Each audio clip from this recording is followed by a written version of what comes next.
This is a world where the mastery of beasts reigns supreme. Animals, plants, elements, the undead, machinery, and even ancient weapons imbued with spirit, such as the nine-tailed flame fox, the ancient tree of life, the thundercloud spirit, the skeleton monarch, and mechanical ship girls can all serve as companions. The humans who form contracts with, nurture, and command these beings are collectively referred to as Beastmasters. Shy, a scholar of mythology and an archaeologist, has traversed into this realm. In pursuit of the blank pages of history and the lost myths, he has embarked on a path of beast mastery that defies scientific reasoning. Chapter 1. The Era of Beast Mastery. Some have perished, yet not entirely. After an interminable period of unconsciousness, Shy abruptly awakens from his slumber. He inhales deeply, the fresh air causing his chest to quiver. Confusion and bewilderment flood his mind. Where am I? He instinctively surveys his surroundings, only to find himself further perplexed. Is this a single-occupancy dormitory? Even if he had been successfully rescued, he ought to be in a hospital room by now. Furthermore, his body, how is it devoid of any injuries? With a sense of unease, Shy's gaze swiftly sweeps across the room, ultimately resting on a mirror positioned by his bedside. The reflection reveals a visage of a young man, approximately 17 or 18 years of age, strikingly handsome. Yet the dilemma lies in the fact that this is not him. Previously, he had been a dashing young man in his 20s, having worked for some time. But now, this countenance appears far more suited to a high school student. This transformation leaves Shy in a state of stupor for an extended period. Please do not tell me the surgery was a resounding success. His body and appearance have undergone such a drastic change this transcends mere surgical outcomes and ventures into the realm of the supernatural. He has inexplicably become an entirely different person. Could it be that he has traversed dimensions? Aside from the mirror, which is clearly positioned unfavorably according to feng shui, Shy discovers 3 books nearby. Upon picking one up, the titles render him speechless. The Essential Handbook for Novice Beast Keepers. Postnatal Care for Companion Beasts. Guide to Evaluating Beast Ear Maidens of Other Races. Shy. The first 2 titles seem relatively normal, but what on earth is the last one about? Ahem, that Shy's expression sharpens as he extends his hand, but his arm quickly stiffens. Just as he is about to open the 3rd book to ascertain its contents, a sudden jolt of pain pierces his brain, and a torrent of memories floods in Vagina H. Companion Beast Rearing Base. Intern Companion Beastkeeper. Beastmaster? What cacophony of nonsense. This sudden influx of memories occupies Shy for a good 10 minutes to digest. Eventually, he raises his head, his expression a mix of complexity. He has surmised correctly, it appears. He has indeed traversed dimensions. This conclusion is not solely due to the memories, but also because his appearance cannot deceive him. It is a well-known fact that one cannot qualify for a dimensional traverse if deemed unattractive. This has become a law of sorts. Given his striking looks, it is evident that he is transmigrated. After an unexpected demise, he finds himself in a world where the mastery of beasts is the prevailing norm. Although this room resembles a modern single-occupancy dormitory, he is no longer on Earth, but has arrived at a place known as LNXNG. This world is remarkably peculiar, its culture starkly divergent from that of Earth. Since ancient times, extraordinary powers have existed here. These powers are not akin to the martial arts, magic, or cultivation seen in various cinematic works, but instead, every creature possesses the potential for extraordinary evolution. Through continuous evolution, most animals and plants can awaken higher intelligence and formidable abilities. Even geographical features such as mountains, lakes, and storms can evolve into living beings. These extraordinary beings wield immense power, akin to the mythical beasts of Earth, commanding forces such as thunder, flame, and hurricanes. In this context, during ancient times, feeble humanity could only cling to powerful beings as guardians, barely surviving in tribal forms. However, after prolonged development, humankind gradually cultivated their own extraordinary powers, known as beast mastery. Some individuals, through meditation, can establish an alternate space within their minds, enabling them to capture extraordinary beings within this confinement. Initially, humans forcibly captured weaker extraordinary beings, employing them as servants for labor and combat, unable to resist the might of stronger creatures. Yet later, it was discovered that extraordinary beings could grow at a pace several times faster within the beast mastery space, and it became easier for them to transcend there. racial limitations, and evolve. This revelation ignited hope for humanity's rise, prompting further exploration of the beast mastery space. Consequently, as humans advanced in their ability to capture, train, nurture, and command extraordinary beings, a diverse array of powerful battle companions emerged, and the profession of Beastmaster took center stage in the world.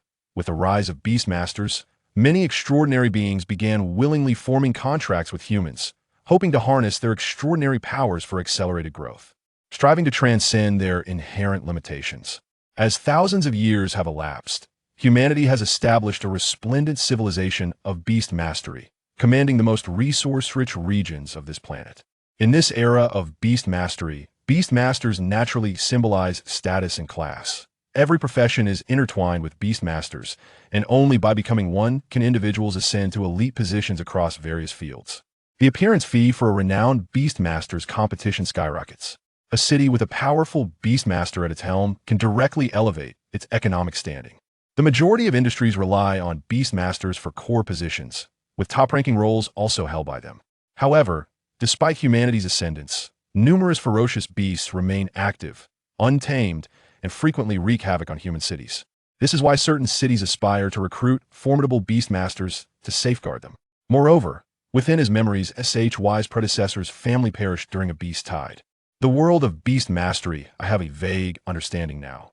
But why is it so dire, even after traversing? Taking a deep breath, SHY resigns himself to his fate, having traversed into this perilous world. He muses that it would have been far more comfortable to be reborn as the offspring of a beastmaster. Ideally, he would have a dragon maiden as a protector and elves as companions, making the experience worthwhile. Yet alas, it seems that traversing is as much an art as reincarnation.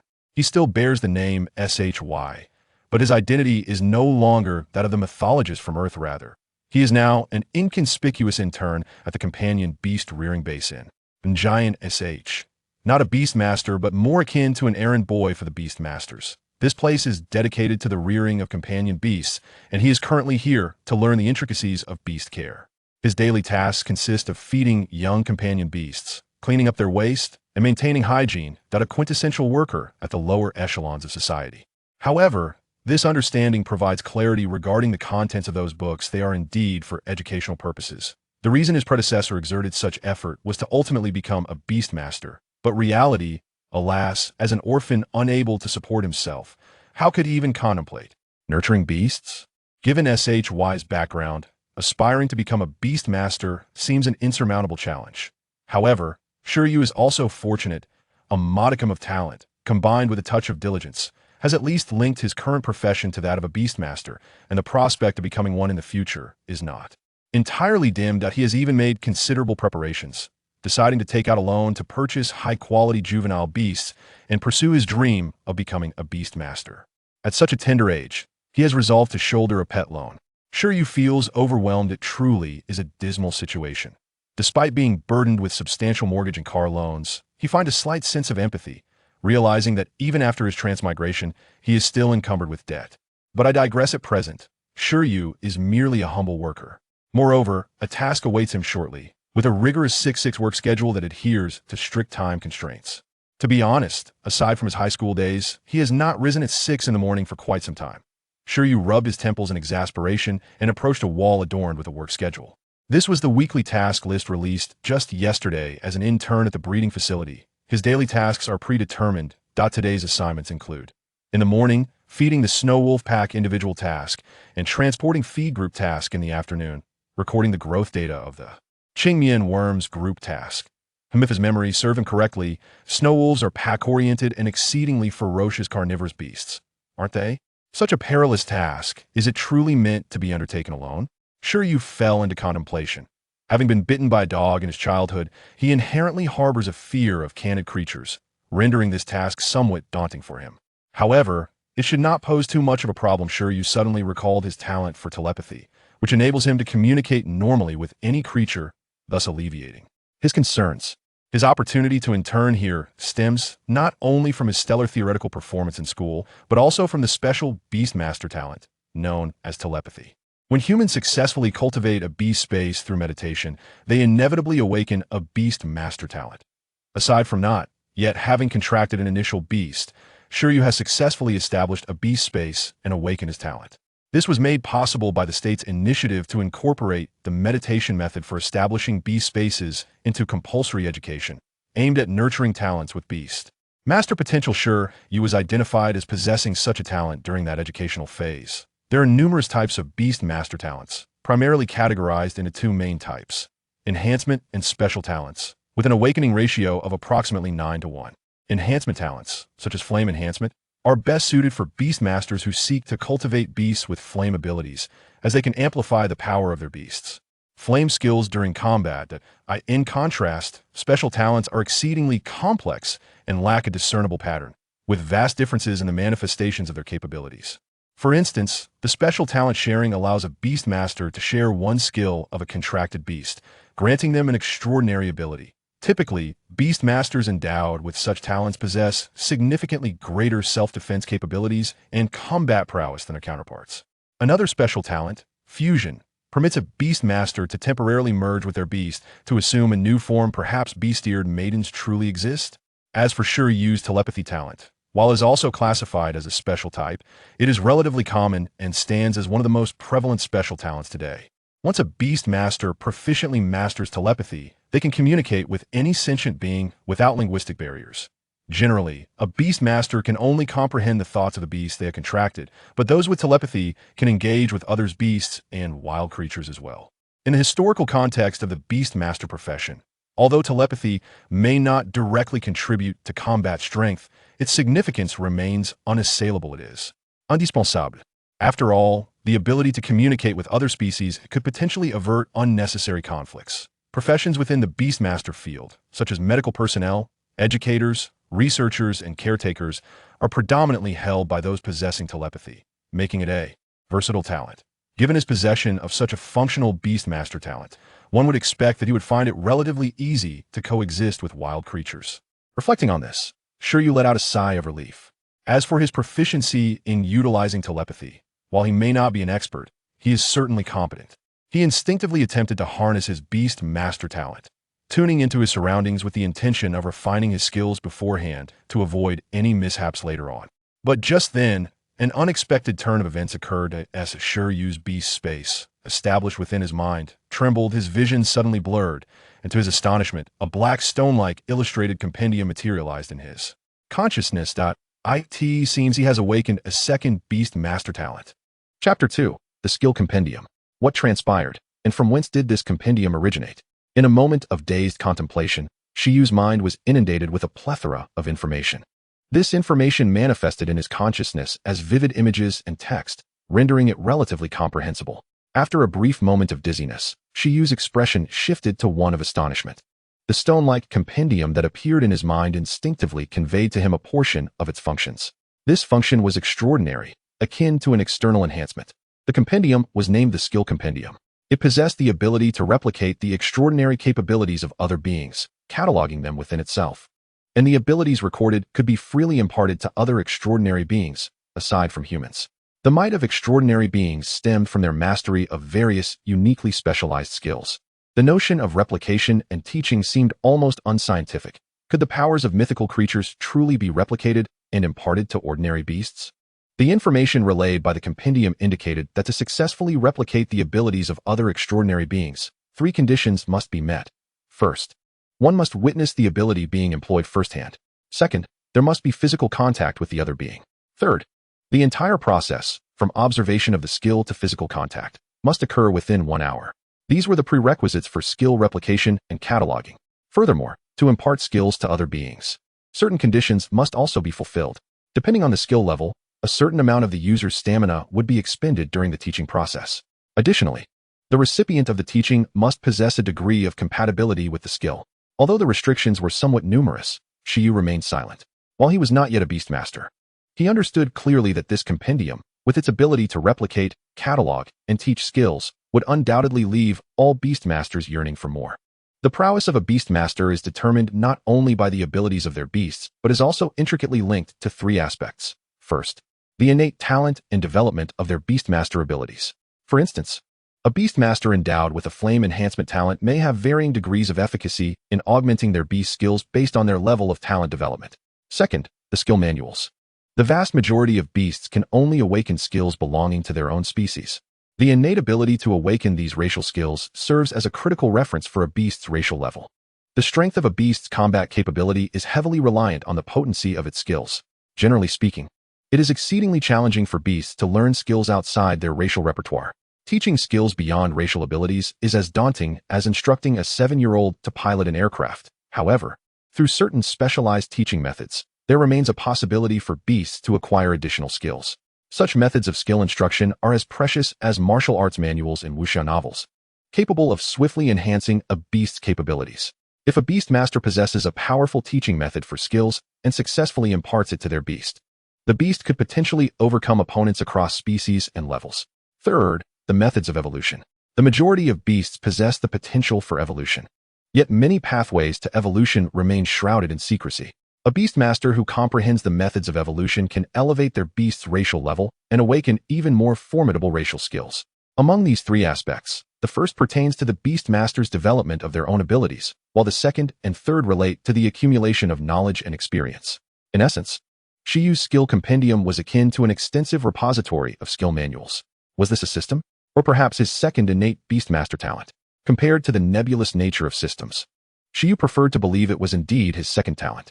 Yet, was not his Beastmaster talent one of mental empathy? Furthermore, he had never heard of such an extraordinary level of Beastmaster talent, nor of an individual possessing two distinct talents. A torrent of emotions surged within Shi Yu. In the span of a fleeting second, he conjured a multitude of possibilities. However, if it were indeed him, it seemed plausible. As a traveler from another realm, he was inherently not an ordinary person. With the mental empathy talent, what significance did it hold for Shi Yu? The addition of a replication talent seemed rather scientific. In any case, he needed to maintain his composure. Regardless of how one viewed it, this was undoubtedly a fortuitous circumstance. It appeared to be the golden opportunity bestowed upon him as a traveler. From astonishment to elation, Shi Yu found solace in his heart. Since the moment he became aware of his transmigration, he had felt an underlying sense of unease, as though something was amiss. Now, a sense of comfort enveloped him. The joy of being a traveler was refreshingly simple. Alas, time was not on his side. After being immersed in the shock of awakening the skill compendium for a brief while, Shi Yu suddenly realized it was quite late. He donned his attire and prepared to embark on his duties for the morning, forgoing breakfast entirely. At that moment, Shi Yu was not primarily focused on work, but rather on the desire to test whether his newly awakened ability was indeed genuine. With a sense of anticipation, Shi Yu swiftly departed from his dormitory.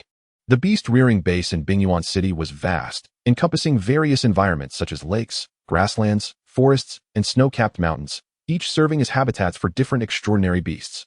To care for such a multitude of creatures, the base employed a considerable number of staff. Nearby lay a large employee area, where the processing and transportation of various beast feeds also took place. Within the feed factory, a multitude of caretakers had gathered. However, due to the division of labor, most individuals were currently engaged in their own tasks without much interaction. Upon arriving, Shi Yu sought out the feed he was assigned to transport, his objective clear. However, upon acquiring the feed, he was taken aback by the sheer specifications of what he was handling. It was no wonder that the average person could not afford to become a Beastmaster. These creatures were fed better than humans. As Shi Yu emerged while carrying two heavy insulated boxes, he could not help but think. Inside the boxes lay layers of fresh beast meat, comprising at least 7 or 8 varieties, seemingly meticulously arranged as a nutritious meal. Such insulated boxes were strewn about the premises, all destined for the breakfast of the snow wolf pack he was to feed. Shi Yu, are you off to feed the snow wolves?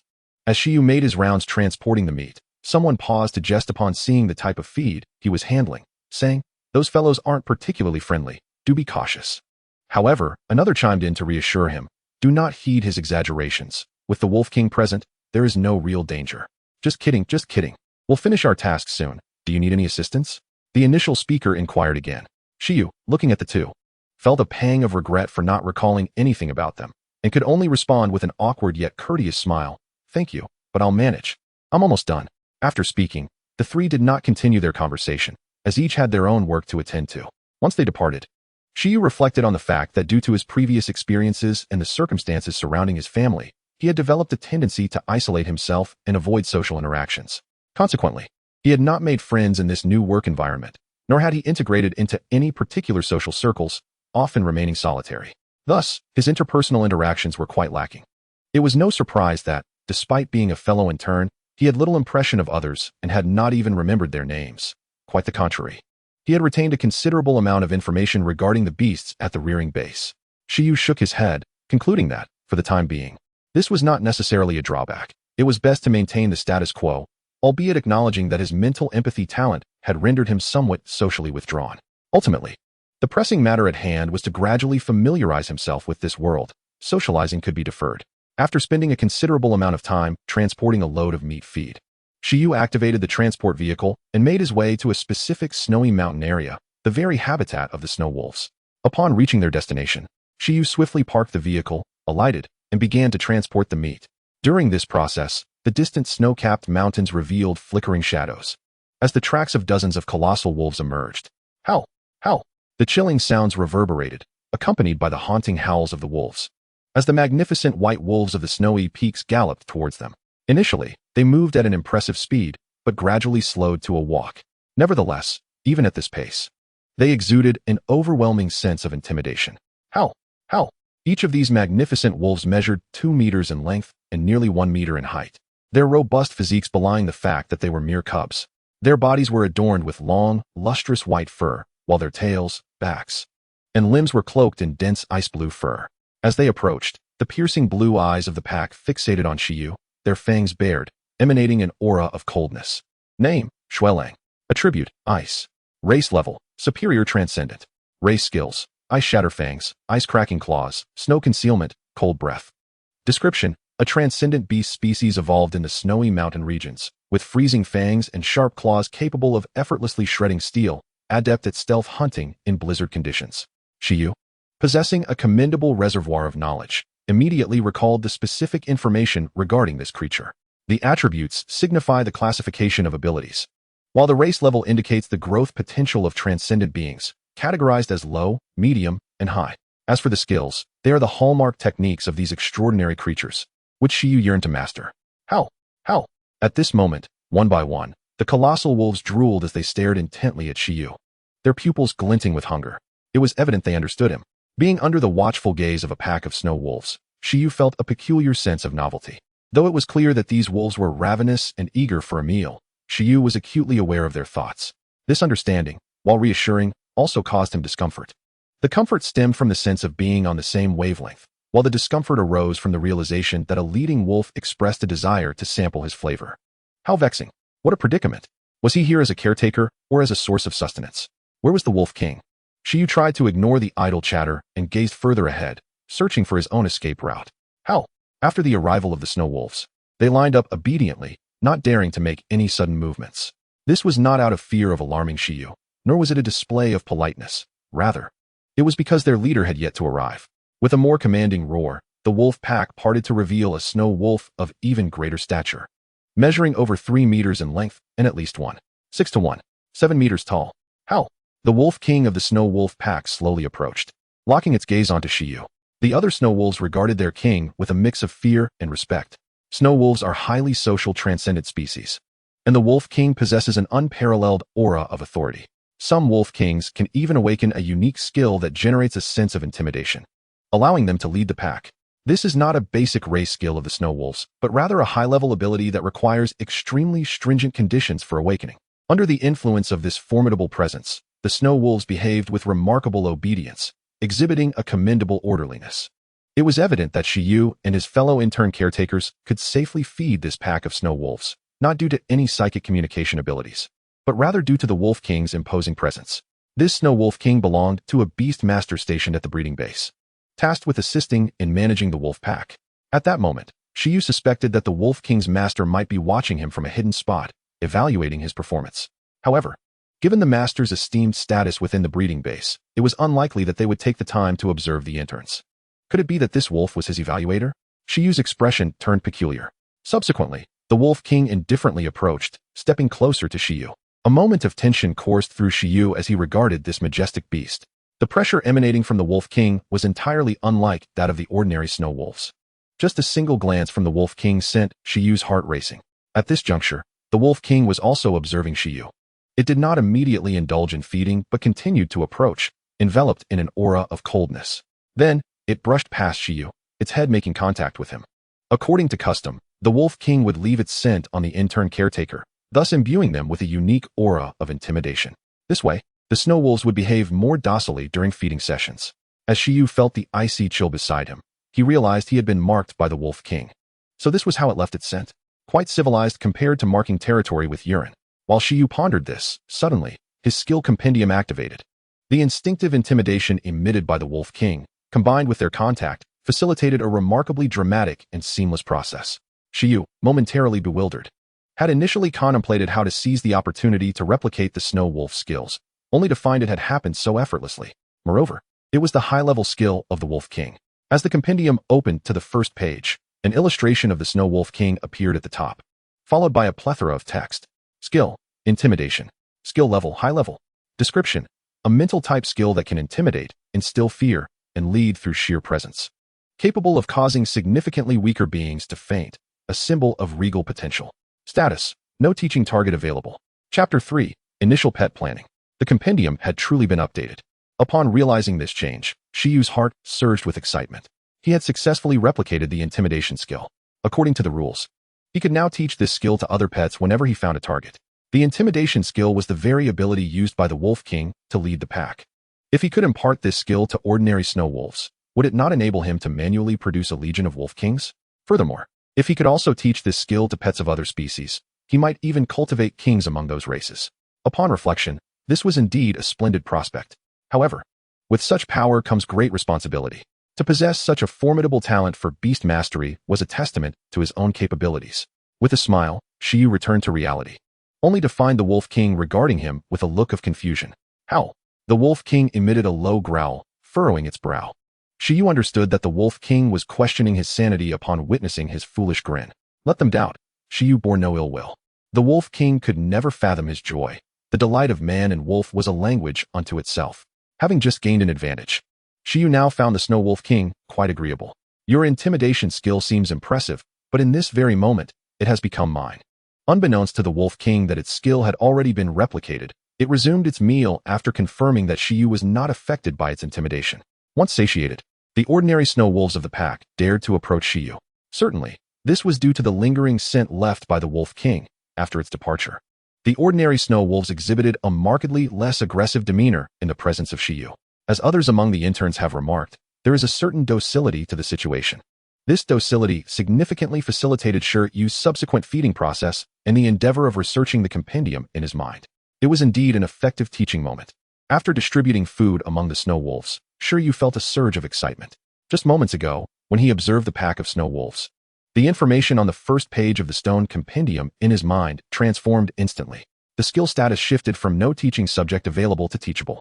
This indicated that he could indeed impart the intimidation skill from the compendium to each of the snow wolves he had just fed.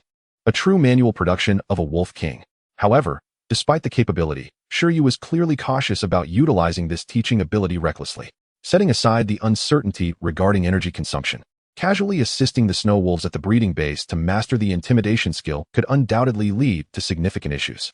Continuing with the feeding, Shi Yu immersed himself entirely in the task. Soon, the work was completed, yet he lamented that during the feeding of the snow wolves, he was unable to replicate any additional skills from them. After all, aside from the ever-imposing Wolf King, the other snow wolves were not inclined to display their racial skills while they were eating. If he couldn't replicate any skills, so be it. Shi Yu was not one to be greedy. Acquiring a high-tier mental intimidation skill had already proven to be quite advantageous for him this time. Once he had finished feeding the pack of snow wolves, Shi Yu turned his attention to other tasks. Within the breeding base, he spotted a Qingbei eagle patrolling overhead, locking his gaze and intent upon it, despite the considerable distance. The status of the intimidation skill in his mental compendium shifted once more from no teaching subject available to teachable. Remarkably, not only could he cultivate a Wolf King, but he could also nurture a Bird King. Shi Yu was genuinely tempted to experiment. Nonetheless, rationality prompted him to focus on work. Interns faced a multitude of arduous tasks, often the most taxing and least technical, a circumstance that could not be helped, considering they were still in the learning phase. Assigning them high-difficulty tasks, such as training pets, required them to possess the requisite ability. For instance, managing a pack of wolves like the one he had just encountered would be exceedingly challenging without a Wolf King that could execute the intimidation skill. Properly training this pack of snow wolves to become suitable pets for beast tamers was a task for the official trainers. Interns like Shi Yu could only engage in more fundamental work. Of course, apart from basic tasks, the official trainers occasionally guided interns like Shi Yu through additional responsibilities, allowing them to glean a plethora of new knowledge. With 3 months left in the internship, it was wise to focus on learning diligently. The previous incarnation had long aspired to become a beast tamer and had made numerous preparations. The role of a pet caretaker served as a stepping stone towards that goal. Although he had acquired a unique advantage, Shi Yu contemplated that his understanding of beast taming was still rather limited. Relying solely on the scant knowledge stored in his memory would be insufficient for him to unleash his potential. It would be prudent to develop steadily for the time being. This skill compendium was undoubtedly designed for becoming a beast tamer, and not pursuing that path would be a pity. However, apart from the teaching capability of the compendium, he currently lacked any other resources to support his ambition of becoming a beast tamer. Consequently, Shi Yu resolved to dedicate himself fully to the role of a pet caretaker, seizing this opportunity to deepen his understanding of the skill compendium and this world before formulating further plans. Moreover, the pet cub he had reserved from the Taizhou breeding base in Pingqing City required the proof of his internship to be claimed. The Taizhou breeding base, considering Shi Yu's repayment ability, deemed him unqualified to receive the pet at present, but once he completed his internship and obtained the caretaker certification, he would then qualify for the loan. Thus, for Shi Yu, this internship was indeed of utmost importance. If all went according to his plans, becoming a beast tamer should pose no issue. However, thereafter would commence a lengthy period of debt repayment. This journey could either propel Shi Yu to great heights as a beast tamer or potentially drag him down, as raising pets truly consumed resources. The name of the pet he had reserved was SHTSHU, Iron-Eating Beast. Name, SHTSHU. Attribute, Gold. Racial rank, Intermediate Extraordinary. Racial skill, Hardening. The SHTSHU was, in fact, a giant panda. Shi Yu was surprised to discover that in this world, giant pandas had evolved into the iron-eating beasts with an intermediate extraordinary racial rank. Overall, Shi Yu was quite satisfied with the initial pet chosen for him by his previous incarnation. The national treasure's beauty and rarity were significant advantages. Unless unforeseen circumstances arose, he would not consider changing his choice, especially since he had already paid a deposit. However, it was tragic that the once prestigious national treasure had fallen to such depths. Clearly, an ordinary giant panda could easily overpower a wolf with a single swipe. Yet, the SHTSHU was at a lower racial rank than the snow wolf. Shi Yu understood that this discrepancy was related to racial skills. In contrast to the snow wolf's 4 racial skills, Ice Shard Fangs, Ice Shattering Claws, Cold Breath, and Snow Veil, the SHTSHU possessed only 1 racial skill. True to its name, the giant panda in this world could harden its body by consuming metal minerals, rendering its form as tough as steel. The level of the hardening skill was not high, limited to close combat, and naturally paled in comparison to the snow wolf, which seemed favored by fate. The low-tier racial skill, combined with a solid physical constitution, resulted in the SHTSHU being classified as intermediate, which was not insignificant. Yet it felt somewhat regrettable. After all, in Earth's legends, it was said to be the steed of Shi Yu, yet in this world, it lacked any substantial standing. Appearing rather ordinary, Shi Yu speculated that the sluggishness of the giant panda, spending its days eating bamboo or sleeping, along with its gentle temperament, might have contributed to its slow evolution. Would it have been too much to ask for a bit of tenacity? Nevertheless, it was perhaps for the best. Otherwise, Shi Yu would never have been able to afford the SHTSHU.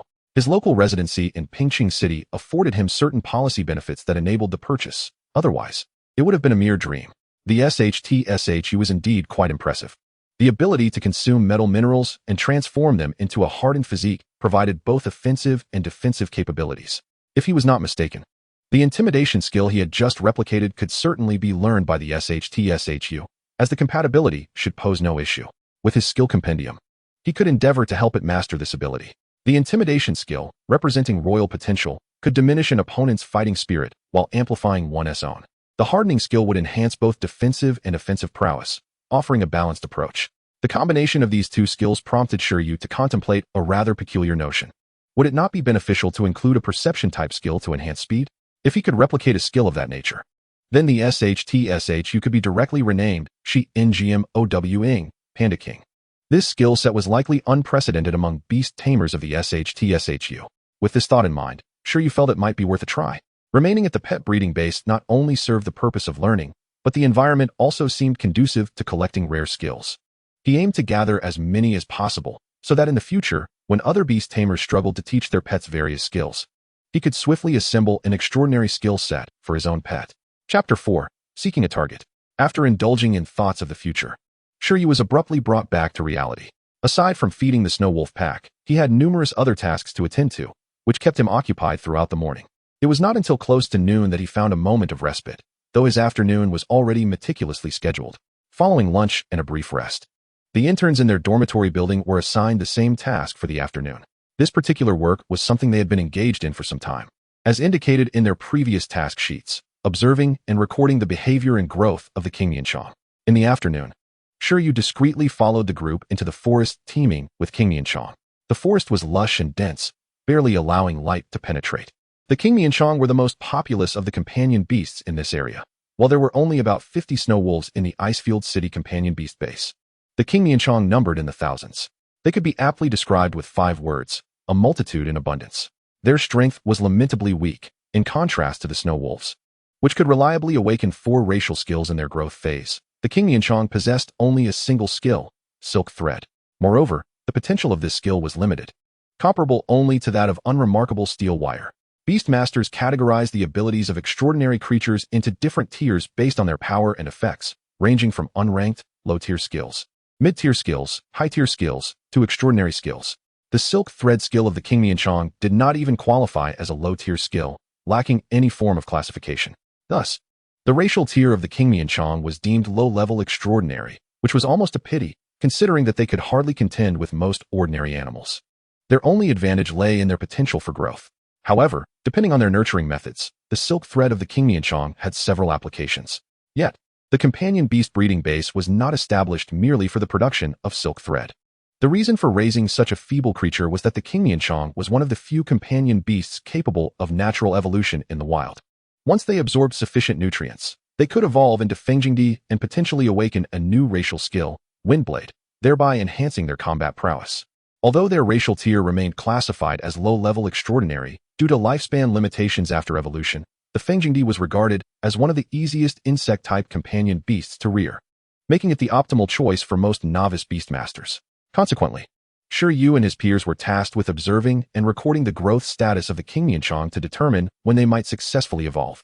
Compared to the snow wolves, the King Yanchang were significantly less harmful, given their palm-sized stature, with their verdant bodies, innocent eyes, and 2 yellow antennae resembling the caterpillars of the citrus swallowtail butterfly on Earth. Having interacted with them, Shi Yu understood why they were often labeled as the weakest in the realm of companion beasts. The untrained King Yanchang utilized their silk thread skill, which Shi Yu could easily break with a gentle pull. During the observation, Shi Yu found himself ensnared by a mass of silk thread. The King Yanchang exhibited lower intelligence than the snow wolves, and given Shi Yu's unrefined telepathic abilities, communication between them was less than effective, resulting in the King Yanchang's resistance. However, this resistance was utterly harmless. What left Shi Yu most speechless was that the stone-like compendium in his mind indicated that the high-tier psychic skill, dissuasion, could somehow be taught to the King Yanchang. A King Yanchang with the potential of a king? Was the standard of compatibility truly so lax? Shi Yu's perception of the King Yanchang shifted dramatically. It seemed the skill compendium was indeed formidable, considering the King Yanchang was regarded as the lowest-tier companion beast, believed to be incapable of learning any skills aside from silk thread prior to evolution. While pondering this, the King Yanchang slipped from his grasp, and the compendium underwent another transformation. The second page of the stone-like compendium opened, revealing an image of a King Yanchang along with a block of text below. Skill, silk thread. Skill level, none. Description, an insect-type skill that may have some utility when mastered to perfection. Status, no teaching subject available. Shi Yu was taken aback. What was this description? It mirrored his thoughts precisely. It seemed that the compendium had indeed recorded the silk thread skill. Apparently, he had met the 3 conditions necessary for this entry. At this moment, the compendium successfully cataloged yet another utterly useless skill, and Shi Yu found no joy in this acquisition, for the skill appeared truly ineffectual. Perhaps, however, such a weak skill could be utilized for experimentation to assess stamina consumption. Throughout the afternoon, while others observed and recorded the King Yanchang, Shi Yu engaged in similar observations, but also continued to delve into the mysteries of the skill compendium. The only noteworthy discovery was that King Yanchang, who had already mastered the silk thread skill, could also teach it. Despite having already grasped the skill, they remained in a teachable state. Upon further investigation, Shi Yu learned that teaching a repeated skill could enhance its proficiency. While he understood this, He was reluctant to conduct experiments in this setting. As evening approached, after dining, Shi Yu returned directly to the dormitory. Once there, he picked up a manual to conduct his research. This was not a guide for evaluations, but another book. This manual documented 51 types of companion beasts raised at the Icefield City Companion Beast Breeding Base, along with their racial skills. Clearly, Shi Yu was beginning to select potential targets for covert skill acquisition. He intended to explore which skills would be suitable for his own Iron Eater to learn. The skill compendium could not conjure skills from thin air. He had to devise methods to record new skills himself. However, if he successfully cataloged rare skills, the skill compendium would become invincible. Which Beastmaster had ever nurtured a King Mianshan capable of the dissuasion skill? Shi Yu considered the skill compendium as his second Beastmaster talent. With this talent, his subsequent objectives were easily predictable: to find ways to replicate higher-tier skills, accumulate them, and utilize them for breeding his own companion beasts once he became a Beastmaster. Regrettably, after reviewing the 51 companion beasts listed in the manual, Shi Yu found no perceptive skills that he required. The skills that the companion beast offspring here might awaken were primarily basic low-tier skills, very common and hardly worth replicating. Naturally, the more skills he could record, the better, as it was prudent to be prepared for any eventuality. However, after copying the silk thread, Shi Yu suddenly contemplated a pressing question. Was there a limit to the number of skills that could be recorded in the skill compendium? Until he clarified this limit, he was hesitant to waste pages and deemed it wiser to focus on mid to high-tier skills. It seemed he would need to change his target. In truth, the Icefield City Companion Beast Breeding Base, where Shi Yu resided, was not only home to a multitude of wild companion beasts, but also housed many Beastmasters. The skills possessed by their companion beasts could also serve as targets for replication, just as he had replicated the dissuasion skill from the Snow Wolf King. The likelihood of a Beastmaster's companion beast mastering rare skills was significantly higher than that of the companion beast offspring raised here. With this thought in mind, Shi Yu pondered for a moment and conceived a bold idea. Chapter 5. 3 Skills. Icefield City Companion Beast Breeding Base. Night. A figure emerged from the dormitory building, making its way directly to the infirmary. In the pet breeding facility, it is a common occurrence for the wild pets to engage in fierce skirmishes, occasionally resulting in injuries to the caretakers. Consequently, the majority of reputable pet breeding establishments are equipped with a medical room. This medical facility does not discriminate between patients, treating both humans and pets, and employs rather straightforward methods. In the era of Beastmasters, the healing abilities of pets are, of course, utilized.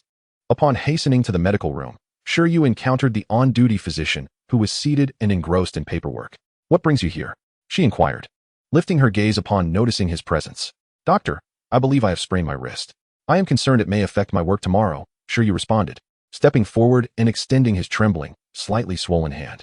"Let me take a look," the female doctor replied, her expression unfazed as she examined his wrist.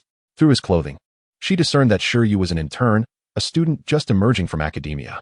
Such staff members often find themselves in precarious situations, a fact she had grown accustomed to.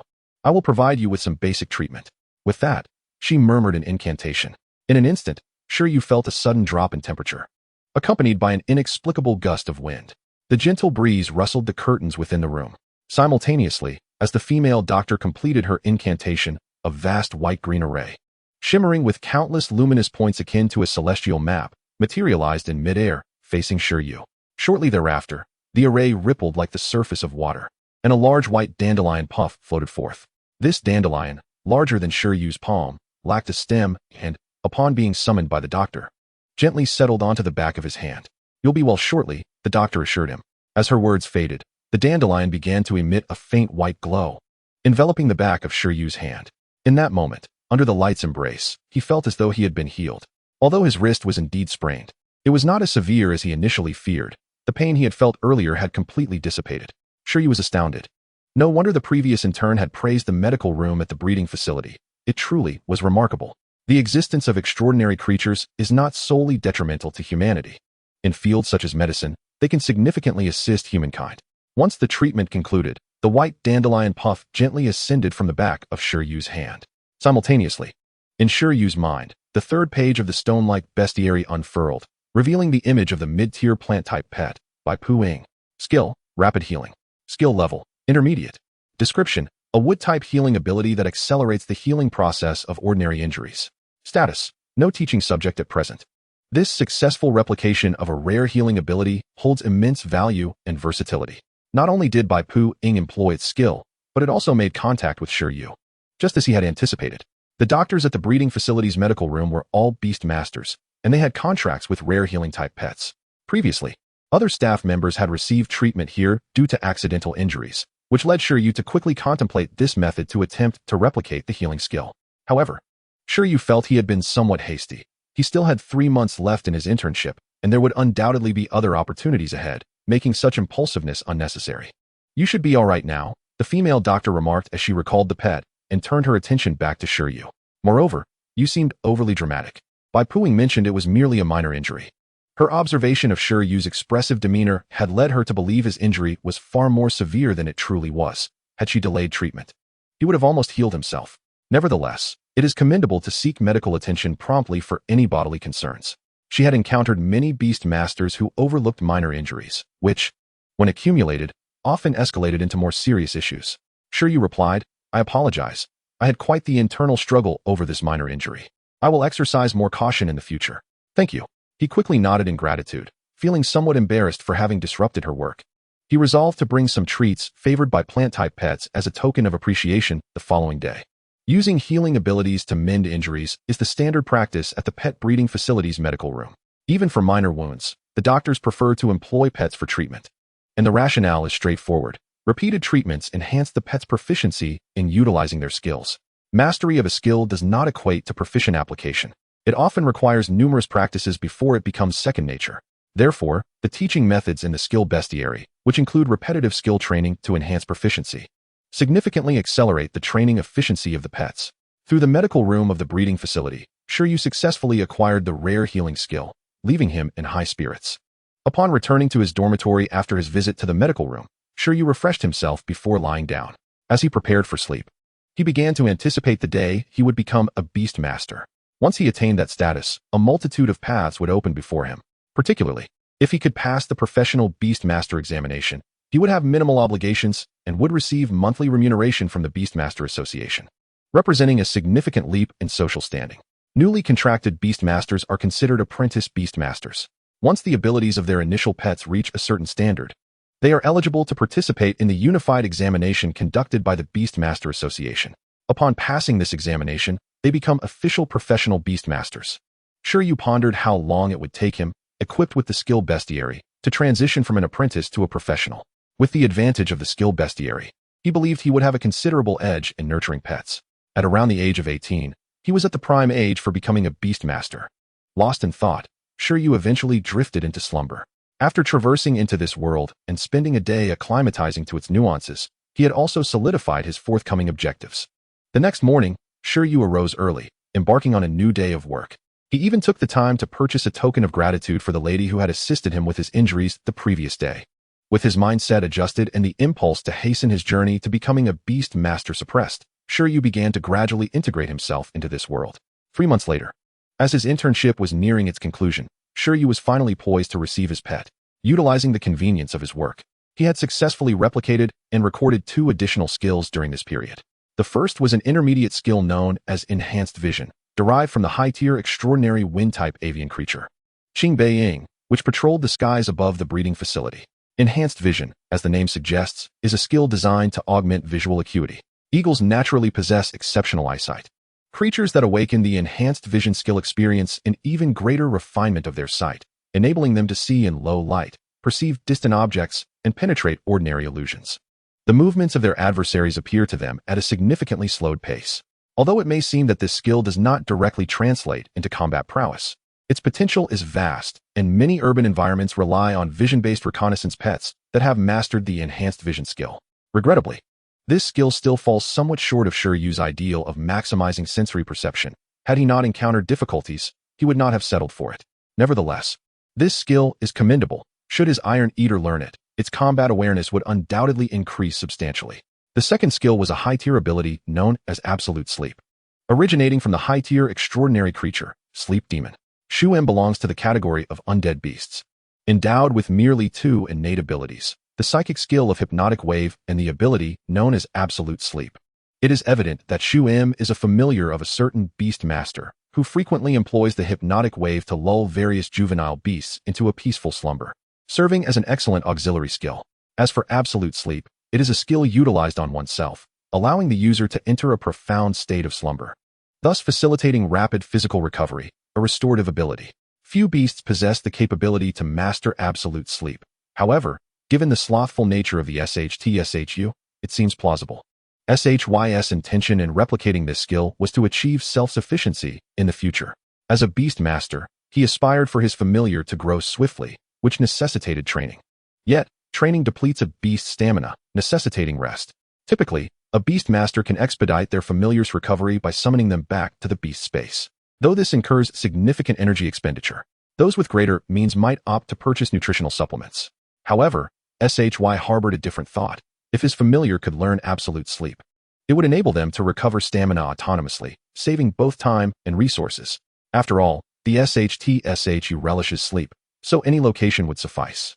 Even in the event of injury during training, he would not need to purchase medication or visit a hospital, for he could also teach his familiar healing skills for rapid recovery, allowing them to tend to their own wounds. This would save a considerable sum. Indeed, he considered himself quite the genius. Of course, SHY's endeavor to replicate these skills was not born of a desire for idleness, but rather from necessity. He was confident that the SHTSHU, whom he had yet to meet, would understand his plight. Their family was impoverished. The two skills were painstakingly acquired, akin to the surreptitious learning of rapid healing. Yet why only 2 skills? It appeared that the skill catalog had reached its limit upon acquiring 5 skills, which deeply vexed SHY. Although he suspected a limit existed, 5 initial skills felt rather meager. Fortunately, he refrained from hastily copying lower-tier skills, or he would have suffered a significant loss. At present, the skill catalog's capacity is limited to 5 skills. To add new entries, SHY surmised that it would likely require an elevation of his Beastmaster level, akin to developing particular special talents. The method for a Beastmaster to enhance their abilities is relatively straightforward. Through meditation, one can continuously strengthen, transform, and expand their beast space. A more robust beast space permits the contracting of higher-level beasts and increases their binding capacity. A superior environment within the beast space accelerates the growth of familiars, while a larger space allows for a greater number of contracted beasts. A Beastmaster can selectively develop their beast space according to their aspirations, without the necessity to perfect all 3 paths. Furthermore, as the beast space upgrades, the accompanying special talents will also be enhanced. Chapter 6, TZH Breeding Base. The 3-month internship period swiftly came to an end. Within the Beanju City Beast Breeding Base, the dormitory for interns buzzed with activity as the majority prepared their luggage. This period of practical experience had yielded substantial gains, yet the time to depart had arrived, instilling in many a sense of anticipation rather than sorrow.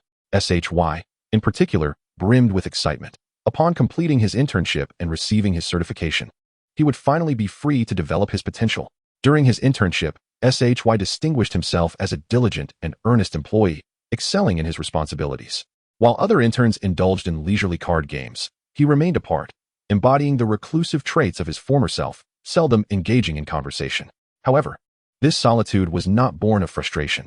Rather, he preferred to converse with beasts, nurturing emotional bonds. This not only honed his telepathic abilities, but also provided opportunities to surreptitiously learn skills.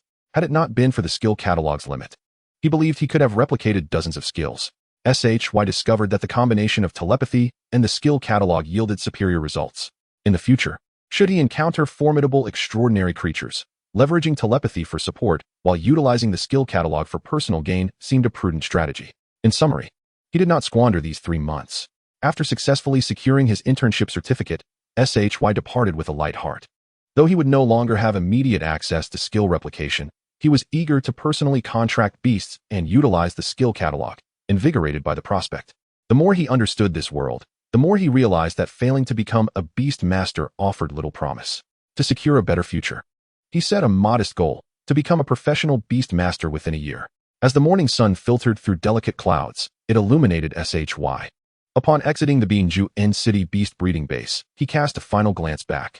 This location also served as a marketplace for juvenile beasts of various kinds. However, having interned here, SHY was acutely aware of the exorbitant prices. This, however, was not a flaw of the breeding base, but rather a reflection of his financial constraints. Hence, he found solace in his suburban hometown. While the variety of beasts might be limited, the local residents enjoyed preferential policies. The city where SHY resided was known as Beanju City, encompassing both his school and internship site. In the nation, Beanju City is classified as a secondary city, with over 100 such cities across the country. Binjuan City is relatively prosperous, as only a select few of the 9 first-tier cities can surpass it in urban development. Uniformly, in more affluent areas, the cost of living escalates, compelling SHY to seek more affordable options. His hometown is a suburban district under Binjuan City, known as Pngching. Although it is a suburb, it has experienced revitalization, and the beast industry remains reasonably developed. Additionally, to support the local beast industry, residents enjoy discounts when registering as Beastmasters or purchasing beasts. His predecessor had capitalized on a promotional event to promptly secure a deposit for a juvenile SHTSHU. Currently, that batch of SHTSHU should be ready for collection. After concluding his internship and completing the necessary paperwork to obtain his certificates, SHY returned to Pngching. A decade prior, Pngching had endured a beast tide, resulting in the devastation of many families, including his own. However, much time has elapsed, and order has been restored. The passage of 10 years has brought significant change. Pngching, once devoid of defensive measures, now boasts towering walls and is home to a branch of the Beastmaster Association and a Beast Corps. At present, while Pngching may lack the vibrancy of larger cities, it is not particularly backward. Transportation and communication are adequate, though the entertainment industry lags behind. In Binjuan City, various beast competitions are frequently held, whereas such events are relatively rare in Pngching. Now back in Pngching, SHY's primary objective was not to return home, but to visit one of the 3 major breeding bases in the area, TZH Breeding Base. He had meticulously completed all paperwork prior to his return, solely to ensure he could procure a familiar at the earliest opportunity. His eagerness was palpable. In Pngching, there are 3 beast breeding bases in total. The 3 establishments are personal ventures jointly operated with official backing, featuring a limited variety of pet beasts. The highest rank among these species merely attains the status of being moderately extraordinary, which pales in comparison to the official pet beast breeding facility in Binjuan SH. The TZH breeding facility that SHY intends to visit is a family-run operation nestled within the dense TZH forest located on the rear mountain of Pngching district, housing approximately over 800 iron-eating beasts. The iron-eating beast is regarded as a distinctive pet species in Pngching district and even across the nation, with the total number of artificially bred iron-eating beasts in the entire country likely not exceeding 5,000. Moreover, other countries possess none at all. It is worth noting that this world is unlike Earth, as the vast majority of regions are dominated by extraordinary creatures, leaving humanity with only 7 nations. The realm where SHY currently resides is known to other nations as the Dien Guingu, one of the oldest nations, colloquially referred to as Dien Guing. Before long, SHY arrived near the rear mountain of Pngching district via bus, intending to embark on a hike.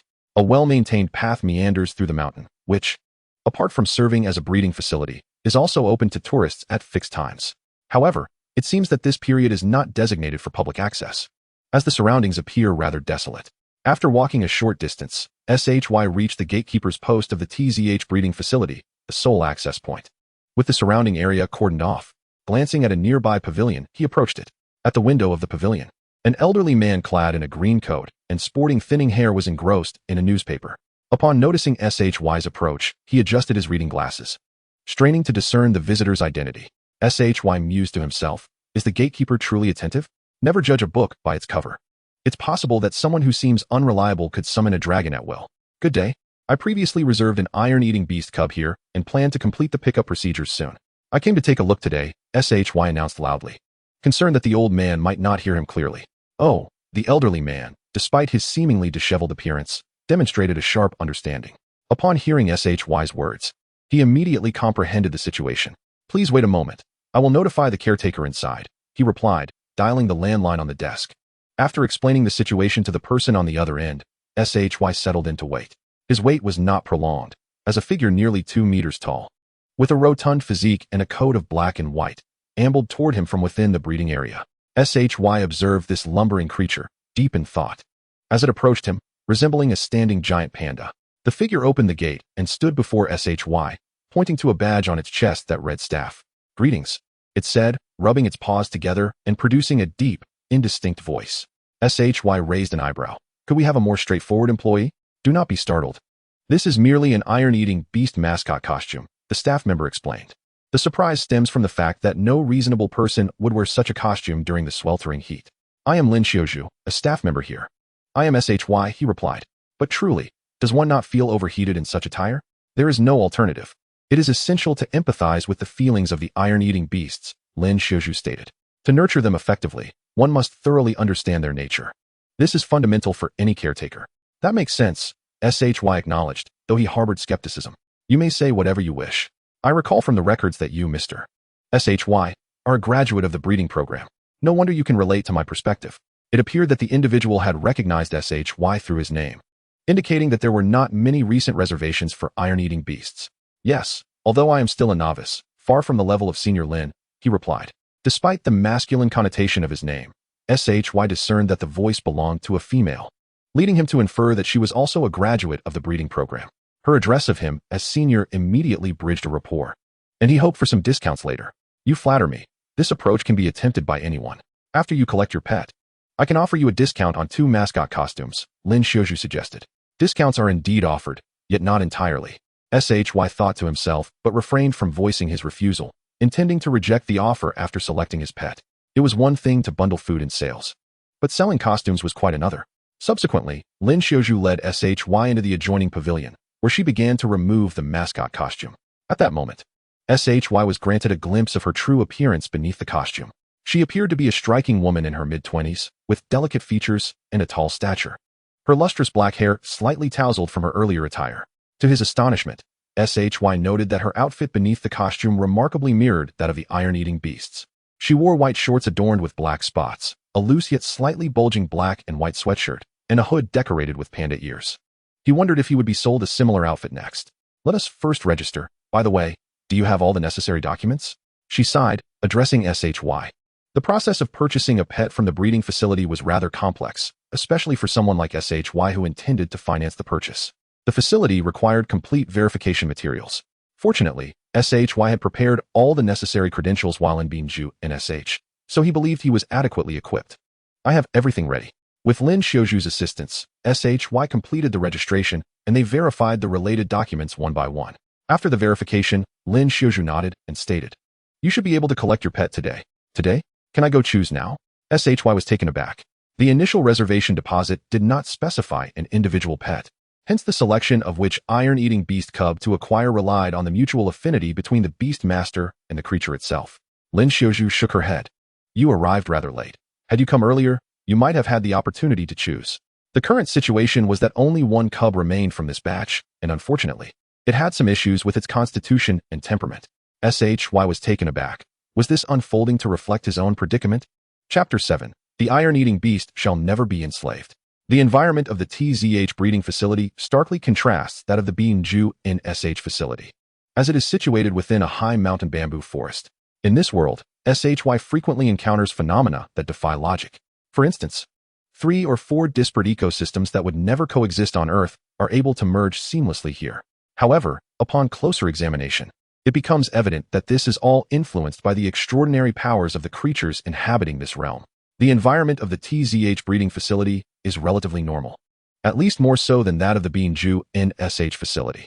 The soil is rich, the forest is lush, the TZH grows abundantly, and the water source is plentiful, with clear springs bubbling melodiously. It is precisely the habitat favored by iron-eating beasts. At that moment, SHY had entered the breeding area alongside Lin Xiaozhu, the caretaker. Although only one cub remains, it is essential to take a look. One cannot wait another year for a new batch of Shi Taisho cubs to mature. Life is not easy, sighed Shi Yu. At the Taizhou breeding base, there are not only Shi Taisho cubs, but also many adult Shi Taisho, though Shi Yu has only reserved a cub. As a novice Beastmaster, his ability to contract a single pet cub is already a considerable limit, while the adult Shi Taisho could also serve as potential contracts. Shi Yu clearly lacks the confidence to handle them. Indeed, Shi Taisho are quite reclusive. Along the way, Shi Yu observed numerous solitary Shi Taisho nearby, all of whom were peacefully asleep. Some rested in grassy nests, others embraced tree trunks, and some nestled in tree forks, all surprisingly tranquil. It is not yet their active season, and at this time, the larger Shi Taisho are generally quite calm, while the smaller ones exhibit more vivacity. Lin Xiaozhu, leading the way, soon pointed out a noticeably smaller Shi Taisho, measuring less than a meter in length and of modest size. It appeared to be around 1 year old, having just transitioned to independence from its mother. The Shi Taisho cubs reserved by Beastmasters are typically of this age, as younger cubs are more challenging to care for. Is this the one? Upon seeing this little Shi Taisho, Shi Yu's heart blossomed with joy, feeling that his 3-month wait had not been in vain. The cub boasted soft black and white fur, its short tail swaying adorably. At that moment, it noticed Shi Yu and Lin Xiaozhu, its round cheeks framing bright, sparkling eyes that gazed at them with keen interest. Lin Xiaozhu nodded, affirming, "It appears quite normal."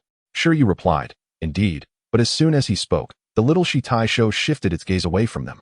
Displaying a desire not to be disturbed, it launched itself forward, colliding with a tree trunk with a thud, only to be rebounded and roll several times on the ground before coming to a stop. Shi Yu added, "Well, it seems not too bright." Lin Xiaozhu sighed, covering her forehead. This Shi Taisho cub encountered some difficulties at birth, resulting in a less than smooth arrival into the world, leading to a slightly weaker constitution compared to its peers.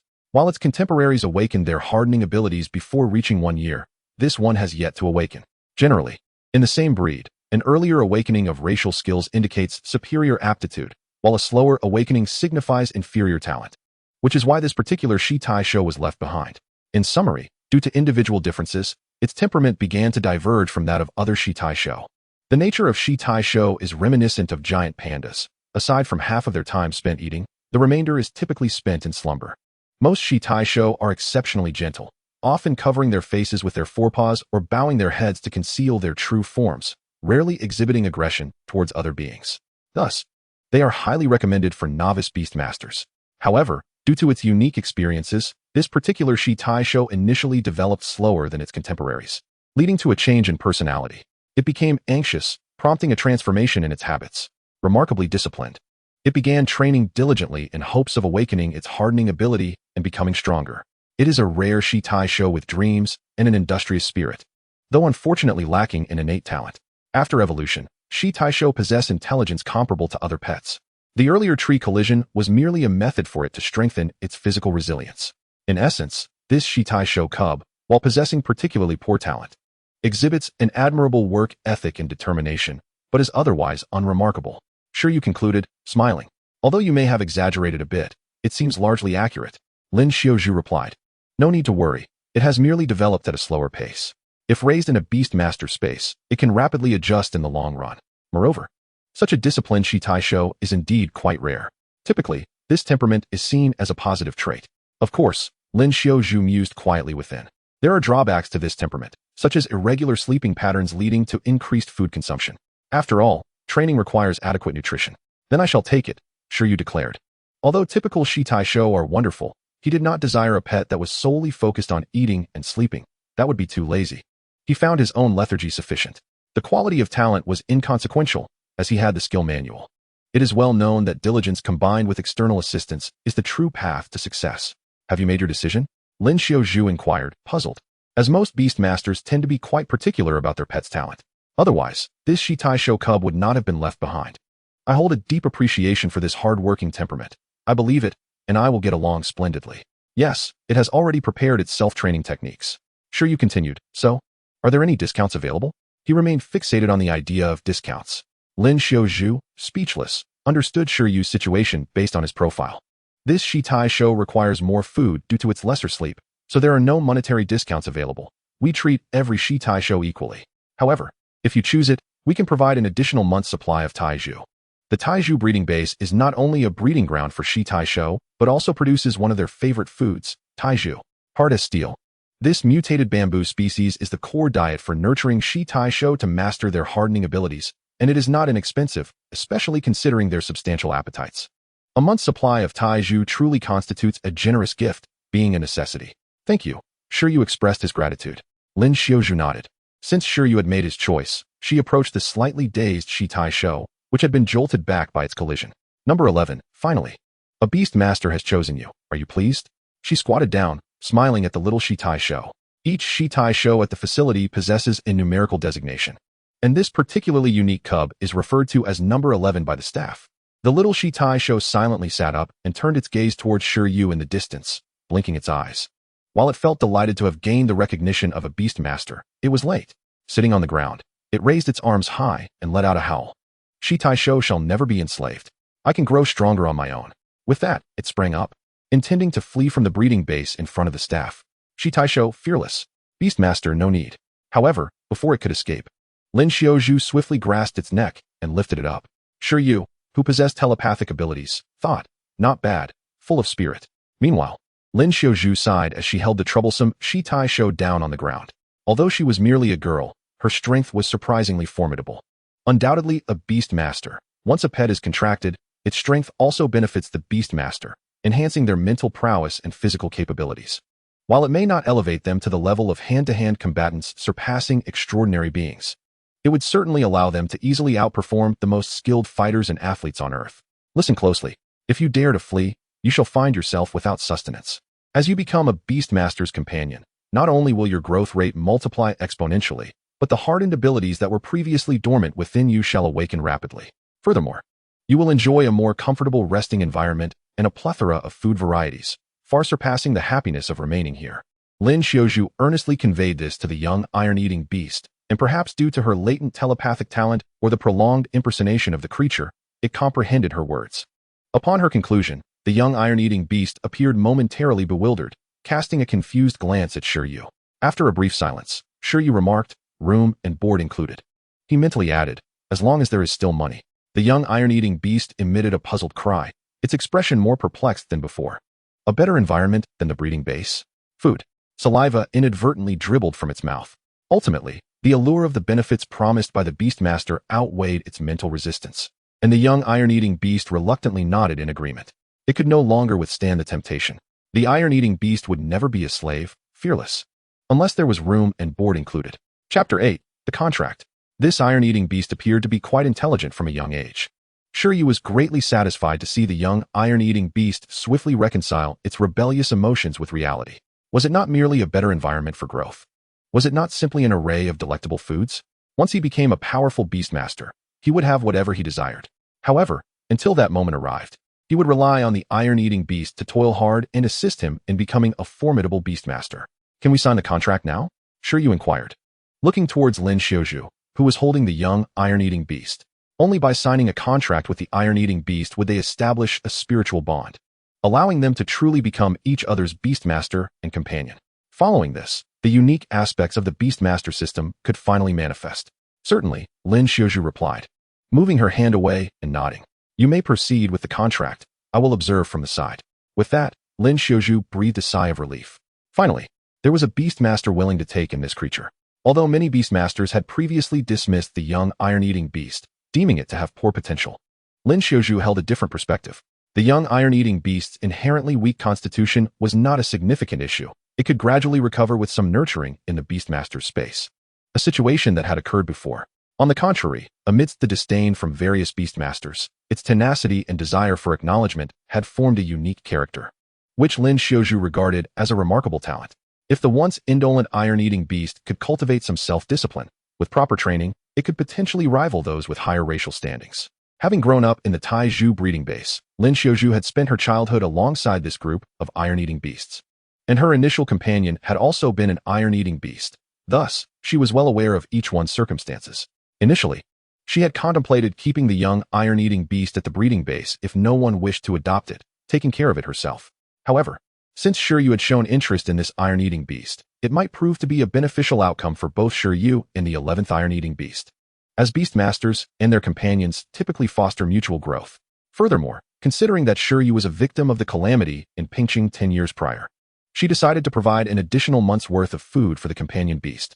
10 years ago, during the Beast Tide, she had been but a child, with both parents being powerful Beastmasters, thus having little memory of the disaster. However, for ordinary people, it was an entirely different story. Numerous families had been shattered, and many children had become orphans. In fact, the local policies were designed to support disaster victims like Shi Yu. Without this identity, even with his exceptional telepathic talent and an internship breeder certificate, securing a loan to purchase the young iron-eating beast would not have been easy. Society primarily tends to care for the vulnerable, and as a recipient of that care, Shi Yu did not disdain the inherently weak iron-eating beast. Rather, he offered it recognition, which led Lin Xiaozhu to tacitly accept Shi Yu. This was the reason she was willing to provide an extra month's worth of food. While these provisions were insignificant to her, they would undoubtedly alleviate significant pressure for Shi Yu and his companions. Lin Xiaozhu silently hoped for a brighter future for them, as she had developed a certain bond with the iron-eating beast she had cared for over time. "From today onward, I shall be your Beastmaster. Let us strive together. You are called 11 here, correct? My name is Shi Yu, quite similar to yours," indicating our fateful connection. Shall I continue to call you 11, or perhaps Shi? At this moment, addressing the anxious 11, Shi Yu closed his eyes and meditated softly. In that instant, he seemed to perceive the Beastmaster's space within his mind. It was a white world with transparent barriers, resembling a realm of clouds. As Shi Yu communicated with the Beastmaster's space, employing the methods he had learned from memory to initiate the capture contract, a gentle breeze swept through the surroundings. As dust rose from the ground, countless points of light flickered before him, and two circular formations, resembling star maps and possessing a translucent quality, appeared above and below the young iron-eating beast, encasing it in between. In the next moment, the formations emanated numerous faint light points, enveloping the young iron-eating beast as if to shroud it completely. Relax, do not struggle. Lin Xiaoju advised the young iron-eating beast from the side, sensing that Shi Yu had not fully activated the contract, resulting in a weak binding force. Thus, if the iron-eating beast were to resist, even slightly, the contract would be interrupted, prompting her reminder. Simultaneously, Shi Yu observed it earnestly. Beneath the white light, 11 still appeared quite tense, yet in this state, the telepathic connection between Shi Yu and the iron-eating beast reached a heightened level. The young iron-eating beast could now clearly sense Shi Yu's emotions. Shi Yu held great affection for this creature, having been solitary in both lives. He understood that it was perhaps this very iron-eating beast that would accompany him for a lifetime. He had embraced a mindset akin to nurturing a child, determined to foster the young iron-eating beast's growth. Sigh, I haven't even managed to find a wife. And I've already taken on a companion beast that's more challenging to care for than a child, Shi Yu thought, feeling a slight weariness. Although Shi Yu appeared nonchalant on the surface, it was his sincere heart that allowed the young iron-eating beast to let down its guard and begin to accept the contract. It ultimately recognized its choice of Beastmaster. Before long, the white light enveloped the entirety of the young iron-eating beast, and in that moment, the formations connecting to the Beastmaster's space began to ripple. Under this ripple, the young iron-eating beast, shrouded in white light, gradually transformed into a glow, vanishing from the external world and entering the Beastmaster's space. Buzz. Everything transpired swiftly. Shi Yu had yet to fully comprehend the situation when he felt a warm current flowing throughout his body. Initially fatigued, his spirit quickly revitalized, and he felt unusually invigorated, as if his strength had significantly increased. Congratulations, you have successfully signed a contract with the iron-eating beast. Lin Xiaoju's voice resonated in the background as Shi Yu's mind buzzed. I suggest allowing it to acclimate to the environment of the Beastmaster's space before frequently summoning it. If it can adapt quickly, it should awaken its hardened abilities within a week. As Shi Yu processed what was happening to him, he instinctively nodded in agreement. Upon successfully forging a contract with his first pet beast and becoming a Beastmaster, Shi Yu immediately received a feedback of power from his pet, enhancing both his mental fortitude and physical prowess.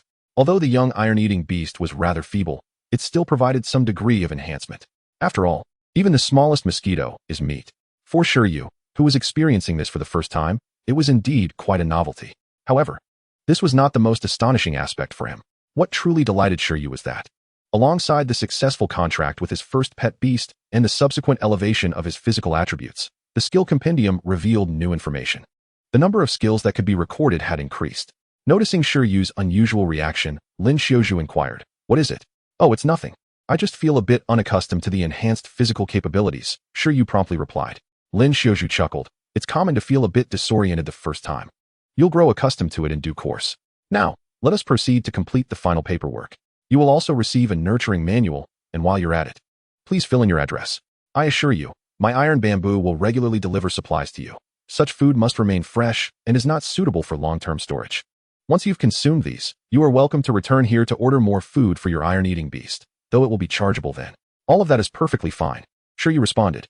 "Actually, Senior Lin, I have one humble request." "Oh, may I tour the facility?" "To properly nurture the iron-eating beast, I wish to gain a deeper understanding of its natural habitat." "Of course, that's not an issue. In fact, you can bring your iron-eating beast back to play anytime, as this is its home. However, free meals are strictly prohibited." Clearing his throat, Shi Yu reassured, "I wouldn't dream of taking advantage. By the way, may I pet the iron-eating beast here?" "Under normal circumstances, that would be perfectly fine. After all, this is a tourist area, and the iron-eating beasts are generally quite docile. Especially since you possess the talent for telepathy." Delighted by the response, Shi Yu thought to himself that there was no need to wait a week. He would arrange for the iron-eating beast to undergo hardening today, allowing it to recognize the prowess of its Beastmaster. This was the first step in raising a child. First, earn its admiration, and then the education would follow smoothly. He was uncertain whether the adult iron-eating beasts here possessed any rare skills beyond their inherent abilities. But he decided to prioritize obtaining the hardening skill first. 2 hours later, Shi Yu emerged from the iron bamboo breeding facility, thoroughly satisfied. The 6th page of his compendium displayed: Skill, Hardening. Skill level, low level. Description: a metal-based skill that hardens the body, functioning like an invisible armor, which can also transform into offensive power. Status: no teaching subjects available. The process of Shi Yu copying the hardening skill was remarkably smooth. He merely fed a wild iron-eating beast. Unlike the young iron-eating beasts that had yet to awaken their hardening abilities and gnawed on iron bamboo, as if it were bone, the adult iron-eating beasts would first arm their teeth with the hardening skill before consuming the hard-as-steel iron bamboo. This significantly increased their eating efficiency, crunching through it with ease. After feeding one stalk of iron bamboo and gently stroking it afterward, he successfully acquired the skill. For at least a month, there was no need to return. Having become a true Beastmaster, Shi Yu left the iron bamboo breeding facility. In addition to carrying away the young iron-eating beast numbered 11, he also had a bag of premium bamboo shoots, which would serve as 11's food for the following day. Unlike the bamboo on Earth, the mutated plants here were highly nutritious, comparable in value to some meats. Moreover, the digestive systems of the iron-eating beasts were entirely different from those of ordinary giant pandas. Meaning as long as the bamboo was of good quality, the iron-eating beasts would not necessarily need to consume dozens of pounds daily to meet their nutritional needs. Nevertheless, iron bamboo was merely the most basic sustenance for the iron-eating beasts, and there were undoubtedly many more expensive upgrades available. However, Shi Yu might not be able to afford them just yet. Earning money became a priority after his ascension to Beastmaster. While he could manage himself, ensuring he wouldn't starve, the iron-eating beast required proper nourishment to grow robustly, which could not be achieved solely through skills. Before anything else, he needed to return home and settle himself in 11. Food, drink, and shelter were all essential. Before long, Shi Yu arrived home. Currently, Pingqing boasted numerous skyscrapers. Yet Shi Yu's family home was a spacious bungalow. For him, living in a bungalow was preferable to an apartment. Now that he had become a Beastmaster, residing in a high-rise was inconvenient for training his pet.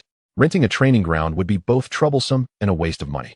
In contrast, this place, though a bit old, was spacious and served as an excellent training ground. Upon returning home, Shi Yu casually dropped his luggage and noticed the dust accumulating everywhere, prompting him to decide on a thorough cleaning. However, he realized he couldn't manage all the work alone. Panda 11, my partner. It's my turn. I summon you. A translucent circular summoning array appeared before Shi Yu, and with rippling waves akin to water, the iron-eating beast 11 climbed out. According to the level of the Beastmaster's space, the color of the spatial barrier and summoning array varied. As a novice Beastmaster, Shi Yu's spatial barrier and summoning array were translucent, nearly colorless. At that moment, 11 emerged from the Beastmaster space, appearing somewhat dazed, as if just awakened. It shook its body a few times, flicking its soft black and white fur, and once feeling lighter, it turned its gaze towards Shi Yu, the one who had summoned it. 11 swayed its short tail slightly. Having become Shi Yu's pet, it was no longer the timid creature it once was. A natural bond of affection had developed between them, one that felt even more intimate than a blood connection. Instinctively, 11 approached Shi Yu and rubbed against his leg, melting his heart. You seem much more obedient now. Shi Yu beamed, wearing a paternal smile. Now let me teach you the hardening ability. It's enough for me to clean up by myself.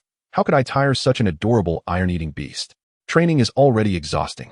He thought to himself that he should first establish an excellent image in the heart of the iron-eating beast. Hardening? 11 stood up, pondering. It extended its fist, and in the next moment, its black-furred fist transformed, becoming even darker and harder, taking on a metallic texture, which was the hardening ability. After taking a nap in the Beastmaster space, 11 finally awakened. It was indeed a comfortable place. 11 felt no hunger there, slept more soundly, and its body felt warm while its mind became clearer. The hardening ability, which had previously eluded it, was now grasped effortlessly after a single rest. Shi Yu rubbed his eyes, looking at 11's fist in disbelief. What? You awakened it on your own? I was just about to teach you.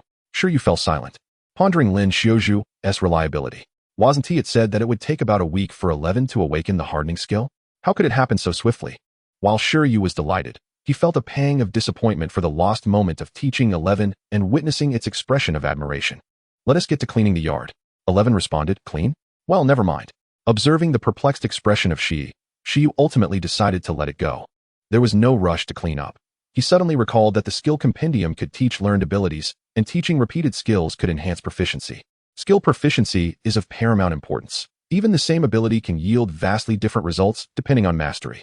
A low-tier skill executed by a highly proficient creature could surpass the effects of a high-tier skill wielded by an inexperienced one. Shi Yu retrieved the foundational cultivation manual for the iron-eating beast that Lin Xiaozhu had provided. The hardening ability possessed by the iron-eating beast, or rather all skills, can fundamentally be categorized into 5 stages of proficiency. The manual succinctly encapsulated this concept with 5 terms: Hu, Sh, Jiang, Ju, and Hu, representing the stages of initiation: proficiency, mastery, perfection, and transcendence. Presently, Shi's grasp of the hardening ability was merely at the initiation stage, having just begun to learn, allowing for localized hardening on a specific part of its body. According to the manual, upon reaching the proficiency stage, it should be capable of hardening its entire body. Generally, it takes at least a month of diligent training for a low-tier skill to progress from initiation to proficiency. Shi Yu was intrigued. If one were to use the skill compendium for teaching, how much proficiency could be gained in a single session? He glanced at Shi, who was observing the surroundings, and fell into contemplation. It seemed that utilizing the skill compendium for teaching would expel some physical energy. How much stamina would be consumed in teaching the low-tier skill of hardening? As Shi Yu had no prior experience, he felt a twinge of anxiety. What if teaching such a skill left him utterly exhausted? Perhaps it would be wiser to experiment with the most basic skill, the unranked silkworm silk, to gauge the energy expenditure. After all, the lower the skill rank, the lesser the consumption. This seemed worth a try, but unfortunately, Shi Yu needed to find a different test subject, as the iron-eating beast and the silkworm silk skill were incompatible for teaching purposes. Forcing the iron-eating beast to produce silk would be unfair. Since it had already learned the skill, why not engage in combat for the first time? Shi Yu suddenly turned his attention to the 2 persimmon trees in his yard, precisely focusing on a green figure perched upon one. A Qingmianshang was lazily resting on a branch, displaying remarkable audacity by not fearing the birds that might pass by. The combat prowess of this Qingmianshang was lamentable. Even an ordinary sparrow, which had not undergone any evolution, had a chance of defeating it. Moreover, these creatures were ubiquitous. Upon spotting it, Shi Yu immediately deemed it the ideal experimental subject. This Qingmianshang appeared malnourished, significantly slimmer than those raised at the beast base. Typically, such Qingmianshang have little hope of evolving and often become prey for birds. Yet for this one, encountering Shi Yu was a stroke of luck. I shall grant you a chance to enhance your proficiency in the silkworm silk skill. He commanded, capture it, but be gentle. Shi looked at the Qingmianshang and hesitated slightly. This tiny creature was its first combat target. Nevertheless, as a Beastmaster, Shi had to comply with the command. It swiftly climbed the tree and broke the branch upon which the Qingmianshang rested with a single swipe, causing it to tumble down along with the limb. The fall momentarily stunned the Qingmianshang. Hooray! We've won! Shouted Shi from atop the tree, clearly delighted. For a first battle, it was sufficient to have a hand in the victory. Well done, Shi Yu praised, for the iron-eating beast was still but a child, and it was essential to encourage rather than criticize. The Qingmianshang, meanwhile, was left bewildered. Chapter 10. The Capture of the Bamboo Shoot. The Qingmianshang's level was roughly 1. After commending Shi Yu turned his gaze back to the Qingmianshang. This particular creature was the one he had studied the most, due to his 3-month internship. After all, he had meticulously documented several volumes of growth data on Qingmianshang. From the patterns on this Qingmianshang, it was evident that it had only awakened once, rendering it rather feeble. Thus, Shi Yu boldly approached it. The classification of beasts includes growth levels and species levels. Generally, the higher the growth level, the stronger the creature's overall capabilities. The species level, on the other hand, signifies the potential for growth. A higher species level allows for a greater maximum attainable growth level. Currently, this Qingmianshang was in the first awakening phase of its growth level. This stage is where most creatures awaken their species skills. Each awakening enhances the creature's physical attributes and energy limits, providing a chance to awaken its unique species skill. After 10 awakenings, it may attempt to achieve the extraordinary level, becoming a true extraordinary being. Each of these awakening phases is simply denoted from 1 to 10 by Beastmasters.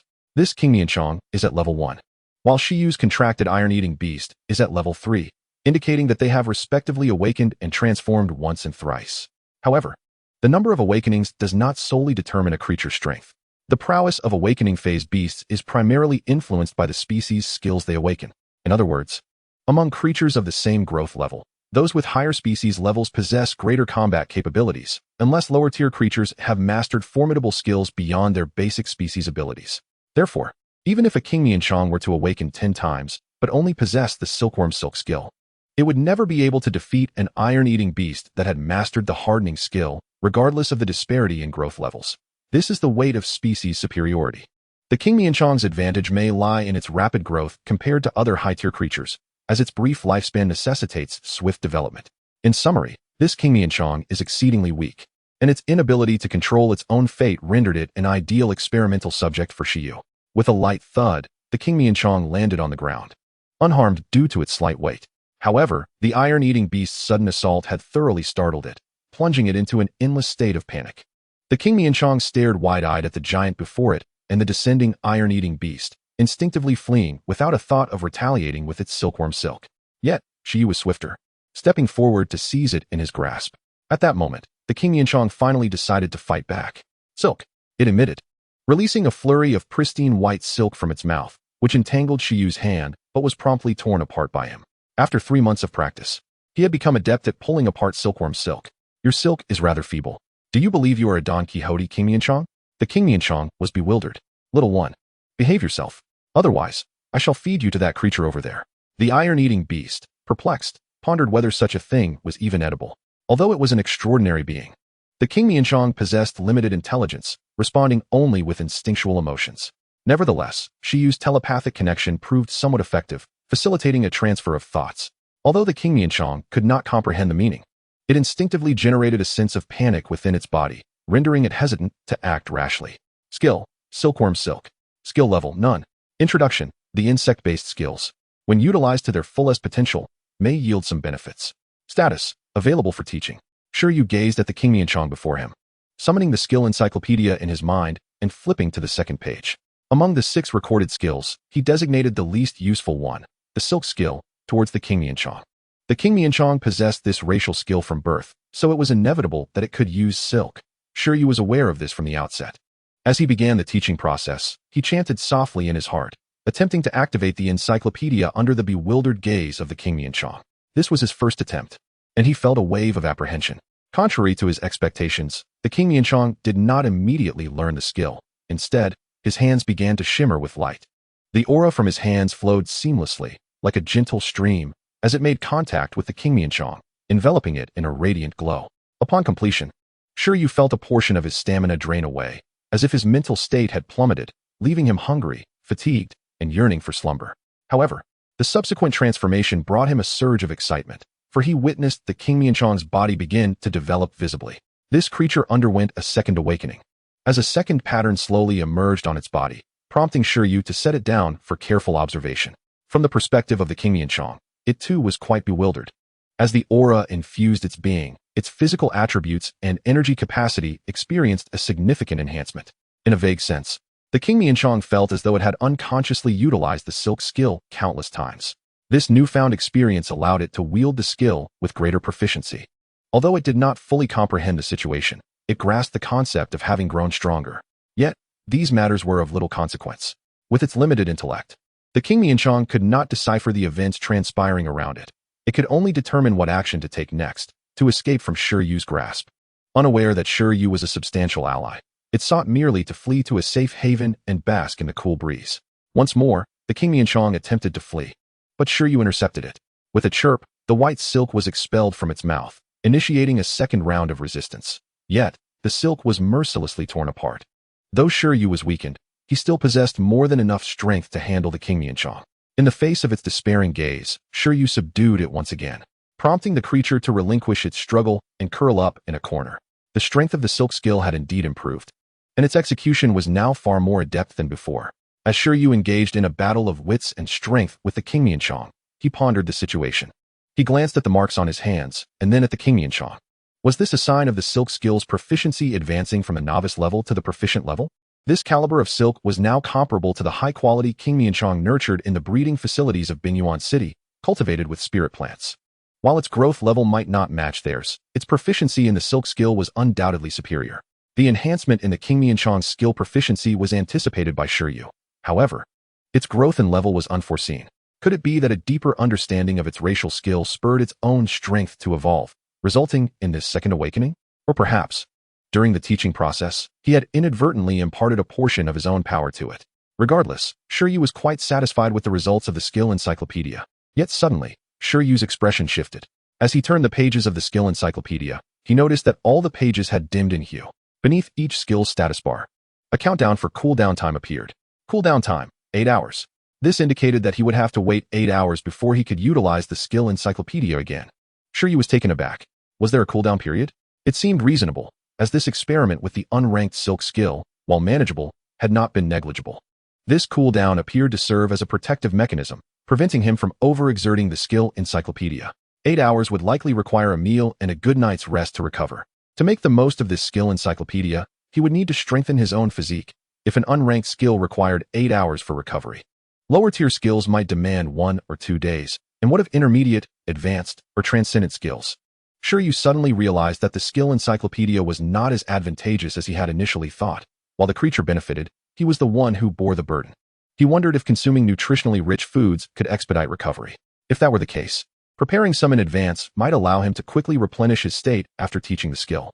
Creatures had nutritional supplements, and surely, beast tamers did as well.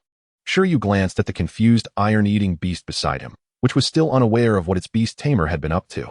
He had brought back some bamboo shoots from the breeding facility, and they would be having bamboo shoot stir-fry with rice for dinner. The iron bamboo stalks were hard, but bamboo shoots were edible and highly nutritious, far surpassing common vegetables. Shi Yu felt the need to replenish himself, ensuring he would be in optimal condition for teaching the iron-eating beast its hardening skill the following day. Bamboo shoots? The iron-eating beast's eyes lit up. However, it soon realized a serious issue. Wasn't bamboo shoots meant to be its food? Chapter 11, Methods of Earning Money. After completing the experiment, Shi Yu felt hungry, fatigued, and drowsy. He had initially planned to tidy up the courtyard and the room, but given his current state, he decided to postpone it until tomorrow. The hour was late, so he turned to prepare dinner. 11. You should rest for a while. Wait for me to call you for dinner, Shi Yu said, turning towards 11. Behind the tree, the iron-eating beast exclaimed, Rest? It shook its head vigorously. How could it possibly rest? It had only just awakened its hardening ability. It was far behind its peers. It needed to train diligently. Without completing 2 hours of training, it wouldn't feel at ease during dinner. With its telepathic abilities, Shi Yu was astonished. The caretaker Lin Xiaoju had indeed spoken the truth. This iron-eating beast was indeed a bit unusual. It was clearly eager to indulge in delicious food.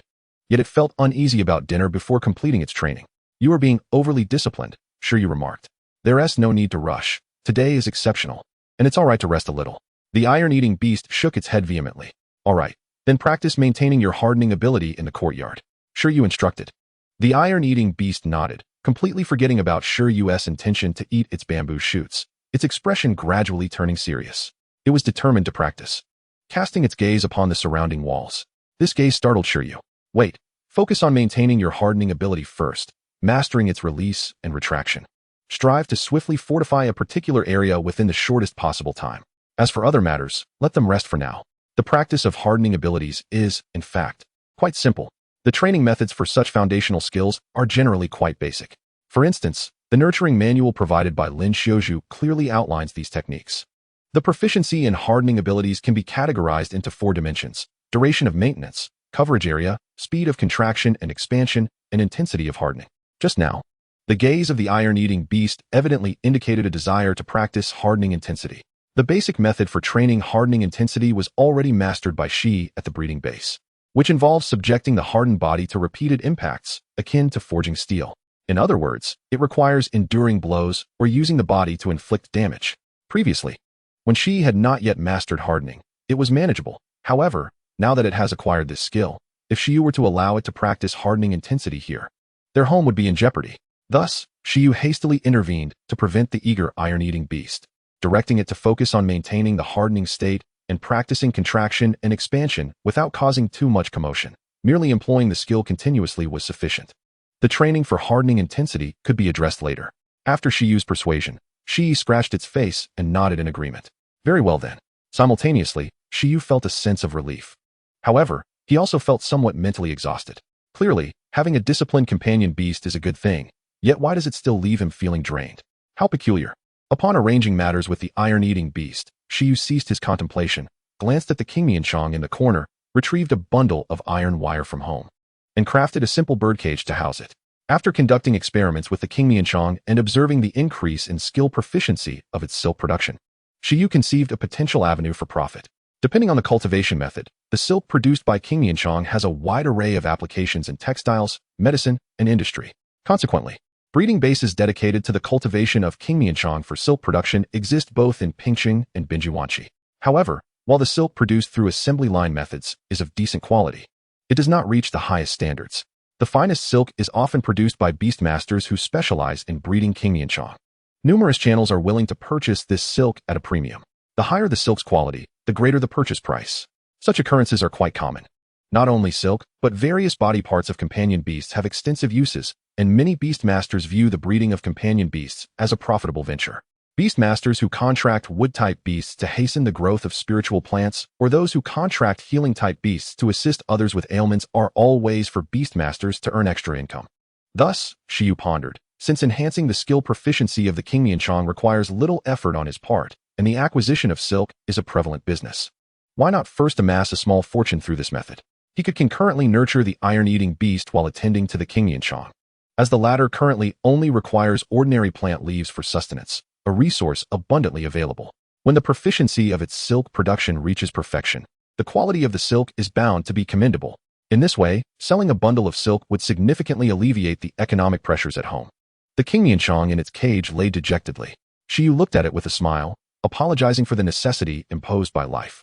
Unfortunately, the Qingmianchang lacks intelligence. Otherwise, if it were another companion beast, it would surely compete for the opportunity to quickly enhance its skill proficiency. As night fell, after dinner, both Shi Yu and the iron-eating beast felt fatigued. The frequent use of hardening ability during training had drained Shi of considerable energy. Upon finishing its meal, it promptly collapsed into slumber, its round body forming a cozy ball. Despite being in an unfamiliar environment, it slept soundly and peacefully, even revealing a smile absent when awake. Observing the iron-eating beast, which continued to munch in its sleep, Shi Yu couldn't help but smile as well. This endearing personality is partly due to its innate talent, but perhaps individual differences stemming from varied experiences also play a significant role. Although it relishes food, it refuses to eat unless training is completed, perhaps out of fear that failing to display diligence will lead to abandonment once more. As its beastmaster, Shi Yu vaguely sensed its thoughts. To Shi, the previous rejection by other beastmasters was due to its unsatisfactory performance. Rest assured, regardless of circumstances, I shall never abandon you. It is common for beastmasters to switch companion beasts, particularly as they mature and opt for higher-tier beasts to replace their previously contracted lower-tier companions. Shi Yu is uncertain of the level he might attain as a beastmaster, but he is resolute in his commitment to never forsake any contracted companion beast. Even if the tier of the contracted beast is low, he would risk exhaustion to secretly learn a few divine skills. Speaking of which, does the iron-eating beast have an evolution path? This is something Shi Yu is unsure about. Subsequently, Shi Yu recalled Shi to the Beastmaster space, where it could rest more effectively than outside, ensuring a more comfortable and restful sleep. Afterward, Shi Yu also laid down on his bed, lost in contemplation. Perhaps he should not have summoned it back. He has yet to experience the delight of using a giant panda as a pillow. Chapter 12, The Bug-Catching Boy. The next morning, the sun shone brightly, and the sounds of birds and Qingmianchang filled the air. Shi Yu awoke naturally and, in a daze, got out of bed. After mechanically completing his morning routine, he returned to bed. Oh right, he needed to step out shortly, he murmured to himself. At this moment, he was nearly fully restored. Checking his skill compendium, he noted that the 8-hour cooldown had expired, indicating he could utilize the compendium's teaching skills once more.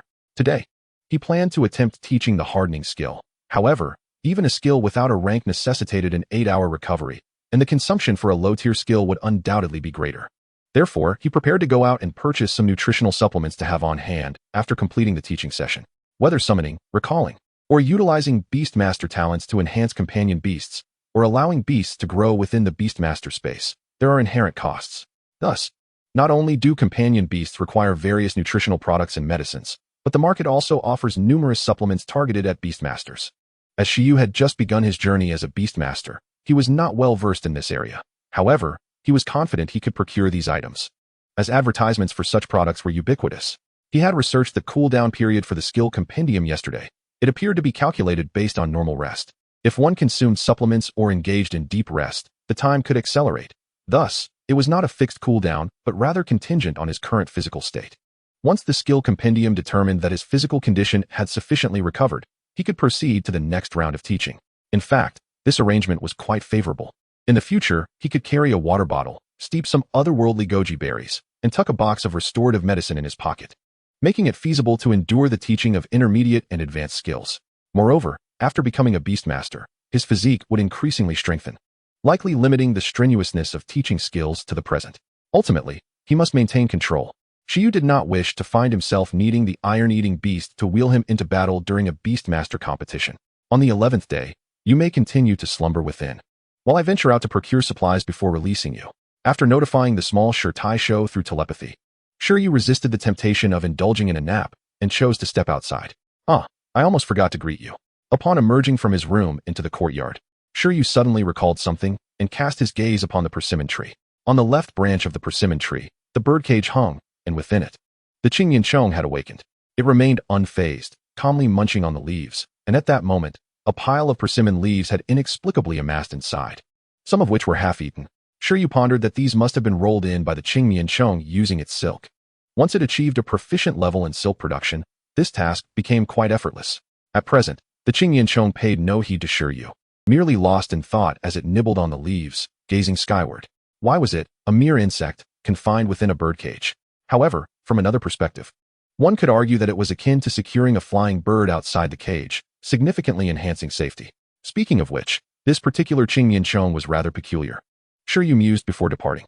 While other Qingyan sought out nutritious plants in pursuit of growth and evolution, this one exhibited no such ambition. Content to feast on the leaves of its domesticated persimmon tree, living in harmony with the world. No wonder this Qingyan suffered from malnutrition. Had it not been for Shi Yu utilizing the skill compendium to teach it about silk, it might never have undergone a second metamorphosis before its life came to an end. Upon his return, he resolved to gather a variety of ordinary plants from the roadside to enhance its diet. He could not afford the spirit plants and precious fruits that promoted the growth of Qingyan at the breeding base. However, the ordinary plants lining the streets were plentiful. As his future supplier of silk, he could not afford to let it perish due to malnutrition. Hold on, dear Qingyan. Once this species reaches level 10, it has a chance to cocoon and evolve. At that juncture, they will spin silk to envelop themselves in cocoons. The higher the proficiency in silk skills, the greater the probability of successful evolution, leading to more significant individual differences. Thus, as long as this Qingyan remains obediently within Shi Yu's birdcage, there exists a possibility for it to defy fate in the future. Upon leaving, Shi Yu strolled along the streets of Pingcheng, once again marveling at the transformations that had unfolded, most evident not only in the towering skyscrapers, but also in the passers-by. Regardless of whether they were beast tamers or not, owning a pet seemed to have become a prevailing trend in this world. In locales where beast tamer culture flourished, the bond between humans and their pets grew increasingly intimate. He observed a gentleman riding a four-wheeled cart, with a leash-tethered Siberian husky energetically pulling him along. Such a green mode of transportation, entirely natural and unpolluted, albeit a tad demanding on the dog. Besides dog walking, there were also those who walked cats. Shi Yu spotted a young girl chasing after a dazzling gem cat. If walking a dog resembled horseback riding, then walking a cat was akin to bullfighting. It was not the person walking the cat, but rather the cat leading the person. This uncontrollable situation likely arose because the cat's owner was not a beast tamer, and they had not entered into a contract, treating the gem cat merely as a pet. The gem cat, resembling an earthbound ragdoll cat, was exceptionally beautiful, with combat prowess surpassing that of the Qingyan. Similar to the Qingyan, its evolution process was transparent, with a commendable upper limit. Provided one possessed a rare cat's eye gemstone, the gem cat could acquire various racial abilities based on the type of gemstone, thus achieving evolution. The higher the quality of the cat's eye gemstone used, the more potent the powers gained by the gem cat. It was, after all, a pet capable of utilizing eye techniques. Generally, a gem cat without a cat's eye gemstone could only serve as a pet, while one with such a gemstone could become a formidable battle companion. Shi Yu did not linger on the site, for that was merely an ordinary gem cat, devoid of any signs of evolution, likely still in its foundational training phase. After all, the price of a cat's eye gemstone far exceeded that of the gem cat itself. Gemstones are natural resources, exceedingly scarce, whereas cats can reproduce continuously. Over time, the price of cat's eye gemstones would rise while the price of gem cats would plummet. At this moment, as he absorbed the ambience of present-day Pingcheng, Shi Yu sought out a pharmacy. Ultimately, he arrived at a place named by Chaotang Pharmacy. Located 4,000 meters from his home, the layout here bore little difference from pharmacies on Earth. Upon entering, Shi Yu beheld an array of boxed and jarred medications within various glass cabinets. The primary distinction was that pharmacies in this world catered to both humans and beasts alike. Due to cultural differences, Even doctors specializing in human ailments possessed at least some knowledge of treating animals, primarily for the sake of profit. It was merely a matter of obtaining one more certification, effectively doubling their income. "How may I assist you?" inquired the young physician at the front desk as Shi Yu entered the pharmacy. "Do you also purchase silk?" Shi Yu immediately noticed a sign within the pharmacy detailing the various medicinal materials they acquired, one of which included the silk from Qingyan. "Indeed. But we require silk produced by Qingyan that have been fed specific rare materials, and it must meet a high-quality standard. After component testing, we can directly purchase it here. The types of medicinal materials are listed above. Feel free to take a look." "All right," Shi Yu nodded, genuinely studying the information. Depending on the diet, the silk produced by Qingyan varied in properties. For instance, some textile factories required silk with various cold-resistant and heat-insulating capabilities. Garments made from cold-resistant silk were exceedingly expensive, akin to the snow-capped mountains outside of Bingyuan. Any ordinary beast tamer wishing to explore that region would require specialized cold-resistant expedition gear. The silk purchased by this pharmacy for medicinal use, of course, needed to possess specific components. As for the so-called high quality, it likely corresponded to the requirement that the silk proficiency of the Qingyan reach a mastery level. If the proficiency reached perfection, the price would multiply several times over.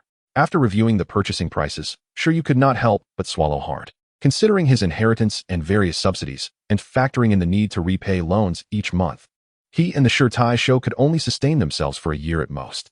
Should they fail to establish themselves within that year, for instance, by becoming professional beast tamers, he would have to humbly seek employment at a breeding base, leading to a rupture in the funding chain for raising the Shi Yu. However, if he could elevate the silk of the Qingyan to perfection, even when accounting for food costs, he could entirely support the Shi Yu with just a single insect. Establishing a Qingyan breeding farm would lead to immediate financial freedom. It appeared he had truly discovered a business opportunity. The insect-catching youth was none other than himself. "Are you a beast tamer? Do you intend to sell silk?" the young physician casually asked as Shi Yu immersed himself in contemplation, jolting him back to reality. "Not at the moment. Please fetch me 2 bottles of that medicine." Shi Yu pointed towards a designated section. Physician. Chapter 13. From Entry to Rest. After purchasing the supplements, Shi Yu returned home. The supplements he acquired were named Ming Shin capsules, seemingly derived from various plant-based extraordinary materials.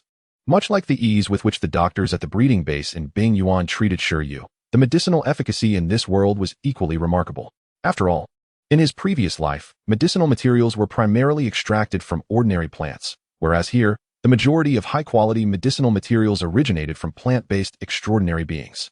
The extraordinary effects of these remarkable beings, with their vibrant flora and foliage, need not be elaborated upon. It is even rumored that a single cluster of pollen from certain mythical plant-like beings possesses the power to resurrect the deceased. Naturally, the Ming Shin capsules are merely the most ubiquitous variety and are not quite so miraculous. The efficacy of the Ming Shin capsules is straightforward. They primarily serve to alleviate symptoms of physical weakness and enhance one's constitution, enabling users to remain alert and composed even in a state of frailty. The results are said to be quite impressive, as many Beastmasters indulge in one after a battle, instantly feeling revitalized. However, moderation is key, for excessive consumption can lead to adverse effects, and one cannot treat these capsules as mere sweets due to financial constraints. In addition to purchasing 2 bottles of capsules, Shi Yu also acquired some nourishing foods, allowing him to return home with peace of mind. Upon arriving home, Shi Yu summoned the iron-eating beast. After a refreshing slumber, Shi Yu appeared quite spirited, looking at Shi Yu with blinking eyes. It had slept soundly, far more so than during its time at the Taizhou breeding base, and could feel its condition was remarkably good, a testament to the wonders of the beast space. In this state of vitality, Shi Yu felt capable of enduring high-intensity training for at least 6 hours. Moreover, the most comforting aspect was that after completing its training, as long as it absorbed sufficient energy in the beast space, it could swiftly recover from fatigue. Before rushing into training, one must understand the importance of balancing work and rest. Shi Yu raised an eyebrow as he sensed the iron-eating beast's thoughts. Did this creature not realize that part of the energy it absorbed from the beast space originated from him, its Beastmaster? It should consider him as well. On one hand, he needed to meditate to strengthen the beast space, and on the other, he had to utilize the skill compendium. Shi Yu felt utterly exhausted. Having such self-disciplined pets at the early stages of training did not seem beneficial for a Beastmaster. He needed to arrange for absolute sleep soon. The mature iron-eating beast should learn to manage its post-training fatigue independently. Meanwhile, Shi Yu, oblivious to Shi Yu's contemplations, began shaking its round head vigorously upon hearing the phrase balance work and rest. While the concept was sound, it could not afford to become overly lax, where it would waste too much time and fall behind on training. Once I recover and teach you absolute sleep, you can train however you wish. Skill, hardening. Skill level, low tier. Description, a metal-type skill that allows the body to harden, functioning like an invisible armor, which can also be transformed into offensive power. Status, teachability confirmed. Shi Yu did not wish to engage in a debate with this diligent iron-eating beast, and instead aimed to first attempt teaching the low-tier skill of hardening. Yesterday, Shi Yu had begun to grasp the hardening skill, achieving a novice level of proficiency. Through practice, it could now arm its fists, claws, and teeth with the hardening ability, albeit only one part at a time. The duration of this effect varied with the area covered, but it lasted at most a few seconds, and the hardening ability would dissipate immediately after a single attack. Indeed, the evaluation of novice proficiency was justified. The hardness was commendable, reaching a level capable of withstanding impacts akin to that of rock. Shi Yu, look here, Shi Yu called out, prompting the little iron-eating beast to lift its head. Compendium. At points, a white halo enveloped Shi Yu's right hand, radiating a faint glow as he reached out to stroke Shi Yu's head. With vigor, he rubbed and kneaded. This white light also captivated the attention of the Qing Mian Chong in its cage, and under its watchful gaze. The light swiftly flowed from Shi Yu's hand to Shi Yu, enveloping it in a shimmering white aura. Boom. At that moment, after a mental buzz, Shi Yu felt as though he had not eaten for days and was in poor condition. However, the experience was not as dire as he had anticipated. The energy consumption between the insect silk and hardening was not excessively disproportionate. Seizing the opportunity while Shi Yu absorbed the skill proficiency, Shi Yu consumed a Ming Shin capsule. Within moments, the effects were instantaneous. Though he still felt unwell, he immediately sensed a resurgence of vitality. Shi Yu's hardening. After reviving himself, he directed his gaze at the utterly bewildered and astonished little iron-eating beast. Similar to the Qing Mian Chong from yesterday, Shi Yu had seemingly undergone a comparable experience, as if it had unconsciously used hardening countless times, thereby significantly increasing its proficiency. Additionally, its physical attributes and internal energy had slightly improved, as if it were on the brink of another awakening transformation. With Shi Yu's command, Shi Yu tentatively employed its hardening ability. In an instant, a metallic sheen emanated from its claws, spreading throughout its body. Within mere seconds, the diminutive iron-eating beast was entirely armored, resembling a fortified panda. From the luster, it appeared that the strength of the hardening had also increased. This transformation astonished not only Shi Yu, but also filled Shi Yu with joy. Can you still move? Shi Yu inquired hastily. Shi Yu struggled to shake its head before reverting from the hardening state, its expression still tinged with excitement. It was perplexed as to why it had suddenly become so formidable. What had Shi Yu done? At that moment, Shi Yu fell into contemplation. If the hallmark of novice proficiency in hardening was localized hardening, then the hallmark of proficient-level proficiency was full-body hardening, albeit with limited mobility in that state. However, this was not a significant concern, as it still indicated a substantial enhancement of the iron-eating beast's hardening ability. After all, there are rarely situations that necessitate full-body armor. The current proficient level of hardening could still achieve multiple localized hardening effects. Thus, the hardening ability had begun to embody both offensive and defensive capabilities, without compromising agility. As with teaching the Qing Mian Chong previously, imparting a skill at the novice level only required one session for it to attain proficient-level mastery. The hallmark of mastery in hardening is the ability to fully armor oneself while maintaining freedom of movement, which evidently Shi Yu had yet to reach. Nevertheless, even so, the power of the skill compendium was palpable to Shi Yu. According to the foundational breeding manual for iron-eating beasts provided by the Taizhou breeding base, even with a Beastmaster's assistance and ample nutritional resources, a typical iron-eating beast requires at least a month of arduous training to achieve proficient-level hardening. In contrast, an iron-eating beast lacking resources may take an entire year in the wild to reach proficient level, as they seldom utilize this ability beyond consuming food. This sudden enhancement in Shi Yu's combat strength likely doubled its potential. It was undoubtedly left in a daze. Shi Yu looked expectantly at the little iron-eating beast, awaiting its admiration. So, are you still eager to train? Now do you recognize my prowess? Shi Yu was undeniably thrilled by its newfound abilities. Yet upon hearing Shi Yu's question, it immediately became confused. The iron-eating beast pondered, why has my hardening ability improved so much without any effort on my part? What exactly did my Beastmaster do? This is illogical. This proficiency feels too unsteady, too unsettling. Shi Yu responded, shall I take it back then?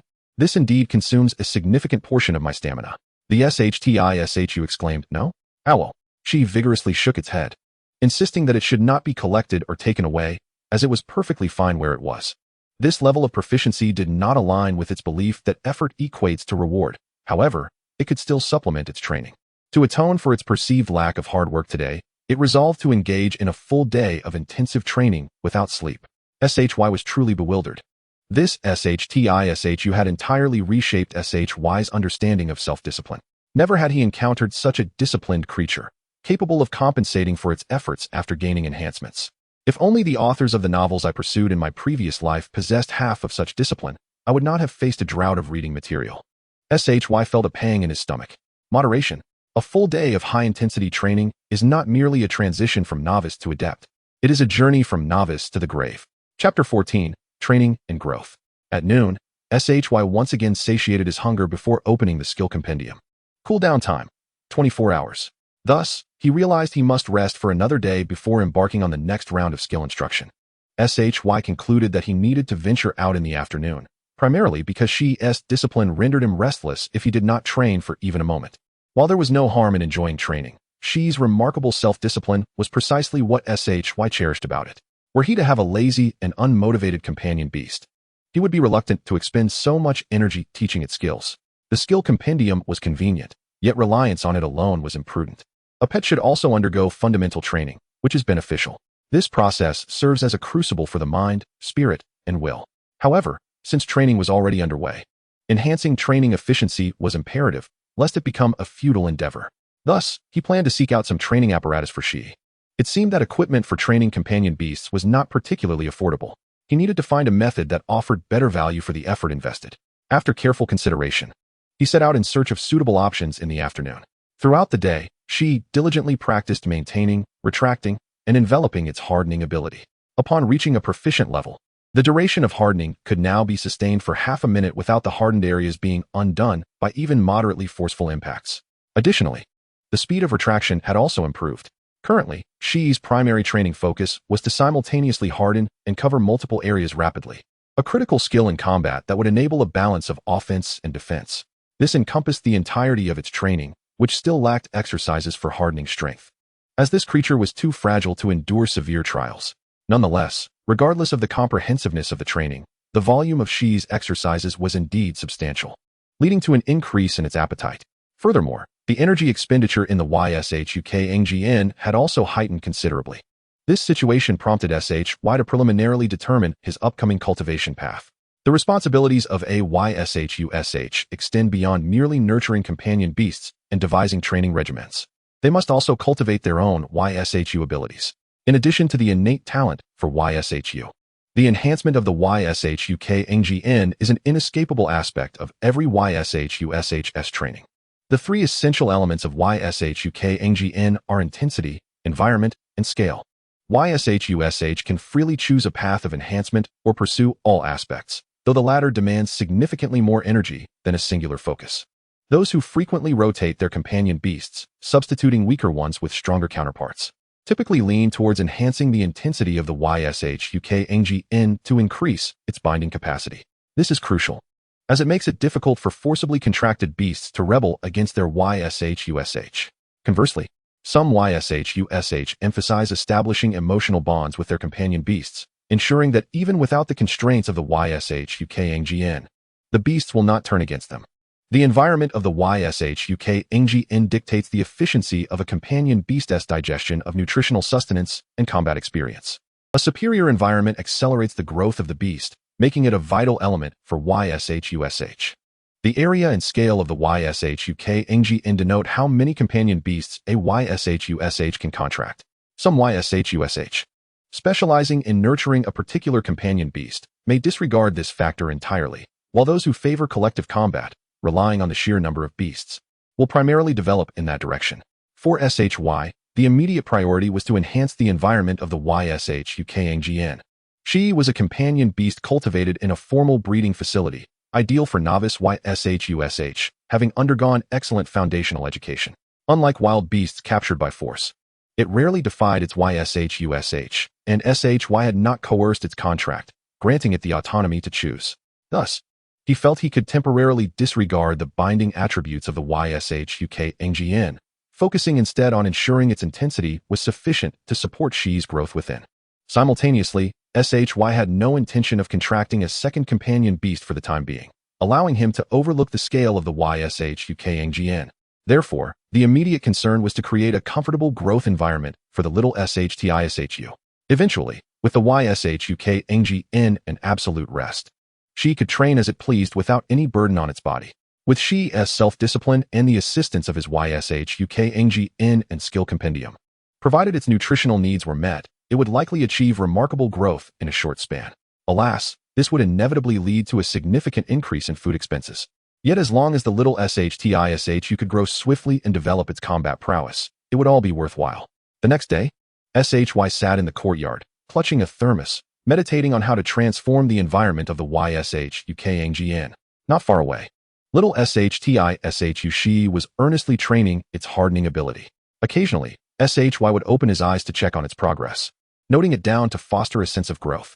Accompanying him was the QAngmi NCH Ing in the birdcage atop a tree, which, besides persimmon leaves, had been provided with a variety of new food offerings, such as bamboo leaves and leftover cabbage leaves from SHY's lunch.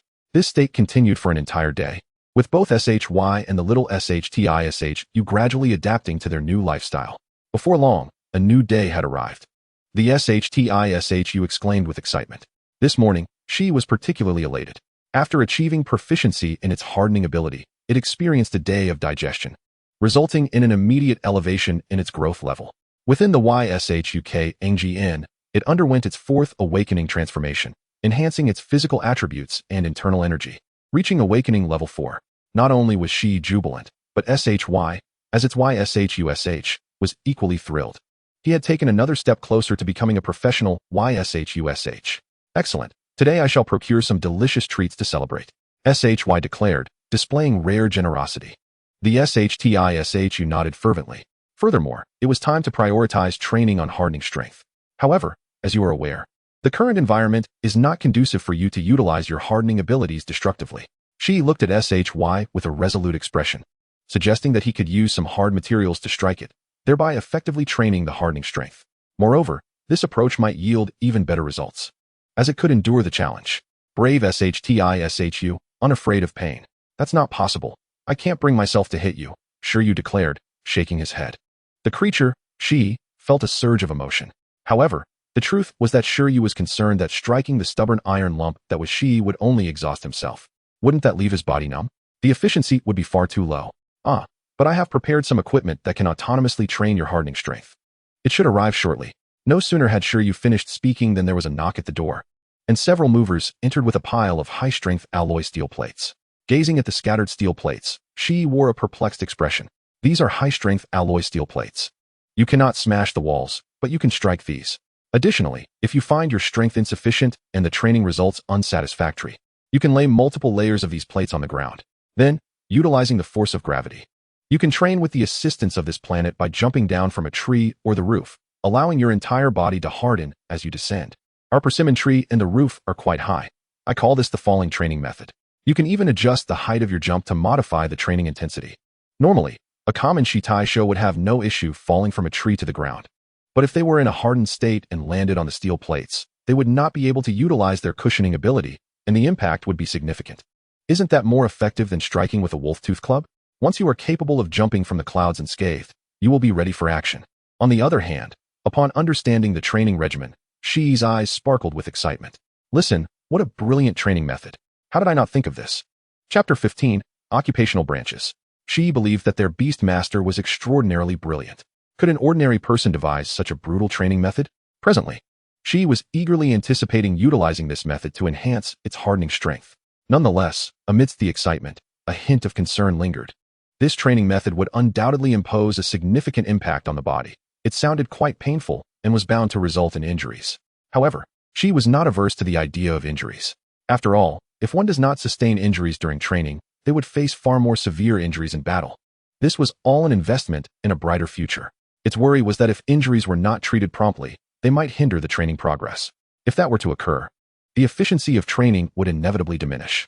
You are indeed quite thoughtful, Shi Yu remarked, his eyelids twitching as he gazed at the little Shitai show. If you are not among the world's top 10 most diligent pets this year, I will storm the television station myself. Do not fret. I have also prepared a healing skill for you, so train with peace of mind. Shi's thoughts were astute, and so were Shi Yu's. Skill, high-speed healing. Skill level, intermediate. Description, a wood-type healing ability that accelerates the healing speed of ordinary injuries. Status, teachability. Shi Yu first consumed 2 Mingxian capsules, then solemnly placed his glowing right hand upon Shi's head, performing a spiral massage.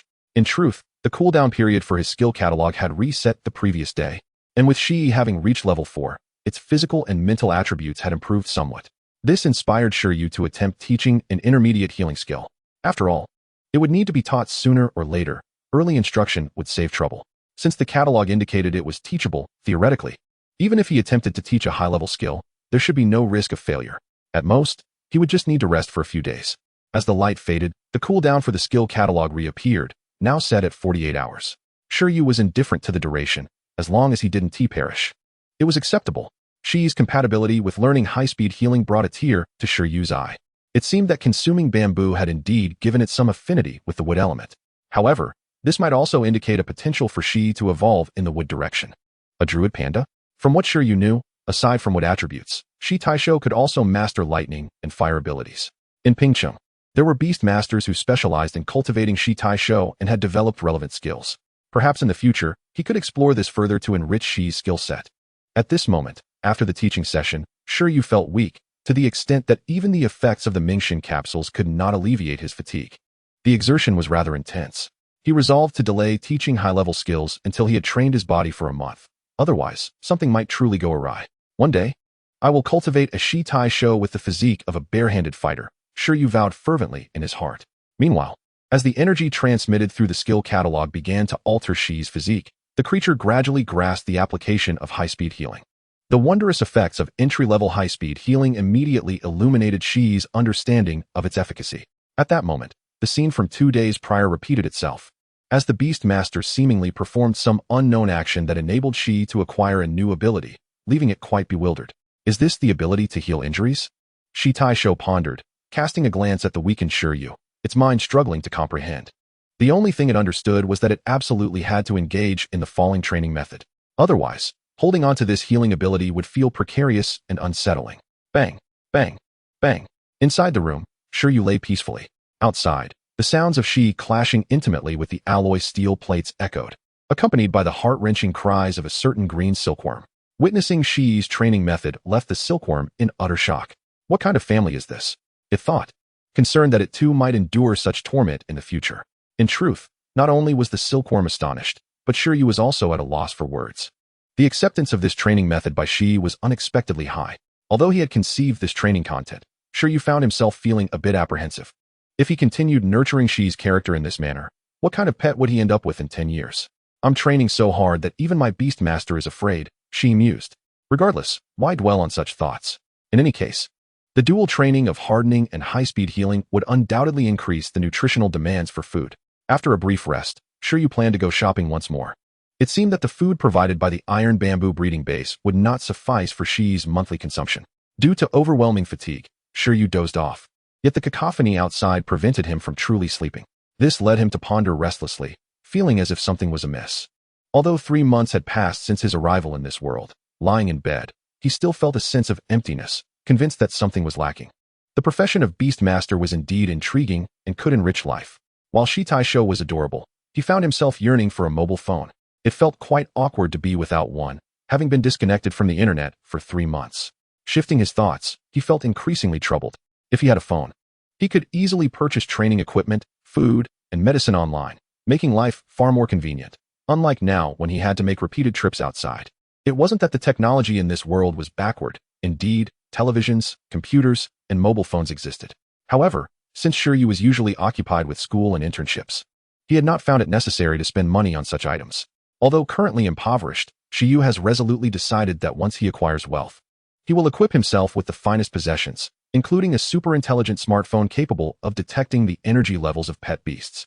In many respects, the technology in this world, despite its widespread availability, is remarkably advanced. Not only have animals and plants evolved into extraordinary life forms, but machinery has also undergone similar transformations. And artificial intelligence has reached a high level of development in certain nations. In some regions, Beast tamers even contract mechanical life forms as their companions, preferring to refer to themselves as engineers rather than beast tamers. The term beast tamer is merely an archaic designation, and throughout history, various specialized tamers have adopted different titles based on the type of beasts they contract. Those who train and contract dragons are known as dragon tamers, while those who communicate with and contract the undead are called necromancers, and those who enhance and contract mechanical life forms are referred to as engineers. Although they have acquired new professional titles, their essence remains that of beast tamers. However, despite their fundamental similarities, a hierarchy of disdain often emerges due to these differing names. Among them, necromancers are the least esteemed, as few wish to engage with the departed. Engineers, specializing in mechanical life, are typically highly intelligent individuals, possessing the highest professional thresholds, creating a significant gap between them and ordinary beast tamers. Dragon tamers, due to the formidable nature of dragons, often look down upon all other branches of beast tamers as inferior. In contrast, beast tamers who contract extraordinary animals are the most common, largely due to the ease of breeding such creatures. Shi Yu, having come to understand this hierarchy of disdain among professions, finds it childish and tedious, as he occupies a central position within this hierarchy as an ordinary beast tamer. Nevertheless, he sees no significant issue, believing that as long as he continues his training regimen, it is only a matter of time before he can effortlessly tear through a dragon. After this round of training, he intends to seek out a genuine combat challenge to test his skills. Chapter 16, Mastery Level. On July 7th, in the 177th year of the Alliance, 3.5 months have passed since Shi Yu arrived in this world, and he has been a beast tamer for 4 days. On the first day, Shi Yu's contracted pet, the Iron Eater named 11, awakened its hardening skill and achieved victory in its inaugural battle against the most widespread and numerous pet beast, the Qingyan worm. On the second day, Shi Yu utilized the skill compendium to upgrade 11's entry-level hardening skill to proficiency level. On the third day, 11 trained its hardening ability as part of its daily regimen. On the fourth day, the Iron Eater's growth level reached level 4, and through the skill compendium, it learned the mid-tier skill of rapid healing, commencing its falling training. Falling training is an excellent method if the steel plate at the landing point remains intact. It indicates that 11's hardening strength requires further practice. Conversely, if the plate is damaged, it signifies that the training has been fruitful, and there is no need to worry about the broken plate being wasted, as it can be fed to the Iron Eater. At that point, 11 should possess the ability to gnaw on and digest metal substances. Therefore, Shi Yu not only purchased training equipment, but also secured a supply of backup food for 11. A remarkably cost-effective decision that left him in awe of his own wisdom. On the 5th and 6th days, Shi Yu focused on recuperating from the exhaustion brought on by teaching rapid healing. During these 2 days, 11's appetite doubled again, as the frequent use of its 2 skills resulted in significant energy expenditure, making it increasingly reliant on the beast space for the rapid digestion of nutrients from its food. On the 7th day, a week after becoming a beast tamer, Shi Yu made a startling discovery. The consumption resulting from using the skill compendium was not solely detrimental. It also harbored hidden benefits. As long as nutrition was sufficient, whenever he recuperated, his physical condition seemed to improve slightly, as if the expenditure from utilizing the compendium equated to the benefits derived from physical exercise. This revelation led Shi Yu to believe that frequently entering a state of weakness while teaching skills might not be so unfavorable after all, as one's physical condition is the foundation of a beast tamer's capabilities. On the same day, Shi Yu once again employed the skill compendium to teach 11 the hardening skill.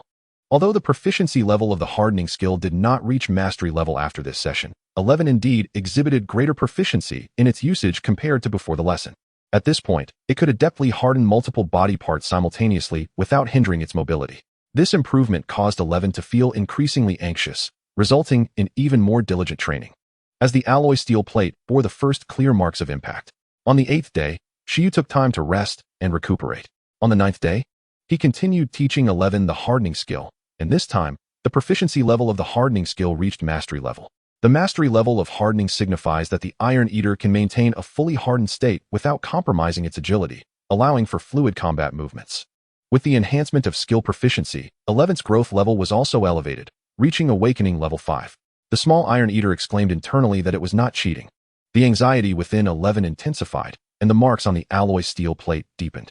If the proficiency level of hardening required the Iron Eater to train under optimal conditions for a month, then achieving mastery level hardening skills would necessitate a year of rigorous training under similar conditions. Rigorous training implies that one should ideally refrain from sleep, as ordinary Iron Eaters do not engage in such strenuous practice. Yet, They accomplished this remarkable feat in just 1 week. In the courtyard, leaning back in a chair, Shi Yu analyzed 11th's growth situation, increasingly convinced that his transition to a professional beast tamer seemed promising. Both he and 11 appeared to have a bright future ahead. On the 10th day, Shi Yu rested and recuperated. Subsequently, he refrained from using the skill compendium to further increase 11th's proficiency in hardening skills.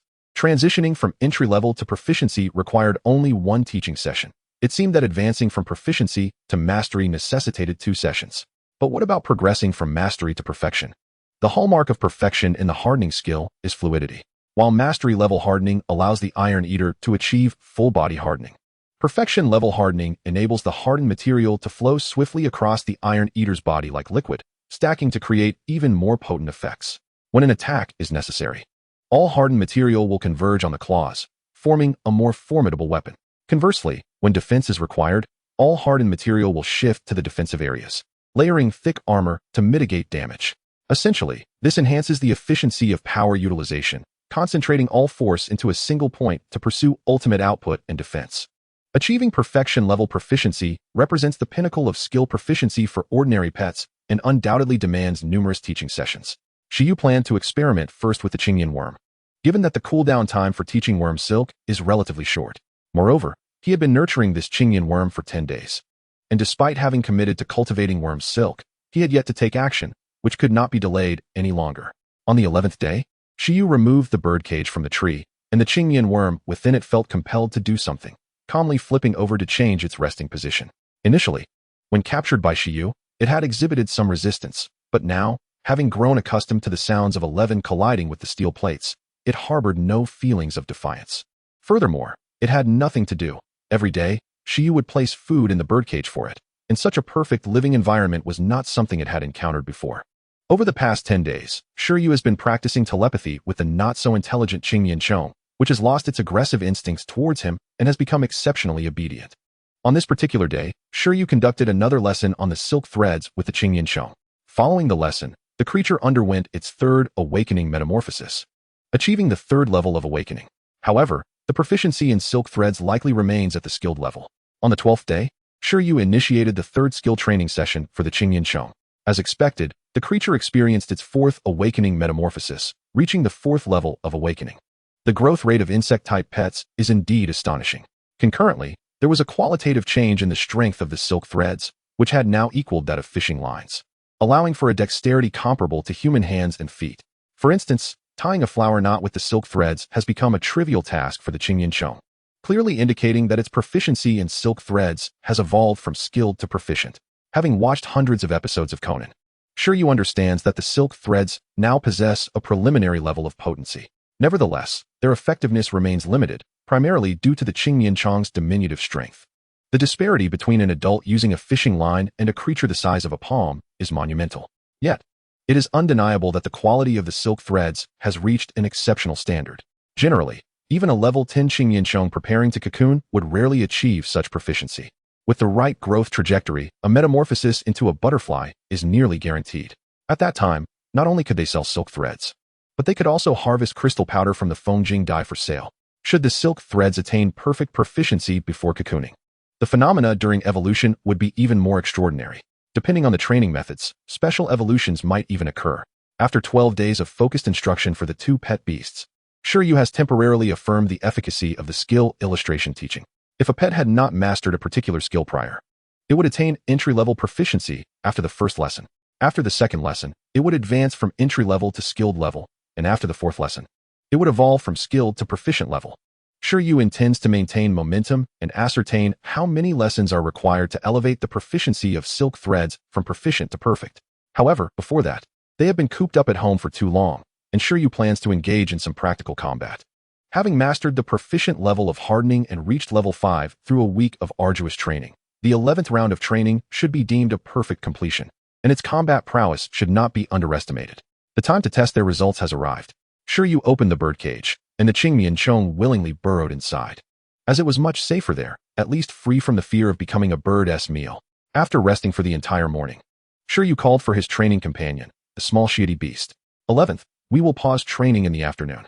Make sure to rest well and eat plenty. We will engage in practical combat afterward. Rar? Practical combat. The young and small Shi Yu beast, clutching a steel plate, suddenly felt a rush of excitement. Chapter 17, Practical Combat. For a pet beast, there are essentially three pathways to growth: food, training, and combat. Nutrient absorption through food is the most effortless method for transformation into the materials necessary for growth. Training, albeit slightly more arduous, hones inherent abilities to a higher level, thereby facilitating growth. Combat is the most perilous, particularly in life and death struggles that demand intense focus, willpower, and mental fortitude. Such high-intensity battles yield growth experiences that basic training cannot compare with. To cultivate a formidable pet beast, a balanced diet, appropriate training, and adequate combat practice are all indispensable. Currently, Shi Yu intends to take the 11th into a battle of equal footing. Naturally, it is not a fight to the death, but rather a regulated beast battle held in an official venue. For both him and the 11th at this stage, they are yet to engage in the caliber of life and death battles, and there are no such facilities in the city for them to undergo such rigorous training. Even if there were, Shi Yu would not recklessly seek danger. He is a rational individual, and with the skill illustration at his disposal, steady development is more advantageous. He will certainly avoid places fraught with life-threatening hazards. That afternoon, Shi Yu returned the small Shi Yu beast to the beast space and set out once more. In a well-developed city, several key establishments are essential, such as the administrative units for beast tamers and the Beast Tamer Association. Additionally, there are the beast battalions stationed at the city's periphery to protect it, as well as schools, breeding bases, training grounds, and martial arts halls. Every city has these. Furthermore, a venue for combat practice where beast tamers can hone their skills is indispensable. These combat venues are generally managed by official authorities, and within the city, they are the only places designated for battles between beast tamers. Shi Yu sees this as one of the options for finding an opponent for practical combat. He could also venture into the wild to seek out creatures with combat prowess, but that would be quite dangerous. Considering that both he and the 11th have not yet reached their full potential, Shi Yu has temporarily set aside this option. However, it seems that to become a professional beast tamer, proficiency in wilderness survival skills is a requisite. According to Shi Yu's knowledge, the assessments for professional beast tamers include not only foundational and practical evaluations, but also wilderness survival assessments. If he wishes to obtain that certification, it appears unavoidable, after all. They are currently too weak. If they could easily overcome all dangers, there would be no need for such caution. If Shi Yu remembers correctly, the Beast Tamer Association regularly organizes wilderness training for apprentice beast tamers who can sign up autonomously. In such activities, high-level extraordinary creatures are usually cleared from the training area. And there are also high-level beast tamers and rescue teams stationed to respond to emergencies. Should he decide to embark on wilderness training, Shi Yu believes that joining a group would be a wise choice, offering more security than venturing alone, although it requires self-funding and incurs costs. If he can acquire rare materials or learn unique skills in the wild, it would not be a loss. After spending some time, Shi Yu arrived at a combat venue located a considerable distance from his home. Picheng, with a resident population of 130,000, boasts a significant number of beast tamers, particularly a high proportion of apprentice beast tamers. While there may be few professional beast tamers in each city, apprentice beast tamers are abundant, resulting in a plethora of combat venues. The Picheng Combat Venue, located at Yuyang Road, welcomed him as he stepped inside. "Hello, welcome." A young female receptionist at the front desk greeted him with a smile. Following her voice, Shi Yu observed that there were 4 reception desks, and currently, only the one he was addressing was unoccupied. The other desks were busy with receptionists attending to beast tamers of various ages. There were more people here than Shi Yu had anticipated. "Hello," he replied promptly, approaching the desk. The receptionist looked at him and said, "How may I assist you today?" Shi Yu replied, "I wish to engage in a battle, but this is my first visit. Could you provide me with a brief introduction?" The receptionist smiled and nodded, stating that they offer battle venues for combat below the extraordinary level. Here, you may choose either a predetermined battle or a random one. A predetermined battle allows you to select your opponent in advance, while we merely provide the venue, referee, and medical services. In contrast, for a random battle, you need to fill in basic information, and we will randomly select an opponent for you, along with providing additional services. Random battles are categorized based on the level of the Beastmaster's pet, divided into 2 groups, levels 1 to 6 and 7 to 10. We will match you with an opponent within your pet's level range. Regardless of the mode, the venue usage fee for each battle is 100 yuan. 100 yuan? Exclaimed Shi Yu, feeling a pang of regret. That is quite expensive. With 100 yuan, I could live for 3 days. However, considering the cost for venue maintenance, referee fees, and even medical expenses, this price seems reasonable. If it were not for official support, it might have been even higher. Oh, by the way, There's also the option for a wager battle, the receptionist added. Before the battle, both parties can place bets, with the loser responsible for paying the venue usage fees for both participants, meaning the defeated individual must pay 200 yuan, while the victor incurs no cost. I choose the random wager battle, with a pet level limit of below 6, Shi Yu promptly decided. His pet, the little iron beast, currently stood at level 5, possessing mastery and hardening abilities and even an unorthodox high-speed healing trait. Thus, even against a level 6 high-species pet, victory was not guaranteed. To save a little money, he had to apologize to his opponent, and if he were to lose, he would simply have to accept it. He hoped his opponent would be weak, but not too weak. All right, please fill out this form, the receptionist said, handing him a sheet. After examining it closely, Shi Yu picked up a carbon pen and swiftly filled in the information: name, ID number, pet species, and pet growth level. These were the essential details required. The rest consisted of options, such as selecting random battle and confirming the wager battle choice. Once completed, he returned the form and couldn't help but ask, "May I increase my wager for the battle? If you were going to gamble, why not make it significant? After all, Pokemon trainers earn a profit from their victories. So surely Beastmasters could too." "Apologies, but that exceeds our service scope," came the reply. Shi Yu felt a sense of loss, as yet another way to earn money slipped away. Next, based on the information Shi Yu provided, the young receptionist began inputting details into her large computer. Meanwhile, she spoke, "Here is your card number. You may wait in the lobby until we match you with a suitable opponent. The screen will display your name along with the battle venue number." "Thank you," Shi Yu replied, accepting the card and nodding before heading to a chair in the lobby to await his opponent. At the same time, a boy in a blue and white school uniform, wearing glasses, was registering his information at the front desk. Name, Shinkai. Pet species, ice-armored beast. Pet level, awakening level 6. Battle mode, random wager battle. After completing his details, the boy felt a surge of anticipation. As an exemplary student, he believed his classmates were too weak to pose any challenge, making him question when he would ever become a professional Beastmaster in such an unchallenging environment. He needed pressure.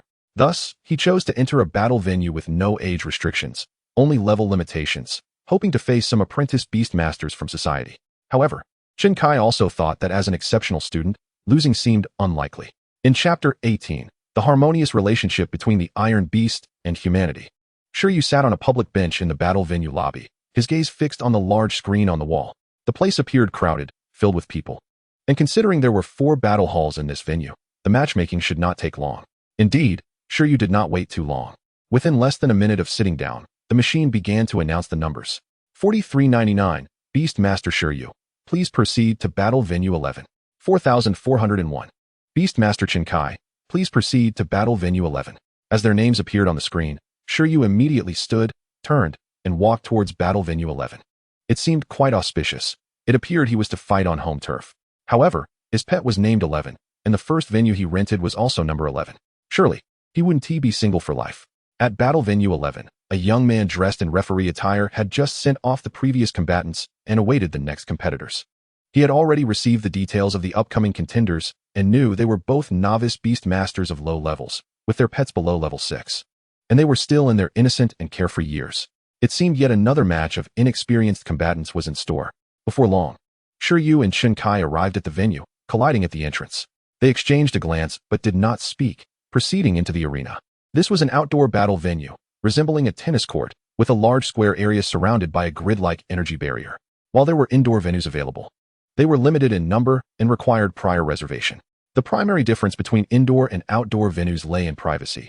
Indoor battles were typically more secluded, with few spectators apart from the referee, while outdoor venues allowed anyone outside the barrier to view the battle in detail. "Welcome," the young referee greeted upon seeing them enter Battle Venue 11. "You are the contestants, Shi Yu and Shinkai, correct?" "I am Shinkai."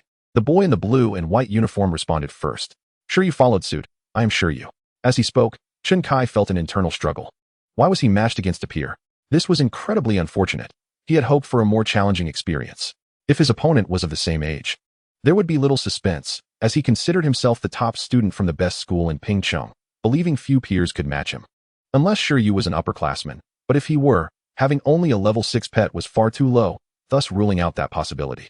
"I am the administrator and referee for Venue 11, by sure. You will now have temporary usage rights for this venue for 1 hour. You may commence the battle whenever you are ready, and I will serve as your referee," by sure announced. Though the maximum usage time was 1 hour, generally, battles of this level would conclude within minutes. The additional time was allocated for the Beastmasters to prepare and discuss afterward. I have no issues. I can start the battle at any time, Shi Yu stated. Me too, Shi Yu nodded. Very well, let us begin immediately, the referee, by Shi confirmed. Shortly thereafter, Shi Yu and Shi Yu arrived at opposite sides of the arena. As they were complete strangers, devoid of any prior niceties, they opted to engage in battle without delay. The referee, appreciating the brevity of these beast tamers, stood at his post, signaling the commencement of the duel with a sharp whistle as both combatants readied themselves. In battles between beast tamers, there is no time allotted for summoning their beasts beforehand, as the manner in which a beast is summoned is indicative of the tamer's prowess. Some adept in assassination possess such skill that their opponents cannot discern the summoning process before they are already vanquished. However, direct assaults on the tamers themselves are rare occurrences in the Donghuang realm, particularly among novice tamers such as Shi Yu and Shi Yu, who had yet to reach that level of expertise. Thus, upon receiving the signal to commence, they began with basic summoning. With the initiation of their beast summoning spaces, a tempest arose, and countless luminous points flickered before the two tamers. These points swiftly intertwined, forming intricate trajectories that coalesced into a grand circular formation reminiscent of a star map suspended in midair. Following this, the formations rippled like the surface of water as their beasts emerged from the summoning arrays. From Shi Yu's formation emerged a creature with an elongated body, nearly 1 meter in length, adorned with icy blue scales, short limbs, and a lengthy tail. Its conical head held a pair of bright, glimmering eyes. Name: Bing Jiaxiu. Attribute: Ice, racial level, intermediate, extraordinary racial skills, Ice split claw, ice armor. Observing this creature, reminiscent of a pangolin, Shi Yu's mind immediately recalled its details. In the vicinity of Bingyuan City, ice attribute beasts were relatively abundant, rendering his own iron-eating beast somewhat out of place. The creature summoned on Shi Yu's side was naturally the diminutive iron-eating beast, which, due to its incomplete growth, bore a physique not dissimilar to that of the Bing Jiaxiu. Upon being summoned, the little iron-eating beast immediately expressed curiosity upon seeing its opponent.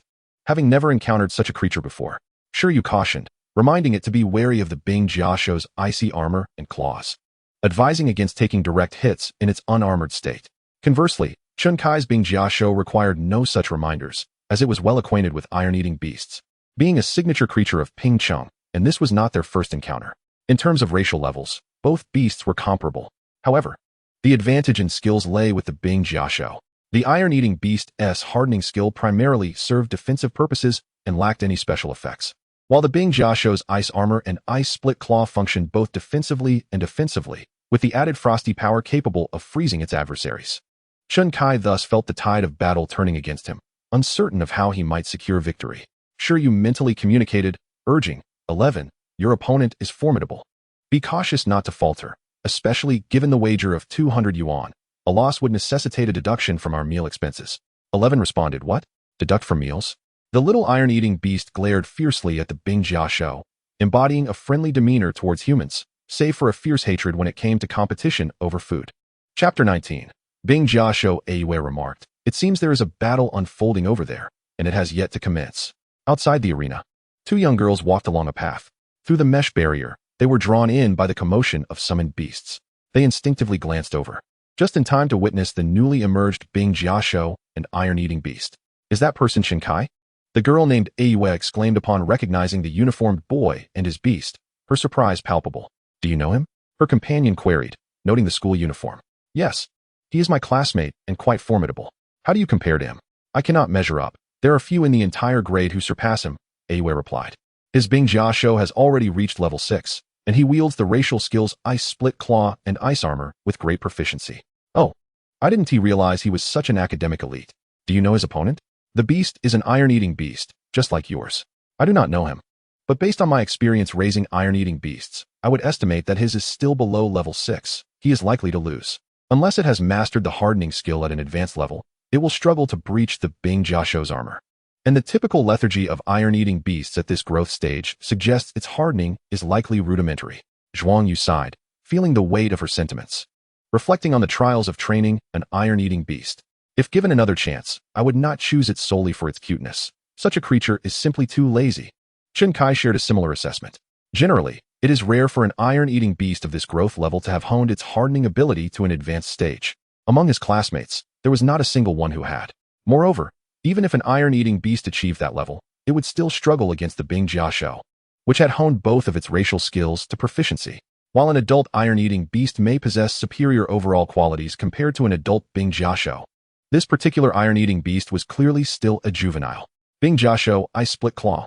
The bond between a beast tamer and their contracted beast permits a form of mental dialogue, akin to telepathy. At the onset of the battle, Chen Kai commanded the Bing Jiaxiao to initiate an attack. With a swift motion, the Bing Jiaxiao surged forward, its icy blue form dashing towards 11. Its claws enveloped in frost, leaving a trail of frozen ground in its wake. Leaping into the air, it slashed at the iron-eating beast with its sharp, icy claws, exuding an imposing presence. Impressive burst of power, well nurtured. No wonder he is a student from a prestigious institution, the referee, by Shi, noted. Recognizing the Bing Jiaxiao's formidable strength, Harden, Shi Yu commanded from the opposite side. While the advanced hardening skill was undoubtedly robust, it was their first battle, and lacking prior combat experience, Shi Yu and 11 could not claim certainty of victory. Would the hardened form withstand the opponent's assault? Could the hardened strikes breach the Bing Jiaxiao's ice armor? These uncertainties loomed over them as they entered this practical test of their abilities. It must be said that the fall training was an effective method of preparation. Aside from the final impact, the descent also served to fortify 11's resolve. To leap into the unknown, knowing one would soon encounter a powerful shock, yet still summon the courage to descend and execute abilities mid-air, was no small feat therefore. When faced with the Bing Jiaxiao's claw, 11 displayed remarkable composure, unwavering in the face of adversity, and quickly executed the hardening skill. The advanced hardening was released with astonishing swiftness, enveloping its form in a lustrous metallic sheen. In the realm of the black-haired regions, a deep, metallic sheen emanated from the dark fur, while the white-haired areas glimmered, hardened like resplendent silver. With a resounding howl, the entity known as Shi swiftly donned its full armor. In the ensuing moment, the ice-clawed beast's icy, cracked talons met the fully hardened Shi. Within the span of but a second, the ice crystals upon the beast's forepaw were torn asunder, crumbling as if meeting something of formidable hardness.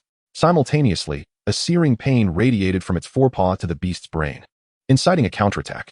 In a flash, Shi turned its gaze upon its adversary, bewilderment flooding its mind upon sensing the opponent's strength, which appeared lesser than that experienced during training. Under the command of Shi Yu, Shi's confusion dissipated, replaced by a fierce howl as it maintained its hardened state and struck with all its might. This sudden shift in the battle left both Chen Kai and the ice-clawed beast utterly astonished. Ice armor. Chen Kai transmitted his thoughts, panic etched upon his face. The ice-clawed beast did not disappoint. It successfully activated its ice armor, its azure scales shimmering with a chilling aura. Not only had the scales hardened, but the energy emanating from them had the capacity to freeze any adversary that dared to make contact, a testament to the ice armor's formidable power. However, as Shi's paw struck the ice-clawed beast, a sharp crack echoed as the armor disintegrated like mere paper, the outer layer collapsing under the immense force. Soon followed by the frost encasing the beast, which shattered violently under the impact. In an instant, the ice-clawed beast was sent flying, tumbling several meters before finally coming to a halt. Following this exchange, a profound silence enveloped the onlookers. Witnessing such a spectacle, Chen Kai felt his heart cease, darkness clouding his vision. As the Beastmaster, he sensed that the ice-clawed beast had been knocked unconscious by a singular blow. This was beyond comprehension. How could the flawless creature he had nurtured succumb so easily? This was preposterous. Meanwhile, Shi Yu also felt a sudden jolt to his heart, realizing that the practical application of advanced hardening appeared excessively potent. Had he known, he would have refrained from invoking Shi's fighting spirit with thoughts of dinner. Was this truly the conclusion? This outcome starkly contrasted with his desire for a balanced contest. It seemed that to further validate his strength, he would need to seek more formidable opponents. The referee, by Shi, was equally taken aback, rubbing his eyes in disbelief, his mouth agape. What had just transpired? Observing the formidable young Iron Eater, he found it hard to reconcile with his initial assessment of its naive exuberance. The power of an adult Iron Eater could hardly compare. Was this the manifestation of advanced hardening? Both by Shi and Zhuangyu, a Beastmaster outside the enclosure, expressed their astonishment. They stood dumbfounded, unable to fathom that a mere level 5 Iron Eater, still in its youth, had developed its hardening abilities to such an extraordinary degree. Your academically gifted classmate has lost, Zhuangyu remarked after a moment of silence. I apologize, I misspoke, he is not my classmate. The mastery of advanced hardening by a level 5 Iron Eater was astonishing. Such talent was exceedingly rare, and one could only wonder if that Beastmaster was a hidden high-level practitioner training a new pet, or perhaps a privileged heir endowed with top-tier nutritional supplements and specialized training methods. The expression on Chun Kai's face revealed just how exaggerated Shi Yu and Shi's performance had been. Zhuang Yu could only hope that her illustrious classmate could withstand the pressure of this defeat. At that moment, Chun Kai felt a wave of nausea, struggling to comprehend why he had sought a rival in this place. This Iron Eater and its master were utterly unreasonable compared to any adversary he had previously encountered. Acceptance of defeat was one thing, but the lack of any training benefit, having been dispatched so swiftly, was infuriating. How had this Iron Eater been cultivated? Most absurdly. As Chun Kai turned to the Iron Eater, Shi couldn't help but smile broadly, a mischievous grin that pierced Chun Kai's heart. Regret washed over him. He realized that school was indeed the right environment for him. Society was fraught with anomalies, and he began to question his very existence. Shi, in a playful tone, mused, "Have you ever encountered steel plates at 4 in the morning?" At this juncture, Shi Yu, Chun Kai, and those surrounding them experienced a myriad of emotions. Yet none were as jubilant as Shi, for it had secured its dinner. Preserving its meal was a resounding triumph, more gratifying than victory in battle itself. Chapter 20. The Beastmaster Association. After the battle concluded, Shi Yu turned to the referee, Bai Shi, who seemed momentarily dazed before finally recalling his duty to announce the results.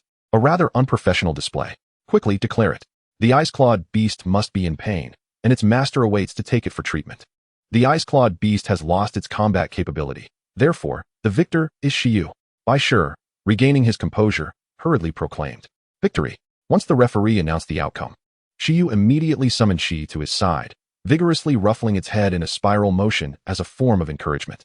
Despite the rumors that such actions might stunt growth, Shi Yu continued, relishing the delightful texture of its fur. Shi shook its head and let out a sound before being retracted into the beast mastery space. Meanwhile, Chun Kai also recalled his beast, his expression one of disbelief as he approached to inquire, "Are you a Beastmaster from Pingcheng? Are you a student or?" He sought clarity in his defeat. "I am a Beastmaster from Pingcheng, having just graduated this year, though I studied in the city of Bingyuan." Shi Yu replied with a faint smile, recognizing Chun Kai's intent to gauge his background. Upon hearing this, both Chun Kai and Bai Shi were momentarily stunned. Pingcheng was a suburb of Bingyuan, and its educational standards were naturally not on par with those of the city. Many students, if excelling academically, would strive to enroll in city schools for superior educational resources. Thus, while Chun Kai was considered a commendable student in Pingcheng when compared to city students, the distinction in excellence remained ambiguous. This revelation clarified to Chun Kai why he had suffered such a devastating defeat, though the disparity still perplexed him. He could only intuit that even in the city, Shi Yu was among the most exceptional young beast masters. In a certain sense, his assumptions were not entirely erroneous. Despite his appearance, Shi Yu was indeed a scholar of considerable merit. Even within the prestigious institutions of Bingyuan, he consistently ranked among the top performers, excelling in various written assessments. Otherwise, he would not have had the opportunity to study in the city and in turn at the Bingyuan breeding facility. Being a beast master was no trivial matter, as merely memorizing the thousands of common beast species, their appearances, and skills was a daunting task for any student. This was just the foundation. Mastering the ability to deduce growth levels from a beast's appearance, understanding various weaknesses, habits, and dietary preferences were all essential components of the learning process. Whenever Shi Yu encountered a new beast, relevant memory data would instinctively surface in his mind, a trait closely tied to his scholarly persona. It could be said that had Shi Yu not been hindered by financial constraints and certain disqualifications, his academic achievements would have allowed him to pursue further education at a higher institution rather than applying for graduation post-internship. In this world, there exists no equivalent to the Gaokao as a pathway to higher education. The majority of students enter society at the age of 18. For instance, Shi Yu, who aspires to become a professional beastmaster, must take assessments such as the Professional Beastmaster Examination and the Professional Caretaker Examination, which resemble a unique version of the Gaokao. However, these assessments require graduates from various disciplines to apply independently. Successfully passing these examinations not only serves as a stepping stone to more comfortable employment, but also opens the door to higher academic institutions. This explains Shi Yu's keen interest in obtaining certifications from the Professional Beastmaster and Professional Caretaker examinations. Without a professional certification, one cannot even afford to care for a pet beast. Having concluded his affairs, Shi Yu bid farewell to Bai Shi and Chun Kai before departing. Chun Kai, bewildered, nodded in response. He felt an unsettling dissonance. After all, he too was a prospective graduate of this cohort, with graduation still a month away. Suddenly, a thought struck him. How could Shi Yu claim to have just graduated? Bai Shi, the referee nearby, clarified. The graduation timeline you refer to pertains specifically to the combat discipline. Other fields, such as refereeing, healthcare, and caretaking, have different schedules due to practical training arrangements, resulting in earlier graduation dates. Wait, what? Chen Kai glanced at Shi Yu's receding figure, contemplating the implications. Wasn't Shi Yu a student of the combat discipline? Chen Kai, do you need to take your ice armor beast to the infirmary? Additionally, since you engaged in a wager battle, please ensure you settle the venue usage fee for both participants afterward. Chen Kai felt a headache coming on. I'll head to the infirmary first. The beast space not only promotes growth, but also slows the deterioration of injuries sustained by pet beasts, allowing them to recover more effectively as the level of the beast space increases. However, aside from those Beastmasters with specialized healing abilities, the recovery effects of the beast space are generally slow and merely alleviative. Given that he had already spent 200 yuan, Chen Kai had no choice but to utilize the infirmary's services. After leaving the combat arena, Shi Yu felt a sense of ennui.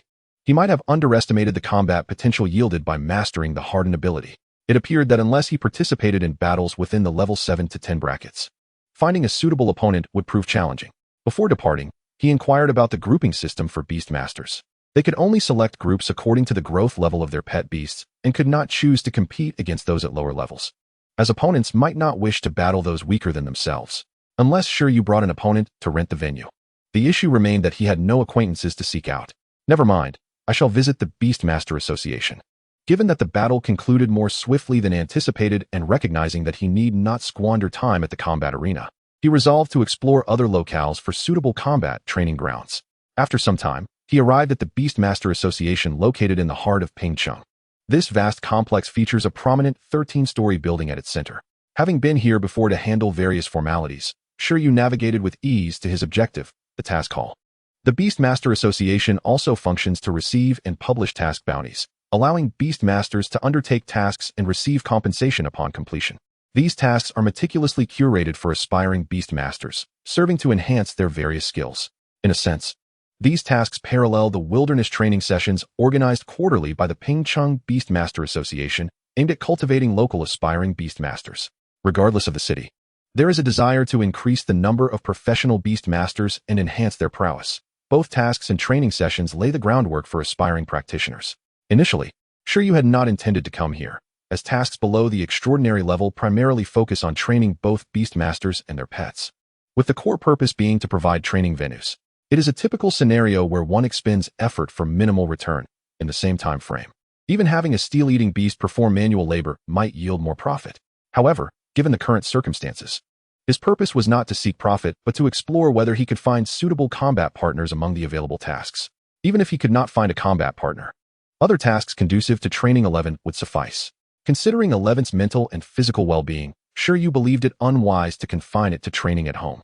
Engaging with the outside world would be beneficial, and during their recent battle, Shi Yu could distinctly sense 11's joy. 1-star task, capture stray cats. Task description, recently, a large and organized team of stray cats has emerged in this district. Standing before the task board, Shi Yu wore a puzzled expression. Stray cats can form an organization? Well, considering some extraordinary beings possess considerable intelligence, it is indeed plausible. What are they stealing? Seafood and cat food. Those are inconsequential. 1-star task, sparring partner. Task description, designate a wind-type pet beast of level 6 or above as a sparring partner. This task offers a reward, but unfortunately, 11 cannot fly. Pass. 1-star task, outdoor escort. 1-star task, capture live wind locusts. 1-star task, eliminate burrowing mice. A plethora of tasks sprawled before him, yet few seemed suitable for 11. The tasks here are merely opportunities for individuals seeking to hire Beastmasters at a low cost. For instance, the task to capture live wind locusts originated from a restaurant's request to the Beastmaster Association. Wind locusts are extraordinary creatures and agricultural pests, yet they are also a popular delicacy. Acquiring them through task requests proves more economical than purchasing directly from farms. The only drawback may be the slower efficiency. But this is evidently not an urgent task. It seeks a steady stream of supply. Capturing flying wind locusts presents its own challenges. Although these creatures are not vastly superior to silkworms, they exhibit remarkable agility, utilizing their racial skill, wind wings, to achieve swift speeds. After careful consideration, Shi Yu might have opted for this task were it not for 11's inability to fly. Despite the ease of victory in the recent battle, Shi Yu engaged in some introspection. The ice armor beast executed its attacks with remarkable speed, leaving 11, lacking practical combat experience, to instinctively harden its entire body in defense. However, there was an alternative choice, to gauge the opponent's attack trajectory and execute localized defenses. This strategy could conserve substantial energy.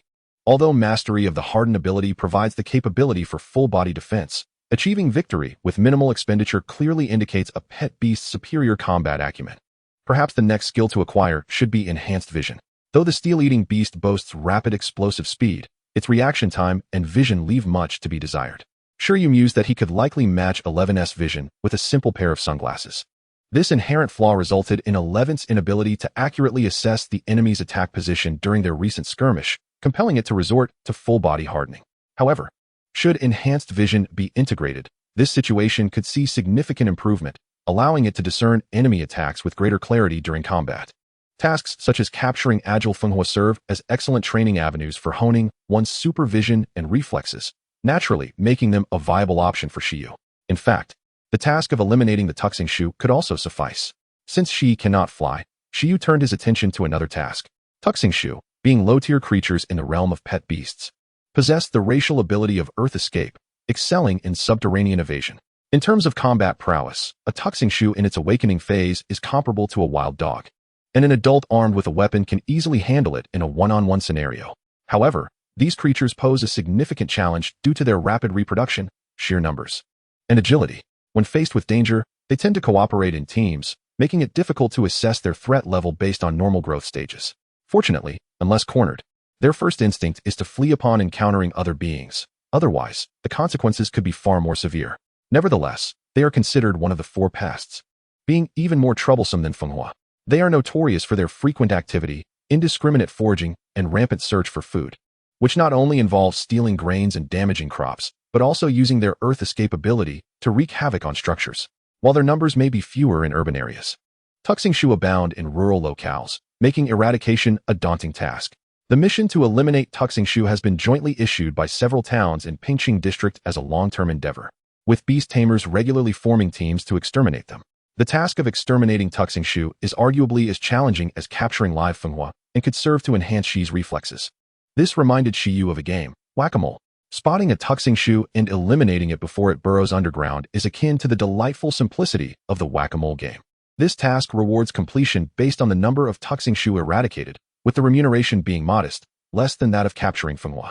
Shi Yu speculated that the primary reason for the lower reward is that their physical structure resembles clumps of earth, rendering them unpalatable compared to the delectable Fenghua.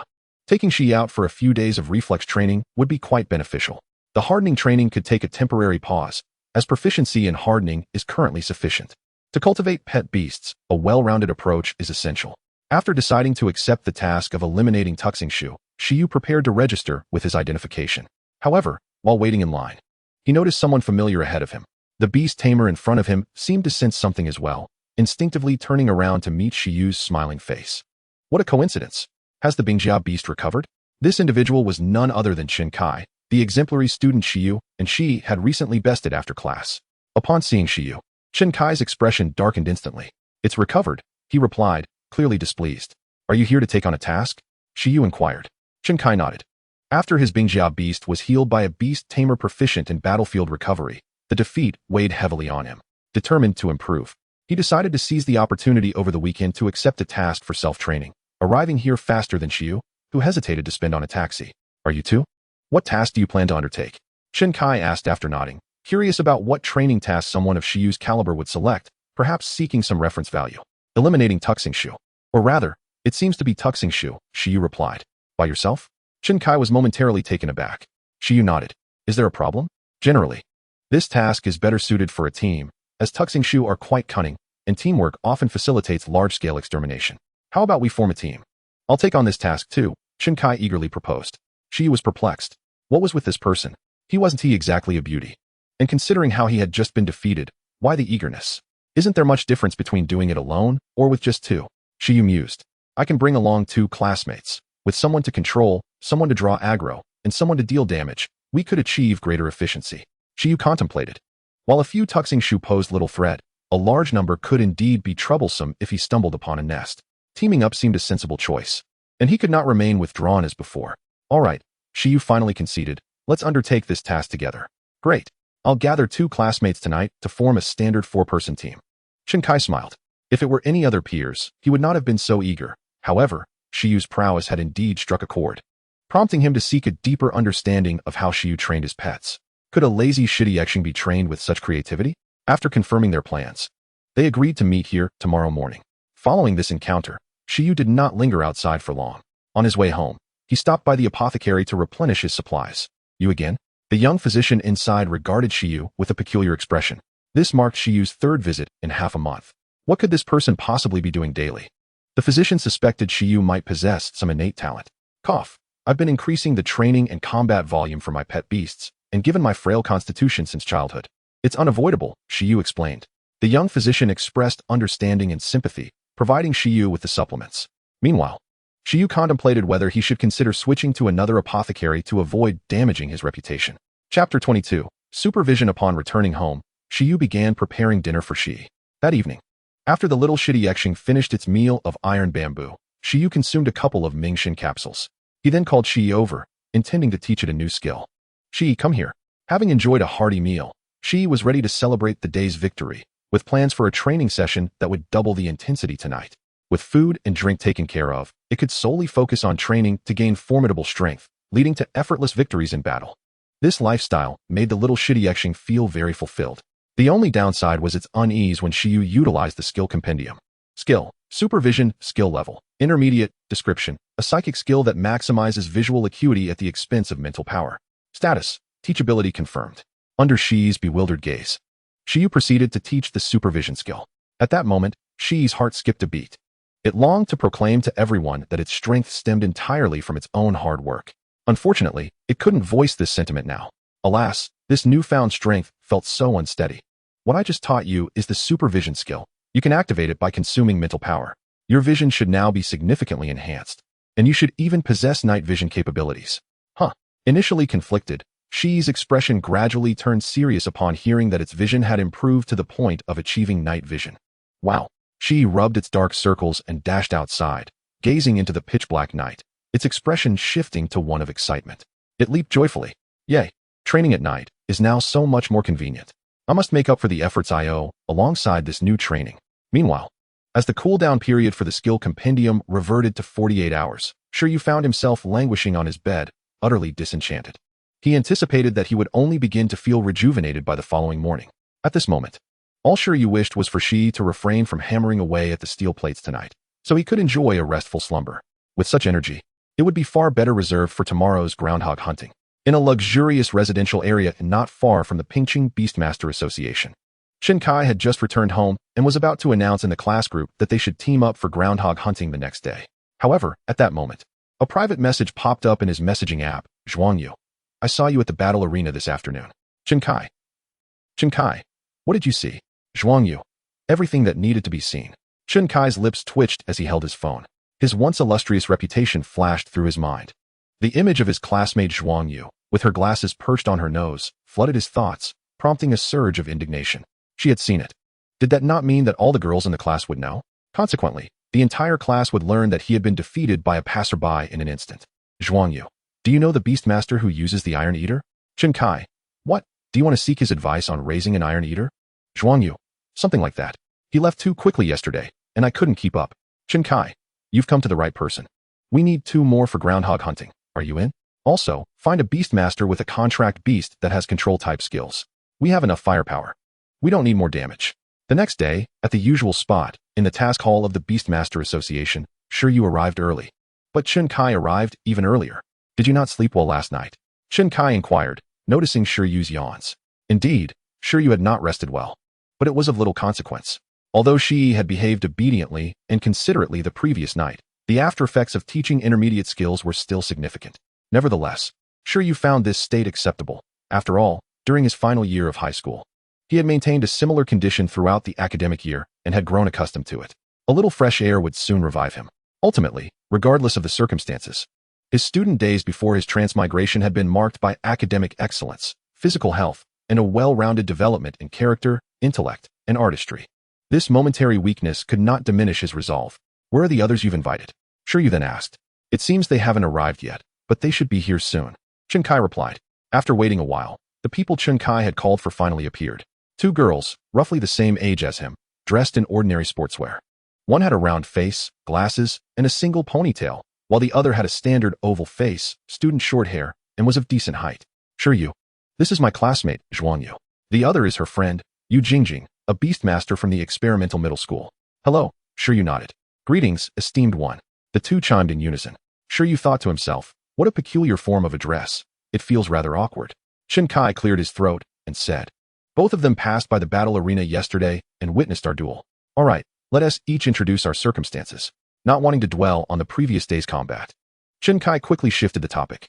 My beast is a level 6 ice-armored beast, proficient in Ice Shatter Claw and Ice Armor. My beast is a level 6 Iron Eater, with basic hardened skills, the round-faced girl, Zhuang Yu, stated. After speaking, she glanced at Shi Yu. After all, her basic hardened skill paled in comparison to Shi Yu's advanced version. My beast is a level 6 Thorn Monster, proficient in the skill of Entanglement, the taller girl. Yu Jingjing added. The Thorn Monster, a plant-type wooden beast resembling a thorn with snake-like features, possesses the ability to freely control the thorns it generates, rendering any ensnared prey either dead or severely injured. My beast is a level 5 Iron Eater, proficient in Advanced Harden. Shi Yu introduced himself as well. Upon his conclusion, the three fell silent, for the disparity in growth level and skill proficiency was simply too stark. This is quite outrageous, Zhuang Yu couldn't help but exclaim. Shi Yu, however, remained unfazed. He anticipated that once they witnessed Shi's relentless training, they would come to understand. Make haste to register for the mission. We shall depart promptly at 8 o'clock. Chen Kai instructed. At 8 in the morning, the group boarded a bus, ready to venture into the rural outskirts of Pingqing. Their destination was Baishi Village, governed by Yuanan Town and Icefield City, a region marked by economic underdevelopment, primarily agricultural. The village faced significant challenges due to the presence of pests such as locusts and earth mice. On the bus, with some time to spare, the four began to chat. Chen Kai was the first to address Shi Yu. I forgot to ask yesterday. You mentioned you have already graduated. Are you not a Beastmaster specializing in battle? Not a battle specialist? Zhuang Yu and Yu Jingjing perked up, as if they had just heard some sensational news. Is it possible to be this strong without specializing in battle? No, I specialize in breeding, Shi Yu replied nonchalantly. Compared to battling, cultivating and raising beasts was indeed his forte. Engaging in conflict was rather crude. Mastering breeding was the true path. It was entirely reasonable for a breeding specialist to train a beast to achieve advanced hardened skills. The other three fell into silence. Chapter 23, Zhushi Martial Arts Hall. After approximately an hour, the quartet arrived at Baishi Village. Alighting at a bus stop near the village committee, they were promptly welcomed by the staff. Although none of them were professional beastmasters, their willingness to help eliminate the earth mice was warmly received by the village. Due to the pressing timeline, they did not engage in much small talk and headed straight to the areas heavily infested by the earth mice, namely the farmlands and wooded regions. Gazing over the vast expanse of farmland, they found themselves momentarily at a loss for words. Where do we even start? In truth, some of the less intelligent and weaker earth mice had already succumbed to the farmers' pesticides or were captured by their dogs and cats. Thus, the ones they were tasked with eliminating were primarily the more cunning and higher-level earth mice.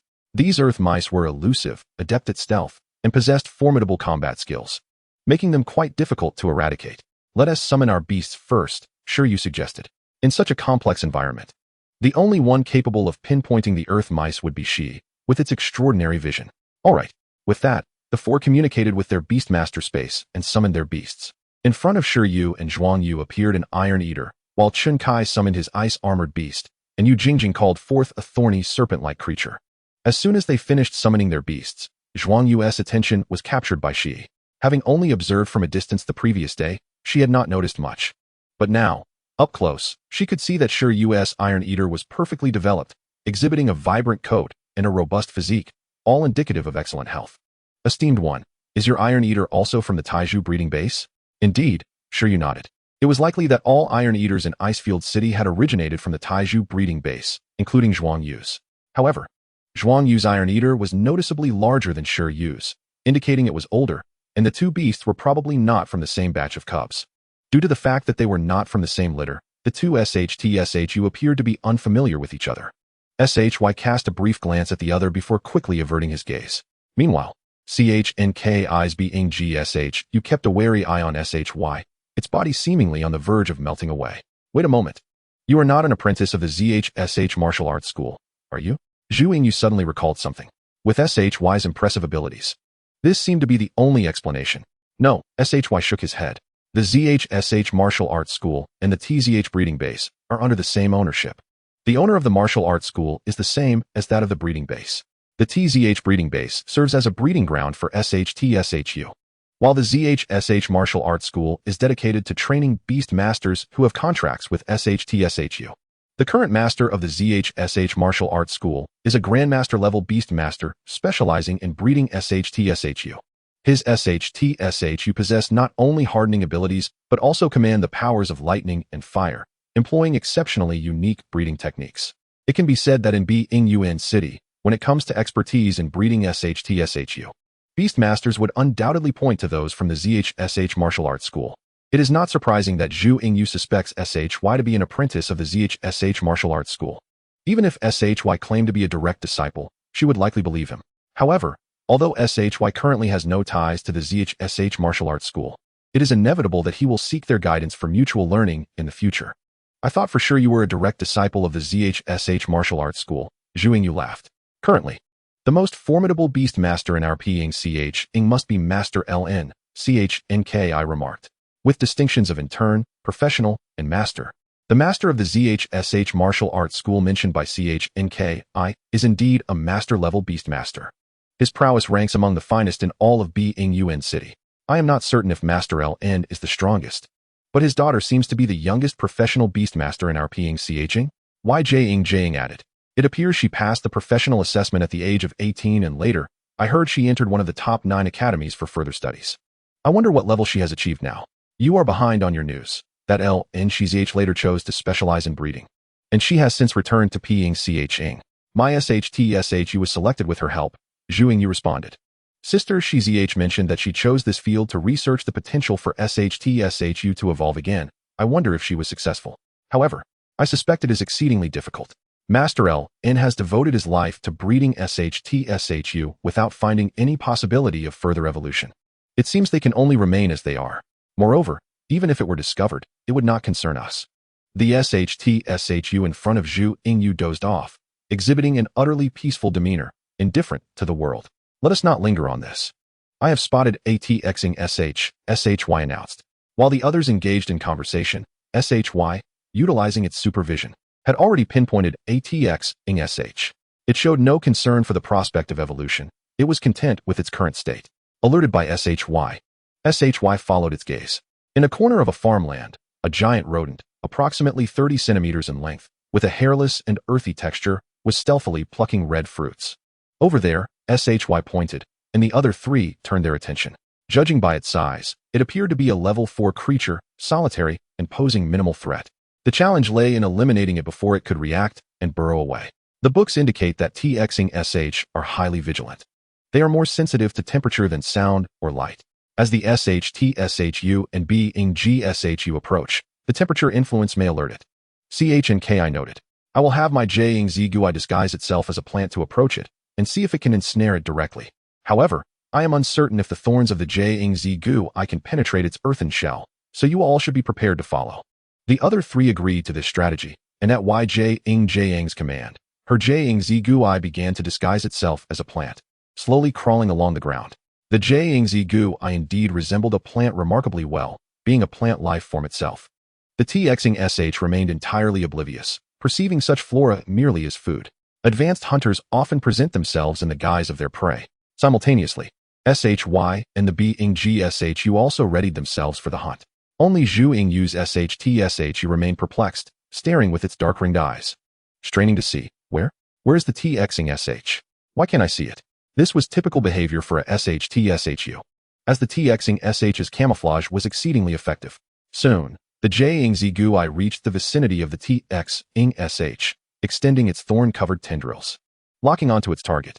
With a swift motion, the Jingzigui unleashed a lethal entanglement. However, the TXing SH, having thrived in such an environment and reached level 4, was no pushover. Sensing danger at the critical moment, it dropped the red fruit and fled. In a flash, it turned and dashed away, evading the attack with remarkable speed. Typically, when TXing SH venture out to forage, they dig escape tunnels in advance, ready to flee, rather than burrowing in place. If they were to dig in place, their speed would not be particularly swift, making them easy prey. It would be wiser to take a quicker route. After the Zigui's initial attempt failed, it ceased its stealthy approach, sprouting even more thorns to impede the TX's movement and speed. At the same time, SHY and the BingSHU had already unleashed their full power. Run, do you think you can escape? CHNKI shouted. For the BingSHU was also adept at digging. Given time, it could carve through mountains of ice. Even if the TXing managed to burrow underground, there was still a chance to capture it. Of course, the ideal scenario remained to eliminate it before it reached the tunnel. Yet, the BingSHU was a step too slow. The TXing successfully reached the entrance of the burrow. Just as it was about to dive in, SHY, with a speed far superior to the BingSHU, descended upon it. In their previous encounter, SHY had dispatched the BingSHU without moving from its spot, but this did not imply it lacked explosive speed. With a resounding crash, SHY, having begun its run, quickly outpaced the BingSHU and caught up to the TXing. It leaped into the air, delivering a hardened slap directly at the entrance of the burrow the TXing was about to enter. It struck like a massive steel object falling from the sky, creating a tremendous impact that sent up a cloud of dust, leaving a sizable crater in the ground. Under the gaze of supervision, coupled with explosive power, SHY felt considerably more agile than the day prior. Having noticed the burrow's location before both the Zigui and BingSHU, a proud expression crossed its face. Meanwhile, the TXing stood dazed, exclaiming, "Where's my home?" It was swiftly ensnared by the Zigui. However, everyone's attention was now drawn to the large crater beside SHY. What kind of force is this? It's as if something fell from a great height. The other three remarked, their scalps tingling as they looked at the plump SHU cub, realizing that with it around, they could easily confront a horde of TXing. Chapter 24, an unconventional combination. These TXing would undoubtedly pose a headache for ordinary individuals. However, in the hands of Beastmasters, even novice trainees like SHY and his companions could handle them with remarkable efficiency. The well-nourished TXing possessed combat capabilities comparable to wild dogs, proving quite formidable. To put it differently, if an ordinary person were to encounter a wild dog, even armed, they would undoubtedly feel intimidated. Yet, for a SHU, now equipped with burgeoning combat power and supervision, these TXing were simply unfortunate, as they would be dispatched with a single slap. The TXing could only be grateful that they were not bamboo rats, which are not particularly palatable, lest they face total annihilation. However, even the bamboo rat, she, may not be inclined to consume. In this world, the iron-eating beast has evolved in such a manner that it has largely abandoned its carnivorous tendencies, developing a peculiar affinity for metallic minerals instead. It raises the question of whether there exist creatures akin to iron-skinned rats. This scenario falls under Shi Yu's purview. Without his iron-eating beast, this soul-dwelling rat would undoubtedly have escaped. As the thorn monster released the soul-dwelling rat, which had been ensnared and rendered immobile, Yu Jingjing spoke up. She had underestimated the reflexes of the soul-dwelling rat. The thorn monster, a predator in the natural order, failed to capture it promptly, indicating that their training still required refinement. Chen Kai and Zhuang Yu expressed no dissent. The reward for eliminating a single soul-dwelling rat amounted to merely a few yuan, a pittance even Shi Yu regarded with disdain, let alone the students from well-off families.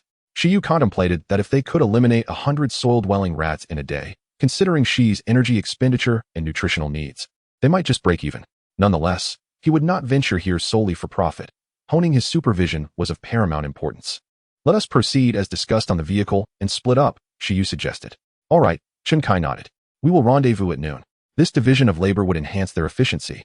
As the farmland and surrounding woods were vast, they would each tackle solitary soul-dwelling rats independently, while foraging in groups for larger congregations, strategizing together to boost their collaborative efficiency. Let us see who can eliminate more soul-dwelling rats, proposed Yu Jingjing. Zhuang Yu glanced at her iron-eating beast, lost in contemplation. If they were to compete, she harbored doubts about her chances of success. She sensed that her iron-eating beast differed significantly from Shi Yu's. At that moment, her iron-eating beast began to doze off, while Shi Yu's remained lively, its head held high, scanning the surroundings. Good vision makes everything appear pleasing, whereas poor vision renders all sights as if blurred. This encapsulated Shi's current disposition. After reaching an agreement, the four separated. Let us aim for 20, Shi Yu instructed Shi, who was trailing closely beside him. Roar. Shi displayed a serious demeanor. No, I shall capture 200. With newfound clarity in its vision, it was eager to exert itself. The number you capture is of no concern to me, Shi Yu replied, gesturing towards a large pit. You must not damage the crops and fruit trees, understood? Otherwise, you will not only forfeit your earnings, but also incur losses. We have limited funds. Any deductions will come from your meal allowance. Shi's expression fell. Its eyes filled with a sense of grievance as it prepared to strike. It was facing a tough day ahead. Let us prioritize improving your reflexes rather than hardening today. With your physical capabilities, you can easily overpower the soil-dwelling rats without relying on skills, Shi Yu reassured. He sighed, reflecting that Shi could now even leave marks on steel plates. The crops and fruit trees would not withstand such force. Regardless of how many it captured, all rewards could be allocated to enhance its meals. Shi Yu was clear on rewards and penalties, causing Shi's eyes to brighten once more. Subsequently, Shi galloped freely across the fields. The farmer assigned to guard and patrol the farmland arrived late, accompanied by others counting the number of soil-dwelling rats they had eliminated. These large rodents proved to be quite troublesome. When they strayed far from their burrows, Shi's explosive power allowed it to track their movements and swiftly incapacitate them. However, those near the burrows eluded capture despite Shi's efforts, frustrating it to the point of wishing to learn the skill of earth escape directly from Shi Yu to pursue them underground. Shi Yu was speechless. Weren't you disdainful of skills that require no effort before? Now you appreciate having more skills? However, replicating the earth escape skill was out of the question, as the skill repository had limitations on the number of skills it could record. Each skill required precise replication to avoid exhausting resources. Hadn't he already been resourceful in seeking opportunities with the insect silk skill? Adding an earth escape skill would likely lead him to start an underground construction business. Time passed swiftly. By noon, Shi Yu and Shi had achieved a temporary tally of 22 soil-dwelling rats, averaging one capture every 5 minutes. Unfortunately, they hadn't encountered large groups. Otherwise, the numbers could have been greater. At this moment, Shi, brimming with energy, continued to scour the fields for soil-dwelling rats. Embodying the adage that a mouse does not rest if the hunter does not. The other three were nearly faint from hunger, having returned while Shi Yu and Shi persisted in their efforts. Are you still capturing them? Chen Kai exclaimed in disbelief. As the trio gathered around Shi Yu, they observed Shi energetically racing through the fields, their mental state significantly affected. Has this iron-eating beast truly maintained such vigor for over 2 hours? Especially Zhuang Yu, whose expression was peculiar, as her iron-eating beast had started to doze off after a short while of activity. After all, this is a form of training. My iron-eating beast enjoys training beyond mere feeding, Shi Yu remarked after a moment of silence. This was hardly comparable to his previous training regimen. Weren't you in poor condition this morning? How come you appear so spirited now? Chen Kai looked at Shi Yu in confusion. The notion that iron-eating beasts were extraordinary creatures and did not tire was one thing, but how could Shi Yu also remain so spirited? Under the sun for so long. He seemed unfazed. Shi Yu casually produced a Ming Shin capsule, saying, care for one? They are quite effective. The trio's mindset shifted once again. After all, a normal person would instinctively rest when fatigued, yet Shi Yu seemed to restore his vigor through supplements? This was quite extreme. I think I understand where I fall short compared to the Beastmasters studying in the city, Chen Kai mused. Imagining city students burning the midnight oil and consuming pills to study. It's not the talent that frightens me, but the relentless effort. How frustrating. The competition felt utterly lost. How many have you eliminated? Zhuang Yu questioned, glancing at Shi Yu, whose iron-eating beast was in stark contrast to her own. And how about you? Shi Yu countered. I've captured 6, Yu Jingjing replied. 7, Chen Kai added. Only 2, Zhuang Yu lamented. My iron-eating beast is far too clumsy. Just then, Shi returned, having captured another iron-eating beast, and upon overhearing a few disparaging remarks, it instantly became displeased. Do not judge all iron-eating beasts by the same standard. The inherent qualities of each cannot be generalized. Alongside it returned a farmer responsible for cleaning up the battlefield. Please do not speak so. This little iron-eating beast is the most efficient pet I have ever witnessed. Capturing 22 soil-dwelling rats in 2 hours is quite impressive. Such efficiency he had only seen in certain avian companions, and witnessing it in an iron-eating beast was beyond imagination. 22? The other 3 were momentarily stunned. 22? Are you certain it's not 12, but 22? Zhuang Yu was equally astonished. Was it really twice her count? Let us have lunch first and take a break, Shi Yu suggested. They activated their vision enhancements. There's no need for competition. It's pointless. Eating is paramount. The village committee staff brought them lunchboxes, and after a light meal, they would continue their work. This had been the initial request of the 4, as they were there to train. A simple lunch would suffice, and a lengthy rest was unnecessary. A brief respite would do. Subsequently, the 4 individuals each casually enjoyed their boxed meals accompanied by chilled mineral water. Zhuing Yu's SHTISHU, CHNK ISB NGSHU. NYJ, NGJ, Angs, J, NGZH, Gu, I were all called back to their respective beast spaces for rest, leaving only SHY outside. After voraciously consuming a few bites of the bamboo shoot rations carried in Y's backpack, it dashed aside to diligently train, unwilling to squander precious time. It felt that its explosive speed was still inadequate. Otherwise, it would not have allowed so many TX-ing SH to escape. Losing just one meant the equivalent of sacrificing a segment of bamboo. In its sorrow, SHY began to sprint back and forth along the rural path. This behavior left CHNKI and the others bewildered. Observing the disciplined and industrious SHY made Zhu Yingyu, CHNKI, and YJNGJing feel somewhat uneasy, unable to comprehend the situation. Despite having mineral water, the boxed meal felt particularly unappetizing. They glanced at Y, who appeared entirely unfazed by the scene. Doesn't your SHTI-SHU need rest? Zhu Yingyu voiced her confusion. This is scientifically improbable. SHTI-SH, you should not behave this way. How come I couldn't find such a vigorous SHTI-SHU after searching for so long at the breeding base? Otherwise, why do you think it has mastered advanced hardening? Y remained composed throughout. The trio fell silent, realizing the logic in his words. However, the notion of a Beastmaster carrying supplements and a SHTI-SHU practicing sprinting in the midday sun seemed far from normal. Chapter 25, Professional Assessment. It has been proven that not only foolishness and laughter are infectious, but diligence can also have a contagious effect. After finishing their boxed meals and taking a brief respite, CHNKI and his companions watched the still training SHTI-SHU, feeling increasingly restless. If a typically lazy SHTI-SHU could work so hard and so diligently without wasting a moment, what right did they have to rest? Now I finally understand why the pass rate for Beastmaster assessments in the city is so high. Are all the Beastmasters studying in your city this dedicated? And how exactly did you cultivate your pet to be so self-disciplined? CHNKI's face twitched. Is the educational level in the city truly that superior to the suburbs? Y reflected on how he had unintentionally raised the trio's perception of urban Beastmasters. It's a misunderstanding, purely a misunderstanding. I carry supplements out of necessity. I don't wish to work this hard. The cost of using the skill compendium is just that great. What can I do? As for SHY, it's merely an accident. It inherently possesses a diligent attribute. It has nothing to do with me. SHY was left behind by others, and I merely seized the opportunity. The only ones who recognized SHY's exceptional potential at the time were probably L, N, Shi ZH and myself. L and Shi ZH had ample breeding experience, while I, purely because of the assurance provided by the skill compendium, felt secure regardless of which pet I chose. By sheer coincidence, an extraordinary combination reaction occurred between SHY and me.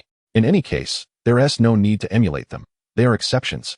And do not be misled by what you see. It could lead to ruin. Despite this, Y found it difficult to explain. He certainly could not advise others against hard work. How is this not exaggerated? But a touch of exaggeration is beneficial. That is the path to success. Enough said. From now on, I will demand that BNGSHU train at this intensity. I too will purchase a box of MNGSHN capsules from the pharmacy tomorrow and study late into the night. I refuse to believe it. We all have 2 arms and 2 legs. I shall manage as well. CHNK, I declared through gritted teeth.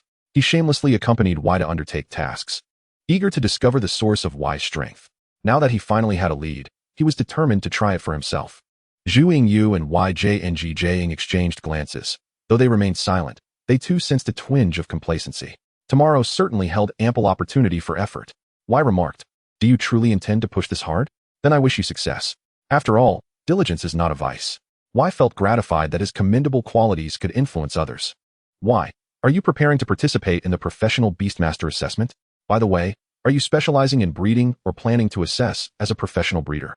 CHNK, I inquired. Well, Y began. The professional Beastmaster represents the traditional promotion path for Beastmasters, assessing their combat capabilities. In contrast, the professional breeder evaluates the breeding and nurturing skills of Beastmasters, with most future work occurring at breeding bases. Those at a higher level might operate independently, assisting other Beastmasters in caring for their pets, or even branching into related professions such as skill instructors or evolution planners.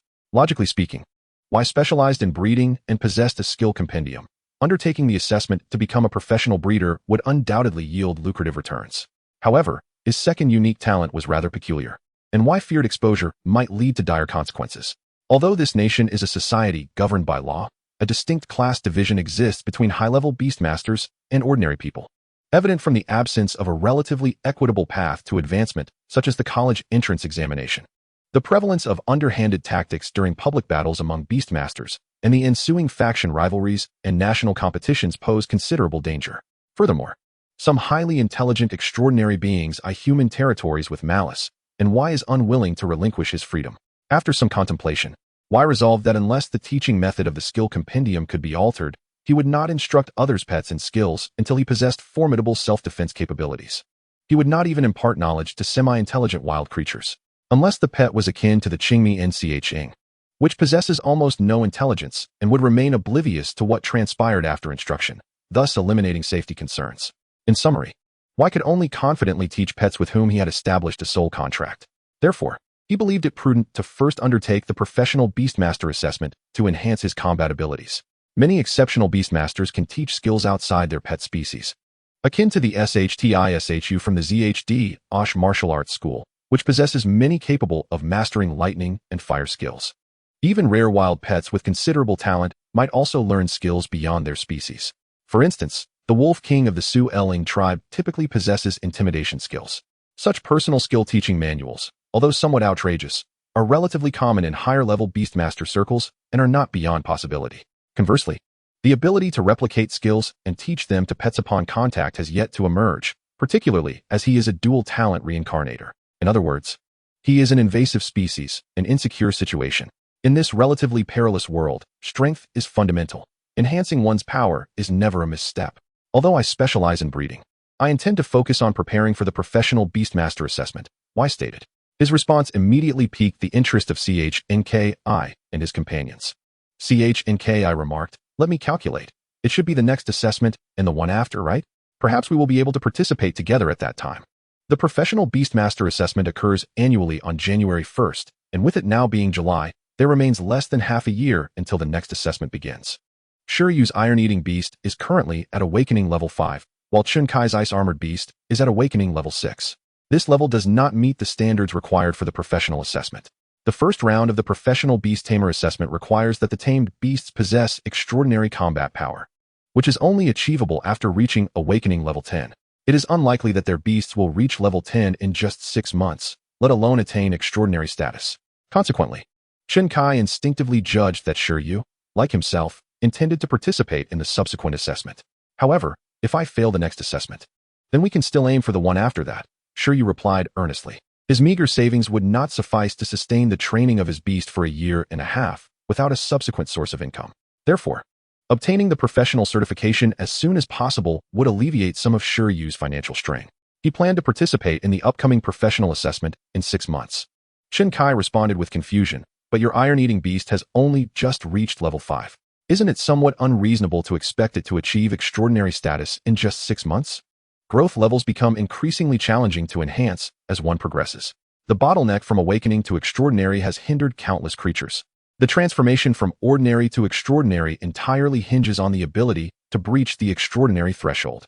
No worries, attaining extraordinary status may be a bit challenging, but reaching awakening level 10 should be quite feasible. As long as we continuously strengthen its racial skills, its growth level will also undergo transformation." Shi Yu believed that reaching level 10 in 6 months would not be a significant issue, and there was a considerable possibility of achieving extraordinary status as well. Even if extraordinary status were unattainable, those at awakening level could still participate in the professional assessment, as the capable have always enjoyed privileges. "You mentioned that special assessment." Chun Kai suddenly realized something. The challenge of surpassing levels? The other 2 girls had also heard of it.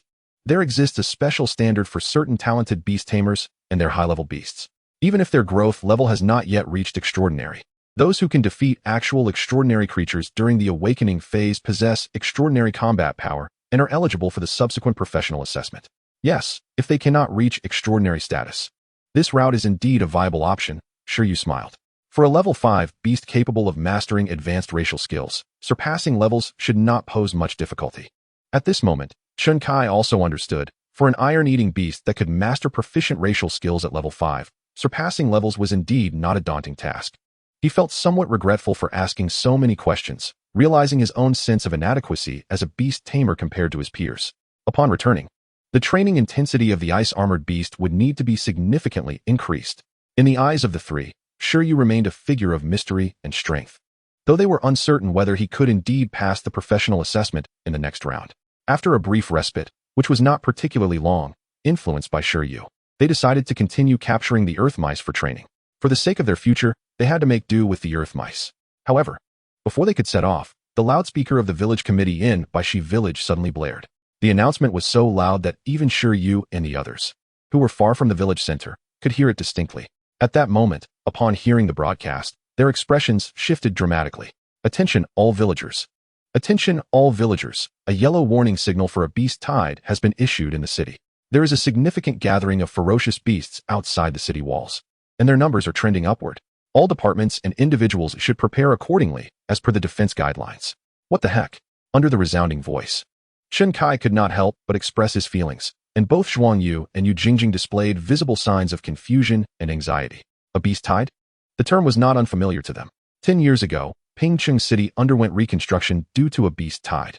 Although they were young at the time, such events could not easily be forgotten. Another beast tide is coming? As the four stood in shock, a farmer patrolling the fields approached them. Children, today is a special situation. Otherwise, you should head back. Uncle, what was that broadcast about? Shi Yu inquired.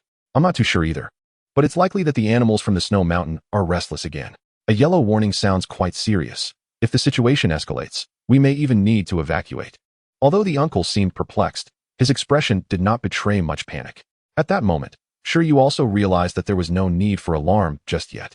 Unlike 10 years ago, high walls had now been constructed between Pingcheng City and the nearby towns and the snow mountain. The Beast Tamer Association's Beast Soldier Corps were stationed both inside and outside the walls, serving as the first line of defense against beast tides. The so-called warning merely serves as a reminder for the residents of the surrounding towns. It does not necessarily indicate imminent danger. If there were a genuine threat of the city being breached, it would not simply warrant a yellow disaster warning. Should we go take a look? Chen Kai suggested. Icebound City is located at the border of the nation, with Pingcheng and the surrounding towns adjacent to the ferocious beasts of the snow mountain. This is why, a decade ago, only Pingcheng and the surrounding two districts were at the forefront of the beast tide. What are you looking at? At this time, there must be warning lines set up both inside and outside the walls. Wouldn't he going there just cause trouble? Zhuang Yu remarked. Let us head back first. Shi Yu proposed. Although he felt that nothing would happen, the tension in the atmosphere indicated it was best not to linger here and cause inconvenience, while they could easily return to catch earth mice later. It was more prudent to clarify the situation regarding the beast tide warning at the Beast Tamer Association. The other three nodded in agreement, and their desire to capture earth mice had diminished. After packing up, they quickly returned to Pingcheng. Icebound City, Pingcheng, Beast Tamer Association. After completing their task of capturing earth mice, they informed the staff at the task hall about the warning from Baishi village and inquired about its nature. The staff shook their head and said, I am not entirely sure either. However, it seems this is not the first occurrence this month. The previous two were blue warnings, and this one is yellow, right? Shi Yu and the others appeared bewildered by this response, as it was akin to saying nothing at all. Just as Chen Kai was about to ask more, a voice called out to him from a distance. Chen Kai, Zhuang Yu. The voice came from afar, startling both Chen Kai and Zhuang Yu as they instinctively turned around. Shi Yu and Yu Jingjing also looked over to see a seemingly honest beast tamer, wearing glasses, entering through the door. He appeared to be in his 30s, but his hair seemed somewhat sparse, indicating he was likely a powerful individual. Teacher Zhang, Chen Kai and Zhuang Yu greeted. What brings you here? I was nearby and saw your conversation in the group chat, so I came to take a look. I didn't expect to run into you, he replied. Earlier, Chen Kai and Zhuang Yu had shared the news of the yellow warning for the beast tide in their class group, inadvertently catching the attention of their teacher who had been lurking. So you all are chatting in a group with a teacher present? Shi Yu glanced at the peculiar group of students, pondering to himself. Under normal circumstances, shouldn't students create a group to play without their teacher? With your antics, it becomes difficult for group members to engage in their activities. Who are these two? The individual referred to as Teacher Zhang looked toward Shi Yu and Yu Jingjing. Chen Kai interjected, they are my friends, beast tamers from other schools. Teacher Zhang nodded with a smile. You are aware of the warnings regarding the monstrous tide, correct? Indeed. Teacher, is the situation severe this time? I hope we do not encounter a repeat of the previous incident, Chen Kai remarked, knowing that his teacher, a professional beast tamer, was likely privy to more insider information. It is too noisy here. Let us step outside to discuss, Teacher Zhang suggested. The group had no objections and exited the task hall, beginning to stroll around the building complex of the Beast Tamer Association. Although Shi Yu was unfamiliar with Teacher Zhang, his curiosity about the situation compelled him to follow. If there truly was danger, he needed to prepare in advance, ensuring an escape route to the city with 11. Otherwise, the housing prices near the city center were exorbitant, Building houses in rural areas or the suburbs was more affordable, but perilously close to wild territories. As they walked along the cobblestone path, Teacher Zhang observed the group of young students and reassured them there is no need for excessive worry. The current state of affairs is vastly different from a decade ago. The protective measures around the snow-capped mountains are quite robust. Even if danger were to arise, the Beast Tamer Association would respond swiftly. Should the resources of the Pingcheng Association prove insufficient, beast tamers within the city would come to assist. If the city's Beast Legion cannot hold the line, reinforcements from surrounding cities will arrive promptly. At present, the creatures of the snow-capped mountains no longer pose a threat to Bingyuan City. Chen Kai inquired. So, teacher, are you suggesting that a monstrous tide could potentially reoccur? Currently, it is merely a small-scale gathering of ferocious beasts, far less formidable than the sudden upheaval of a decade ago. Zhuang Yu chimed in. But the ferocious beasts are all ice-type creatures, aren't they? Surely they would prefer the environment of the snow-capped mountains over the city. The texts indicate that food scarcity, shortage of resources, and intense competition are the primary catalysts for monstrous tides, Shi Yu observed, gazing in the direction of the snow-capped mountains. However, this should not be the main reason for a monstrous tide, as such occurrences are typically frequent, predictable, and would not erupt so suddenly as it did 10 years ago. Teacher Zhang nodded in agreement, indeed. However, the precise cause remains elusive. The trigger for the monstrous tide of a decade ago is still a mystery. Yet, there is currently a theory circulating within Bingyuan City. Are you familiar with the history of Bingyuan City? The group shook their heads. It is not precisely history. As it has yet to be fully verified, it remains speculation. According to archaeological findings, 2,000 years ago, the area surrounding Bingyuan City did not possess a snow-capped mountain environment. It was the territory of a highly developed tribe of beast tamers from an ancient kingdom. However, later, an ice dragon flew from afar and descended upon the surrounding mountains.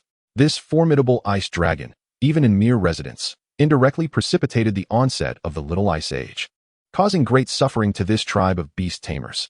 Subsequently, the tribe resolved to expel the ice dragon, forming an expeditionary force to engage in a protracted battle against the ice dragon residing in the mountains. It is said that the snow-capped mountains were formed during that time. Shi Yu asked, which side emerged victorious? Teacher Zhang replied, it is believed that the tribe of beast tamers triumphed. There lies a relic of the ice dragon atop the snow mountain, where its remains are said to be sealed by the beast tamers of that era.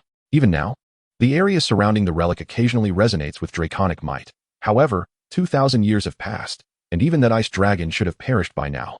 Presently, one theory suggests that the sealed ice dragon has transformed into a spirit, influencing the ferocious beasts within the snow-capped mountains. The draconic aura causes these beasts to lose their reason and retaliate against the city.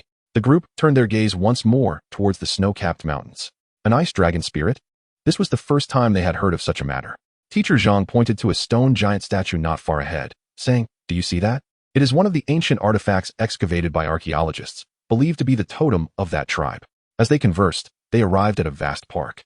At the center of the park stood a stone giant statue, an elemental extraordinary life form, another type of pet beast, placed there to enhance the historical depth of the Pingcheng Association and create an atmosphere of antiquity. That tribe defeated the ice dragon using this. Chen Kai gazed at the statue, having previously overlooked it, initially thinking it merely decorative, unaware it was an artifact of Bingyuan City. Shi Yu and the others focused intently on the stone giant statue. Suddenly, Shi Yu's heart raced. His mind erupted with a thunderous noise, as if his telepathic ability had been activated, allowing him to hear some strange sounds. It is not like this. It is not like this. This sudden voice startled Shi Yu, causing him to shiver. However, when he glanced around, he found that Teacher Zhang, Chen Kai, and the others showed no signs of abnormality. Suppressing his astonishment, Shi Yu returned his gaze to the statue, his face paling. He hoped fervently that the voice did not emanate from this statue. Was he to become light as well? This statue exhibited no signs of life. Telepathy should only allow one to hear the thoughts of living beings. If the statue were abnormal, it would not be displayed here. It is not like this. Shi Yu continued to hear the voice. Chapter 27. Listening to the voice of history. Shi Yu was convinced he had heard the voice. Moreover, the sensation was akin to when he utilized his telepathy. In his search, he pinpointed the source of the voice. It was undoubtedly the statue. Yet, no matter how he examined it, this statue did not resemble an extraordinary life form. It was merely an ordinary stone statue crafted in the likeness of a giant by ancient peoples. Had it somehow come to life? Unlikely. If it had evolved into an extraordinary life form, it would have drawn attention from other beast tamers long ago. The foot traffic here was considerable. In the Beast Tamer Association, high-level beast tamers were ubiquitous, and many possessed telepathic abilities. A wild, extraordinary creature could not remain concealed. This statue had been in place for at least several years. After the voice faded, Shi Yu continued to observe. He scrutinized for a moment, but found nothing. It was simply an ordinary statue made of commonplace stone. Such inanimate objects, by all accounts, should not be communicable through telepathy. This was a widely accepted truth unless telepathy had unknown applications he was unaware of. Let us leave it at that. I have matters to attend to, Teacher Zhang stated. You need not worry too much about the monstrous tide. Even if the legendary ice dragon were to resurrect, our beast tamers would be able to contend with it. Teacher Zhang smiled reassuringly at the group. In ancient times, dragons were beings of unattainable heights, but in modernity, dragon tamers had already become a profession, albeit rare, yet not so distant. Thank you, Teacher Zhang, Chen Kai replied. Shi Yu echoed his thanks. And after a farewell from the group, Teacher Zhang departed, leaving Shi Yu and the others exchanging glances. Shall we return to playing whack-a-mole? Chen Kai asked. Not anymore. We can discuss it later. Shi Yu Dao. Suddenly, I recalled that I had several matters to attend to. Is there urgency? We could have a meal before departing. It is indeed urgent. Originally, Chen Kai and the others had hoped to invite Shi Yu for dinner before he left, but due to his hasty departure, the four of them dispersed immediately. In the end, Chen Kai and his companions did not even obtain Shi Yu's contact information. There was no way around it. Shi Yu had not purchased a mobile phone, which was exorbitantly priced compared to Earth. If one wished to reach Shi Yu, they could only leave a message at the Yusho Master Association. The disparity between the two worlds is evident. On Earth, acquiring a panda, tiger, or elephant is exceedingly difficult, yet obtaining commonplace technological items is relatively easy. Conversely, here, even a shitty X-beast costs more than a house in the city, rendering technology considerably more expensive. After parting ways, Shi Yu hurried to the library in Pitching, seeking to research some information. Unfortunately, by evening, he had not uncovered the content he desired. However, despite not finding the information he sought, he gained a deeper understanding of this world. The history of this realm can generally be divided into 3 eras: the mythical era, the totem era, and the Beastmaster era. The mythical era is said to be the time when the earliest mythical beings, birthed from the heavens and earth, ruled the planet. The totem era marks the birth of humanity, a time when humans struggled to survive under the dominion of powerful beasts. The Beastmaster era is characterized by humanity's mastery of beast manipulation abilities. This era can further be divided into ancient and modern periods, with a pivotal moment occurring over a century ago when 7 human-formed nations established an alliance. This classification of eras is quite straightforward. However, due to certain peculiar reasons, the history of this world is riddled with gaps. For instance, the reason behind the collective disappearance of the first batch of mythical beings remains an unexplained historical phenomenon. Similarly, the events that transpired in Binju NSH 2,000 years ago are also aspects of history, yet to be thoroughly explored by contemporaries. Do not be curious. Do not be curious. Do not be curious. After exiting the library, Shi Yu repeatedly admonished himself inwardly. He attempted to suppress these thoughts. This was a recurring flaw of his. In his previous life, Shi Yu had been an archaeologist, but due to certain exceptional circumstances, he encountered an unknown mythical system. Driven by curiosity, he transitioned to becoming a scholar of mythology. Subsequently, he traveled to various ruins and ancient sites, exploring this enigmatic mythical framework alongside his mentor, which became his daily routine. Eventually, he met with an untimely demise during an exploration due to an accident where he was buried alive by a landslide, only to find himself transported to this realm. Curiosity can indeed be lethal. Shi Yu reflected on that past self, engrossed in the study of unknown mythical histories, wishing he could slap himself. Was it not preferable to stay at home, playing games and watching anime? Why venture into perilous places for research? In any case, now that he had traversed into this more treacherous world, Shi Yu yearned to live more comfortably within safe confines. He must savor this lifetime. Although the history of this world appears to be shrouded in greater mysteries and possesses a more authentic mythical system, Shi Yu was determined not to tread the same path as before. Absolutely not. At the Pingqing Yusho Master Association, in the park beneath the stone giant statue, the sky had darkened, and the area was nearly deserted. Shi Yu gazed at the statue illuminated by moonlight and inquired, "Were you speaking during the day? Were you refuting the history spoken by that individual?" No matter how one looked at it, it seemed to contradict the words of Teacher Zhang. Yet this rebuttal was heard only by Shi Yu. "Stone statue brother, speak to me." Shi Yu communicated with the statue through telepathy. However, unlike during the day, the statue remained utterly unresponsive. "If you do not speak, I shall take my leave." The statue remained indifferent. Shi Yu fell into silence. Was something amiss with his state? He recalled his emotions from earlier that afternoon when he had gazed upon the statue. At that moment, having just heard Teacher Zhang's account of history, He had been filled with curiosity. Since teacher Zhang had stated that this historical account was merely a conjecture and unverified, Shi Yu had subconsciously desired to know the true history. It seemed that was when he first heard the statue's voice. "Reveal it to me." Shi Yu fixated on the statue, his mind instinctively recalling his past visits to various ruins, studying antiquities, and seeking the truth of history. "Tell me, I can restore history to its truth." At that moment, Shi Yu's thoughts crystallized. He genuinely wished to unveil the truth of this historical narrative to the world. At this juncture, he was not merely seeking to hear the statue's voice, but rather the voice of history itself. He believed that his current state mirrored that of the afternoon remarkably well. Once again, he activated his telepathy, searching for that feeling from earlier. It felt as though his brain reverberated. Boom. The sound erupted, sending a jolt through Shi Yu, causing his scalp to tingle. However, this noise was evidently not resonating within his mind, but rather exploded beside his ear. He raised his head, mouth agape, as the sky seemed to tremble suddenly. Crack. Subsequently, Shi Yu was once again drawn to the statue. This time, the statue indeed emitted a sound, albeit one resembling a crack. Before his eyes, the statue began to fissure from top to bottom. "I am in trouble," Shi Yu exclaimed, turning to flee. He vowed never to engage with his old profession again. This field was far too perilous, more so than being a Yusho master. 11. Save me. Chapter 28. Tremors in Binju NSH. Year 177 of the Alliance. Recent abnormal activity from the snow-capped mountain beasts has heightened vigilance among all Yusho master associations in Binju NSH. Particularly, the various professional Yusho masters of the Pingcheng Association have long been in a state of preparedness. The beast tied a decade ago had already severely wounded Pingcheng, and significant human and material resources were required to rebuild the city. This time, they could not allow the ferocious beasts to breach the city walls and wreak havoc once more. Under these circumstances, the Yusho masters were naturally highly attuned to any disturbances from the outside world. Boom.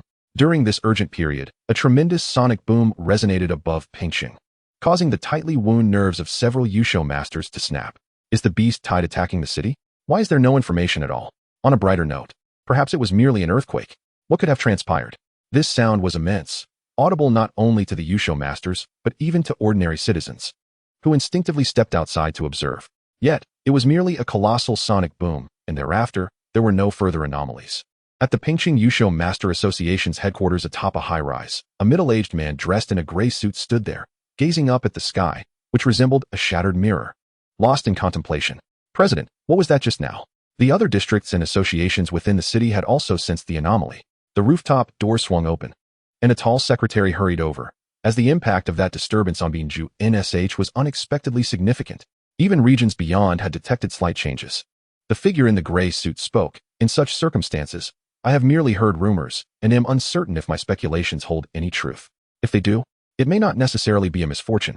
The entire city of Binju N has experienced tremors to varying degrees, and the changes here have gradually spread beyond its borders."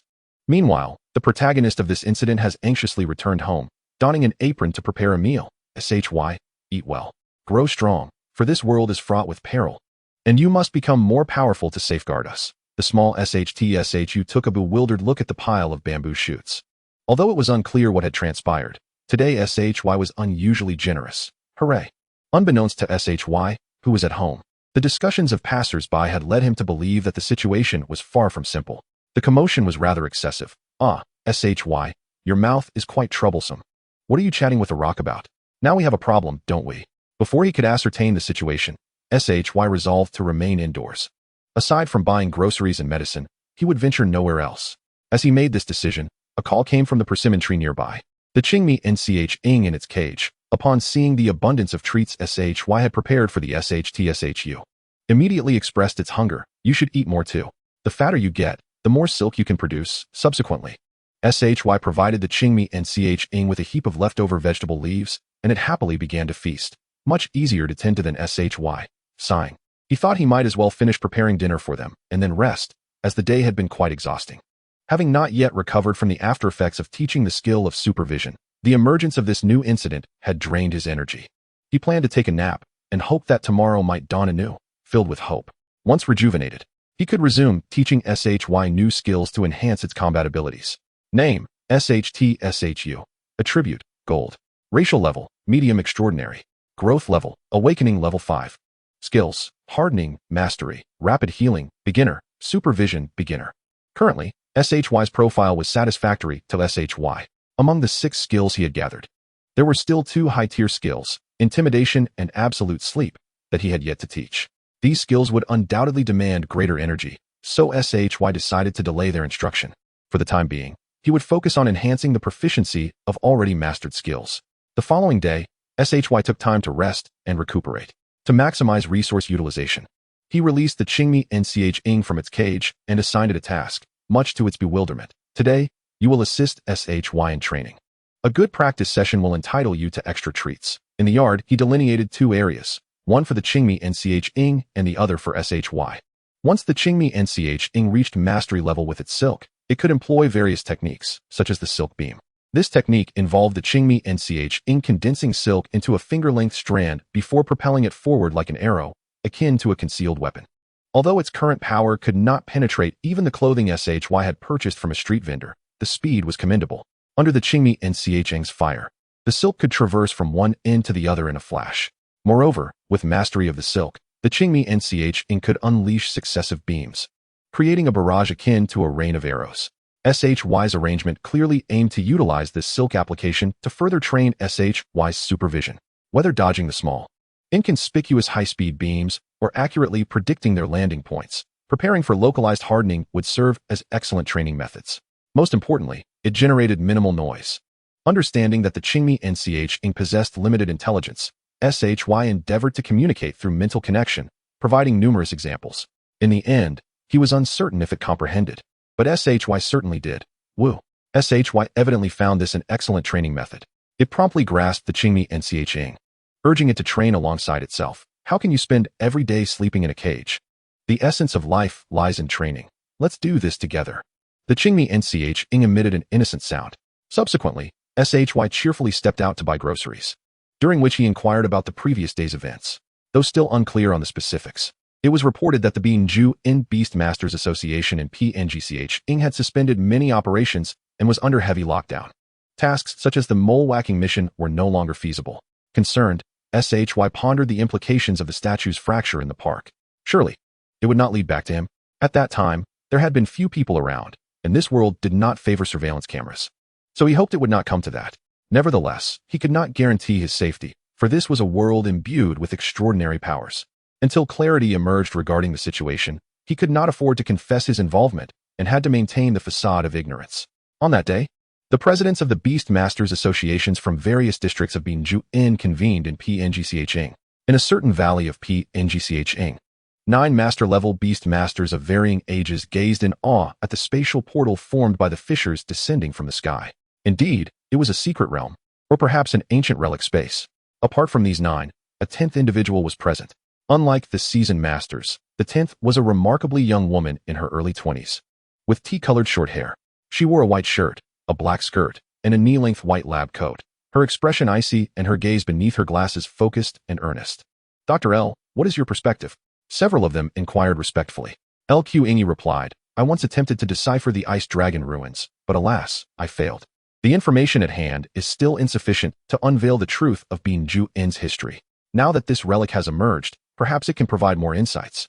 By the way, did anything unusual occur elsewhere in PNGCH when the relic descended yesterday? The president of the PNGCH Beastmasters Association responded. A statue artifact in our park collapsed. That stone giant statue? Yes. While LQ's expression remained unchanged, her mind was already drawing conclusions. It appeared that this relic space had not appeared by mere chance. Rather, someone had triggered the echoes of history. Had another individual with the unique ability to hear the sounds of history emerged? Who could it be? Chapter 29, Community Warmth. PNGCH was abuzz with activity, and SHY endeavored to remain discreet. Steady development was paramount. He could not afford to be reckless. A couple of days prior, SHY had initially planned to elevate the Qingmi NCH silk to perfect proficiency before selling it for profit, considering the creature's short lifespan. Who knew when it might expire? However, he reconsidered and decided to prioritize enhancing SHY's combat prowess instead. After all, his own life was fleeting as well. Who could say when his time might come? Money was only useful in the present. Once one was gone, unspent wealth was a tragic waste. Strength held paramount importance.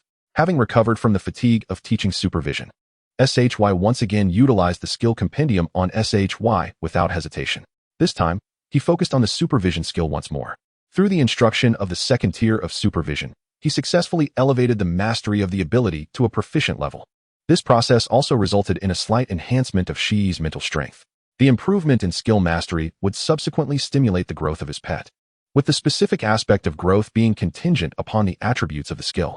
At this moment, the benefits of Shi's elevated mental strength not only allowed him to maintain supervision for an extended duration, making his opponents appear to move more slowly in his perception, but also enabled him to endure late nights more effectively. One night, under the moonlight, Shi Yu rested his chin on his hand, idly observing Shi, who was diligently training. Suddenly, he called out to him, asking, "Shi, how can you persist for so long?"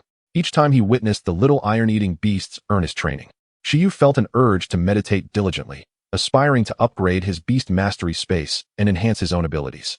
However, he lacked the same level of focus as Shi and could hardly maintain his concentration. After a few hours of meditation, he found himself yearning to engage in other activities.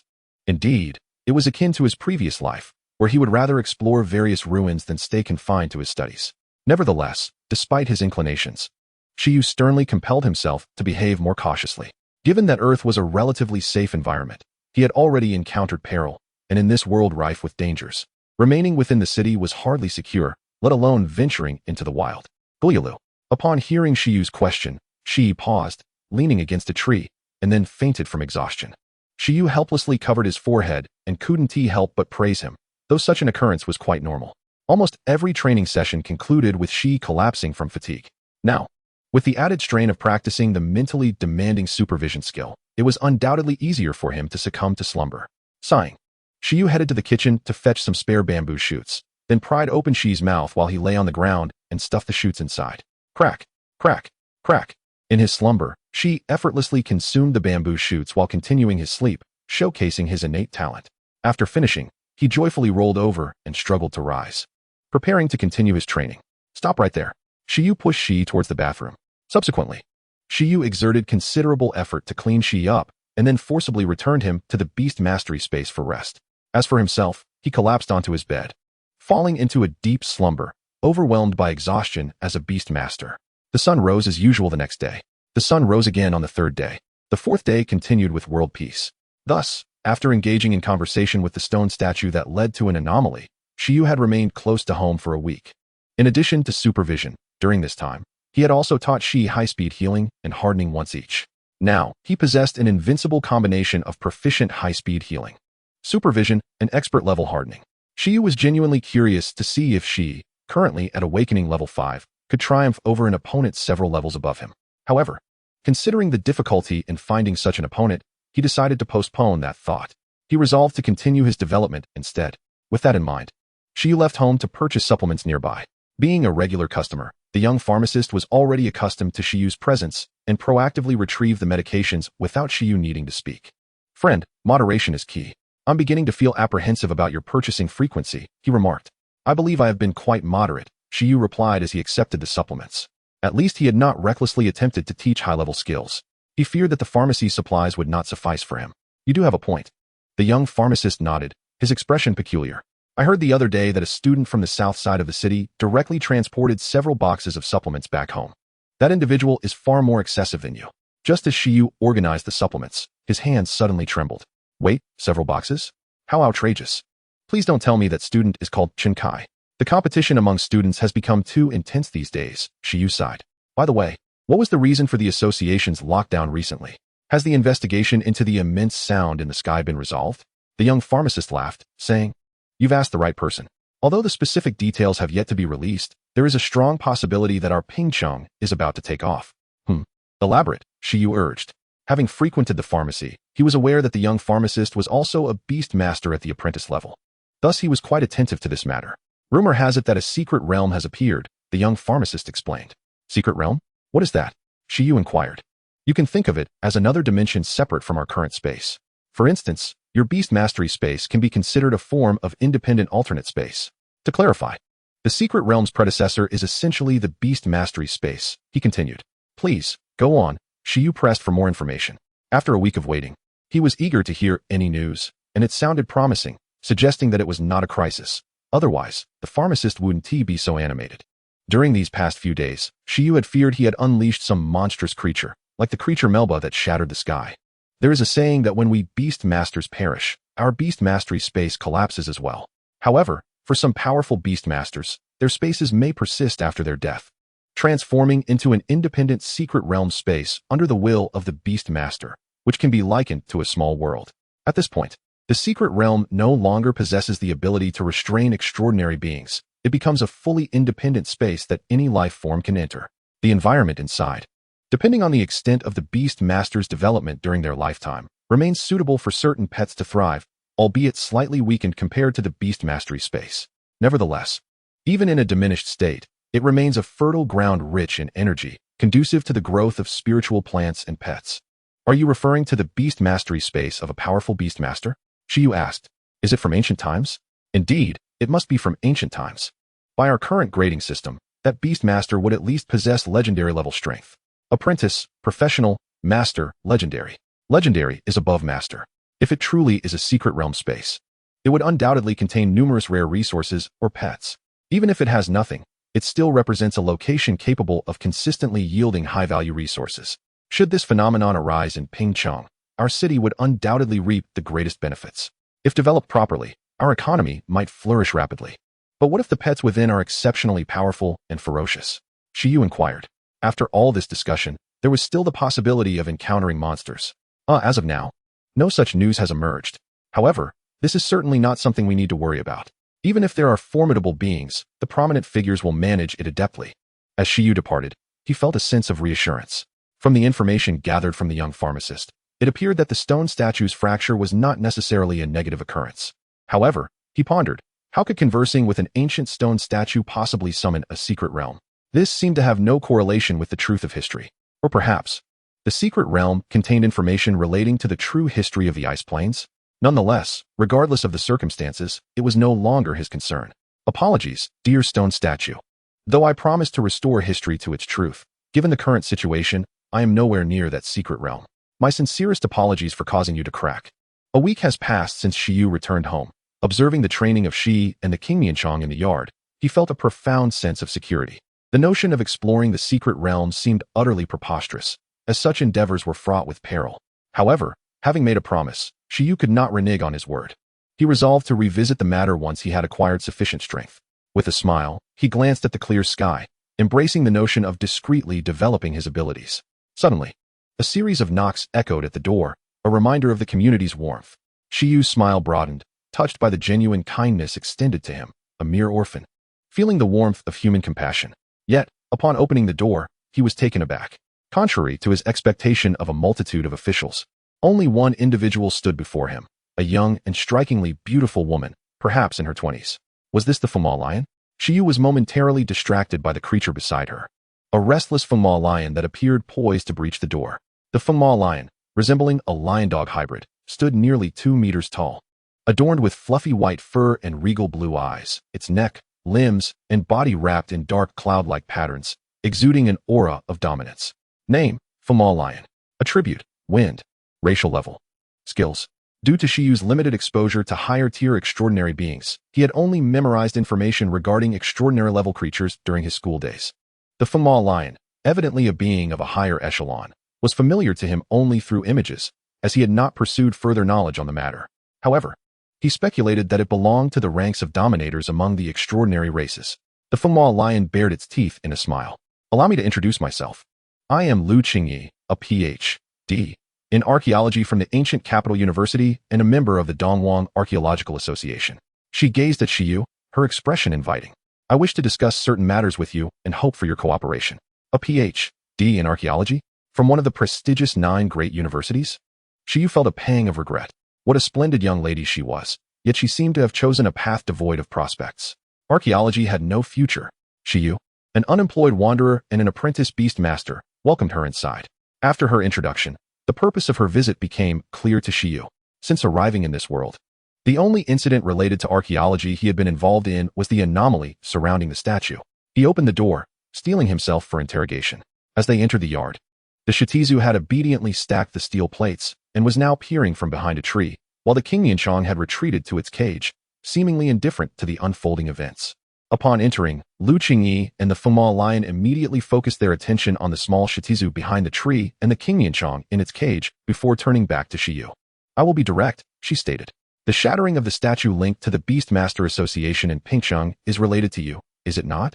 I harbor no ill intentions, so you need not worry. I merely wish to ascertain whether you heard the sound emitted by that statue. Shi Yu responded, that statue was alive. His retort implied an acknowledgement of her inquiry. Lu Qingyi clarified, no, the statue is an inanimate object. Your talent lies in telepathy, which, as you understand, typically allows communication only with living beings. Shi Yu nodded, having checked into the matter, yet found no new revelations. However, exceptions existed. Some inanimate objects, imbued with the beliefs, emotions, and will of numerous living beings and weathered by time, could potentially manifest a spirit. This spirit is a nebulous concept, unrelated to life, mind, or soul, referred to in archaeology as a trace of history. Only a select few with special telepathic abilities might be able to perceive such traces. Therefore, beastmasters endowed with such talents are often called listeners of historical voices in archaeological circles. So, you are suggesting that I am one of those gifted individuals? Shi Yu inquired. Lu Qingyi nodded. The ability to hear the voices of history is a remarkable gift. Throughout the long expanse of history, numerous truths have been buried beneath layers of time, and ruins serve as our primary means of understanding the past. However, these preserved remnants are often safeguarded by extraordinary powers, making it quite challenging to decipher or locate them. Those who can listen to the voices of history possess a far greater ability to uncover or interpret crucial information regarding these ruins. Your interaction with the statue's spirit has likely brought an ancient ruin to light, potentially revealing truths about the Icefield's history. A sense of foreboding washed over Shi Yu as he asked, so, what is your purpose in seeking me out?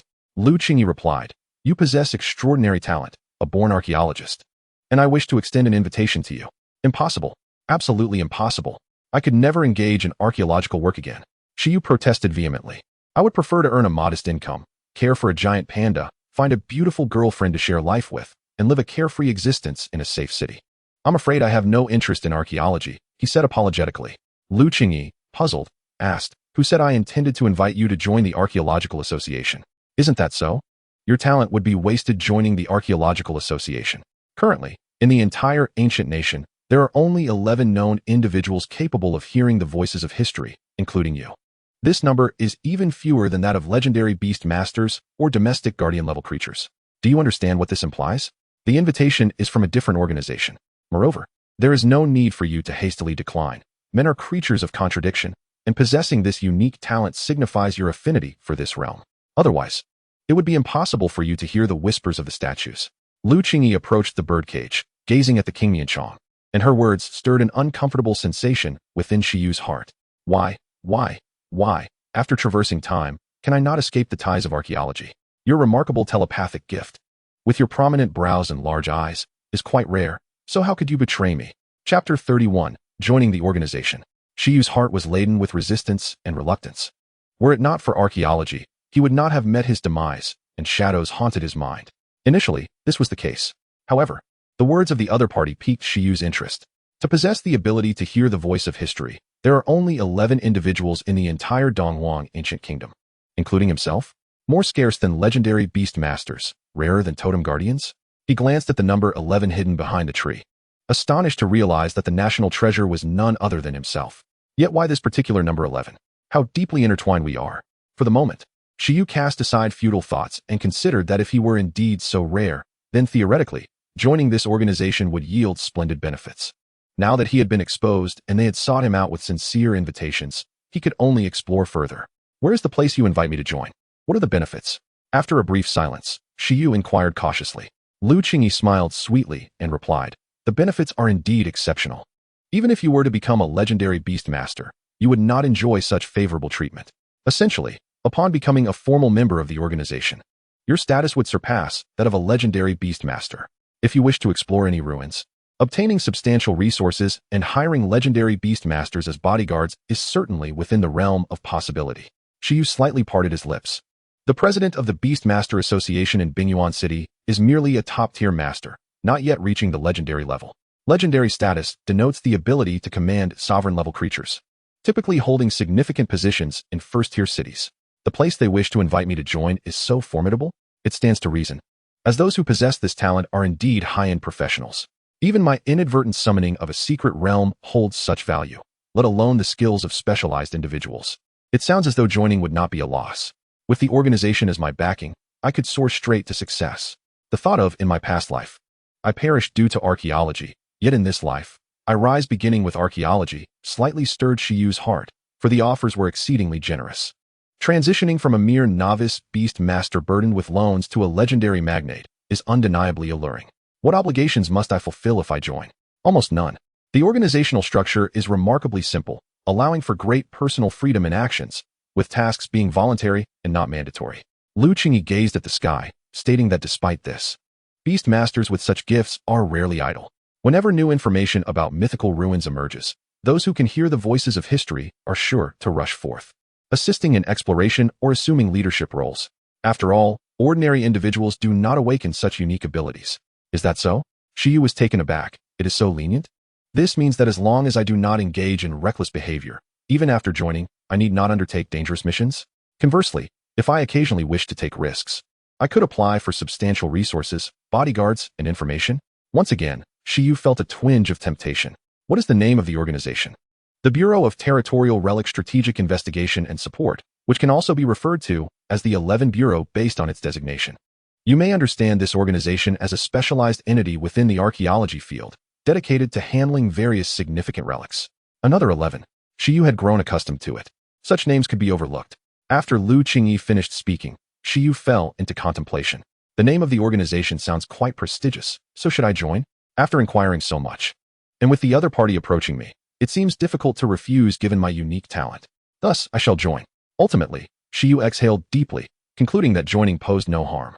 Since there are no restrictions on freedom, the choice to act recklessly rests solely with me, as long as I proceed with caution. He would never admit that he desired to return to his former line of work. Dr. Lu, are you also a member of the 11 Bureau? Yes. Counting you and me, there are currently 11 members in the 11 Bureau. Welcome to your new role. From today, you are a probationary member of the 11 Bureau. Lu Qingyi revealed her smile for the second time, seemingly pleased with Shi Yu's response. Talents in this area are exceedingly scarce, and during every exploration of ruins, she often feels understaffed. Now, with the introduction of a newcomer, Lu Qingyi anticipated that once Shi Yu grew, she would have a reliable asset at her disposal. As the least experienced member of the 11 Bureau, she too yearned for a useful aid instead of perpetually serving as a mere assistant to her mentor. Probationary? At that moment, Shi Yu suddenly felt deceived. The benefits seemed to pertain solely to formal members. Indeed, probationary. Each new member of the 11 Bureau must undergo an assessment, and only upon successful completion can they become formal members. I, Shi Yu, regret this decision. However, the next words from the other party made Shi Yu nod immediately.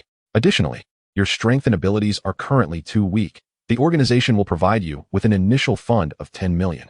Your primary task is to grow rapidly. At the very least, becoming a professional Beastmaster and partaking in systematic archaeology knowledge training. No problem, I will ensure the completion of the task. When can I expect the funds to arrive? Compared to the benefits of being a legendary Beastmaster bodyguard, the allure of 10 million in cash is evidently greater for Shi Yu at present. With this sum, he could nurture whatever King Mianchong he desired. Plans never keep pace with changes. Farewell, little bug, you are free. Tomorrow, Lu Qingyi stated. Tomorrow, your credentials and funds will be in place. However, unless in special circumstances, I advise against indiscriminately revealing your identity as a member of the 11 Bureau. Otherwise, some foreign intelligence agents will surely cause you immense trouble. By the way, the matters concerning the relics in Pingqing district that relate to you are only known to the 11 Bureau at present. Henceforth, until you become a formal member, I will serve as your liaison with the organization. That is all I have to say. Shi Yu nodded, reassured that he was not a person who sought the spotlight. With only 11 individuals nationwide possessing such talent as crucial resources for deciphering the mysteries of ruins, it would be easy to attract attention, especially given his current weakness. I almost forgot to mention the most important matter. Your assessment task is to uncover the historical truth of Bingyuan City. There is no time limit, and upon success, you will become a formal member. I previously explored the Ice Dragon ruins in the Snow Mountain, but due to a lack of key information, I was unable to unlock the mechanisms. With the emergence of new ice relics linked to you, you may very well be the key to resolving this mystery. Even with the ability to hear the voices of history, it is not as though one can hear everything. Certain opportunities are required to perceive the traces of history. Lu Qingyi had failed herself, but perhaps Shi Yu would succeed. Lu Qingyi, after conducting her investigation, came to understand that Shi Yu, being a native of the ice plains, would naturally possess the ability to perceive sounds. His yearning for the truth of the ice plains undoubtedly surpassed her own, making this assessment task almost tailor-made for him. You want me to investigate the historical truth of Ice Plains City? Shi Yu inquired. But can I access that newly emerged secret realm? Indeed, she replied. This secret realm is a unique type of relic. Even without the status of an 11th Bureau member, you still have a considerable chance of entering. As for what you do next, that will be part of your assessment. Lastly, Lu Qingyi said, as your recommender, I would like to present you with a gift. In her desire to facilitate Shi Yu's rapid growth and enable him to become her assistant, she planned to pay his salary in advance. As for money, I believe you won't need it for now. So, would you prefer a skill manual for the iron-eating beast, the special evolution method for the Qingyan worm, or a high-ranking pet cub? What do you desire? Chapter 32, 3 Evolution Paths. That iron-eating beast cub should be your initial pet, correct? And this Qingyan worm, is it an additional pet you are raising? The gifts Lu Qingyi intended to offer were based on these two creatures, as she had long been aware of both the iron-eating beast and the Qingyan worm. The records indicated that Shi Yu's initial pet was indeed the iron-eating beast, while the Qingyan worm was an unexpected discovery. She discerned that this Qingyan worm had likely not formed a contract with Shi Yu, implying it was currently in a wild state. Raising wild pets was not uncommon. Aside from several breeding bases, many beast tamers with telepathic abilities enjoyed this practice. Some beast tamers, limited by their levels, were unable to contract additional pets but still wished to nurture more. The solution was simple. They refrained from forming contracts. With telepathic abilities, they could communicate effortlessly with wild pets, and as long as the relationship was solid, the contract was optional. The only drawback was the inability to access the beast space for accelerated growth. In Lu Qingyi's view, this Qingyan worm was likely an additional pet Shi Yu was nurturing, perhaps for enjoyment or to cultivate into a Fengjing dye for future contracting. At least from her current perspective, this Qingyan worm was being raised quite well. With a silk level that should be commendable, its successful evolution was undoubtedly achievable. Shi Yu truly lived up to the reputation of a graduate in pet care. Skill manuals. Evolution methods. Pet cubs. Originally, Shi Yu would have been quite satisfied with a straightforward monetary transaction of 1,000. Now, with the offer of gifts, he found himself deep in thought. Accepting gifts frequently might not be entirely appropriate. Nevertheless, having already received the money, what was there to be modest about? The skill manual for the iron-eating beast would be useful. Although his team had no shortage of skills, it was always beneficial to have more. Moreover, skills from legitimate sources posed no pressure when utilized. As for the evolution method for the Qingyan worm, that too could be valuable. Shi Yu had initially planned to release the worm, but now it seemed worthwhile to listen to the evolution method. After all, having taught so many lessons on silk production and having nurtured it for so long, releasing it would indeed be a pity. After all this time, he had yet to sell a single strand of silk, resulting in a considerable loss. However, if the Qingyan worm could evolve into a commendable species, it could continue to provide him with income. Shi Yu was also quite interested in a high-ranking pet cub, preferably something extraordinary from the records of Earth. Perhaps a dragon maiden, a flower fairy, or a mermaid. Must I choose only one? He asked. Lu Qingyi replied with a hint of surprise. Do you wish to have them all? I must grow stronger swiftly to contribute to the field of archaeology, Shi Yu asserted. Lu Qingyi, contemplating, scrutinized Shi Yu's countenance, realizing he possessed an unexpected boldness. Very well, she nodded. Consider it in advance on your salary. While you cannot yet contract the high-ranking pet cub, we shall revisit this once you become a senior beast tamer. Currently, Shi Yu is a trainee beast tamer, limited to contracting a single pet. Only upon becoming a junior beast tamer could he contract a second. Despite meeting the quantity requirement, it remained insufficient for a junior beast tamer to contract the high-ranking pet cub, as the beast space's level could not sustain the accelerated growth of such a creature. Indeed, Shi Yu acknowledged. At present, I lack the capacity to contract additional pet cubs. As for the skill manual for the iron-eating beast, I am not well versed in such creatures. However, I have heard that the Zhushi Martial Arts Academy in Pingcheng possesses 2 suitable skills for the iron-eating beast. Tomorrow, I will provide you with a recommendation letter, allowing you to visit the academy and learn directly from the master. This was already within my plans. Shi Yu thought, although he had initially intended to sneak in and learn clandestinely. Now, he had a legitimate and formal path to education under a master-level beast tamer. The skill secrets of the Zhushi Martial Arts Academy were exclusively taught to its direct disciples, making the number of masters quite limited. However, given the 11th Bureau's considerable influence, it was not impossible for Shi Yu, an outsider, to learn. Good, Shi Yu nodded. Having a legitimate learning path is preferable to covertly replicating skills. Now, regarding the evolution method, Lu Qingyi inquired, glancing once more at the Qingyan worm in the cage.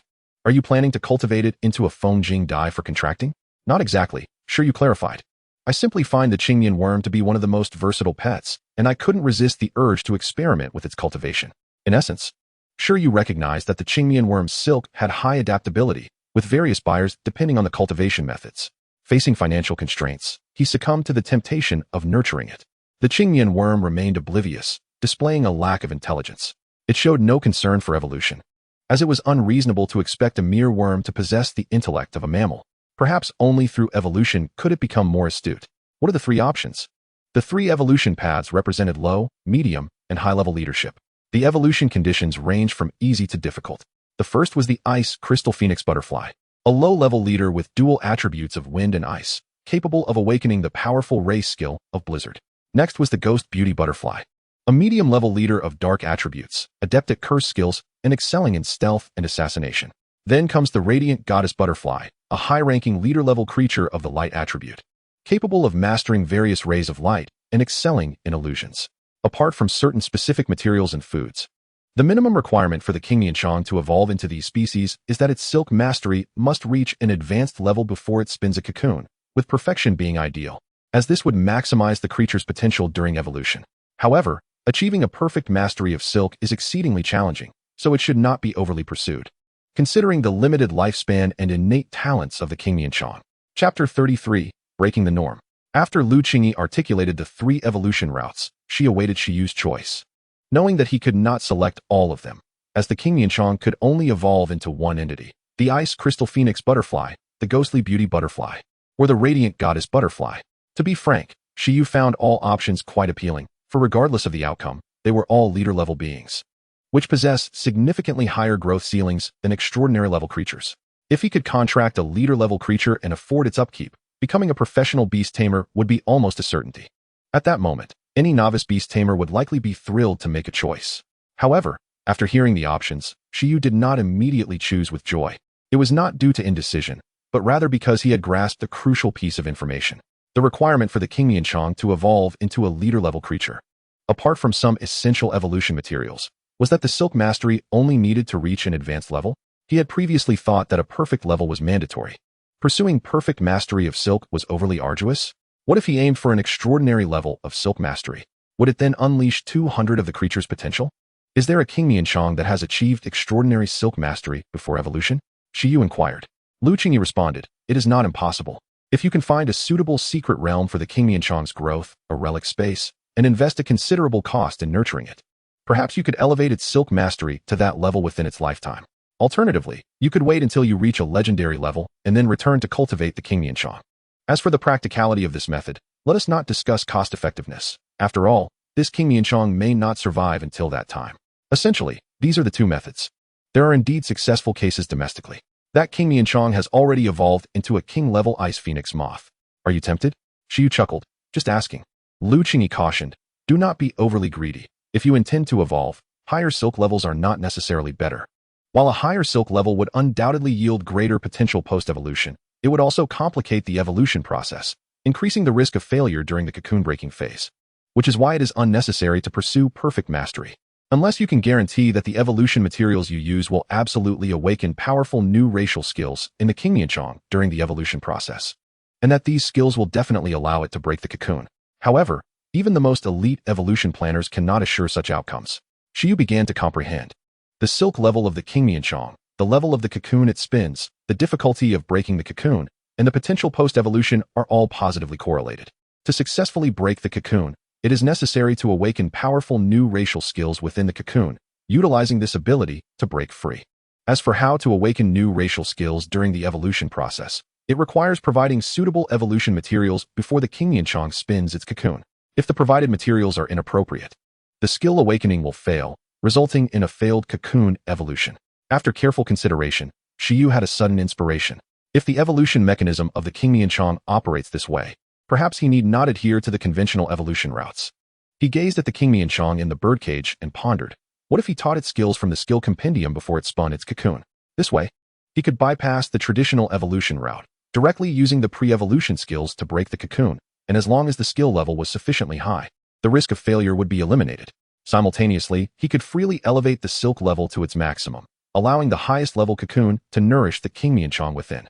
This operation seemed feasible. Originally, Shi Yu thought leader-level creatures were commendable, but now, he suddenly desired to cultivate an entirely new evolutionary form.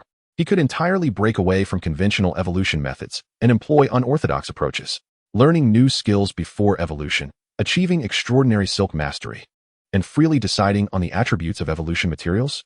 Shi Yu suddenly understood the researchers fascinated by the King new evolutionary forms. The thrill of discovery was indeed exhilarating. He nodded and declared, "Then I shall choose the radiant goddess butterfly. Although it may not necessarily evolve into this, selecting the rarest option is undoubtedly wise." He intended to reference how other evolution routes paired their materials.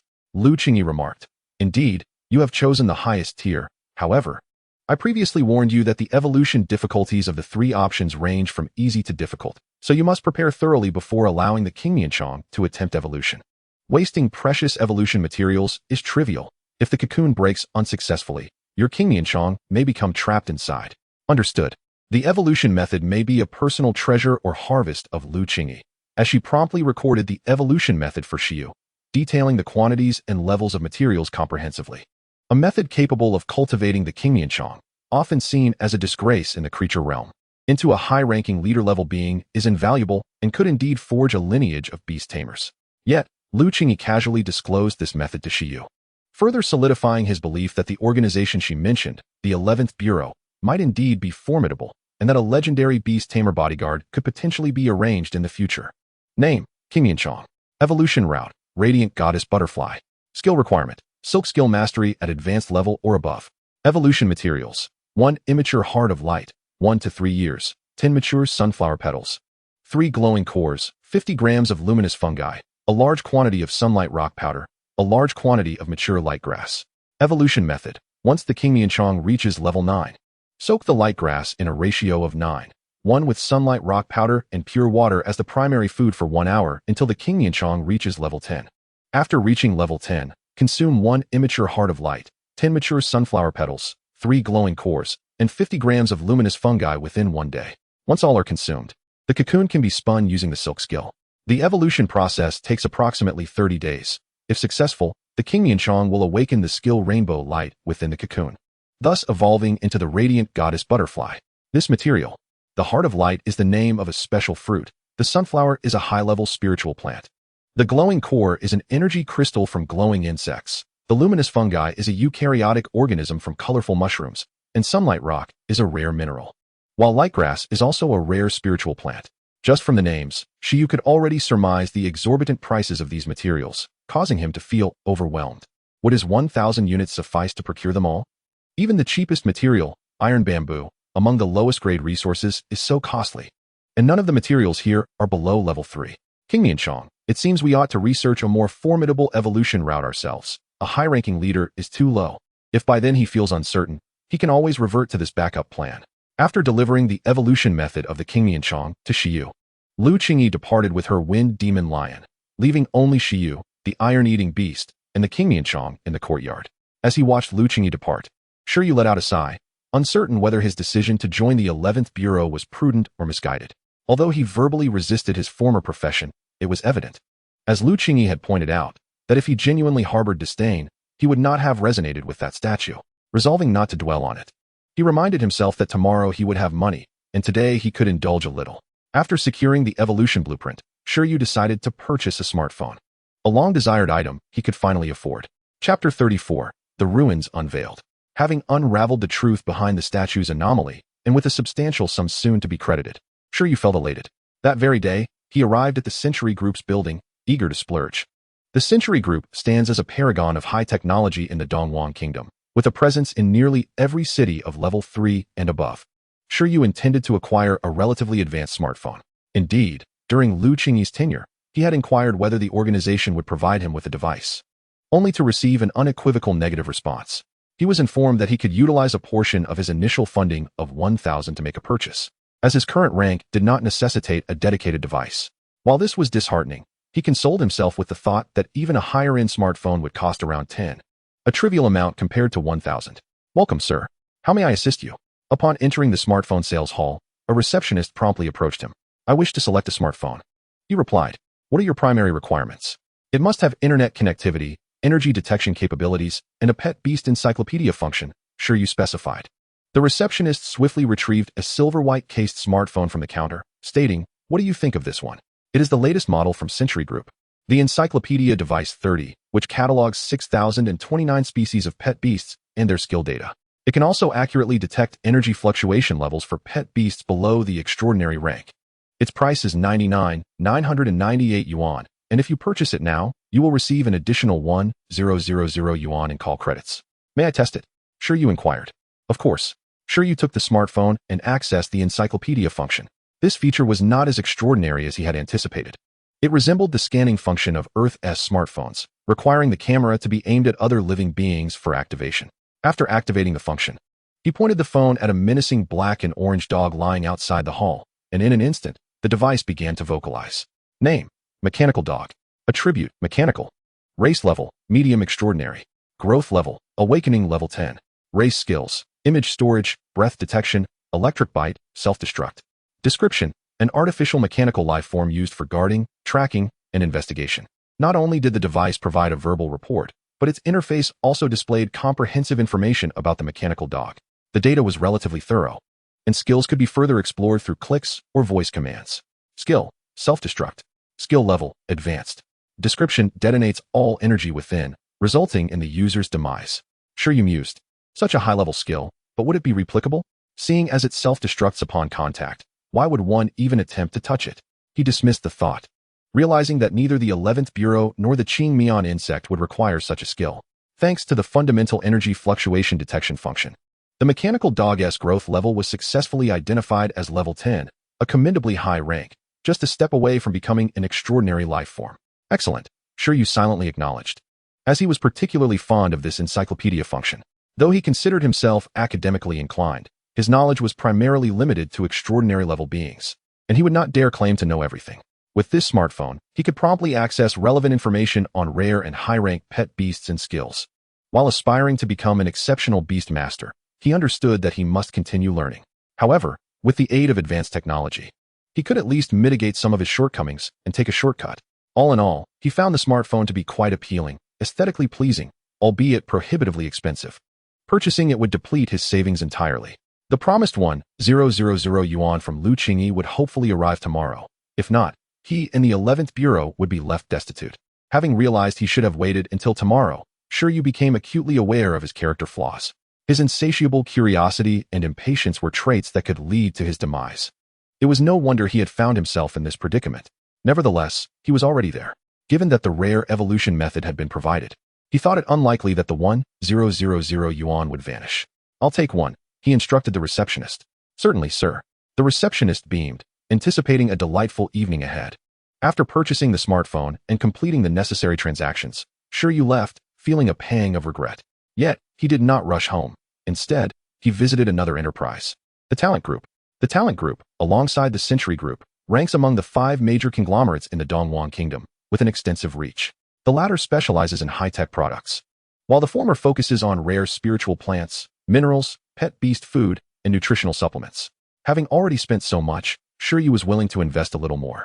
For nearly a month, the 11th Bureau had been consuming iron bamboo daily. While it enjoyed the food, Shi Yu decided to provide something even better.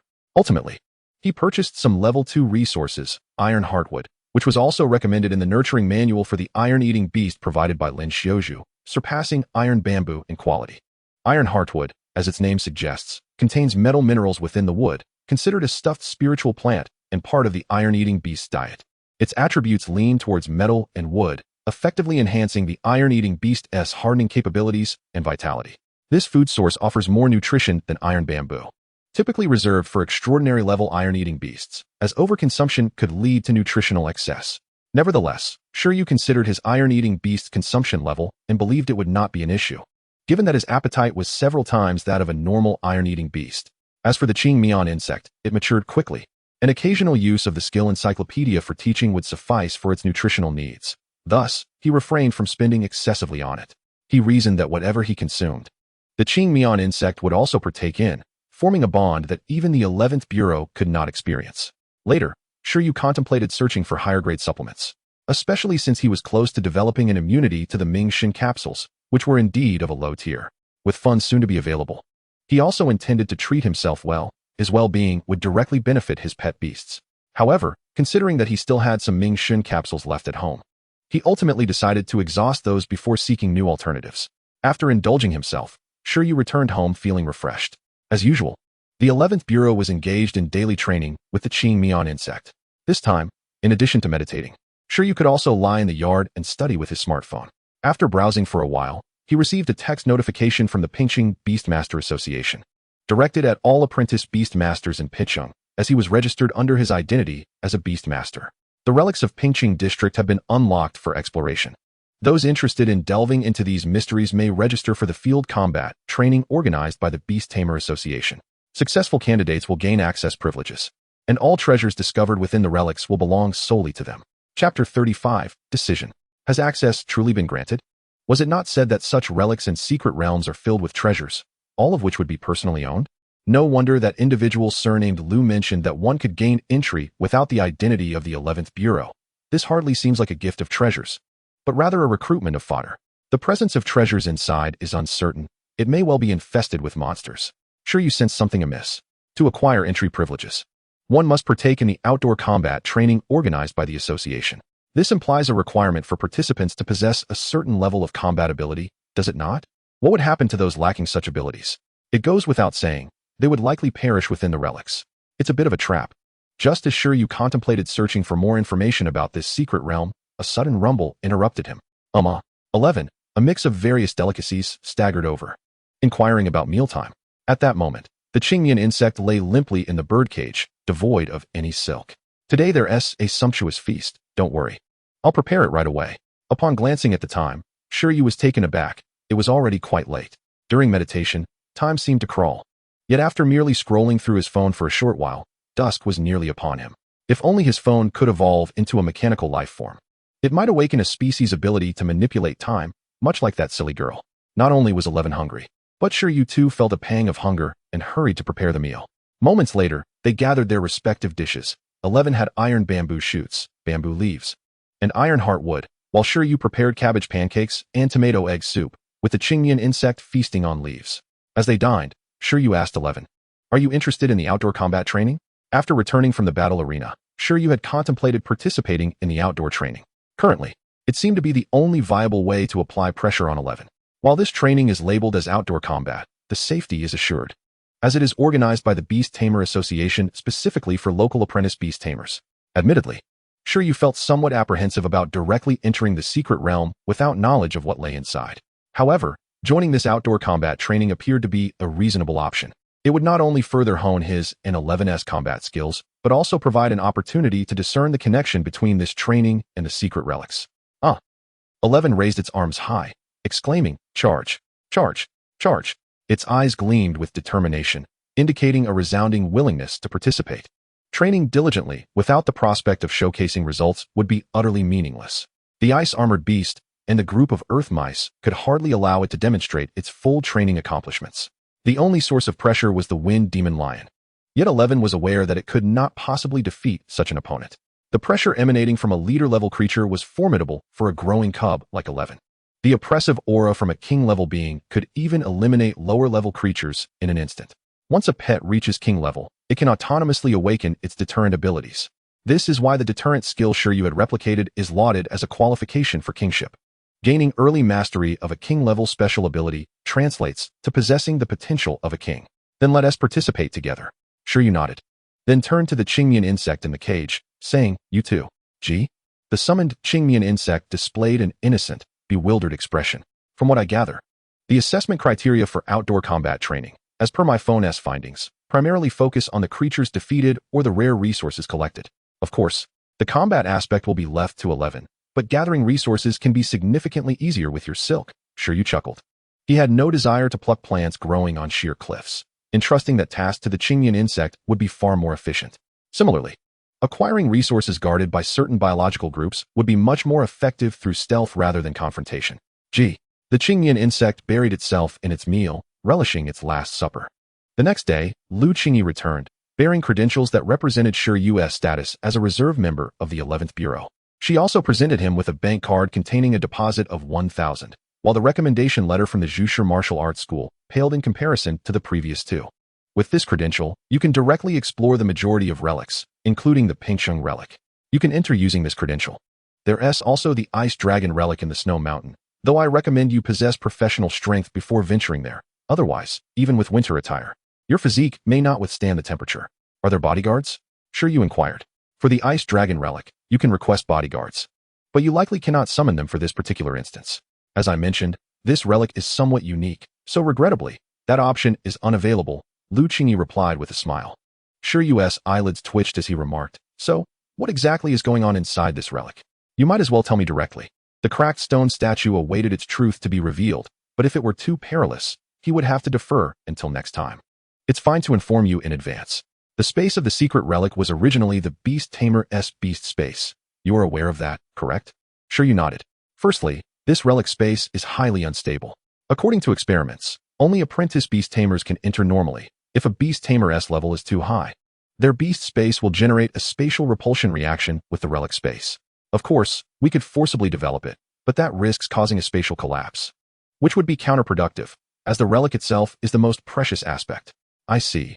Otherwise, the Pingsheng Association wouldn't be opening access for numerous apprentice beast tamers. Shi Yu noted. Moreover, this relic is a challenge-type relic, likely modified by that beast tamer, intended to train the new generation of their tribe's beast tamers. Upon entry, participants will randomly arrive at an independent environment where they cannot encounter one another. Elemental creature avatars will appear within the environment, and only by defeating them can one progress to the next area. It resembles a level challenge. Currently, apprentice beast tamers from the Pingsheng Beast Tamer Corps have begun exploring, but their performance. Lu Qingyi shook her head. The strength of Pingsheng's apprentice beast tamers is still too lacking. Even though no extraordinary creatures have emerged from the relic thus far, no one has managed to clear all levels. If it were apprentice beast tamers from larger cities, they would undoubtedly uncover the secrets of the relic more swiftly. However, since this relic has emerged in Pingsheng, the priority for exploration belongs to Pingsheng, followed by other districts of Icefield City, with multiple cities collaborating only if it remains unsolved. Is it dangerous inside? Shi Yu posed the most pressing question. According to those who have exited, the elemental creatures primarily aim to defeat their opponents rather than annihilate them, but challengers who are too weak will still face danger. Please wait. I will provide a website and an invitation code. With an initial capital of 1,000, you can purchase cultivation resources here at a discounted price. Make reasonable use of this relic and the 1,000. Then go to Zhushi Wuguan to study for a while. I believe you can quickly become a professional beast tamer. In any case, do not focus on the Ice Dragon relic for now. Instead, prioritize this relic as your primary investigation target. Shi Yu said, it sounds a bit dangerous. My Iron Eater is only level 5. And those seasoned beast tamers in the Legion are formidable. It would be futile for me to go. If the goal is to uncover the historical truth of Binyuan City, it is not necessary to complete the challenge. Each independent environment should contain some traces, and your talent for listening will certainly be of great use then. Lu Qingyi remarked, this relic appeared because of you, so you should at least possess the basic self-defense capabilities. Learning 2 new skills at Zhushi Wuguan with your Iron Eater should suffice. Having only 1 hardening skill is insufficient. All right, Shi Yu nodded. Then let us continue developing for a while. He did not intend to enter directly using his status as a member of the 11th Bureau. As there was no real benefit to it, it would only attract unnecessary attention. It would be wiser to first participate in the training assessment organized by the Beast Tamer Association, as entering through this channel would be more reassuring. The standard for passing this assessment should indicate the ability to survive safely within the relic. If he could not even meet the satisfactory standard for this assessment, it would be unwise to venture into the relic. His life is paramount. Shi Yu meticulously planned for himself, but soon realized something was amiss. Damn it, wasn't he agreed that he would avoid relics for this lifetime? Why was he feeling such anticipation and excitement? Chapter 36, Training. After investigating Shi Yu's identity and background, the National Relic Strategic Investigation and Support Bureau, namely the 11th Bureau, has adopted a hands-off policy regarding this newcomer. Although Shi Yu possesses decent talent and a clean background, he is still quite inexperienced. Even Lu Qingyi, the least experienced member of the 11th Bureau, holds a doctoral title from one of the 9 major universities, which illustrates Shi Yu's standing within the organization. Investigating the historical truth of Binyuan City is essentially a training process for Shi Yu. Based on this process, they will be able to observe the subsequent performance of Shi Yu's talent for listening to the echoes of history. Currently, Lu Qingyi is the most attentive member of the 11th Bureau regarding Shi Yu's growth. After all, she has made arrangements with the higher-ups. Shi Yu was discovered and cultivated by her. Once Shi Yu becomes an official member, he must first serve as her assistant and cannot compete with her for resources. I hope you can pass the professional assessment in half a year. Lu Qingyi silently vowed after leaving Shi Yu's home. As someone with a certain level of insight, she certainly does not wish for Shi Yu to be among the next batch of candidates for the professional assessment. That would be the standard for ordinary apprentice beast tamers like Chun Kai from Pingqing. Now that she has provided substantial initial funding and secured a learning opportunity at Zhu Shi Wuguan for Shi Yu, her aim is to ensure he is prepared for the next professional assessment. Only upon becoming a professional beast tamer will one truly step into the world of beast tamers. Every step of growth for a beast tamer should be a race against time. Sigh. In the courtyard, watching Lu Qingyi's departing figure, Shi Yu unconsciously sighed. The wealthy benefactor has left. From now on, they must rely on their own efforts. Shi Yu took out his black 11th Bureau identification, gazing at his handsome profile with a sense of nostalgia. The 11th Bureau is akin to the ultimate force of the Eastern Huang ancient kingdom in facing various relics, holding a high status and significant power. In his past life, the archaeology field may have seemed trivial, but here, many relics are associated with various guardian totems and mythical creatures, concealing numerous secrets. It can be said that deciphering relics is the most critical pathway for beast tamers to enter the realm of mythology. As one of the most elite groups in archaeology, it is not surprising that the 11th Bureau has legendary beast tamers serving as bodyguards. Sigh. Shi Yu sighed again. Although he has unfortunately entered the archaeology field, he has swiftly entered such a prestigious organization within just a few months. Truly, you are remarkable, Shi Yu. Indeed, even in a different world, you remain exceptional. Can this identification grant access to the vast majority of relics? Can one apply for bodyguards from the Beast Tamer Association when exploring relics using this documentation? Suddenly, Shi Yu felt the identification was somewhat burdensome. While it is convenient, it is akin to Pandora's box, as using it would certainly lead to some perilous situations. Best to store it away. After securing the identification, it was noon, and Shi Yu needed to prepare food for 11 and the others. Roar. During this process, 11 howled in the courtyard, startling the Qing Mian Chong. It startled Shi Yu as well. However, due to the spiritual connection with 11, he had a rough idea of what was happening. 11's growth level had increased, reaching awakening level 6. Today is July 25th, 177, and 11, contracted on July 4th, has advanced 3 levels in just over 20 days. Such a speed would surely bring tears to many beast tamers. Under normal circumstances, even if 11 eats a lot and undergoes substantial training, this growth rate is still astonishing. The rapid growth can primarily be attributed to the teaching related to skill illustrations. The enhancement of skill proficiency accelerates the growth of the pet itself, which is the reason behind 11's swift progress. One could also interpret that the physical strength and energy Shi Yu expends during the teaching process are transformed into the nutrients necessary for the pet's growth. You're almost a meter tall now, aren't you? Shi Yu remarked as he carried a metal basin, looking at 11, who was excitedly waving at him. The little iron eater nodded in confusion. Currently, the little iron eater is significantly larger than when Shi Yu first brought it back from the iron bamboo breeding base, which is normal as it is in its most rapid growth phase. Congratulations, now let us eat. Shi Yu smiled. He quickly prepared food for 11 and the Qing Mian Chong, then picked up his phone to check on the 2 pet status. Name, Iron Eater. Growth level, Awakening level 6. Name, Qing Mian Chong. Growth level, Awakening level 4. One at level 6, the other at level 4. However, they cannot be viewed as typical pets of those levels, as their skill proficiency far exceeds that of their peers. If Shi Yu registers for the outdoor combat assessment organized by the Beast Tamer Association, he is curious about what results he can achieve with these 2 little companions. That afternoon, Shi Yu headed to the Pingqing Beast Tamer Association, this time with an air of confidence. He was there to register for the outdoor combat assessment organized by the association. Unbelievable, there are so many people. However, upon arrival, Shi Yu was immediately taken aback. The crowd was overwhelming, seemingly all there to sign up for the outdoor training assessment. The emergence of the secret relic in Pingqing was no longer a secret, and most beast tamers understood what a secret relic represents. Opportunities, wealth. This time, the Beast Tamer Association announced that all treasures obtained from the secret relic would belong to the individuals, driving those beast tamers from impoverished backgrounds, like Shi Yu once was, into a frenzy. Striving for success is an opportunity to alter one's destiny. It appears that the association's wilderness practical assessment will eliminate a batch of potentialist beastmasters, subsequently sending the promising ones into the ruins for further training. In due course, this will lead to the emergence of a new group of apprentice beastmasters in Pingchong who are qualified to challenge the professional assessment.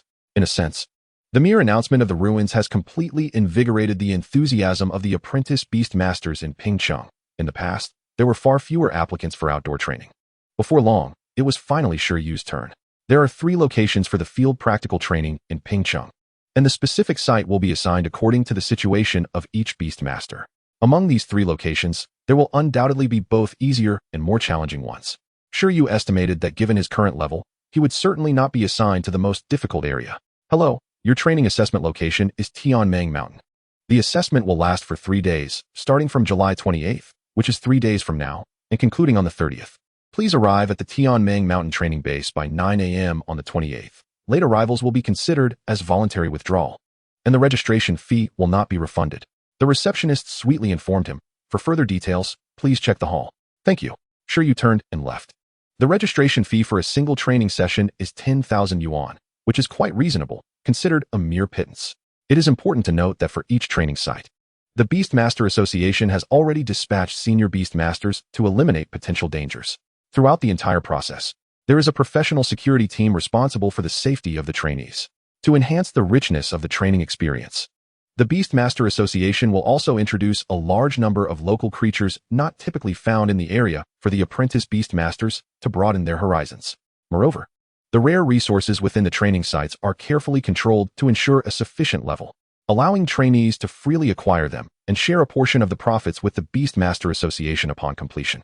Therefore, as long as the participating Beastmasters do not perform poorly and possess some degree of capability, the registration fee can be recouped, with the more adept even making a profit. Shi Yu's goal this time is not to earn, but simply to avoid losses. Afterward, Shi Yu reviewed the precautions for this training session in the registration hall. There was nothing particularly noteworthy, just a reminder for trainees to bring along some essential items. After a brief glance, Shi Yu returned home.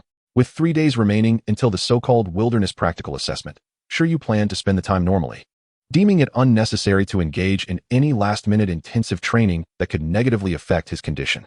His aim was merely to enhance the practical abilities of his companion, Shi Yu, ensuring its combat prowess and growth level remained in sync, while also hoping to replicate some rare skills, rather than seeking to dominate the competition. If he intended to conquer the battlefield, he would not have rushed to register. With a prudent development plan, he could have everything in 6 months with a mere 1,000 yuan. 3 days passed in the blink of an eye. During this time, Shi Yu and his companions indeed went about their routines as usual. Shi Yu and the Qing Miancheng continued with their regular training, while Shi Yu spent his days meditating and playing on his phone. The only noteworthy event was that during this period, Shi Yu utilized the skill compendium 3 more times, teaching Shi Yu the skills of silk thread twice and hardening once. In total, Shi Yu had undergone the skill compendium's instruction 3 times, reaching the mastery level of hardening, while Qing Miancheng had also received 2 additional teachings on silk thread, building upon its proficiency level. However, the extra 2 teachings did not elevate their skill proficiency to perfection, and their routine training was insufficient against the vast experience required for improvement. After this training session, Shi Yu pondered a mathematical conundrum. In the absence of any foundation in a skill, disregarding the training volume, 1 teaching session via the skill compendium results in an entry-level skill, 2 sessions yield a proficient skill, and 4 sessions achieve mastery. The question then arises, how many sessions are required for perfection? 8 or 16? This question proved too challenging and unable to reach a conclusion. Shi Yu decided to await personal verification. On the morning of the assessment, Shi Yu awoke early and, with the luxury of resources, called for a taxi. Upon arriving at the street at the base of Taming Mountain, he noticed a large gathering of Beastmasters, predominantly around the age of 20. Shi Yu. Just as he arrived, someone called out to him. He turned to find a fellow classmate with dark circles under his eyes, resembling a Shih Tzu. You indeed came, remarked Chen Kai, the diligent student. I knew you wouldn't miss such an event. What's with those dark circles? Don't tell me you actually took supplements like candy at home? Shi Yu responded. What is it to you? Not just me, most of our class is here. The teacher encouraged us, you know? After we left that day, the statue in the park exploded that night. So thrilling. Can you even compare to my excitement? Shi Yu scratched his cheek. What could he say? He certainly couldn't reveal that he was the one who had incited the explosion, including the entire secret ruins. By the way, your training method has proven effective. My ice armor beast has already reached level 7. Chen Kai expressed his gratitude towards Shi Yu. Having realized the vast potential he and his ice armor beast possessed, he had long wanted to thank Shi Yu, and suspecting Shi Yu would participate in this training assessment. He was attentive to his surroundings, pleasantly surprised to encounter him. Overall, this week has been fulfilling. I advise you to exercise moderation, Shi Yu remarked with a frown. Your situation is already the talk of the town. Just put a stop to it. He certainly did not wish to be the one responsible for ruining the youth of the nation. I will. I have control. Chen Kai lifted his head to gaze at the sky. In any case, during this assessment, just wait for my performance. To find Shi Yu. Chen Kai had purposely refrained from joining his classmates who were also participating in the training, and on their way to the training base, he informed Shi Yu. I heard that each training site has 100 registrants per batch. Our teacher Zhang revealed that only the top 20 at each site will have the chance to enter the ruins. To be honest, I'm not entirely confident. 1 in 5. That's quite a low probability, Shi Yu replied as he walked beside him. Don't fret. You are an exemplary student. If it were a level 6 ice armor beast, perhaps the odds would be slim, but Shi Yu did not anticipate that Chen Kai had indeed managed to break through. The current competition was exceedingly fierce. Chen Kai blushed. What exemplary student? Having witnessed your strength, I realize I can only hold my own at school. I can't compare to the Beastmasters out there. Nevertheless, despite expressing doubt, Chen Kai still harbored a flicker of confidence. His ice armor beast, though only at level 7, was not weak. Was Shi Yu Shitsu not at a lower growth level? Yet its strength was equally remarkable. The growth level of awakened creatures does not signify much. A level 10 Qing Mian Chong, without any training in silk thread, might possess less combat ability than a common stray dog. This growth level serves merely as a reference. The true measure of combat prowess lies in the Beastmaster's comprehensive training of their creature. Otherwise, there would be no need for practical assessments. Everyone could simply compete based on levels. By the way, have you participated in similar activities before? Shi Yu inquired again. The school organized one, but it was on a much smaller scale compared to this, Chen Kai replied, shaking his head. What about you? This is my first time. Indeed. You are a specialist in animal husbandry and have not participated in such activities before. Shi Yu nodded, realizing that this was his first venture into such a relatively perilous location since his traversal. At this moment, even his cells seemed to awaken with excitement. Alas, it appears he is indeed a restless spirit. Moments later, the duo entered the inner sanctum of the training base, where over 50 beast tamers had already gathered. Currently, the aspiring beast tamers, each bearing backpacks, were engaged in animated discussions in small groups. In the distance, 5 individuals clad in green camouflage uniforms were conversing. They appeared to be the supervisors of this training expedition. The atmosphere grew increasingly boisterous, while Shi, the pet within the beast space, remained blissfully unaware as it slumbered, conserving energy for the impending challenges. However, the Qingyan worm nestled within Shi Yu's backpack stirred from its slumber, instinctively seeking a breath of fresh air through the gap in the bag. Have those 2 girls arrived? Shi Yu glanced around and inquired of Chen Kai about Zhuang Yu and Yu Jingjing. Chen Kai replied. Yu Jingjing had aspirations but was dissuaded by her parents. As for Zhuang Yu, her iron eater struggles to catch even a mouse, let alone participate in the training. In truth, those brave enough to sign up for outdoor training could be deemed valiant, as the endeavor was not devoid of risks. Hence, the proportion of females present was indeed minimal. For even disregarding the perilous creatures, commonplace animals like insects and snakes could deter many. Chen Kai, come here. What are you doing over there? Just as Chen Kai finished speaking, several voices called out to him from afar. He quickly turned to Shi Yu and said, Those are my classmates. I'll be over there for a moment. See you later. Go ahead. Shi Yu nodded in acknowledgement. Subsequently, Chen Kai jogged away, and Shi Yu resumed his observations of the surrounding environment, particularly intrigued by the group of beast tamers in camouflage uniforms, pondering their identities. Were they hired from a security company or reassigned from the Beast Tamer Corps? The former were mere laborers, while the latter resembled soldiers on Earth. For those from humble backgrounds aspiring to become beast tamers, joining the Beast Tamer Association's Corps was indeed a commendable option. Upon passing various assessments, recruits would enter a training camp where official sponsorship would provide them with juvenile pets, followed by a period of intensive training for both the beast tamers and their companions. During this time, all expenses would be borne by the association. Upon completion of training, job placements would be assigned, such as guarding city walls or patrolling the wilderness. This path had been considered by Shi Yu in the past, yet the rigorous training proved too daunting for the average individual, leading him to ultimately abandon the idea. Silence. A middle-aged man with a square face blew a whistle, producing a deafening sound that immediately captured the attention of all present aspiring beast tamers. The time has come. Everyone present, maintain silence and line up in an orderly fashion to sign the safety responsibility agreement. This process would allow me to explain the crucial points regarding this training assessment. Firstly, I am the overall supervisor of this Tianmong Mountain Training Assessment, Zhou Wanshan.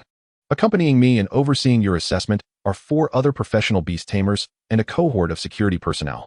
I will refrain from excessive chatter. Once you have signed the safety responsibility agreement, We will distribute a booklet to each of you. Taming Mountain is home to numerous ferocious beasts and rare resources, all of which are documented in this booklet, along with their corresponding points. Hunting ferocious beasts and collecting rare resources will be your means of earning points and enhancing your assessment rankings. Furthermore, prior to your entry, we will provide you with emergency location devices. There are numerous safety points we have established within Taming Mountain, where security personnel will be stationed. Should you encounter danger and wish to withdraw from the assessment, you may call for help. Additionally, your spoils can be handed over to the security personnel at the safety points, who will be responsible for recording your achievements. Your task is to amass as many points as possible within the 3-day time frame. Ultimately, the top 20 beast tamers in terms of points will gain access to the ruins. Zhou Wanshan, the instructor, bellowed, ensuring that each aspiring beast tamer grasped the critical points clearly. Behind him, the 4 professional instructors observed the group of novices with amused expressions, reminiscing about their own inaugural training experiences. The average age of the participants was quite young, with a few appearing rather pudgy. One might wonder if they were truly up to the challenge. How I long to return to the novice stage.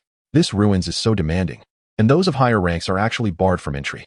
The instructors grumbled, pondering how such a splendid opportunity had fallen into the hands of these pampered newcomers. Less chatter. Stay vigilant, and execute our duties diligently to prevent any casualties during this training. The 5 professional beast tamers, assisted by a team of security and technical personnel, constituted the complete oversight of this training assessment.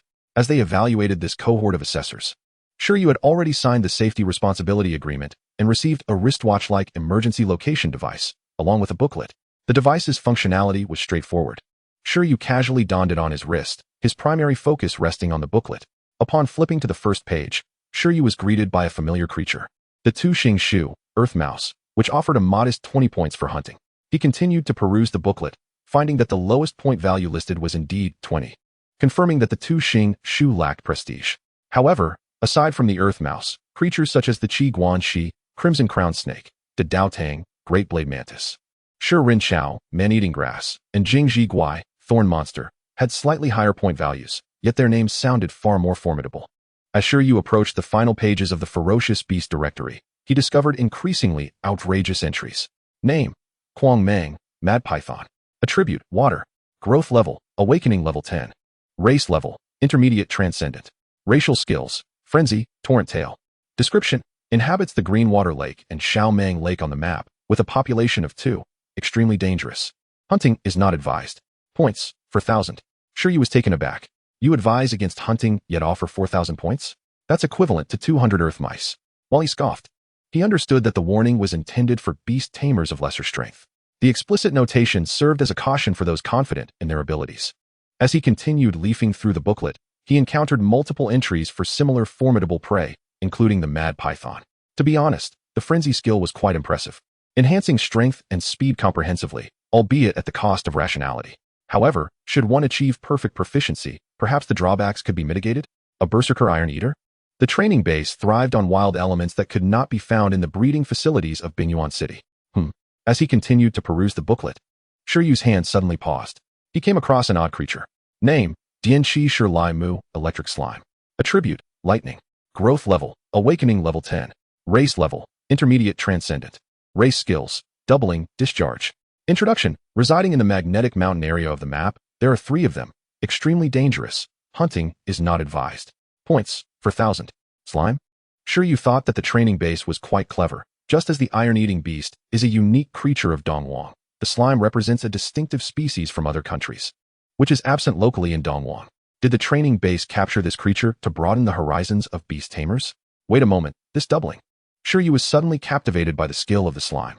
If he remembered correctly, this doubling skill allows for the manipulation of size at will. It can be minimized or maximized.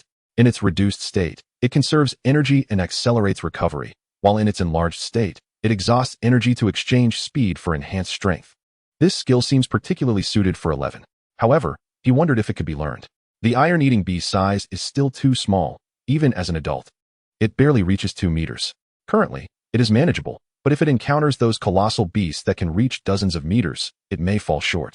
Conversely, if it could learn this doubling skill, Shi Yu immediately envisioned a giant iron-eating beast tearing apart a massive dragon, and then in a blink, he saw a small iron-eating beast cub being held in his hand. This skill essentially grants a pet 3 forms: a reduced state for energy conservation and recovery, a balanced form with both strength and speed, and an enlarged form for maximum strength enhancement. Chapter 38. Entering Taming Mountain. I want this doubling.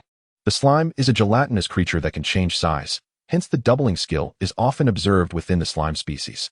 Rarely do other extraordinary beings possess the doubling skill, making encounters exceedingly challenging. Thus, upon encountering a slime domestically, Shi Yu had no intention of letting it slip away. Even monkeys can learn the skill of manipulating the heavens and earth, so it is scientifically plausible for the iron-eating beast to learn doubling. In summary, this is a universal skill suitable for all pets, and acquiring it would be advantageous. Now, everyone listen closely. After flipping through a plethora of skills inherent to various creatures, Shi Yu concluded that doubling was not to be missed. At that moment, Zhou Wanshan, the professional beast tamer in charge of the training, suddenly shouted, "The training will officially commence in half an hour, during which you may replenish food and medicine at the shop adjacent to the training base. However, once you enter Taming Mountain, you will not be able to exit for 3 days unless under special circumstances. Each participant has only one backpack, so the amount they can carry depends on their own arrangements." Naturally, Shi Yu had prepared the essentials, but he likely wouldn't last 3 days, so he would have to find food once he entered Taming Mountain. He also prepared a sleeping bag and a tool worm. At this moment, Shi Yu felt a tinge of helplessness. If only the beast space could accommodate other items, it would alleviate the burden of not having spatial equipment. By the way, does this world possess spatial equipment? This is a question worth contemplating. If it does exist, he must acquire it in the future. Boys must obtain what they desire. Speaking of which, the secret realm ruins in Pingqing seem to resemble a substantial piece of spatial equipment. It might even house living beings. Shi Yu fell into contemplation. Just as he pondered whether the secret realm ruins could belong to an individual, Chun Kai suddenly approached. "Do you want to team up?" Chun Kai asked twice. "Our class plans to form a team to hunt the giant python. My ice-armored beast can control, and someone in the class has a lightning-type pet that can explode fish in the lake."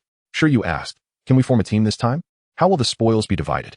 Chun Kai replied, "The examiner didn't specify, so it should be permissible. The lakes around the giant python also have rare resources, which should suffice for division." Shi Yu shook his head. "No, you all go ahead. I have other targets." He felt that following this group might not be as efficient as going alone, and it would be inconvenient. Well. Although Chun Kai preferred teaming up with Shi Yu, he couldn't resist the arrangements made by his classmates, feeling a hint of regret. Regarding whether teaming up is allowed among participants, the training base indeed lacks explicit regulations. However, one commonality is that both lone wolves and small teams are now focused on those beasts with a growth level above 9, which are relatively scarce. Capturing one of them might secure a place in the top 20. Subsequently, Shi Yu visited the shop and purchased an insulated glove. After a brief time, he returned. With time still remaining, Shi Yu decided to continue perusing the illustrated guide. He had only skimmed the section on ferocious beasts and had yet to review the resources section. Gathering resources also contributes to points, and overall, it aligns with the training assessment model of previous years. Besides the ferocious beasts, the resource section concludes with 2 pages of daily outdoor survival tips. Have you learned them? Time passed swiftly, and in the blink of an eye, half an hour had elapsed. The training coordinator gathered everyone once more. The current time is 10 o'clock in the morning. Everyone is to set off immediately, with freedom to ascend from 4 entrances. The periphery of Taming Mountain is cordoned off, with only 4 entry points, and the environment varies depending on the chosen entrance. The beast tamers present had studied the map thoroughly and had their hunting targets in mind, thus were aware of which path to take. As Zhou Wanshan finished speaking, the 100 novice beast tamers immediately surged forth. Concurrently, a number of sparrow-sized mechanical birds began to ascend from the training base and the safe zone within the mountain, commencing their aerial patrol over Taming Mountain. Name: Mechanical Bird. Attributes: Mechanical. Race level: Low-grade extraordinary. Race skills: Image storage, acceleration. Introduction: Artificial mechanical life, used for tracking, investigation, and monitoring. After the mechanical birds took flight, the monitoring rooms at the training base and the various surveillance rooms in the safe zone began to display clear images of different locations within Taming Mountain.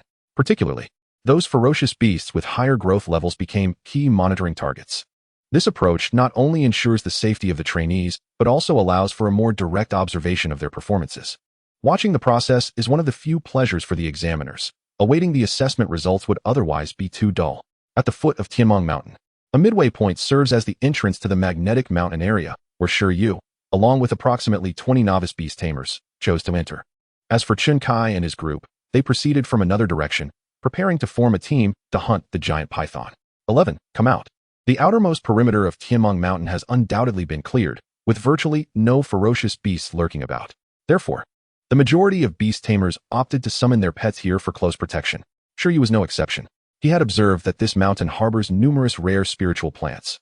So there was no need to worry about 11 exhausting energy. They could forage while walking, which should suffice to maintain basic energy consumption. At this moment, upon emerging from the beast space, 11 looked around in confusion. Is this the place? Where are the opponents? Where are the opponents? I will take you to find them. Shi Yu felt quite confident in the abilities of his little iron-eating beast. The ferocious beasts here can be considered wild creatures that have not undergone training, and their combat abilities might still lag behind those pets meticulously nurtured by beast tamers. Although his little Shi was only at level 6, its mastery of supervision, rapid healing, and proficiency in hardening positioned it at the pinnacle of the food chain. As long as they did not encounter a pack of ferocious beasts, they would be invincible. With a triumphant shout, Shi raised his hand, following closely beside Shi. Shi added, by the way, keep an eye on the surroundings. Unlike vision, the Shu possessed an acute sense of smell. And with Shi mastering supervision, both its visual and olfactory senses were exceptionally heightened. With this assurance, they could largely rest easy, confident that they would not face any sudden threats. The next step was to focus on Shi's training, with their ultimate destination being CSHNQ, home to the electric slime. After a brief delay in summoning his pet, Shi set forth with clear intent towards CSHNQ. He glanced at the map in his atlas. To reach CSHNQ, they first had to traverse the wild boar forest. This forest was inhabited by a fierce creature known as the CYZH, which possessed immense strength, a fearsome appearance, sharp tusks, tough skin, and spines akin to those of a hedgehog for defensive purposes. Its meat was succulent and juicy, making it a creature that could easily frighten a child. Shi, still young, found tears welling at the corners of his eyes. According to the atlas, the average growth level of the CYZH in the wild boar forest was at awakening level 6, making them a formidable adversary in this training phase. The CYZH was indeed not to be trifled with, possessing considerable combat prowess, thus earning a respectable score. However, this very challenge delighted Shi. Let us hunt a pig, he exclaimed. The wild boar forest was home to the social CYZH. Yet they typically foraged separately within a defined area, providing opportunities for beast tamers. Confronting a group of wild boars would undoubtedly be daunting, but taking on a solitary one was a challenge that most participating beast tamers likely felt confident about. Shi navigated a narrow path through the thicket and soon arrived at the outskirts of the wild boar forest. Along the way, they encountered various other creatures, but those were merely earth mice worth a few points, which did not pique Shi's interest. The hassle of carrying burdens for a mere few points was not worth it, especially with creatures like the Q-Ing that yielded no points at all, which Shi was even less inclined to spare a glance at.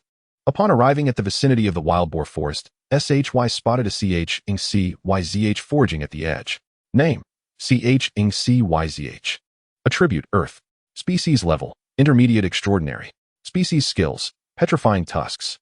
Description: A mutated evolution of the wild boar, adept at charging forward with immense strength. Its tusks can petrify enemies upon impact. Not only did Shi and Shi notice the CYZH, but the boar also detected their presence.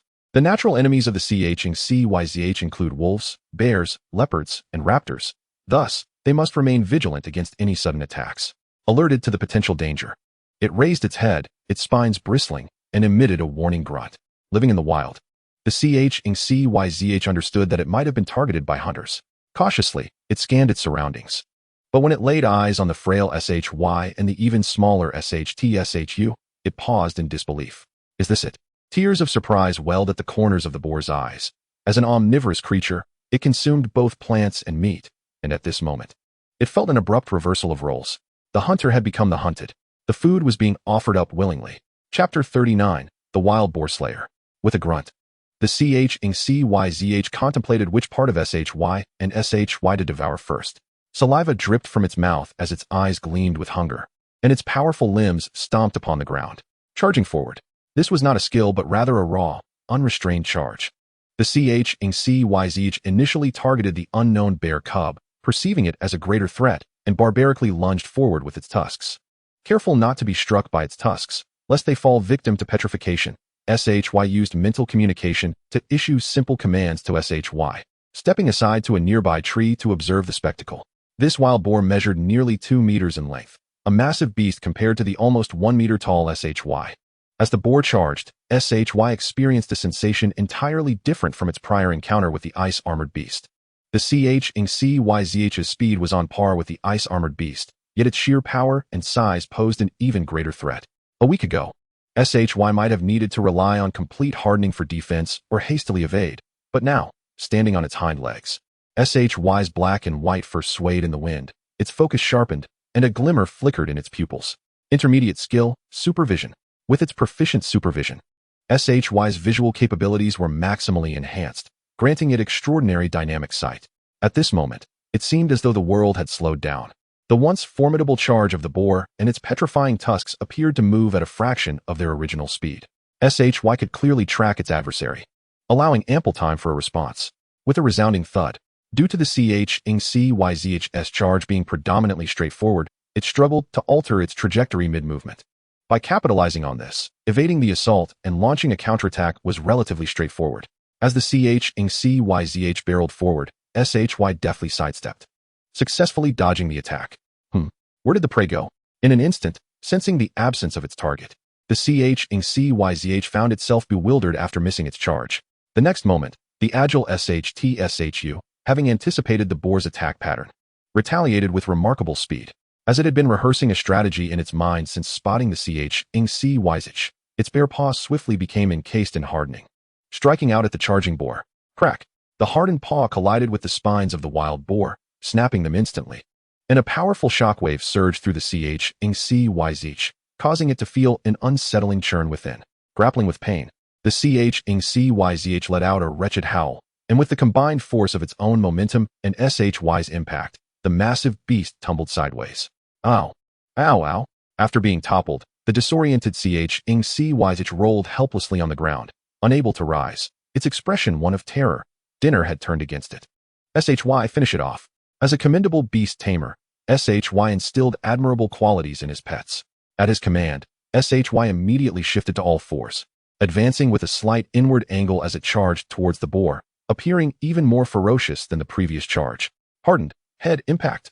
Harnessing the momentum from its sprint, SHY directly hardened its head and collided with the CH's skull. With a resounding thump, the boar's eyes glazed over, rendering it completely unconscious. Cueing me NCHing, bind it. SHY unzipped his backpack, and a reluctant green caterpillar emerged, weaving silk to ensnare the enormous wild boar. In no time, a CH's worth 350 points, and at growth level 7, was effortlessly hunted by SHY and SHY. Indeed, combat prowess was not merely about levels. Shi Yu gazed upon the long-spined wild boar ensnared by silken threads, gaining a newfound appreciation for the combat prowess of Shi Yu. It appeared that only a few of the wild boars at level 10 could pose a threat to Shi Yu in such a state. The singular attack pattern of this long-spined wild boar was easily countered by Shi Yu's enhanced vision and hardened defense. However, if it were Chun Kai's ice-armored beast, Shi Yu believed that even if he could triumph in a one-on-one confrontation, it would undoubtedly require considerable effort. At this moment, Shi Yu was reveling in his victory over the long-spined wild boar, and Shi Yu bent down to pick up one end of the silk thread and tossed it to him. Your favorite training session has arrived. Drag the spoils and advance underweight. Shi Yu, initially thinking that defeating the wild boar marked the end of the encounter, was completely unprepared for the notion that the boar's body could serve as a training tool. Truly, his Beastmaster was quite thoughtful. Excitedly, Shi Yu grasped the silken thread and began to drag the wild boar, his expression filled with anticipation and curiosity about what lay ahead. Let us delve deeper. Having confirmed the combat strength of the long-spined wild boar, Shi Yu confidently guided Shi Yu into the boar forest, intending to traverse it. At that moment, within the nearest safe zone's monitoring room, a staff member monitoring the surveillance suddenly sensed something amiss and quickly magnified a particular screen. Brothers, it appears someone has begun their venture here. A novice Beastmaster has already taken down a long-spined wild boar and ventured into the boar forest alone. Alone? The surrounding security personnel, upon hearing his words, immediately leaned in to observe. The aerial view from the mechanical bird revealed a young iron eater dragging a long-spined wild boar's body alongside Shi Yu. A single person and their beast boldly entered the map's perilous boar forest. The size of the iron eater suggested it was still a juvenile, likely not exceeding level 7. Yet it had effortlessly defeated the long-spined wild boar. The term effortlessly was fitting, as Shi Yu was leisurely dragging the boar. Had the victory been hard-fought, Shi Yu and Shi Yi would have prioritized taking the safer route marked on the map towards the safe zone, exchanging the boar for points and resting before proceeding deeper into its territory. I didn't see it. Let us review the footage tonight. The security personnel who had first noticed Shi Yu commented. With so many screens, it was improbable that he could have initially focused on Shi Yu. Keep a close watch on him. Entering the boar forest alone carries certain risks, but if he is clever enough to climb trees, the long-spined wild boars can't harm him, suggested another security officer. Shi Yu and Shi Yi were among the fastest candidates to achieve significant results, garnering the immediate attention of the security personnel in the nearest safe zone. Soon, under their watchful eyes, Shi Yu ventured deeper into the boar forest and stealthily located several long-spined wild boars gathered together, concealed behind a distant tree. Shi Yu and Shi Yi observed 4 long-spined wild boars foraging in the thicket, their expressions revealing contrasting thoughts. Shi Yu pondered whether Shi Yi could take on 4 opponents, while the young Iron Eater contemplated why Shi Yu had yet to command it to charge. Shi Yi, shall we test your mettle? With your mastery level hardening, you can engage in battle while fully hardened, and they should pose no threat to you. With mastery level hardening combined with enhanced vision, Shi Yu felt confident, for the wild boars exhibited predictable movements and were of low growth level. Roar. This sounds exhilarating. Shi Yi replied eagerly. Very well. I will cheer for you from behind the tree with Qing Mian Chong. The rest is up to you, Shi Yu encouraged. Feeling a bit deflated, Shi Yi conceded, and subsequently, he released the wild boar trophy he had been dragging and walked alone toward the group of long-spined wild boars. What audacity! Exclaimed a security personnel in the monitoring room, immediately drawing the attention of the other officers within. What is happening?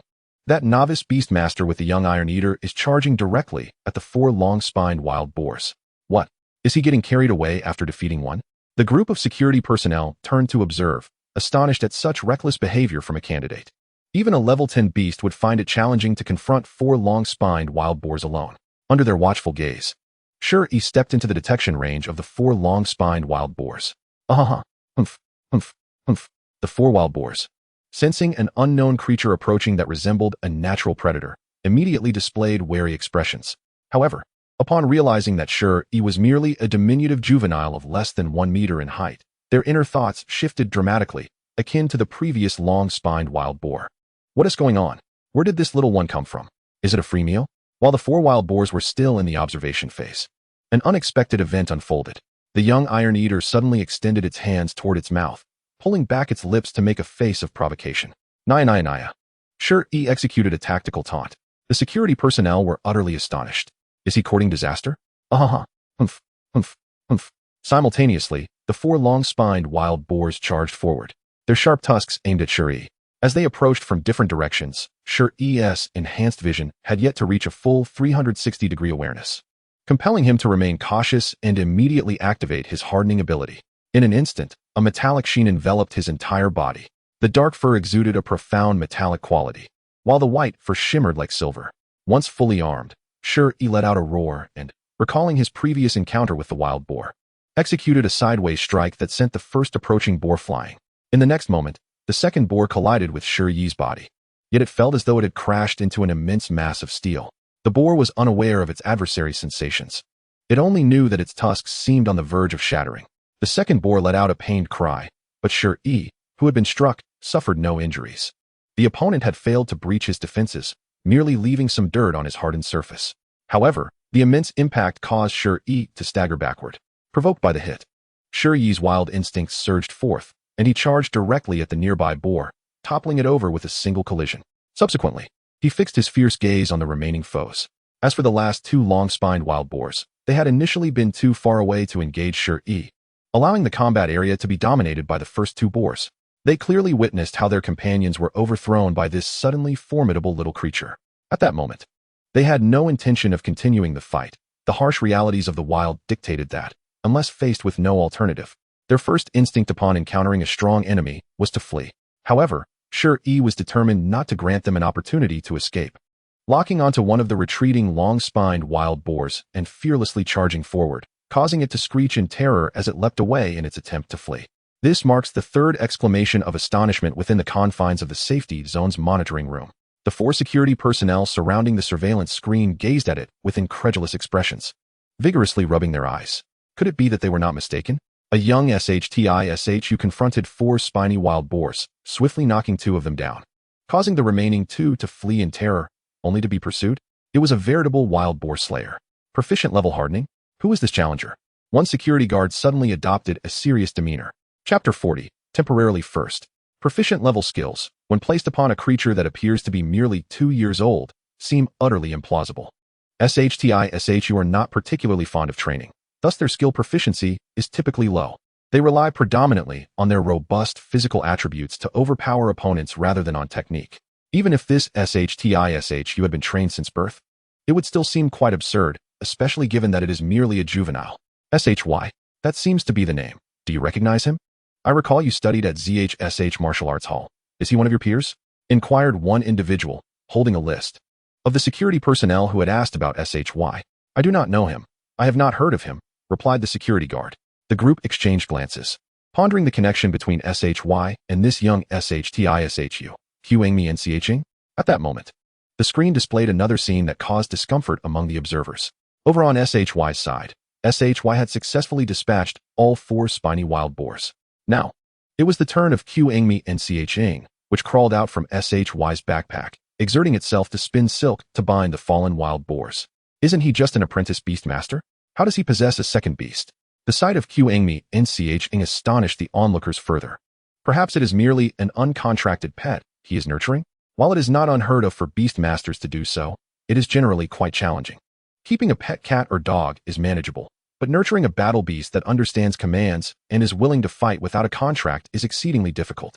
Akin to the disparity between a pet dog and a police dog, it is likely that SHY possesses a telepathic ability, allowing Qingmi NCHing to comprehend his intentions to some extent.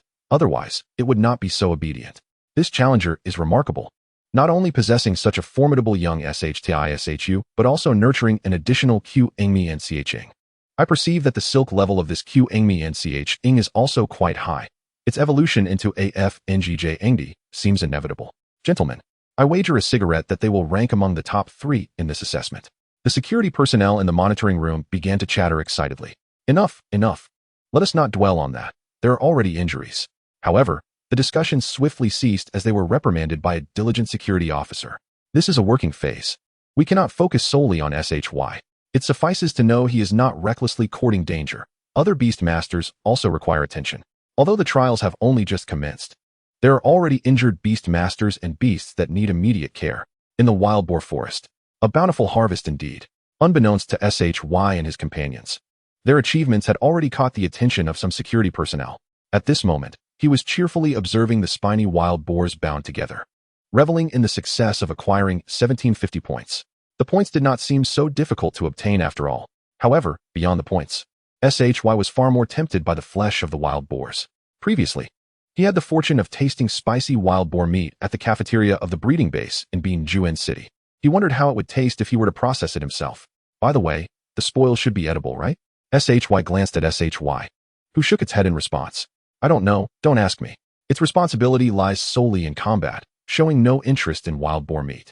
Compared to wild boar meat, it was far more fixated on the bamboo shoots in SHY's backpack. After the battle, SHY's stomach let out a low growl. Despite its ferocity, it was still a juvenile, and such exertion took a toll on its energy. Understood, understood. SHY retrieved 2 cut pieces of iron bamboo shoots and tossed them to SHY. At the same time, he placed Qingmi NCHing on a tree trunk, instructing it to find some leaves to address its hunger, noting the apparent lack of spiritual plants in the wild boar forest. Having spun so much silk, Qingmi NCHing, like SHY, must also be quite fatigued. After approximately 20 minutes of rest, SHY and his companions resumed their journey deeper into the forest. This time, dragging 5 spiny wild boars proved somewhat strenuous, even for SHY. SHY lent a helping hand, considering it a means of physical exercise for himself. They needed to traverse the wild boar forest to reach the nearest safety zone. Beyond that zone lay the magnetic mountain area inhabited by electric slimes. Ahead, SHY and SHY pulled 2 ropes woven from silk, while Qingmi NCHing rested in the backpack, recuperating its strength for potential future bindings of wild boars. After walking for another 5 minutes, SHY suddenly halted. Are there wild boars? SHY inquired. SHY nodded. Shortly thereafter, SHY heard a cacophony of sounds in the distance. However, upon hearing it, he wore a peculiar expression. The sound resembled the shrieks of wild boars, but was not entirely so. It bore a closer resemblance to human screams. Ah, run. There are trees ahead. Climb up. How on earth did 10 spiny wild boars suddenly appear? How can we fight them? Before long, SHY discerned that a group of wild boars was pursuing 2 individuals. Accompanying them was an ice field hound of growth level 6 and a snow pattern ferret of growth level 7. Utilizing the terrain and their skills, the ice field hound and snow pattern ferret intermittently disrupted the speed of the wild boars, creating an opportunity for escape. The average growth level of the pursuing spiny wild boars exceeded 6, making it exceedingly challenging for the 2 Beastmasters, as these beasts were not SHY. And it was no wonder they were fleeing in a panic. Facing such a multitude of spiny wild boars, they dared not engage. However, they were unwilling to abandon the assessment and call for help, leaving them to flee instead. The nearby trees were quite robust, preventing the wild boars from easily toppling them. As long as they could climb the trees, the wild boars would be rendered helpless. Wait, there seems to be someone ahead. Suddenly, one of the fleeing Beastmasters spotted SHY in the distance. Humph, humph, humph. Not only they, but the group of spiny wild boars also caught the scent of their fallen companions. A total of 10, SHY and SHY stood firm, with SHY calculating the odds of SHY facing 10 spiny wild boars. Typically, spiny wild boars could not breach SHY's defenses while in a fully hardened state. Even if they did, rapid healing would follow. Thus, the true test lay in SHY's stamina. Forget it, what am I even estimating? SHY quickly shook his head, as the tangible wild boars, upon witnessing their fallen companions strewn together, promptly scattered in disarray, completely devoid of any intention to fight. Humph, humph, humph. They fled. In the rear, a group of wild boars scattered in all directions, leaving the 2 apprentice Beastmasters and their companions. The Beanju and QN and Su WNDO momentarily stunned. They fled, not pursuing them. Soon after, they beheld SHY and the little SHTSHU dragging 5 spiny wild boar trophies towards them, creating an extraordinarily magnificent scene. By the heavens! Exclaimed the Beastmaster of the Beanju QN, gazing in disbelief at the spoils being towed by SHY. He recognized SHY. They had entered Taming SHN through the same entrance. How could it be that just a brief time had passed? Yet SHY appeared with such an impressive haul of spiny wild boars. At that moment, the Beastmaster of the Su WNDO realized why the group of spiny wild boars had fled. The aura emanating from SHY and his companions was formidable, not to mention the wild boars. Even he was taken aback. He decided to seek out a solitary spiny wild boar on the periphery rather than venture deeper into the forest. As SHY passed them, he casually offered a reminder to continue along the path, heading towards the safety zone. Understood. Thank you, esteemed one, they replied hurriedly. However, having just been chased by wild boars, they were momentarily disinclined to hunt and instead opted to rest in the safety zone. After catching their breath, they chose to follow SHY at a distance, as the route he traversed was the only path through the wild boar forest that led to safety. Consequently, due to the presence of 5 spiny wild boar trophies, the wild boars regarded SHY and his companions as elite hunters, despite their seemingly vulnerable appearance. None dared to approach them. With such a substantial haul, SHY had no intention of seeking out more wild boars. It was nearly afternoon, and he had yet to enjoy a meal. Best to head straight to the safety zone and deposit the boars. After spending some time, SHY and his companions finally reached a small safety zone surrounded by wooden structures and thorny barricades that resembled a quaint encampment. Upon arrival, he noticed 5 or 6 individuals already present, uncertain whether they had traversed the wild boar forest or taken safer alternative routes. The safety zone lacked any substantial buildings, containing only a monitoring room and a medical facility, forcing the participants to rest briefly under a grass shelter outside. Among those resting outside, half appeared relatively normal, while the other half bore disheveled appearances. SHY spotted a young man with clothes stained red and an arm wrapped in a white bandage. Had he been gored by a wild boar? There was also a Beastmaster with scabs on his face, resembling knife wounds, which left SHY astonished. Had he been disfigured by a giant blade and subsequently healed? Given the presence of healing-type beasts, as long as participants were not killed on the spot, the chances of rescue were relatively good. Nonetheless, upon seeing 2 or 3 bandaged Beastmasters, SHY instinctively swallowed hard. How tragic. He hoped they wouldn't deter him from continuing his hunt. As SHY entered, he scanned the group of participants already present, who were also observing him. Upon seeing SHY and the little SHTSHU dragging 5 spiny wild boars, their eyes widened in disbelief. 1, 2, 3, 4, 5. Had they counted incorrectly? 5. Upon closer inspection, they confirmed that SHY was the sole individual entering, implying he had single-handedly hunted 5 spiny wild boars. Where did this prodigy come from? Although spiny wild boars were not the fiercest beasts on TNM-ing-SHN, hunting 5 in succession was no small feat. After all, a beast's stamina was limited, and not much time had elapsed. Finally, you have arrived, remarked a security personnel in a blue uniform, emerging from the monitoring room. We have been watching you for quite some time. Your little SHTSHU is remarkably strong. Would you like me to register your points? SHY nodded in agreement. Yes, please register me. By the way, may I consume this wild boar? The security personnel paused. How do you intend to eat it? Roast it. I advise against it. While spiny wild boar meat is indeed delicious, it requires extensive preparation. SHY felt a wave of disappointment. Was he to settle for the braised beef noodles in his backpack? He had hoped to relish a hearty meal before duplicating his skills in the afternoon. At the TNMing-SH training base, the central monitoring room was responsible for overseeing the entire mountain's activities rather than just the fixed areas of each safety zone. Consequently, they were not particularly adept at monitoring individual participants. However, by observing the real-time points uploaded from the safety zones, the 5 professional Beastmasters could quickly discern which contestants were performing exceptionally well. Currently, the leaderboard displayed that the top scorer was an apprentice Beastmaster named Shi Fi, with a score of 1,500 points. He had successfully hunted a level 9 YNB lizard shortly after entering TNM-SHN and had maintained his lead for quite some time. Just then, the scores shifted again. SHY's name suddenly leaped to first place with 1,750 points. Chapter 41. The Thunder Element Cultivation Path of the SHTSHU. Well, it seems the first position has finally changed hands, remarked the 5 professional Beastmasters, enjoying the air conditioning in the monitoring room while commenting on the real-time scores. They were not directly responsible for security or rescuing participants. Typically, those duties fell to the security personnel. It appears he has hunted 5 spiny wild boars. Quite the energetic combination of Beastmaster and Beast. After a brief assessment, they shifted the topic, not overly concerned with this change. As only a few hours had passed since the assessment began, and there was still much time left. Without question, the professional Beastmasters possessed extraordinary beasts. However, those security personnel who had not yet passed their professional assessments might also possess formidable capabilities. For a Beastmaster, reaching level 2 in their Beast Mastery space, where the crystal walls transitioned from colorless to gray, and achieving extraordinary beast growth levels were prerequisites for participating in professional assessments. Those recognized as professional Beastmasters were the elite selected from those who met these criteria, excelling in theoretical knowledge, wilderness survival, practical skills, and various other aspects. Therefore, those who qualified for professional assessments but had not passed were not necessarily lacking compared to most apprentice Beastmasters. The title of quasi-professional Beastmaster would be more fitting for them.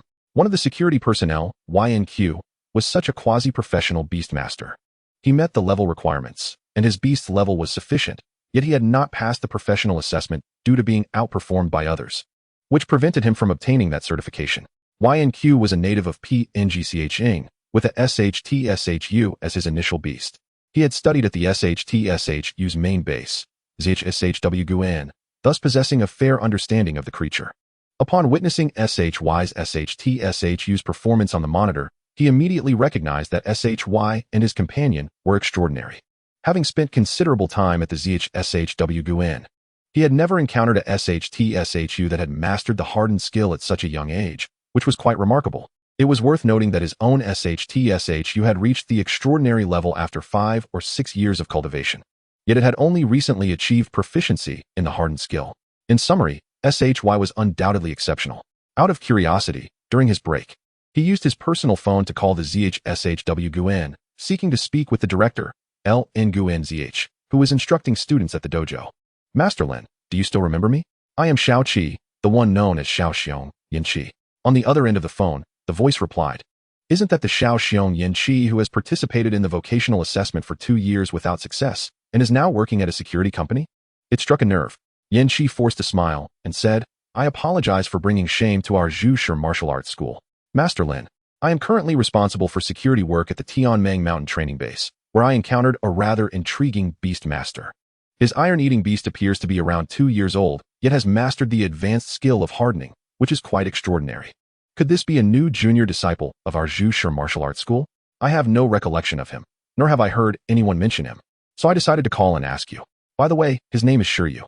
At Zhushi martial arts school, in a quaint dwelling surrounded by mountains and water, a middle-aged man with a serious expression fell into a momentary silence. A 2-year-old iron-eating beast, advanced hardening? Is Yanqi certain he isn't joking? How could this be possible? It can be said that all iron-eating beasts in Ice Plain City originate from the Taizhou breeding base. If there were such a gifted beast, he would certainly be aware. What did you say his name is? Shi Yu. His name is Shi Yu. Shi Yu. Lin Hongyan recalled an incident from a few days prior when Dr. Liu from Goode University visited him at Zhu Shi Martial Arts School.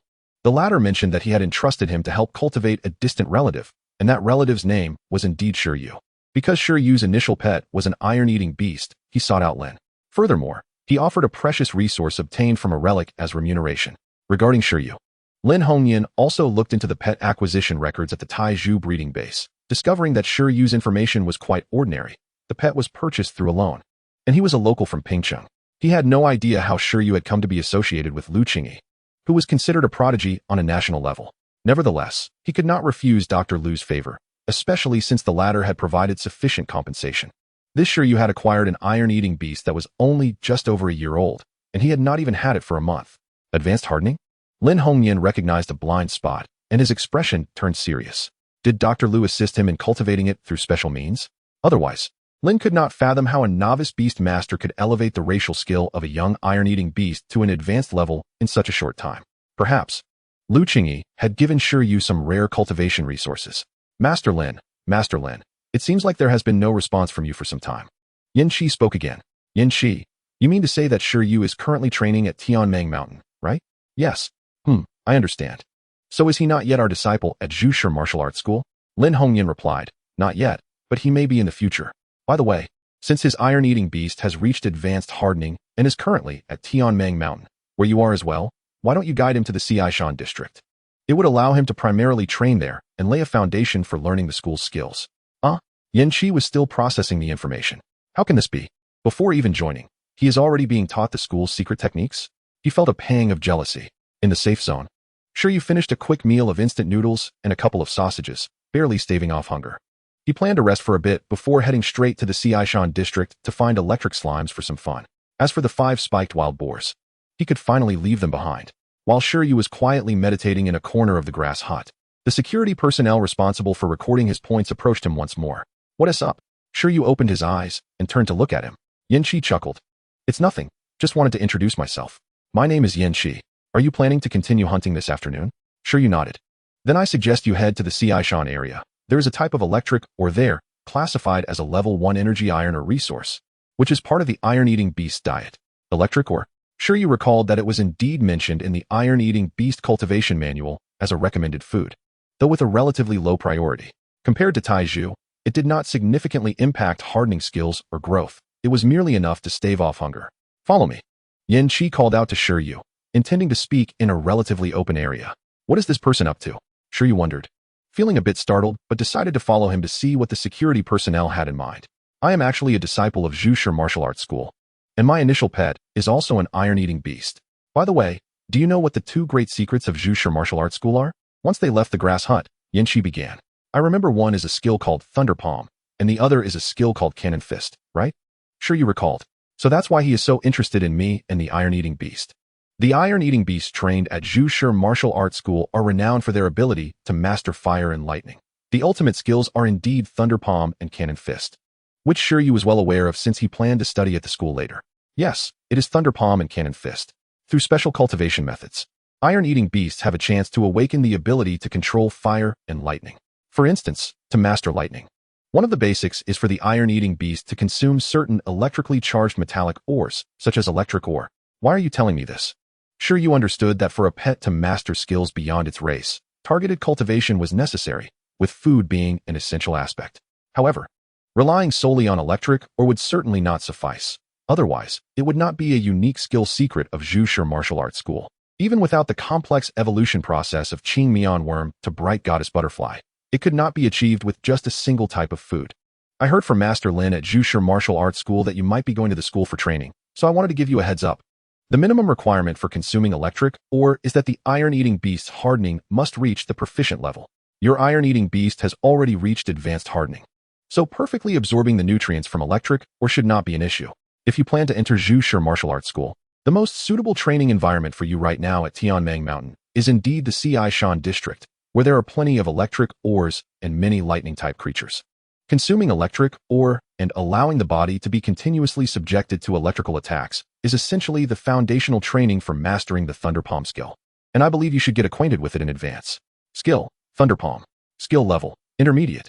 Description: a lightning-type skill that gathers high-intensity electric currents in the palm, allowing it to possess immense penetrating power and a paralyzing effect. Yan Qi smiled, but internally sighed.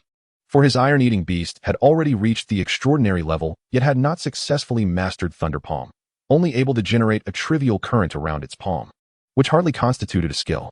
Had he been able to master Thunder Palm, he would have passed the vocational assessment long ago. The mere thought of Thunder Palm was powerful enough, and if it combined with hardening, the might of such a skill was something Yan Qi greatly yearned for. Is that so? Thank you. Sure, you did not expect that even before visiting Zhu Shi martial arts school, a disciple of the school would already be acquainted with him. Could this be Master Lin's first lesson for him? He had originally planned to go to the Xiaishan district to replicate the duplication skill, and now it seemed there were even more compelling reasons to go. Regarding dining, Shi Yu perceives that the electric ore in the Zhejiang region cannot be exchanged for points. If the intensity of the upcoming practical training is excessively high, these ores will likely end up consumed by Shi Yu within 3 days. Chapter 42. Electric Oregon. Xiao Xiong Yan Qi did not engage in lengthy conversation with Shi Yu, as he had work to attend to. Shi, let me take you to savor some delicacies. In the afternoon, Shi Yu summoned Shi Yu from the beast space once more. The fatigue accumulated from morning battles and travel had nearly dissipated after a short rest in the beast space, showcasing its remarkable capabilities. Shi Yu, after a brief respite, felt sufficiently energized. With a newfound objective in mind, he was reluctant to delay further and planned to set off with Shi Yu again.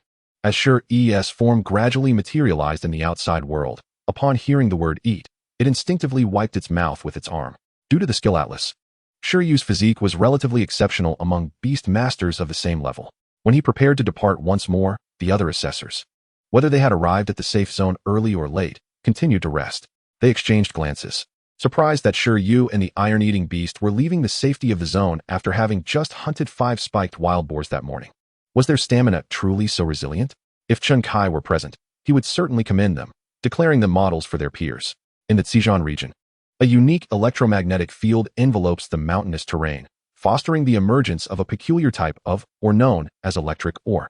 This electric ore is perilous, as it can discharge electricity unexpectedly. However, this very electricity is a favored delicacy among many lightning-type creatures. The atlas indicates that the Zhejiang region is one of the most treacherous areas of Tianmong Mountain, inhabited by fierce beasts of level 10, primarily known for their skill-based attack power and destructive capabilities. Moreover, the unique magnetic field, although not overly intense, is unsuitable for weak-bodied apprentice Beastmasters to linger in for extended periods. Prolonged exposure may adversely affect the Beastmaster's liver and brain, potentially inducing hallucinations. Nevertheless, despite the inherent dangers, Shi Yu expressed a desire to explore, finding this location far more hospitable than ruins and, moreover, abundant in food resources. Is that the electric ore? With a clear objective, Shi Yu and Shi Yu circumvented certain fierce beasts to conserve energy and, after merely half an hour of travel, reached the outskirts of the electric ore zone. At the juncture where the mountain meets the ground, Shi Yu quickly identified a unique blue-white mineral, prompting it to alert Shi Yu with a sound. The electric ore appears as a prismatic mineral, protruding from the ground amidst the mountain, intermittently discharging electricity. Judging by the surrounding charred black marks, the intensity of the current seemed quite formidable. In a fully hardened state, shall we try to break off a piece to taste? Shi Yu encouraged. Yeah, to be honest, Shi Yu had never tasted electric ore before, just as it had never sampled Qingyan worms. Therefore, encountering such a novel food, it instinctively questioned its edibility. A true gourmand is discerning, wary of indiscriminately consuming anything. After all, an upset stomach could hinder training. Rest assured, it is safe to eat. The prerequisite for the iron-eating beast to consume electric ore is proficient level hardening, and you have mastered it, so digestion will pose no issue. How? Upon hearing this, Shi Yu reluctantly approached the electric ore, hardening its palm before exerting force to break it off. Bang! As the electric ore was fractured, a sudden surge of electricity erupted, startling Shi Yu and causing it to tumble onto the ground. Shi Yu exclaimed, "How clumsy! You are fierce in battle, yet you managed to injure yourself while mining. How?" Shi Yu felt quite embarrassed. It hastily rose and retrieved the fallen electric ore. At that moment, the electric current surged through Shi Yu's body, inducing a tingling sensation that made its fur stand on end, leaving it quite unaccustomed. Previously, whether consuming parts of iron bamboo or iron hardwood, Sure, he had always been able to detect the aroma of food in advance. However, with this, there was none. Instead, it appeared and felt exceedingly dangerous. Can it truly be eaten? Sure, Yi turned to Shi Yu, suggesting perhaps the Beastmaster should taste it first. Not to worry, you eat first. If it upsets your stomach, there is no concern. Your high-speed healing is at a proficient level, so internal electrical burns will heal autonomously. Shi Yu's reasoning was indeed sound. The requirement for the iron-eating beast to master proficient-level hardening before consuming electric ore was to prevent the current from harming its delicate internal cells. However, even if Shi Yu were to sustain injuries, it would be of little consequence. With entry-level high-speed healing, external injuries could be mended, and with proficient-level high-speed healing, even internal injuries could be rectified. Thus, there was no cause for concern, and Shi Yu felt assured. In fact, with such a healing ability, Shi Yu could consume electric ore in large quantities without fearing any physical burden, thereby hastening the awakening of its lightning affinity. This was also why Shi Yu believed that Shi Yu could devour an entire mountain of electric ore within 3 days. How? With the Beastmaster's assurance. Shi Yu displayed a determined expression. Crack. It fully hardened, using its fortified teeth to bite into the electric ore it had placed in its mouth. PIH. As Shi Yu chewed the electric ore, the current danced, granting it a sensation akin to popping candy. Upon finishing its chewing, Shi Yu diligently swallowed the fragments of the electric ore. As Shi Yu ingested the electric ore, the currents coursing through its body elicited a wave of tingling sensations, followed by a profound shock. While not particularly delicious, the rush of numbness that accompanied swallowing the electric ore felt as if lightning erupted within, providing an extraordinary experience. It did not reject this sensation. Rather, it found it quite comforting, reminiscent of the ease felt during special training. Perhaps it truly could be consumed? Shi Yu opened its mouth, releasing a faint arc of electricity, then patted its belly and looked at Shi Yu. Is there more? Well, it seems there are no issues, so let us continue our quest for more electric ore to consume, Shi Yu replied. According to the apprentice from the Zhushi martial arts school, consuming significant amounts of electric ore would yield a certain affinity for lightning, accumulating a degree of lightning talent. During this process, being struck by lightning could also accelerate the development of lightning abilities. These are foundational prerequisites for mastering lightning-type skills. In truth, Shi Yu held a keen interest in lightning-type skills.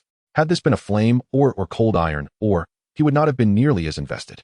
Given the limited number of skills recorded in the skill atlas, he preferred to have the iron-eating beast learn lightning-type skills over fire-type cannon punches. The rationale was simple. Metal and lightning are more synergistic than metal and fire. For formidable beastmasters, singular skills are merely foundational. The true essence of cultivating beasts lies in combining diverse foundational skills to form combo techniques. Combo techniques pose significant challenges for average beastmasters, as they require a high proficiency in different skills. Without sufficient mastery, skills cannot be perfectly combined or linked. In an environment where skill proficiency is difficult to cultivate, the number of beastmasters capable of achieving a synergistic effect greater than the sum of its parts is exceedingly rare, primarily attainable by master-level beastmasters. However, for Shi Yu, perhaps it would not be as daunting, because he possesses the remarkable ability to swiftly enhance his proficiency. For instance, he can elevate the skill of Yinghua to an extraordinary level, allowing it to synergize with lightning-based skills to create a formidable ranged combination technique. The hallmark of a perfected Yinghua skill is characterized by fluidity and layering, while the hallmark of an extraordinary level is defined by external manifestation and application. It is said that only one SHTISHU in the entire Ice Plain City has achieved this. This means he can forge weapons from hardened materials that detach from his body or apply a layer of hardening to external objects. This effect intrigued SHY greatly. Thus, he contemplated that if SHY could master the extraordinary level of Yinghua, he might conjure a metallic projectile in his palm and then accelerate it with electromagnetic force, resulting in immense destructive power. The close-range Yinghua skill would transform into a dual-element high-destructive power range combination skill akin to an electromagnetic cannon. The primary cultivation path for SHY's SHTISHU is tentatively set as gold and lightning. Most companion beasts possess a singular primary attribute. Yet to forge powerful combination techniques, adept beast tamers often teach their companions skills from other attributes, referred to as secondary attributes. SHY plans to prioritize gold with lightning as a secondary attribute, as these two elements are more conducive to forming combination techniques compared to gold and fire, which do not synergize as well. Is that a Dean Key Nexi? While continuing their search for electrical mines and electrical slimes, SHY and his companions were the first to discover new electrical mines, not just one but 3 or 4 clustered together. However, unlike before, This time there were fierce beasts guarding the area. Two small Dean Key Nexi, roughly the size of a forearm, with purple bodies adorned with lightning patterns, were absorbing the leaking electricity from the mines. Name: Dean Key Nexi. Attribute: lightning. Racial level: low-level extraordinary. Racial skill: electric stinger. The Dean Key Nexi can absorb lightning and store it within its body, then inject toxic electric currents into its enemies using its tail stinger, thereby eliminating opponents. Although classified as a low-level extraordinary, akin to the Qingmi and Xiang, it poses a significantly greater threat, as they perceive the approach of other creatures. The two Dean Key Nexi, at around level 5, braced themselves for confrontation. However, before they could react, they found themselves grasped in SHY's hand. Their electric stingers utterly ineffective against his hardened defense. SHY swung his arm like a windmill, casting the Dean Key Nexi far away. Since their target was 3 level 10 electrical slimes, SHY chose to disregard these minor adversaries. After driving away the competition, SHY commenced excavating the electrical mines, with the goal of consuming every electrical mine in the magnetic mountain area. Having paid the registration fee, there was no need to conserve resources, and it was assumed that the BNGCH Beast Tamer Association lacked scarcity of electrical mines. Chapter 43, Duplication and Amplification. What are these two doing? The magnetic mountain area is evidently a focal point of attention. At the headquarters of the training base, in the monitoring room, following SHY's brief attainment of first place in points through 5 spiked wild boars, he became a primary subject of interest among the 5 professional beast tamers. On a whim, one professional beast tamer began searching for SHY's figure on the monitor and indeed found him. However, SHY's current actions were perplexing. On the screen, SHY and the SHTISHU appeared as bullies, invading the territories of various lightning-type fierce beasts. Subsequently, the small SHTISHU effortlessly toppled the lightning beasts, and then the turning point arrived. SHY and the SHTISHU exhibited no mindset of participating in the assessment. Instead, they flung the fierce beasts far away, seemingly unbothered by the points represented by them. Moreover, while they excavated the electrical mines that represented points, they had no intention of exchanging them for points. Instead, the SHTISHU opened its mouth and devoured everything in a crunch. It was as if they were plundering as they went. The proficiency level of Inghua displayed by this SHTISHU was extraordinary. A professional beast tamer leaned in closer to examine the screen, his mouth agape as he remarked on the emergence of such a monstrous newcomer. Truly exceptional beast tamers and their companions cannot remain concealed. SHY and his allies effortlessly annihilating the roadblock beasts is attributed to SHY's mastery of proficiency level Inghua, coupled with advanced supervision. Invincible in battle, they are unstoppable. The professional beast tamers quickly recognized the exceptional nature of SHY and SHY, expressing their astonishment. No wonder they could hunt 5 wild boars during my internship. I was far inferior to them. This examiner clearly had little interest in minor points. Their target was undoubtedly level 10 creatures. Based on the performance of the SHTISHU from the footage, confronting level 10 creatures should pose no issue. The level 10 creatures in the magnetic mountain area must be those 3 electrical slimes transported from outside, right? The overall supervisor of the training, ZHUWNSHN, remarked, "They are slimes. I wonder if they can handle them." However, even if they cannot contend, retreating unscathed should not be a problem. Slimes are notoriously slow-moving creatures. As long as one passes the high school physical examination, they should not be caught by the bouncing slimes. Conversely, even if SHY and his companions can defeat the electrical slimes, they will likely incur some cost. This is primarily due to the electrical slimes' discharges being lightning skills. Known for their penetrating power, and considering the 4-level difference, even proficiency level Inghua may not guarantee they remain entirely unscathed as with lesser beasts. Taming Mountain, Magnetic Mountain Area. Electrical Cave. After consuming a plethora of electrical mines, SHY successfully etched the essence of the electrical mines into his memory. Utilizing his acute sense of smell, SHY and his companions located this cave. They finally discovered the first electrical slime. Outside the small cave, SHY wore an expression of excitement. They had finally found an electrical slime. The electrical slime resembled a blue-purple, mud-like creature, similar to the electrical mines, with currents occasionally surging around its body.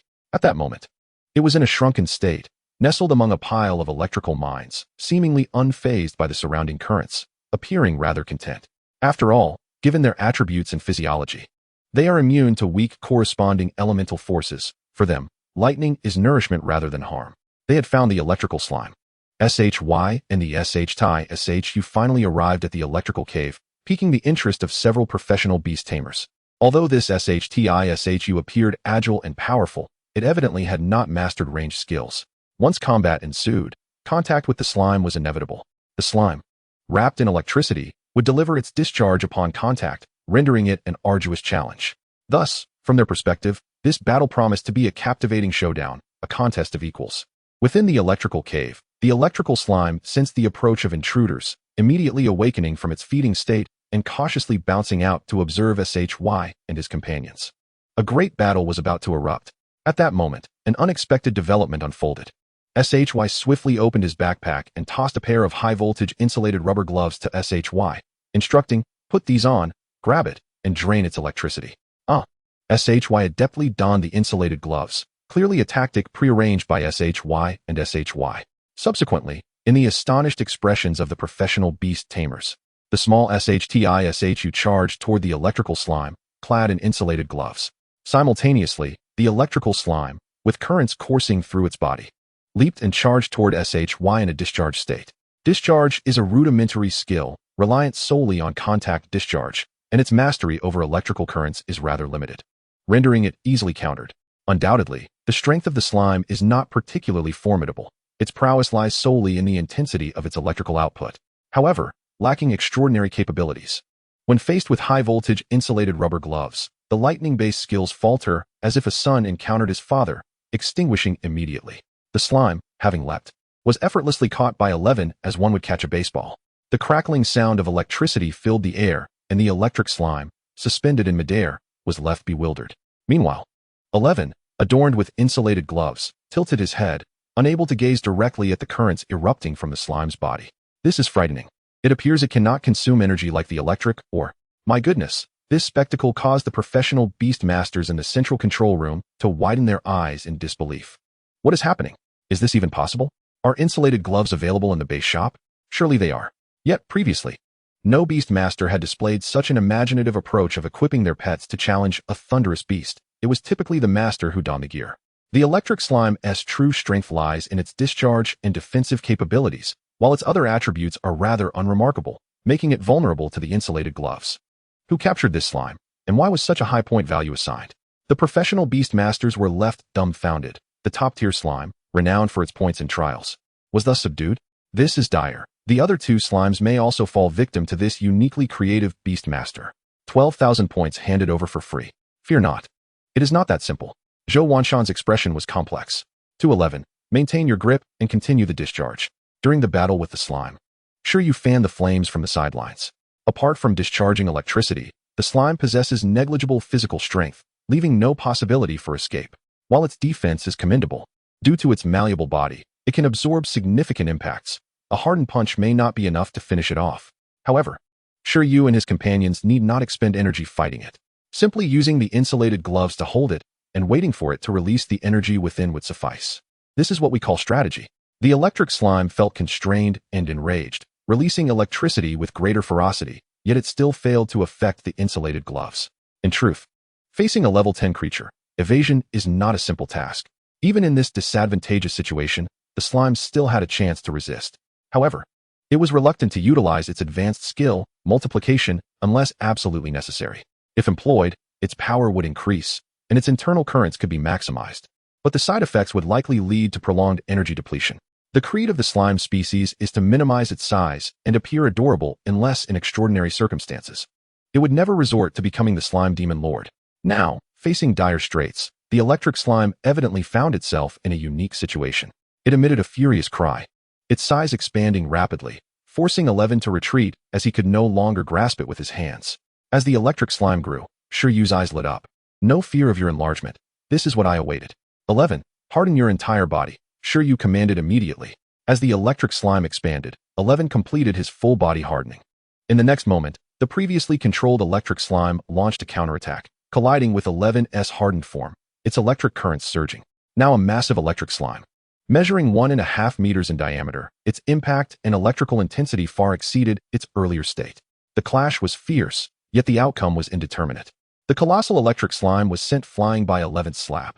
However, its soft constitution meant it sustained minimal damage. Although 11 wore insulated gloves, the sheer volume of electricity released by the giant slime was overwhelming.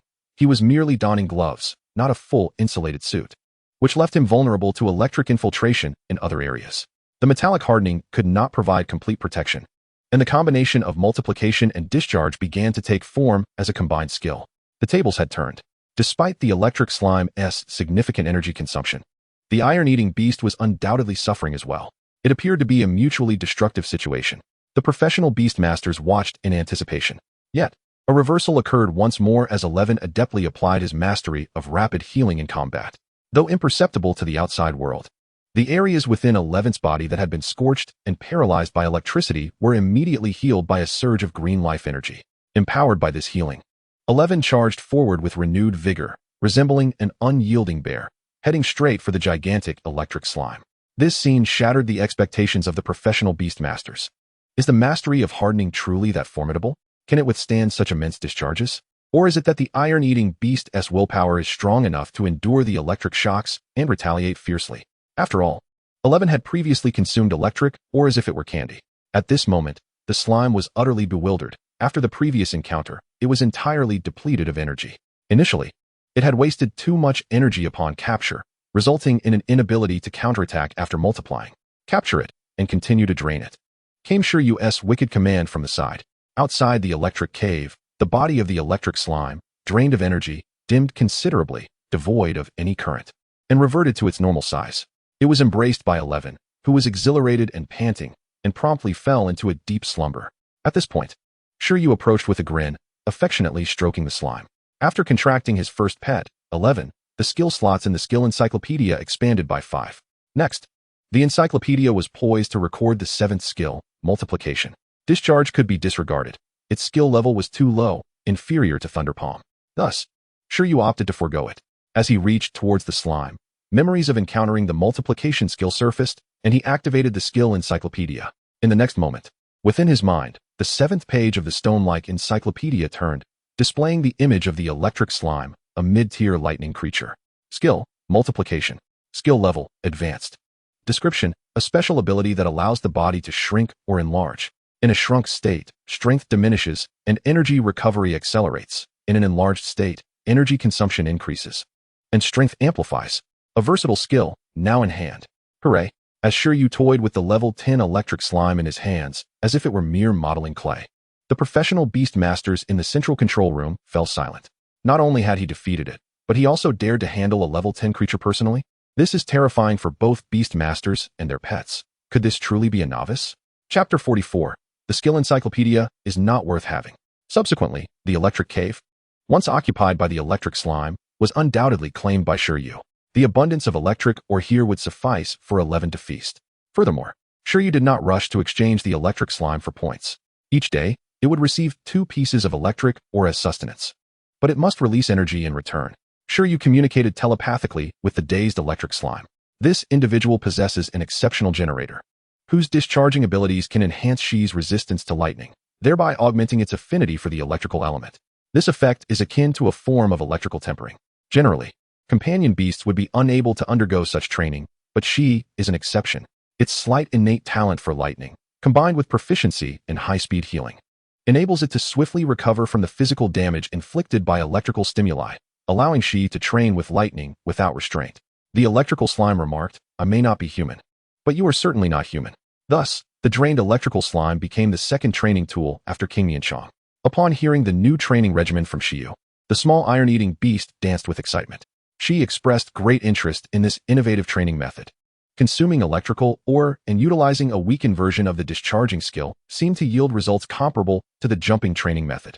However, this method made Shi's fur significantly fluffier, giving it a somewhat plumper appearance. In the safety zone, the small bear Yanqi, who had informed Shi Yu about the possibility of training at Xi'an, fell into contemplation. Observing the iron-eating beast jogging with the discharging electrical slime in the footage, he was perplexed. Although he had informed Shi Yu that allowing the iron-eating beast to endure lightning baptism after consuming electrical or could enhance its lightning affinity, he never anticipated that Shi Yu would repurpose the electrical slime as a tool companion. The telepathic talent is indeed remarkable. Shi Yu's further unorthodox actions soon followed, as they swiftly found a companion for the first slime using insulated gloves. An electrical slime residing in another electrical cavern of Xi'an was captured by Shi Yu and his companions. The next day, a third slime also fell victim to their schemes, captured alongside the iron-eating beast. Ultimately, the situation evolved into 3 slimes assisting Shi in its training. The 3 energy-depleted electrical slimes were arranged in a triangular formation, with Shi positioned in the center. Shi Yu provided a piece of electrical ore. As each slime absorbed a bit of energy, it was required to release some electricity, allowing the iron-eating beast at the center to undergo tempering. Though the slimes were reluctant, they succumbed to the overwhelming authority of Shi Yu and the iron-eating beast. Shi Yu's control was impeccable, ensuring the slimes received minimal sustenance, thereby maintaining their combat abilities at the level of electrical clay, rendering them utterly incapable of resistance. Due to Shi Yu's extensive experience with King Nianchong in managing rations, the electrical slimes were left in a state of despair. Thus, with an abundance of electrical ore and the slimes discharging tempering, Shi Yu and his companions reaped rewards after merely 1 day in Xi'an.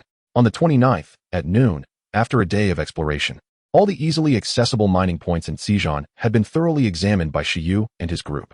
While enduring lightning training, Shi consumed voraciously, leading to an unexpected development. After being electrified, Shi extended its palm, and in the next moment, a surge of blue-white electricity erupted from its hand, swirling wildly. Intermediate skill, lightning palm. This transformation nearly caused Shi Yu, who was resting nearby, to topple over in astonishment. What was happening? Had Shi autonomously comprehended the lightning palm? Shi Yu hastily secured the 3 slimes in a silk bag and returned to the previous safe zone. He sought out Yanqi for registration and called out to Shi. Mr. Yanqi, is this what you referred to as the lightning palm? With a serious expression, the small iron-eating beast extended its palm, and a moment later, dozens of blue-white arcs of electricity erupted from its palm. Observing the skill log, it seemed unnecessary. This time, without Shi Yu's assistance in leveling up, it had successfully learned a new skill. Yanqi was utterly flabbergasted. How is this possible? This defies logic. He gaped at Shi, whose palm was now suffused with electricity, deeply contemplating the nature of existence. Just a day had passed, and how could his iron-eating beast awaken its electrical talent so swiftly? Currently, his iron-eating beast appeared to have less mastery over lightning than this small one. This was absurd. According to common theory, awakening an electrical talent so easily, relying solely on electrical ore and being electrified, should not be feasible. Otherwise, the number of iron-eating beasts mastering the lightning palm at the Zhushi Martial Arts Hall would not be so few. Surely, there must be additional steps required for assistance. How is it that Shi Yu's group managed to complete the training in just 1 day with simple materials? Perhaps it is due to our diligent efforts? Shi Yu pondered deeply.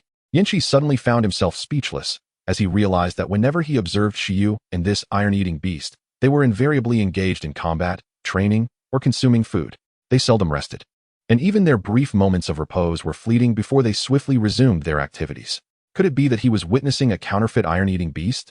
Was he certain that it was indeed an iron-eating beast and not an overly energetic canine beast? It still defied logic. Yanqi glanced at the small iron-eating beast, questioning whether this talent was not excessively monstrous. Is this what the lightning palm is? Shi Yu chuckled, acknowledging the absurdity.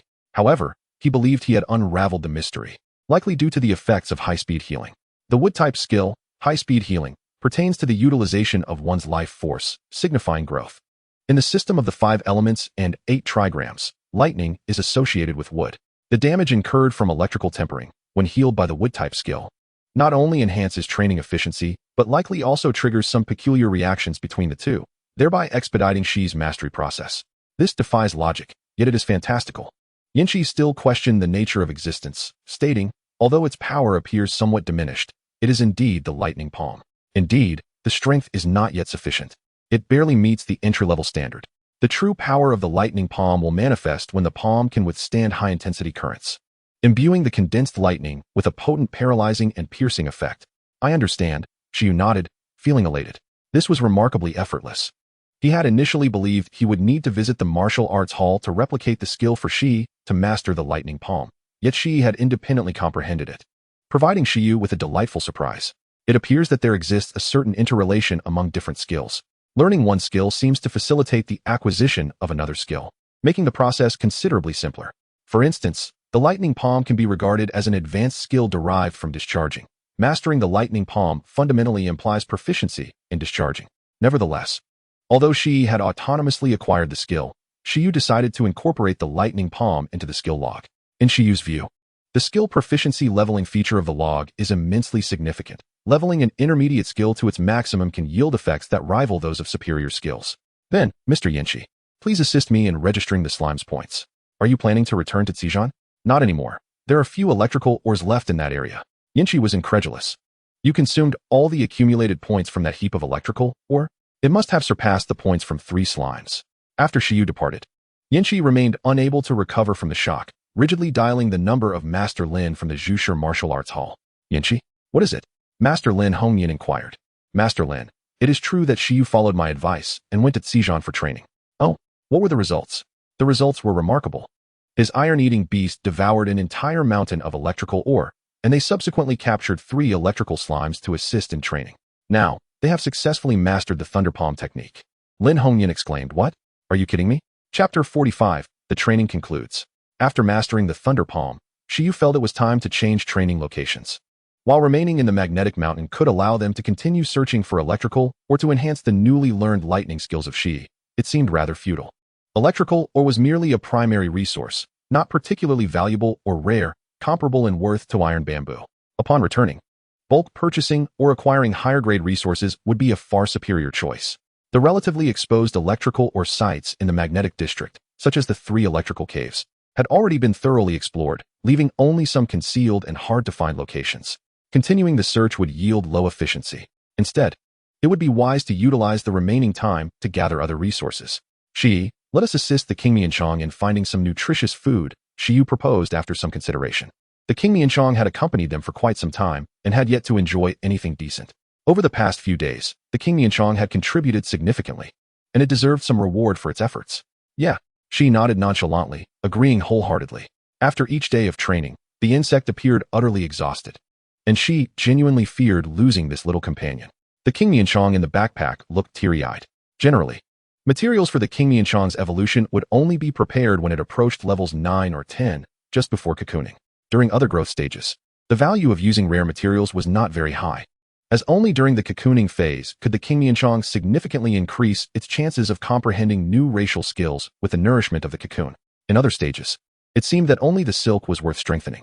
At this moment, Shi Yu began pondering the direction in which he should cultivate the King Mianchong for evolution. Determining the positioning of a pet was crucial. For Shi Yu had cultivated it according to a standard battle pet template, focusing on combat prowess. However, for the King Mianchong, Shi Yu did not wish for it to follow the traditional path of battle pets, especially since he possessed a skill compendium, making it relatively easy to attain proficiency. Instead, he contemplated selecting some rare and more practically valuable evolutionary paths. Perhaps a healing butterfly? This might allow it to learn skills that could aid him, the Beastmaster, in restoring vitality and energy, effectively complemented by the skill compendium. Alternatively, an auxiliary butterfly, for example, the luminescent goddess butterfly, possessing light manipulation and illusion capabilities, would serve as an excellent personal bodyguard for the Beastmaster, with a wide range of applicable abilities. Or perhaps pursuing a mythical direction. Traditional mythical creatures, such as dragons and phoenixes, are inherently noble. The ice phoenix moth, which emerged as the first in the nation to master the ethereal silk at the advanced level, evolved by integrating the ice phoenix bloodline during its transformation. It is precisely because of this mythical lineage that the King Mianchong could ascend from the lowest rank in the pet hierarchy to become a prestigious royal species. Moreover, if the compatibility is sufficient, selecting some rare attributes could also be advantageous, such as space or time attributes. If he had a pet capable of mastering teleportation, his escape abilities would be maximized, rendering him nearly fearless in the face of danger. Furthermore, these rare attributes would likely not lack strength in other aspects. With this concept in mind, Shi Yu realized that the King Mianchong had an overwhelming number of possible evolutionary routes, leaving him in a state of indecision. The key factors remained skills and materials. Acquiring rare skills and materials was no easy feat. For instance, where could he find the evolution materials required for the ice phoenix moth? He estimated that he could only source them through Shi's channels. Nevertheless, it was premature to dwell on such matters. He would see what materials were available when the time came. For now, the priority was to cultivate the silk to its highest level. Shi Yu perused the compendium and discovered a type of spiritual plant that would be perfect for the King Mianchong's diet, dragonbeard grass. A primary spiritual plant, named for its resemblance to the whiskers of an eastern dragon. It is the preferred sustenance for pets that master silk-related skills, effectively enhancing the silk's toughness and sharpness. This would suffice. While searching for dragonbeard grass, they would also challenge formidable beasts along the way. Spending the day in such pursuits, collecting dragonbeard grass proved to be significantly less challenging, as the arachnid beasts near the grass were not particularly fearsome. The most formidable among them was a level 10 awakened beast, the ghost-faced wolf spider, valued at 4,000 points. Ultimately, however, it was defeated by Shi. Although the battle was somewhat more arduous than against the electrical slimes, it undeniably showcased Shi's combat strength, surpassing that of these untrained wild level 10 beasts. The reason was simple. Even though these wild creatures were of a higher growth level, their skill proficiency was too low, relying primarily on instinct, with few creatures engaging in self-training. For instance, the slime's abilities, whether electric discharge or multiplication, were merely rudimentary. The ghost-faced wolf spider, which Shi Yu encountered later, possessed only one proficient racial skill, making the level difference less pronounced when faced with Shi, who had multiple proficient or even mastered skills. In truth, Shi Yu hoped that the nearby arachnid beasts would be somewhat stronger, ideally possessing a skill akin to spider senses to foresee dangers, which would greatly please him. Shi Yu envisioned Shi acquiring the three-color haki from the globally renowned manga One Piece. Now that the armament haki was developed and the conqueror's haki established, he only lacked a sensing ability akin to observation haki. Yet, if it were absent, having enhanced vision could serve as a reasonable substitute. Proficient level enhanced vision would grant Shi exceptional dynamic sight, enabling it to lock onto targets clearly even in extreme conditions, such as dense fog. This was already quite impressive. In the future, when reaching mastery and perfection levels, according to the information Shi Yu found on his phone, it could even achieve a 360-degree perspective and visualize the flow of energy. As for the ethereal level, he was uncertain, but the effects would undoubtedly be stronger. At that point, possessing maximum level enhanced vision as a reconnaissance skill would yield excellent results. In summary, this final day brought great joy to the King Nianchong. Feeling that this training experience was worthwhile, as dragon beard grass was far more delectable than Shi Yu's leftovers.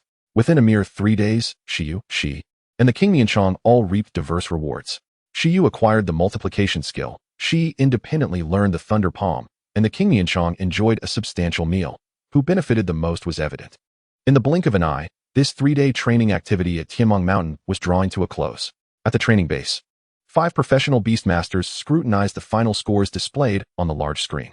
First place, Shi Yu, with 20,000 points. In addition to 4 level 10 creatures and 5 spiked wild boars, Shi Yu also collected some resources along the way, resulting in a total of 20,000 points. Indeed, he had secured the first place.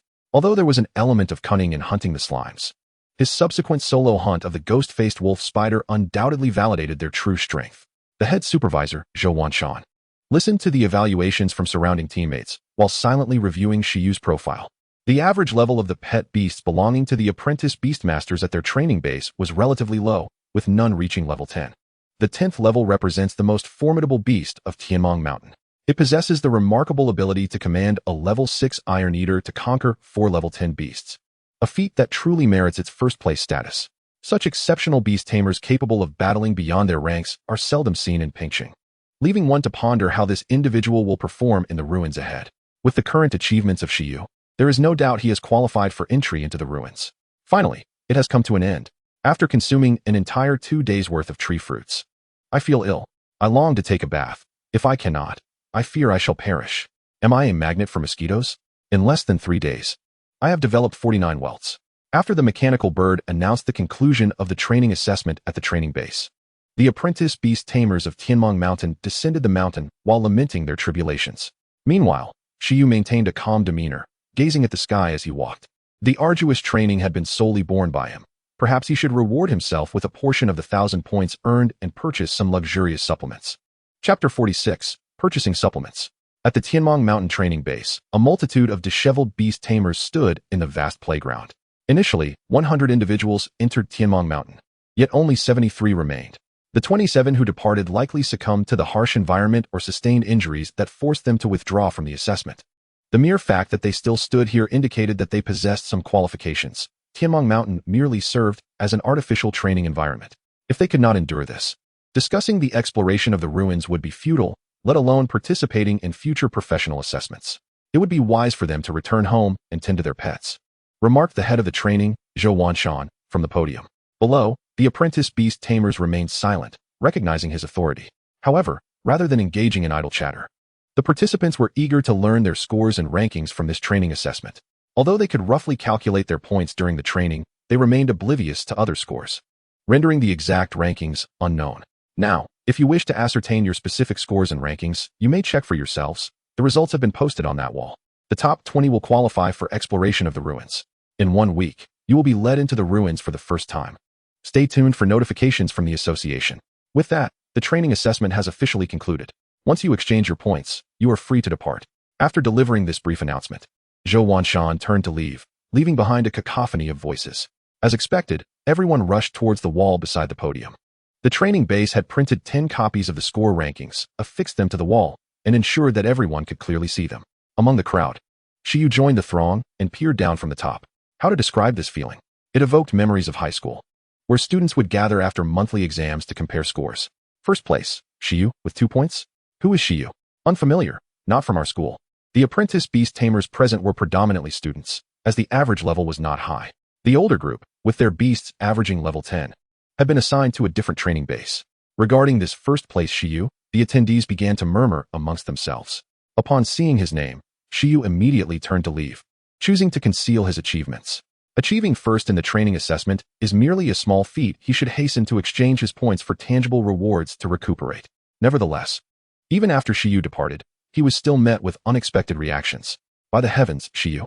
Among the crowd, the exemplary student Chen Kai gazed at the name of the top scorer, feeling a peculiar emotion stir within him. Although he acknowledged Shi Yu's strength, witnessing him claim first place brought about a hint of melancholy. 2 points equate to 5 awakened level 10 beasts. He glanced at his own ranking, pondering why. After a week of effort, he felt increasingly distant from Shi Yu. Was he not working hard enough? Do you know this person? Chen Kai exclaimed, prompting his classmates to inquire further. Who is he? He is a beast tamer from a prestigious school in the city. I only bought the Ming Shun capsules for training my beast because I heard his recommendation. Truly, he is formidable. Chen Kai's classmates were taken aback. Realizing that was why his ice armor beast had recently advanced so rapidly, he had received guidance from an expert. Ming Shun capsules? Is that the one Chen Kai often consumes during training? They noted it down, planning to research it upon their return. Next, Shi Yu proceeded to exchange his points. Soon, he encountered a familiar face. Xiao Xiong, Yan Qi, greeted Shi Yu with a bright smile. Let me assist you with the exchange. By the way, I informed Master Lin about your Iron Eater mastering the Thunder Palm technique. Oh, what did Master Lin say? Yan Qi chuckled inwardly, already envisioning Master Lin's incredulous expression. This apprentice might not be teachable. Master Lin requested that you visit the martial arts hall when convenient. There are some specially crafted nutritional products, food, and insights regarding the Thunder Palm technique that he intends to share with you. Understood, Shi Yu nodded. Master Lin Hongyan, the head of the hall, must be the father of that Panda Senior. One wonders if he possesses any other advanced skills to impart, given that he is among the most skilled beast tamers in pitching and likely holds considerable depth. After exchanging his points, Shi Yu returned home. He felt an overwhelming longing for home, yearning for the comfort of a soft bed, hot showers, and normal food. In summary, the wilderness was truly no place for a person. Once he had the means, he would certainly form a mechanical life contract to dabble in being a mechanic, acquiring something akin to a transformer, capable of transforming into a Gundam for battle, or a plane, car for transport, and even a house for habitation. This way, when he ventured into the desolate wilderness, he could still enjoy a modern lifestyle. Upon returning home, Shi Yu engaged in some self-indulgence before collapsing in exhaustion. He rolled over, picked up his phone, and logged into the website provided by Lu, who mentioned that if he wished to purchase resources, he could do so through this site, which also offered discounts and home delivery. Perfect. It would save him the trouble of going out to shop. With only a week remaining before leading the successful candidates into the ruins, the timeline felt rather tight. Shi Yu yearned to develop steadily, yet his reckless spirit seemed to stir once more. Unable to restrain himself, he felt an urge to explore. Nevertheless, as Lu Qingyi had indicated, this ruin posed minimal danger and served as a trial-type ruin. He would merely observe and refrain from recklessness, which should not pose significant issues. Regardless, he resolved to indulge in resources for now. After all, he was now a person of means, with 1,000 points. As long as he refrained from purchasing advanced evolution materials for the Qingyan worm, he could afford to splurge for quite some time and acquire numerous items. Indeed, for the happiness of his family, it would be best for the Qingyan worm to autonomously explore its evolutionary path. If all went well, perhaps suitable evolution materials could be found within the ruins. All of this constituted a sound investment. Shi Yu's search is not for resources intended for pets, but for those meant for Beastmasters, those supplements that can sustain a Beastmaster through 10 days and nights of fierce battle without faltering. During the apprentice stage, it is manageable. Some Beastmasters with enhancement-type talents are yet unable to apply their gifts in actual combat and can only utilize them for training. However, Once they transcend the apprentice level, the advantages of those who have mastered combat-enhancing talents become apparent. A Beastmaster with a specialized telepathic talent and another with an enhancement-type talent will increasingly diverge in practical combat as their levels rise. Conversely, after a battle, the exhaustion incurred by a Beastmaster with combat-enhancing talents will undoubtedly be greater. These supplements are prepared precisely for them. Unlike Mingxin capsules, which are synthesized from lower-grade materials, most resources that Shi Yu accesses through this special website are entirely natural. Naturally, they come at a higher cost, but Shi Yu deems the expense acceptable as long as they prove effective. The tendrils of the extraordinary plant, ginseng baby, the royal bee's honey from the 100-flower queen, the frog oil from the Yalong sky swallowing frog, the divine beans produced in the sacred tree secret realm that can rapidly restore a Beastmaster's stamina and energy when in a state of extreme fatigue, readjusting their physique to peak condition. Why do these supplements appear so familiar, yet oddly peculiar? This divine bean is quite exceptional, albeit with a minimum price of 10 per piece, which feels a bit steep, but purchasing one to test its efficacy seems reasonable. With this, perhaps one could attempt to teach advanced skills such as doubling, absolute sleep, or even intimidation. Chapter 47. The first advanced skill. Uncertain of the specific effects of each supplement, Shi Yu refrains from purchasing too many at once. After careful selection, he chooses 3 types of supplements, acquiring a modest quantity of each. 5 ginseng baby tendrils, valued at 250,000 yuan, minimum purchase of 5. A small vial of royal bee honey, priced at 300,000 yuan. 5 less than full divine beans, costing 500,000 yuan, minimum purchase of 5. In total, Shi Yu spends 1,050,000 yuan, which accounts for nearly 1/10 of his initial capital of 10 million. He winces at the expenditure, questioning how he could be so extravagant. Yet, the thought of possibly being able to teach advanced skills to 11 and simultaneously enhance several skills' proficiency makes him relent. After all, money is meant to be spent. Moreover, investing this million in 11's nourishment and supplements may yield greater benefits than if he were to purchase supplements for himself. This is merely the least expensive batch of supplements. With a sigh, Shi Yu completes his order and drifts back into slumber. When he awakens again, it is already evening. Late at night, if he were to stay up meditating or using his phone, it might adversely affect his daytime state. Shi Yu resolves to continue sleeping. But after a long afternoon nap, he finds himself less drowsy. Thus, after preparing dinner for his 2 pets, he turns his attention to the silkworm in the birdcage in the yard, imparting the skill of silk production. As his stamina wanes, sleepiness returns. This skill tome seems to possess a function for treating insomnia, quite impressive. The following day dawns bright and sunny. Shi Yu rises, invigorated. Originally, he intended to visit the Zhu Martial Arts Hall, but a message on his phone alters his plans. The supplements he ordered yesterday are now out for delivery and have arrived in Bingyuan City, set to arrive today. The efficiency is remarkable. Given this, he decides to remain home and await their arrival. In the morning, 11 practices Thunder Palm in the yard while the silkworm continues to rest, and Shi Yu engages in meditation. Just as he is about to prepare lunch, there comes a knock at the front door. A delivery has arrived. Because of his previous experience with community outreach, Shi Yu quickly responds, anxious that his home might be subjected to another explosion. He opens the door to find a young man clad in a blue delivery uniform, accompanied by a towering, armored giant bird. The giant bird boasts robust muscles, resplendent golden-brown feathers, and sharp eyes. Despite its imposing appearance, it currently serves merely as a delivery animal, bearing a massive parcel strapped to its side. Name: Wing of the Sky Predator. Attribute: Wind. Racial level: Superior Extraordinary. Racial skills: Wind Wing, Rending Claw, Enhanced Vision, Wind Blade. The young man retrieves the box containing the supplements from the giant bird's delivery card and hands it to Shi Yu. Please sign here. Shi Yu is taken aback, an extraordinary creature delivering a package. The Wing of the Sky Predator is among the most prestigious and powerful avian pets of the extraordinary class. Are you a professional Beastmaster? Shi Yu inquires casually as he signs. Indeed, I just started this year. If there's anything I do poorly, please bear with me, the young man replies. After accepting the goods, Shi Yu feels a pang of disappointment. Is the threshold for the delivery industry so high nowadays? Surely the salary must be substantial, considering the resource deliveries are all high-end products. After signing, Shi Yu hands the delivery slip back to the courier.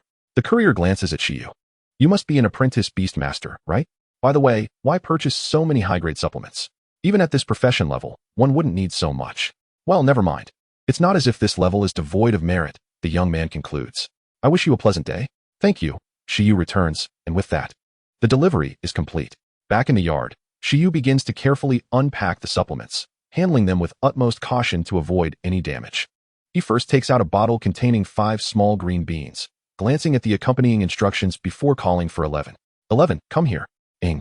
11, who had been playing with electricity in the yard, scurries over. With the arrival of these superior supplements, Shi Yu is filled with excitement. Skill, doubling. Skill level, advanced. Description, a special ability that allows the body to shrink or enlarge. In a shrunken state, strength is diminished, but energy recovery accelerates in an enlarged state. Energy expenditure increases while strength amplifies. Status, teachability available. Shi Yu intends to teach 11 the doubling skill first. The reason he does not opt for the intimidation skill, which could endow 11 with royal qualities, or absolute sleep, which would enhance training efficiency, is simple. The doubling skill is far more intriguing. With so many supplements at hand, whether taught in the morning or evening, it amounts to the same. Thus, Shi Yu chooses the skill he finds more engaging. In its enlarged state, 11 can enhance combat prowess, while in its shrunken state, it can accelerate stamina recovery. There is no loss in teaching this skill first. Shi Yu takes one divine bean, placing it in his mouth. Skill tome. Teaching. As he selects to teach, a white halo envelopes his right hand. Witnessing this familiar scene, 11 is momentarily stunned. It panics, fearing that the Beastmaster intends to exploit its mind once again. Owl. Just as I have independently mastered Thunder Palm, the Beastmaster is already attempting to use an external aid to infiltrate my mind. 11 actively leaned forward, accepting his fate as resistance proved futile. He chose to indulge instead. If necessary, he would strive to return with renewed vigor. Thus, a radiant white light, symbolizing the experience of skill amplification, flowed into 11's body. While Shi Yu felt his legs growing increasingly weak, the cooldown time was 168 hours. The cooldown for a non-rank skill was approximately 8 hours. Low-tier skills took about 24 hours, and mid-tier skills required around 48 hours. Shi Yu initially believed that a high-tier skill would entail a cooldown of 72 hours. But the reality exceeded that expectation significantly. In an extremely weakened state, Shi Yu felt as if he were on the brink of collapse, prompting him to quickly swallow a divine bean. In the next moment, a wave of energy began to circulate within him, as the introduction had indicated. Within a remarkably short span, this divine bean unleashed a tremendous wave of nourishment, revitalizing Shi Yu's body. 1 second, 2 seconds, 3 seconds, suddenly, a surge of strength erupted from within him. The cooldown was now 48 hours. Although it did not fully restore him, it significantly reduced his exhaustion to a manageable level. In an instant, Shi Yu felt as though he had not just learned a high-tier skill, but rather a mid-tier one. Based on his prior experience with mid-tier skills, he quickly regained composure. It seemed that high-tier skills were his current limit, without a significant enhancement in physical capacity, even with superior supplements. He could not afford to attempt super-tier skills. It was simply too perilous. Shi Yu exhaled deeply, disregarding the dirt beneath him as he sat down, gazing at 11. At that moment, 11 was gently closing his eyes, digesting the experience of high-tier skill amplification. After nearly a minute of focused observation, 11 finally snapped back to reality. Have you mastered it? Shi Yu inquired. 11 nodded vigorously. Then let's see you grow larger. Upon this command, 11, round and plump, nodded earnestly, his expression serious as he activated the amplification skill. In the next moment, a resonant hum echoed around 11, and with it, his body began to tremble ever so slightly. As the transparent ripples intensified, his form began to expand incrementally. It was not an abrupt transformation, but rather a proportional enlargement. Limbs, torso, head, and fur, all were undergoing a transformation. Roar. Moments later, a still round but significantly larger 11, doubling in height and size, appeared before Shi Yu. 11 slowly waved his now unwieldy arms, acutely aware of the energy rapidly depleting within him, yet simultaneously, his strength seemed to have increased considerably. It was akin to the difference in power between a juvenile panda and an adult one. In this state, 11 felt that if he were to encounter those spiky wild boars again, he could easily swat them away several meters. His eyes sparkled with determination. However, his stomach was less enthusiastic. Just under 10 seconds had passed before 11 began to feel dizzy, having already exhausted much of his energy from the training. All right. Shrink back down and rest, Shi Yu instructed. Amplification could yield 1, 2, or 3 times the original size, naturally allowing for reductions to half or a quarter of that size. As a Beastmaster, feeling 11's newfound strength, Shi Yu promptly urged him to revert to his original size to conserve energy. In the next instant, 11 deflated like a punctured balloon, quickly shrinking back to his normal height of approximately 1 meter. He continued to reduce in size until he became a half-meter tall, round, and squat version of himself. resembling his younger days, a harmless appearance with large, innocent eyes. Whimper. 11 patted his belly, emitting a plaintive sound. Despite his reduction, hunger still lingered. It appears that the entry-level amplification, which doubles the size and then reduces it to half, has already reached its limit. There remained a gap between Shi Yu's envisioned towering Iron Eater beast and a miniaturized version that could perch on his shoulder, necessitating further mastery. Nevertheless, it was still commendable considering he had only just learned. Well then, let us have a meal. Observing the diminutive Iron Eater, Shi Yu felt a surge of joy. From now on, meals should be like this. It should save quite a bit on food expenses, he jested. 11. What? Chapter 48. Continuously investing for continuous delight. 11 had finally mastered his first high-tier skill, bringing great satisfaction to Shi Yu. Although the legendary super-tier skills capable of moving mountains and altering landscapes, as well as the mythical god-level skills, remained tantalizingly out of reach, this was still a significant advancement. However, upon noting the cooldown of 48 hours, Shi Yu fell into contemplation. He did not immediately prepare lunch for 11, but instead picked up the vial containing the divine beans.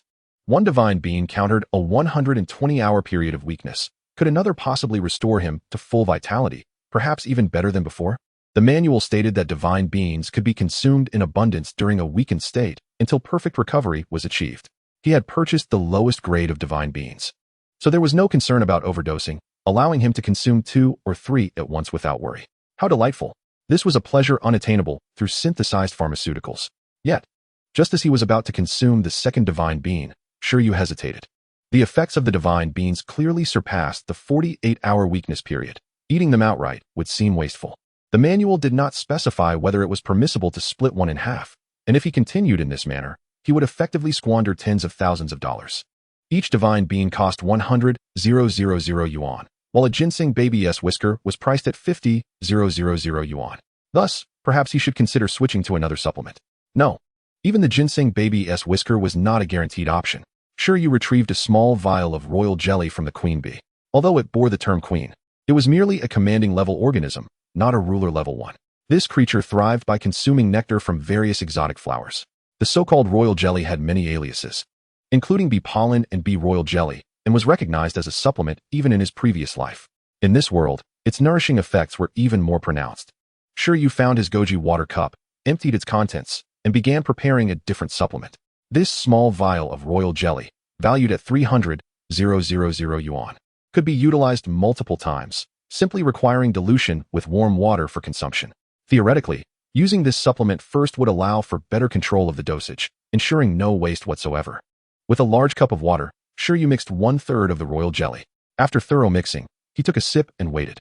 The onset of effects was notably slower than the divine beans. Shi Yu waited several minutes before feeling any response in his body. The cooldown was now reduced to 46 hours. With just a small sip, he had decreased the weakness period by 2 hours. Shi Yu was instantly elated. How wonderful it was to have money. It must be said that you get what you pay for. The Ming-Shin capsules he could obtain from pharmacies lacked such efficacy. The Ming-Shin capsules merely forced his recovery through medicinal effects, and their cooldown could never match this substantial decrease, merely serving as an aid to recovery. In this moment, amidst the significant fluctuations of the cooldown timer, it felt as if Shi Yu had witnessed a rebirth. This pharmacy, it seemed, could be left behind. He would no longer have to endure the peculiar stares of the staff. With a decisive gulp, Shi Yu took another swig from his water cup. He intended to reset the cooldown timer today and teach a skill once again in the evening. The thrill of spending money was exhilarating. His teaching efficiency had significantly improved. Clearly, this initial investment of 1,000 was not something Shi and King Miang could indulge in for too long. It would be wiser to save it for more cost-effective supplements. Only a Beastmaster of his caliber could harness such effects from these supplements. That evening, Shi Yu had consumed nearly half a cup of exhilarating beverage. His teaching cooldown had finally expired. He felt joy, yet it was tempered with caution, for this cup of exhilaration had cost him 1/3 of his honey milk. Nearly 5 yuan for half a cup. In contrast, the divine beans, worth 10 yuan, restored a staggering 120 hours of vitality. The comparison was glaringly evident.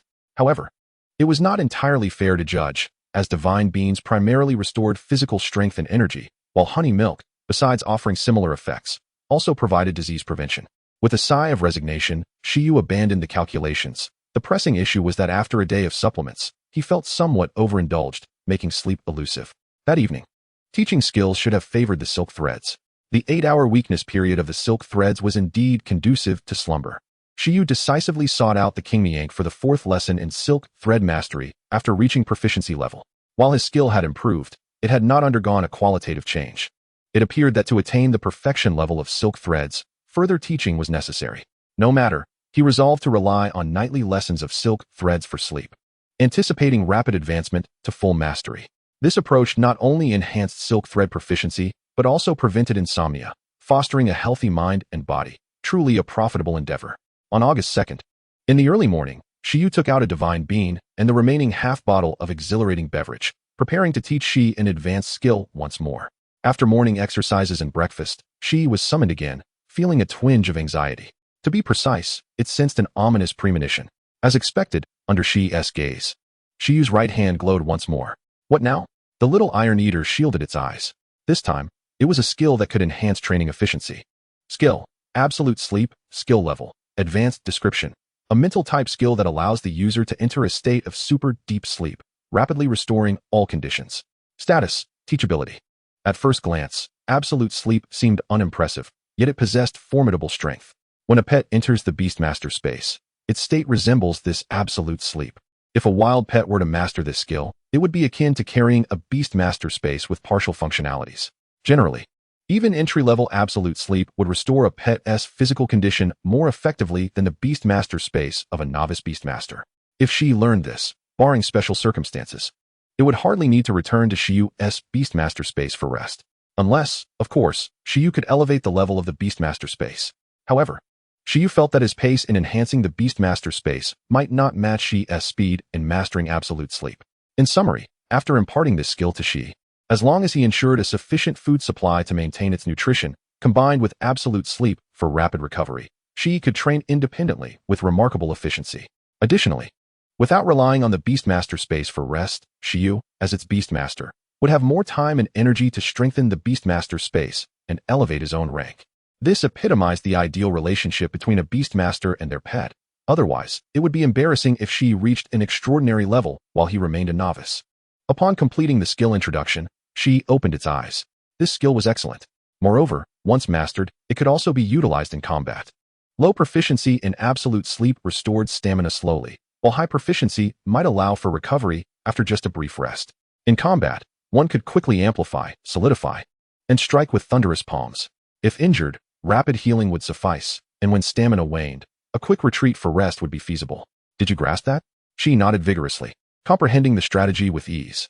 That day, Shi Yu consumed divine beans and sipped exhilarating beverage while observing Shi train autonomously, rejuvenating itself. He reflected on a life lesson. Continuous investment brings endless joy. With newfound wealth, both Shi Yu and his two pets clearly enjoyed a more prosperous life. Having taught 2 advanced skills in 2 days and still being able to employ silk threads each night was something Shi Yu had never envisioned. On August 3rd, Shi Yu initially planned to repeat the previous day's routine and teach the skill of intimidation. However, despite the supplements, enduring 2 consecutive days of such strain on his body was becoming unbearable. Cautiously, he decided to take a day off and teach a lower-tier skill to relax. Furthermore, he had promised to visit the Zhu Shi Martial Arts Hall, and since 2 days had passed without action, it was time to pay a visit.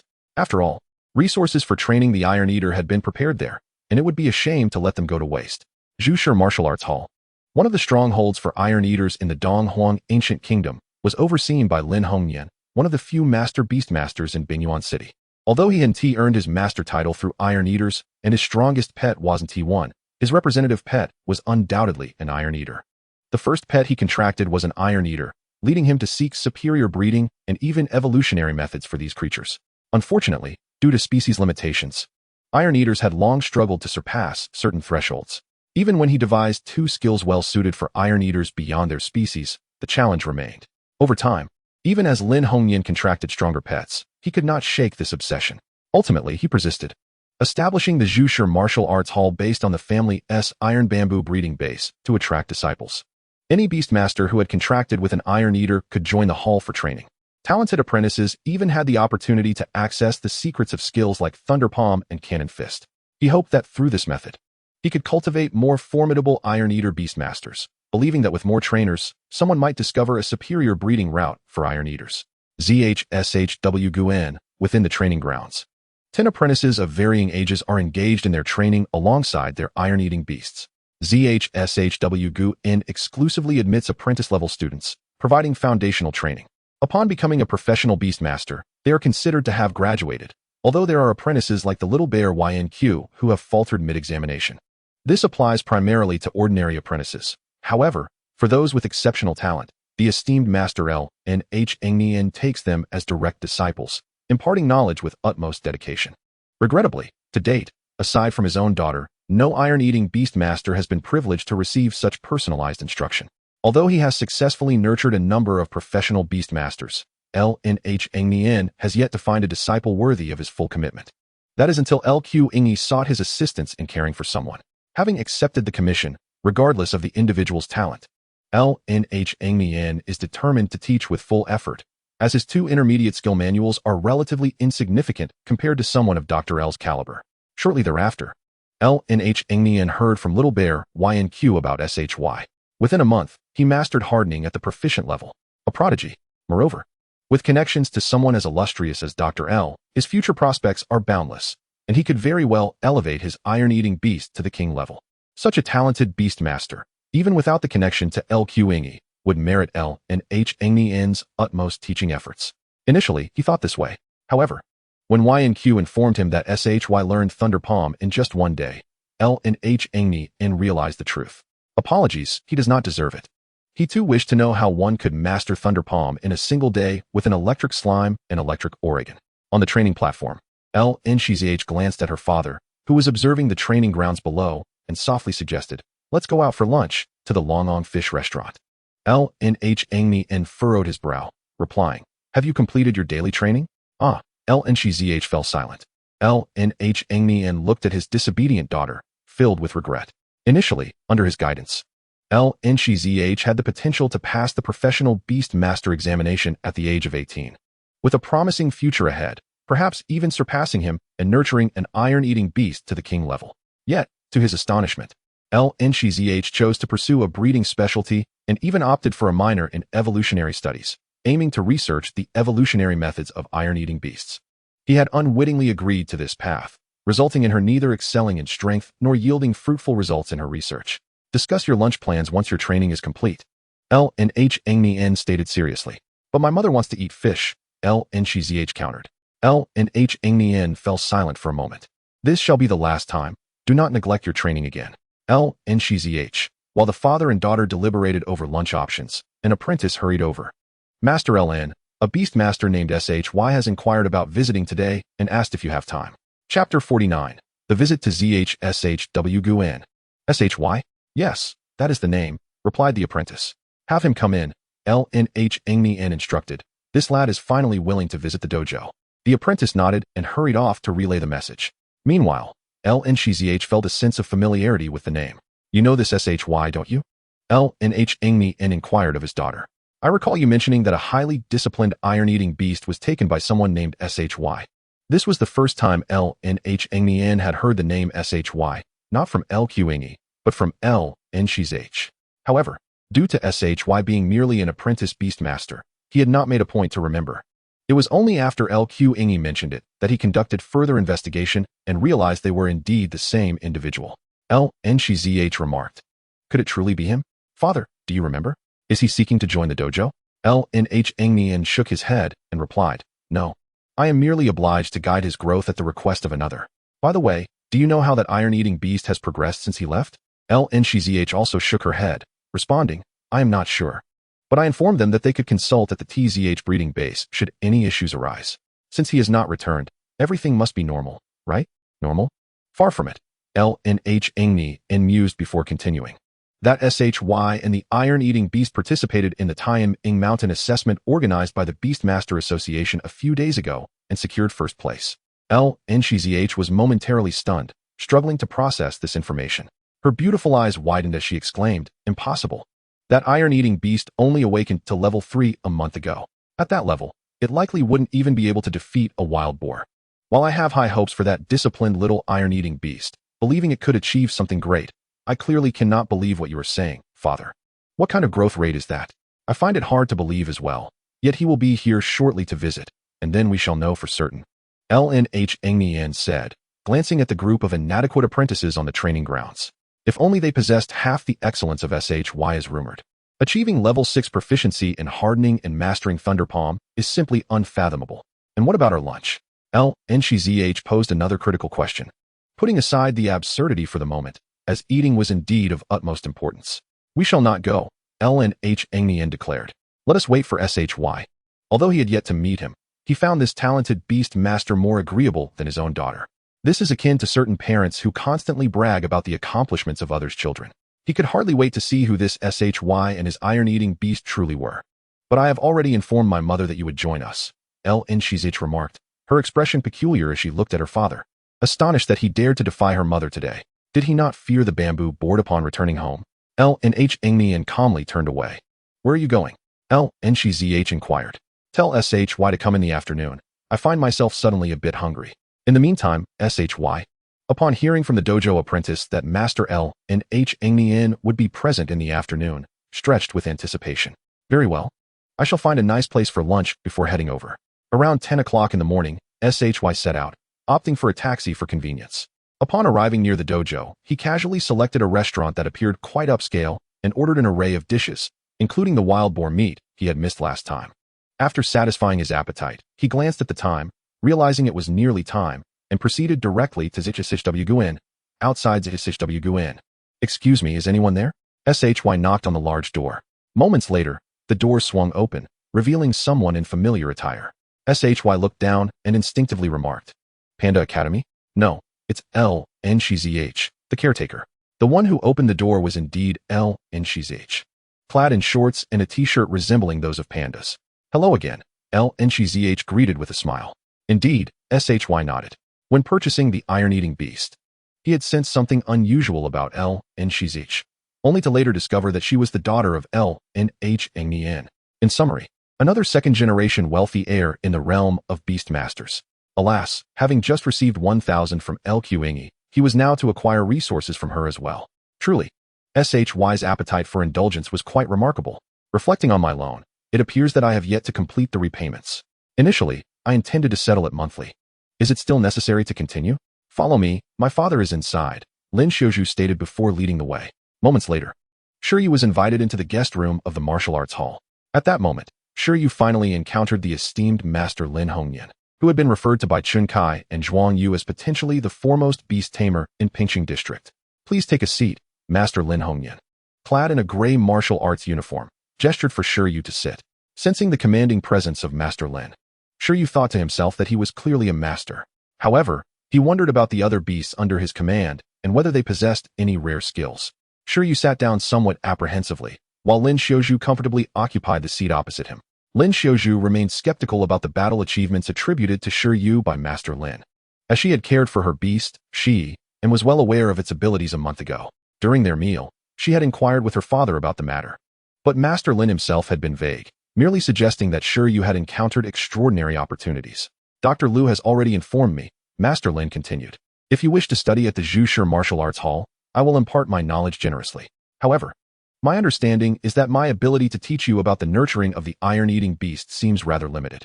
The most precious knowledge regarding its cultivation at Zhushi Martial Arts Hall undoubtedly includes the skills of Thunder Palm and Cannon Fist. Beyond that, while there are special nutritional products and food available at steep prices, their value pales in comparison to the skill manuals, and many alternatives exist. Shi Yu and his companions had already taught themselves the Thunder Palm skill, so it was no surprise that Master Lin claimed he had little left to teach. You are too kind, Shi Yu modestly replied, acknowledging his novice status. How about this? The 3 training grounds at Zhushi Martial Arts Hall are now freely accessible to you, along with the training equipment. The resources for nurturing the iron-eating beast will also be fully provided. Xiaoju should have given you the basic nurturing manual for the iron-eating beast. Shortly, I will provide you with an advanced nurturing method for your reference. If you have any questions regarding cultivation, feel free to approach me for guidance, without the need to undergo the standardized training like other apprentices. How does that sound? A prodigy deserves special treatment. Given that Shi Yu's iron-eating beast had mastered the proficient level of hardening and the Thunder Palm, there was no need for him to engage in the routine training designed for ordinary apprentices. Thus, Master Lin extended numerous privileges to Shi Yu, privileges that even his own daughter had not enjoyed at the outset. Thank you, Master Lin, Shi Yu expressed his gratitude. This arrangement suits me perfectly. With provisions for meals and facilities, unrestricted freedom, and access to a master beast tamer for inquiries. This is indeed an ideal situation.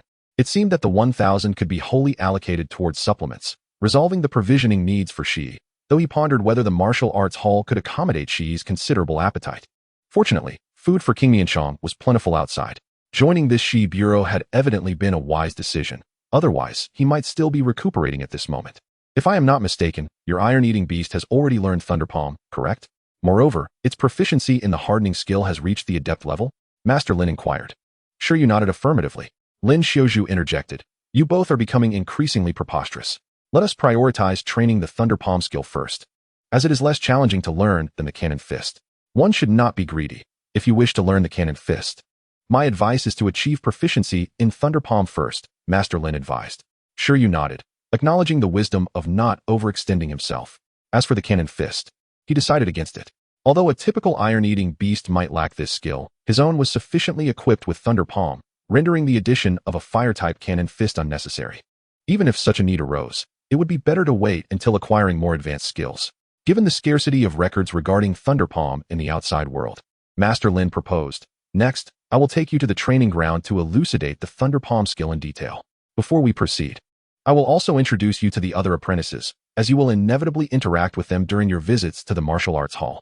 As for the various training facilities, I will let Xiaozhu guide you through them later. Lin Xiaozhu had numerous questions, but refrained from interrupting while her father spoke. In their family hierarchy, the mother held precedence over the father, followed by her. At this point, Master Lin turned his attention back to Shi Yu. Although I have heard about your circumstances from Yan Qi, I still lack a comprehensive understanding. Would you mind engaging in a practical battle with our apprentices so that I can better assess your situation? Certainly, Lin Xiaozhu eagerly responded on behalf of Shi Yu, expressing her desire to witness their current capabilities. Let the battle commence. Shi Yu remained composed, stating, I am invincible. You may proceed as you wish. Chapter 50. The Might of Thunder Palm. The Zhu Shi Martial Arts Hall was expansive, featuring 3 training grounds the size of gymnasiums. Yet the number of apprentices present was relatively sparse. Typically, only apprentice-level students resided at the hall for rigorous training. Master Lin led Shi Yu to a rooftop training area, stating, this is the basic training ground, designated for the apprentices and their iron-eating beasts to engage in post-meal activities. Below, beast tamers and their iron-eating beasts were jogging on the faux grass for warm-up exercises. The beast tamers seemed unfazed, but the pandas appeared reluctant, whimpering in protest. After all, they had just finished their lunch and were supposed to be resting. However, under the strict orders of their beast tamers, they had no choice but to comply. Iron-eating beasts tend to be lethargic by nature, and this must be gradually corrected in daily training.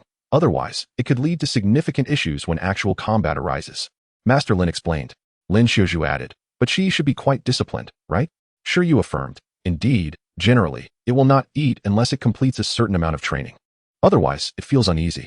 Master Lin raised an eyebrow in surprise, looking at Lin Xiaozhu. Is there such a disciplined iron-eating beast? Lin Xiaozhu turned to Shi Yu, intrigued.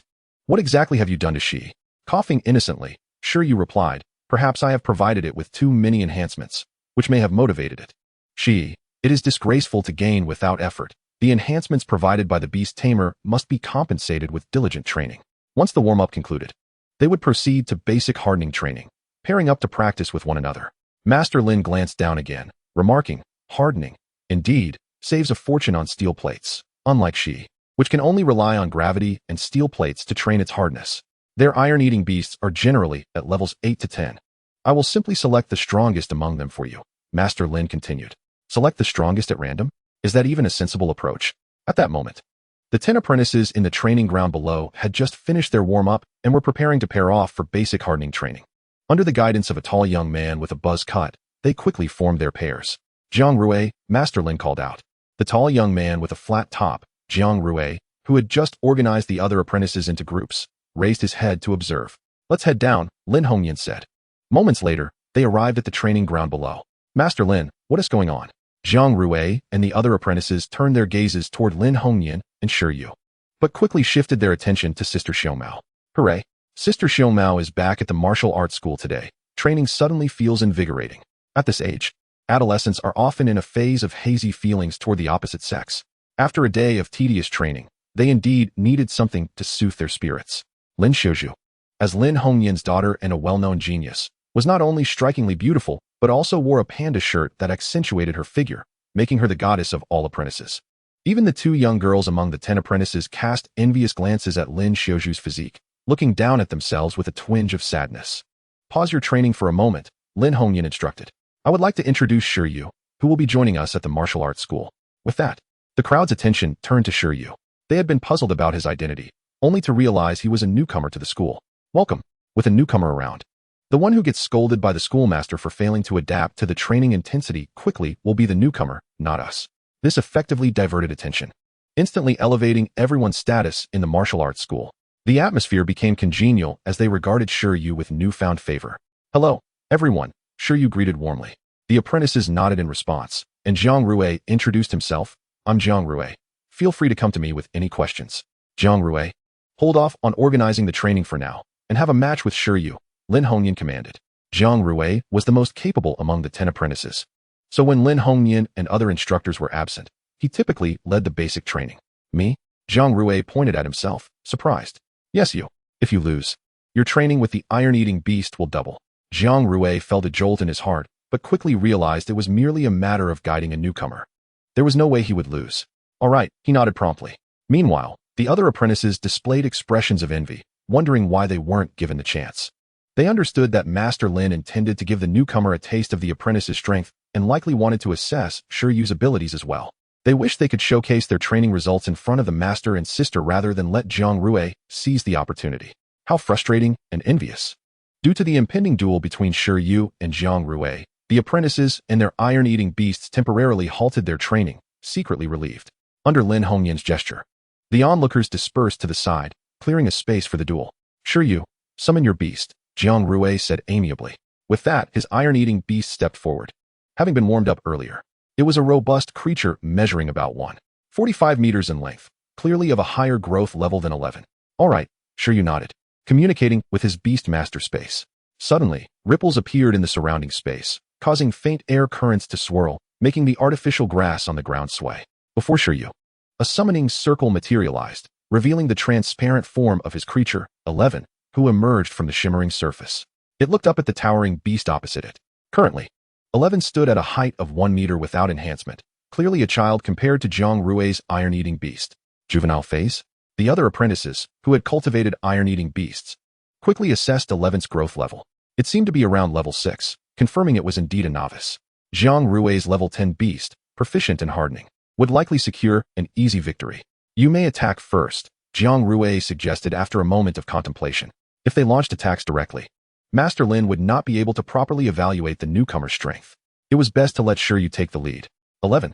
Shi Yu wasted no time and commanded his creature to attack. With a fierce roar, 11 charged toward Zhang Rui's iron-eating beast. Block it. Zhang Rui confidently instructed his beast, fully aware of its hardening capabilities. Although 11 appeared strong, it was still in its juvenile phase. Zhang Rui's beast stood its ground, ready to show off its skills. It chose to fully harden, preparing for 11's approach. Zhang Rui was certain that the juvenile strength could not harm its hardened form. In reality, even Shi Yu was unsure if 11 could significantly damage Zhang Rui's beast, as its fundamental qualities were lacking, despite its high skill proficiency. 11's power was certainly inferior to that of the level 10 iron-eating beast. Mere hardening without sufficient strength would not yield significant damage. However, at that moment, 11 had more than just hardening to employ against its opponent. With a sudden surge, it reared its arm back. In the next instant, a dazzling blend of blue and white light erupted from its palm. A torrent of high-voltage electricity enveloped 11's hand, forming a chaotic and violent mass of energy. The sound echoed like a chorus of birds. Thunder palm. Bathed in electric light, 11 appeared exceptionally radiant. This spectacle momentarily stunned Zhang Rui and the other apprentices, rendering them speechless. What is this? Their eyes widened in disbelief, for such a skill could not possibly manifest in a creature below the extraordinary level. The concentrated electricity endowed 11's palm with a penetrating force akin to that of a blade, making it far more suitable for attack than mere hardening. Meanwhile, Zhang Rui's iron-eating beast, immobilized in its hardened state, could do nothing but watch as the electrified thunder palm barreled toward it. By the time it considered canceling its hardening to evade, it was already too late. With a thunderous crash, the blue and white electricity surged over Zhang Rui's iron-eating beast, coursing through its hardened form and wreaking havoc upon its body. In the next moment, the beast was engulfed in electric currents, becoming paralyzed and leaning precariously, though it had not yet lost its combat capabilities. Nevertheless, it was evidently gravely injured. Apart from the silent Lin Hongyan, all the apprentices, including Lin Xiuzhu, stood with mouths agape, staring at the cautiously retreating iron-eating beast in disbelief. Chapter 51, The Ultimate Technique. Is that really Thunder Palm? Lin Xiuzhu stood beside her father, incredulously observing 11. Compared to the accounts of others, witnessing with one's own eyes is undeniably more impactful. The fact that a level 6 juvenile SHTSHU has truly mastered the skill of Thunder Palm is remarkable. Lin Hongyan nodded in acknowledgement. Moreover, it was an initial manifestation of power. Clearly, this SHTSHU had exerted considerable effort in honing its Thunder Palm. Although it did not completely lose its combat ability, if it were to withstand this move, Jiang Ru's SHTSHU would likely be left completely numb. Lin Hongyan observed the arena, making his assessments. Crackling sounds reverberated as Jiang Ru's SHTSHU was engulfed in electric sparks. At that moment, Jiang Ru was engulfed in confusion and shock. How could this be scientifically possible? Just as he was grappling with disbelief, the paralyzed SHTSHU let out a roar, snapping him back to reality. The battle was far from over. Hard claw. Only then did Jiang Ru react, hastily issuing an attack command. He could not afford to lose. Losing to a newcomer was one thing, especially since the opponent had unleashed Thunder Palm, who could still consider that an amateur. However, losing would result in doubled training, and that would truly be unbearable. Determined not to face such a fate, Jiang Ru's SHTSHU, despite its paralysis, radiated an indomitable spirit. Under the Beastmaster's command, it surged forth, crackling with electricity, lunging at SHY. Yet, in its state of paralysis, the SHTSHU's speed was significantly hampered. Meanwhile, SHY, maintaining a safe distance, easily evaded the attack under the guidance of its enhanced vision. Do not dodge, absorb the blow, and then counterattack, Shi Yu commanded, with no intention of allowing enhanced vision to take effect. Though capable of effortlessly avoiding the attack trajectory using enhanced vision, SHU had not lost sight of the battle's objective. It was to demonstrate to Lin Hongyan the current proficiency of SHY's hardening and Thunder Palm skills, rather than to showcase the prowess of enhanced vision. With the Beastmaster's command issued, SHY had no choice but to comply. It stood its ground, fully hardened, showcasing its mastery of hardening. At this moment, the apprentices in the martial arts hall were once again astonished. Not only had it mastered Thunder Palm, but its proficiency in hardening also appeared to be exceptionally high. After all, one of the prerequisites for learning Thunder Palm is mastery of hardening. As the spectators marveled at the prodigious talent of this young SHTSHU, Jiang Ru's SHTSHU lunged at SHY with a claw swipe. Despite Jiang Ru's SHTSHU primarily training its claw's hardness, it had consistently torn through the hardened skin of other apprentices' SHTSHU during practice. However, this time, as it attacked the smaller SHY, it merely left a faint white mark on its hardened skin, failing to penetrate its defenses. Just a minor injury. How could this be possible? Jiang Ru felt incredulous once more. In the next moment, an even more astonishing scene unfolded. After enduring a blow, SHY maintained its hardened state and charged directly at Jiang Ru's SHTSHU. Due to the limited accumulation of electrical energy within it, SHY could hardly unleash a second high-powered Thunder Palm. Hence, it opted to confront the enemy with hardening. Boom. Believing that the opponent had only achieved mastery in hardening, Jiang Ru and his SHTSHU were unprepared, resulting in them taking the full brunt of the collision. Thud.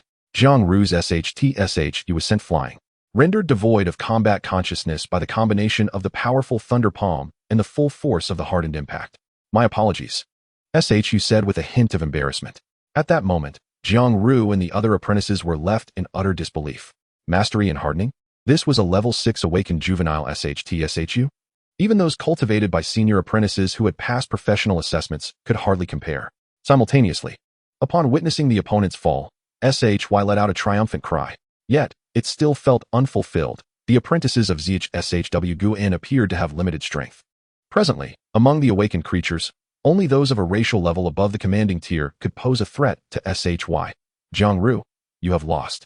Upon your return, your training load will be doubled. Lin Hongyan, the master of the hall, spoke up. Jiang Ru expressed his bewilderment at his loss. This. A newcomer?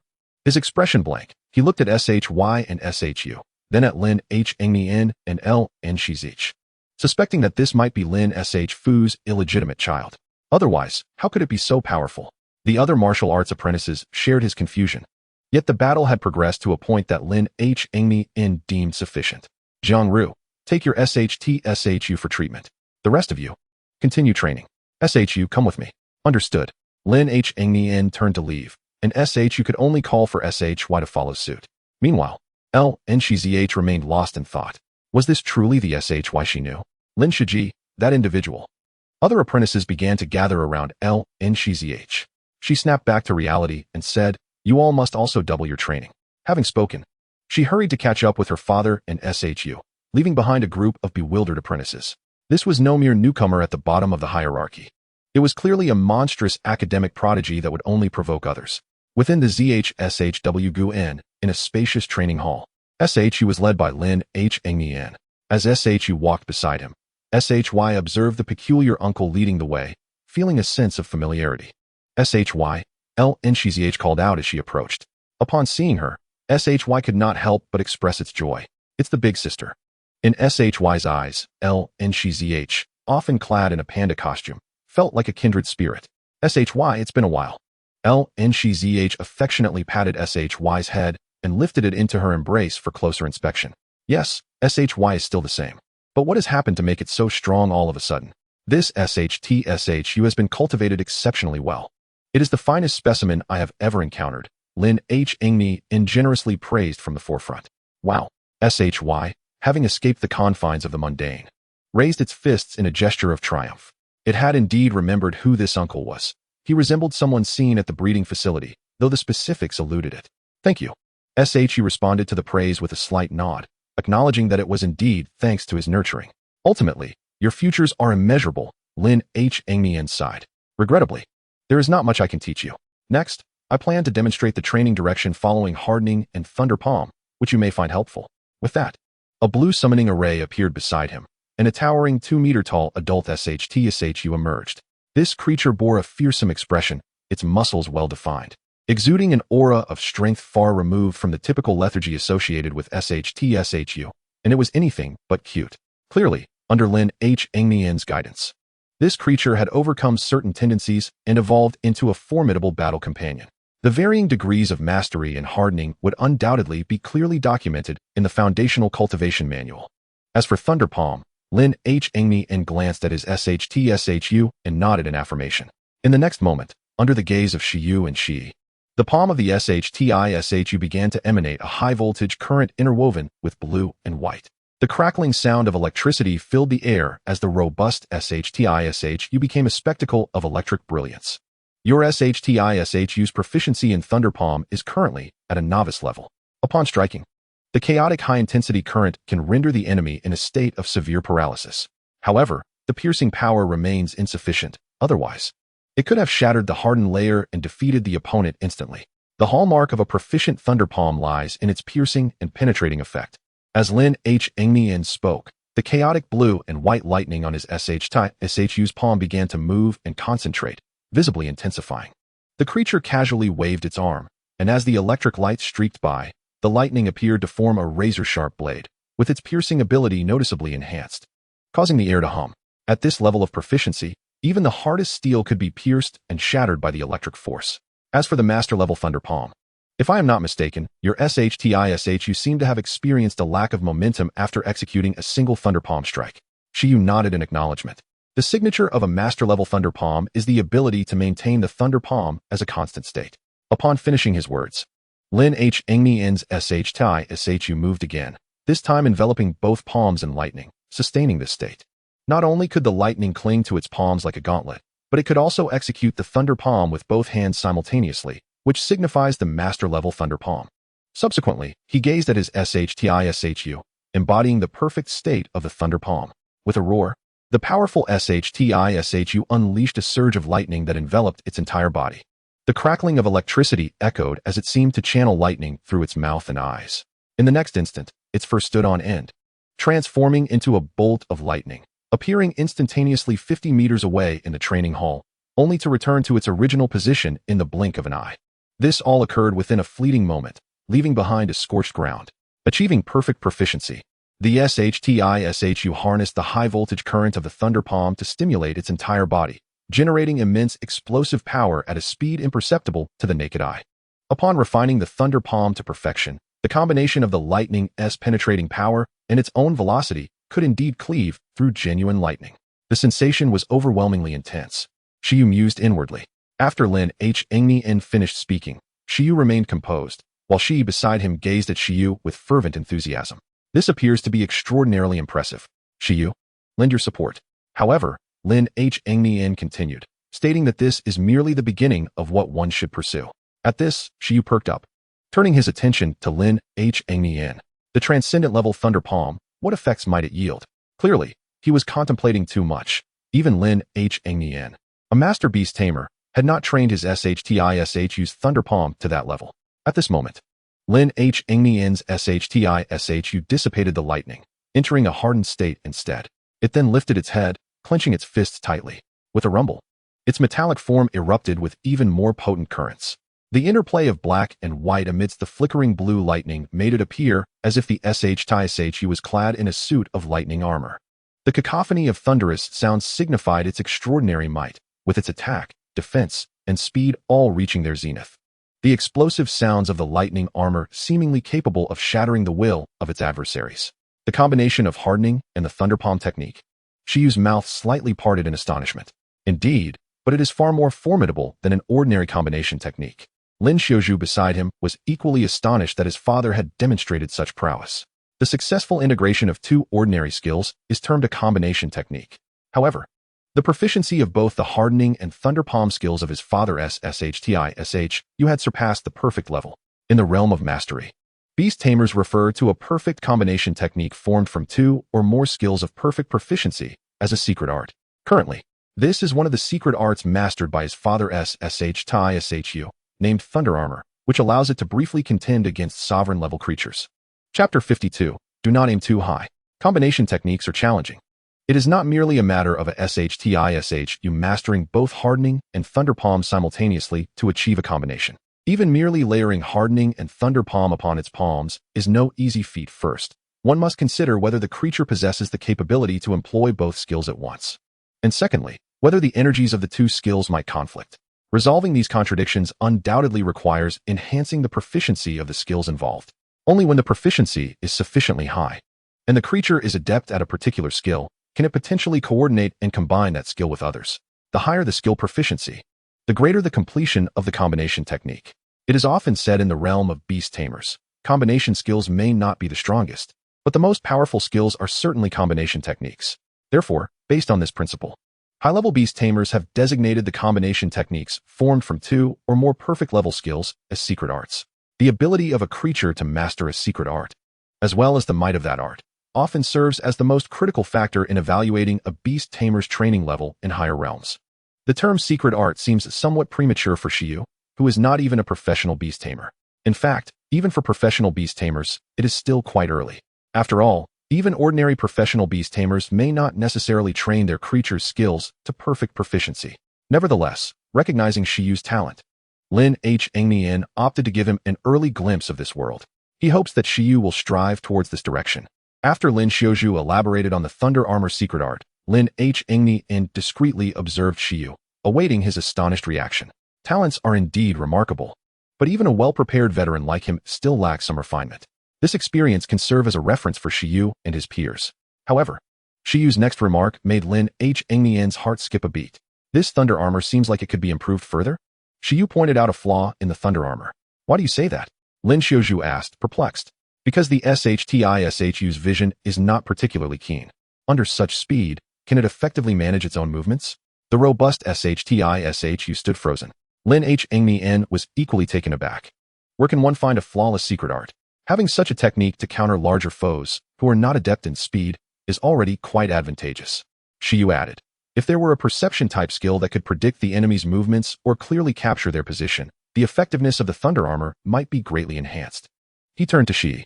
A perfect level hardening plus a perfect level Thunder Palm, along with a perfect level supervision, would represent the quintessential version of the Thunder Armor secret art. However, that would essentially be a secret art comprising 3 skills. As for confronting larger foes, wouldn't a perfect level hardening combined with a perfect level Thunder Palm and perfect level amplification be even better? The crux is that the SHTISHU finds it challenging to learn perception type skills. Lin H. N's expression darkened. Do you think learning skills is that simple? You can't just wish to learn. However, your thought process is commendable. No technique is without its imperfections and shortcomings. Integrating new skills into a combination technique can indeed enhance its effectiveness. Of course, this is still quite distant for you. Your immediate goal should be to train the SHTISHU to improve its proficiency in the skill of L is ing. Subsequently, you should attempt a basic combination of hardening and L is ing. Elevating the proficiency in L is ing is no trivial task, as this skill is not innate to the SHTISHU species. Progressing from novice to proficient requires the palms to possess formidable resilience and resistance to electricity. Achieving mastery from proficiency demands the creature to exhibit exceptional energy control, coupled with substantial physical endurance. As for the journey from mastery to perfection, a single misstep during training can leave the creature grievously injured. The process is exceedingly perilous. Each step is crucial. In summary, should you encounter any difficulties in your training, do not hesitate to seek my assistance. Lin H. Ing stated. Although he demonstrated the characteristics of L is ing at each proficiency stage to SHY, the path toward practicing in this direction is laden with complexities. All right, I shall strive diligently. SHY nodded in agreement. Beside them, the small SHTISHU 11 felt that the two were not quite on the same wavelength. Its intuition was correct. Lin H. Ing envisioned initially guiding SHY to develop a proficient combination of hardening and L is ing, which would suffice for SHY to pass future professional assessments. Meanwhile, SHY aspired to masterfully execute a combination of hardening, L is ing, and doubling to unleash the Thor armor mode for a single devastating strike capable of obliterating a city. The skill compendium is indeed a splendid resource. Following this, senior sister Shi Ngmo commenced familiarizing SHY and the others with the martial arts hall facilities. The hall is equipped with targeted apparatus to enhance various fundamental qualities of the SHTISHU, but 11 still felt something was lacking. It appeared less vigorous than the rooftop training methods. One of the rooms was designated as an electric training chamber for the SHTISHU to bolster its resistance to electricity, capable of delivering extraordinary electric shocks. Nearby, there was an electrified swimming pool, which could train the SHTISHU in aquatic combat, while simultaneously augmenting its resistance to electricity. 11 particularly liked this. Additionally, amenities such as a cafeteria and a medical room are standard. After surveying the facilities, SHY nodded. Utilizing the equipment here would indeed be more scientific and comprehensive than the SHTISHU's solitary training. Most importantly, meals and refreshments are provided at no cost. To gauge the quality of the martial hall's cuisine, SHY intentionally lingered until mealtime. Lin H. Ing was diligently compiling his insights on nurturing the SHTISHU, intending to present them to SHY before his departure. At this moment, Lin Shizh knocked and entered. Have they finished their meal? Lin H. Ing inquired. I believe it should be to their liking, Lin Shizh replied thoughtfully. SHY is fine, but that little SHTISHU consumed quite a bit. Lin H. Ing chuckled. If it truly is as self-disciplined as you say, with a high level of physical activity, it is only natural to eat a little more. Lin Shizh continued, electricity, ore, iron bamboo, iron heartwood, Jinling mineral water, and our martial hall's specially formulated growth package of dual attribute energy crystals of gold and thunder. It consumed a normal double portion after routine training. Lin H. Ing raised an eyebrow. Indeed, that is quite a lot, but still reasonable. However, this was merely after a single battle in the afternoon. With no additional training, Lin H. Ing fell into contemplation, feeling that the martial hall would need to prepare more food resources in the future. Nevertheless, it was not a significant concern. After all, food is plentiful. A single awakened SHTISHU, regardless of its nutritional needs, cannot surpass the growth level of a commanding level SHTISHU, can it? Meanwhile, SHY was strolling within the martial hall, feeling quite content. With the assurance of absolute sleep and accelerated digestion within the Beastmaster space, he need not worry about 11 overeating, as the nutrients could be fully absorbed. At this rate, he was confident he could cultivate 11 to the extraordinary level within a few months. In this world, the average lifespan of a SHTISHU is around 35 years. Typically, wild SHTISHU, under optimal nutritional and growth conditions, take nearly a decade to naturally reach the extraordinary level. At this age, most SHTISHU are already adults in their prime, which is considered the normal growth rate for their kind. However, SHTISHU with a Beastmaster can expedite this process. For instance, 11 seems poised to attain extraordinary status before reaching the age of 2. Regarding professional assessments, there is little concern for 11's level, but my own level. SHY paused. realizing he needed to seek out training resources suitable for Beastmasters, as mere supplements would not suffice. In the evening, SHY planned to bid farewell to Lin Hengni and Lin Shizh to return home for the night, as there seemed to be a creature at home that required feeding. Before his departure, Lin Shizh handed SHY the progression manual for nurturing the SHTISHU. This manual details the training methods for each stage of L-Ising. Make sure to keep it safe, and give it your all. After passing the skill manual to SHY, she raised her fist in encouragement. She realized that her father had placed all his hopes on SHY, wishing for him to elevate the SHTISHU beyond its racial limits. SHY accepted the skill training manual and looked at Lin Shizh, assuring her, rest assured. As long as the Martial Hall's provisions are ample, 11 will not disappoint everyone's expectations. Otherwise, it will feel uneasy eating. Unlike him, 11 could not comfortably accept everything. It is said that the longer a Beastmaster contracts with their creature, the more their personalities influence one another. SHY was also curious about who would influence whom. That night, upon returning home, SHY found the Q Ingmi and CH Ing still asleep. This creature seemed to do nothing but eat and sleep, even more so than 11. Since it was sleeping, SHY decided against feeding it. After a quick shower, he prepared the supplements and called for 11. Owl. Upon hearing SHY's tone, 11 understood precisely what was about to happen. It trotted over, having spent the afternoon at ZHSHW Guan, and was greatly enlightened. The display of Lin Hengni's SHTISHU had deeply captivated little 11. Come, Beastmaster, let me witness your limits. 11 exclaimed. You are becoming increasingly accepting, SHY remarked, somewhat speechless. However, in 11's view, it merely anticipated the fruits of its labor, engaging in a form of deferred consumption, training and sweating first before replenishing. Was there an issue with that? None whatsoever. Skill, L-Ising. Skill level, intermediate. Description, a thunder-type skill that gathers high-intensity electric currents in the palm, rendering it akin to a blade with formidable piercing power and a paralyzing effect. Status, teachability. Today, SHY planned to take a day of rest, intending only to teach an intermediate skill. Buzz. Upon completing the skill points, 11's proficiency in L-Ising immediately advanced from novice to proficient. Meanwhile, SHY drank less than half a cup of honey milk before collapsing into slumber. 11 glanced at SHY, dragged him onto the bed, tucked him in, and then promptly dashed into the courtyard. The long night was upon them, but with absolute sleep. It remained unconcerned. This night, it would diligently practice, attempting a preliminary combination of L-Ising and hardening. Thus began a nightly routine. Chapter 53, Panda King 11. On August 4th, early in the morning, hunger roused SHY from his slumber. The body feels weak in such a way that missing a meal leads to discomfort. One must be satiated at breakfast, lunch, and dinner. After yawning and stretching, Shi Yu rose from bed. Slipping into his cat-themed slippers, he stepped outside.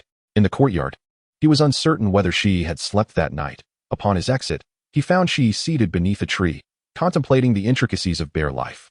In the birdcage above, the green silkworm gazed quietly at Shi, having been awakened by the bear's noise, its slumber not as profound as Shi Yu's. The little creature shed tears, having witnessed the steel plates of 4 in the morning and now the late-night antics of the iron-eating beast. Under the moonlight, the lightning was dazzling. Akin to a chorus of 1,000 birds, how could one possibly find rest? What is the matter? Shi Yu inquired casually of Shi. Ugh. Shi turned, extending a hand as if to express the difficulty of combining the hardening technique with the thunder palm. Mastery in hardening coupled with proficiency in the thunder palm seemed a daunting task. After studying all night, indulging in midnight snacks, and striving endlessly, Shi had yet to successfully execute the combination technique. That implies your skill proficiency requires improvement, but fret not. Let us have our meal first, and later we can enhance it. Such a considerate beast tamer. Shi Yu utilized this breakfast to allow Shi and the green silkworm to consume the remaining food resources in the home. Afterward, they could dine at the martial arts academy. However, the academy was rather distant, making daily visits a waste of time, especially since he didn't necessarily require the training equipment every day.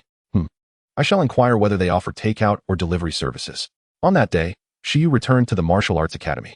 Yet this time, not only was the Panda Senior absent, but also Master Lin Hengnian was preparing to depart. This was understandable. The Panda Senior spent most of her time researching iron-eating beasts at the breeding base. And as a master beast tamer, Master Lin could not remain confined to the academy. You participated in the Taming mountain trial assessment, presumably to explore that relic. Master Lin inquired before departing. Indeed, Shi Yu nodded. According to feedback from the trainee beast tamers of the Beast Tamer Corps, that relic was indeed quite suitable for trials. Given your strength, you might experience unexpected gains. Jiang Rue and the others will also be exploring the relic. You may engage in a friendly competition. Master Lin gazed towards the snow-capped mountains, sighing softly. I will be leaving Pingqing for a time. Should you have questions within the academy, feel free to ask Xiuzhu. In his haste, Master Lin departed before Shi Yu could inquire about the academy's delivery service. With no other choice, he made his way to the cafeteria to ask. Inside the cafeteria, the delivery man said, of course. The majority of iron-eating beast nutrition products and food in Pingqing, no, throughout the entire Icefield City, are ordered from here. And we certainly offer delivery services. Master Lin mentioned you could freely use the academy's breeding resources. Delivery is also supported. Just let me know the quantity, address, and delivery time. All right, thank you. Upon learning that delivery was available, Shi Yu felt a wave of relief wash over him. He would order 3 times the standard meal for the iron-eating beasts each day. This indicated that the Panda Senior's household was even more affluent than he had initially imagined. It made sense. After all, a typical family could not afford to run a private breeding base for giant pandas. After scheduling 3 days' worth of food resources, Shi Yu left the martial arts academy. Only 3 days remained until the relic exploration organized by the Beast Tamer Association. On August 7th, he would join the main group to enter the relic. Hearing it was a trial-type relic, Shi Yu resolved to push Shi's strength to new heights over the next 3 days, utilizing the skill compendium for enhancement. With an abundance of supplements and food, Shi's strength would undoubtedly experience a surge. Upon returning home, Shi Yu prepared all the supplements, ready to begin teaching Shi the intimidation skill.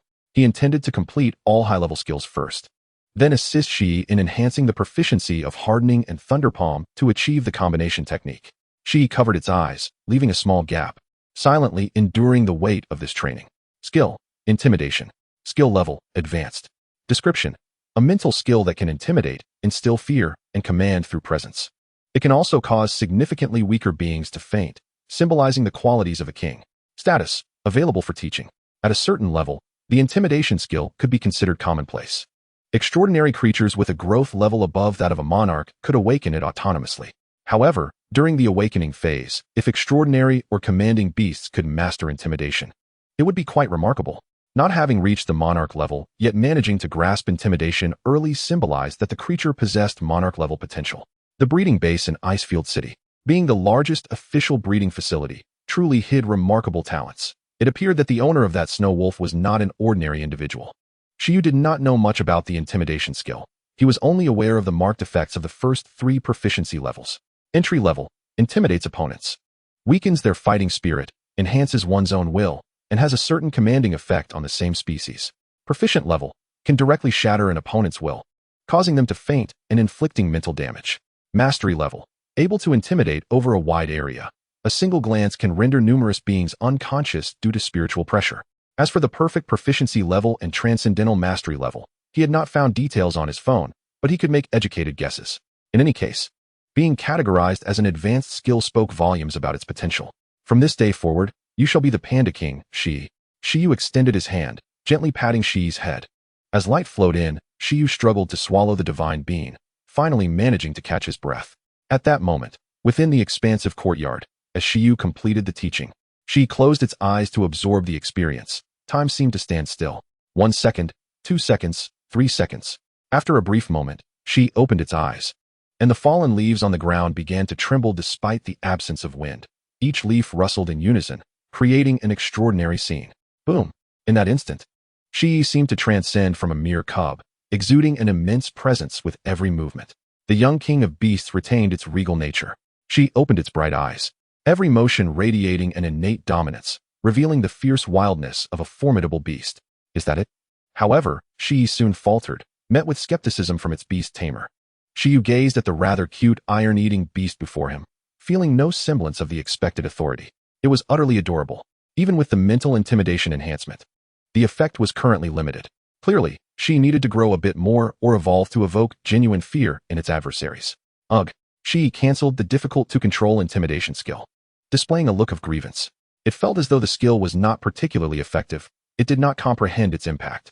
Just then, while Shi Yu and Shi were lamenting the need for further upgrades to the intimidation skill, the green silkworm, having been affected by the intimidation wave while observing from the tree, fell to the ground, its eyes glazed over. As the King Yanchong lay unconscious amidst the pile of leaves, Shi Yu and Shi fell into deep contemplation. Shi Yu pondered, Isn't it true that the intimidation skill only exhibits a certain level of psychological deterrence after reaching the proficient stage? Yet, this King Yanchang he soon grimaced, realizing that in the realm of pet beasts, one could indeed be startled by such a creature. Chapter 54. The Formation of Combined Techniques. At present, Shi found the practical value of the intimidation skill to be inferior to that of absolute sleep and doubling, which were of the same tier. Naturally, when compared to the combination techniques of hardening and thunder palm, its value was also temporarily less significant. Thus, after careful consideration, Shi Yu resolved to adhere to the original plan of assisting Shi in perfecting its first combination technique. According to the standards, the combination of two perfect level skills is referred to as an essence. This standard was somewhat premature for Shi, primarily because Shi Yu's body could not withstand it, and the supplements might also be insufficient. Therefore, they decided to pursue an ordinary combination technique for the time being. Theoretically, as long as the proficiency of two skills is above the proficient level and their attributes are compatible, there lies hope for forming a combination technique. The curator, Lin Hongyan, informed Shi Yu of the minimum threshold for the combination technique of hardening and thunder palm, mastery level hardening and proficient level thunder palm.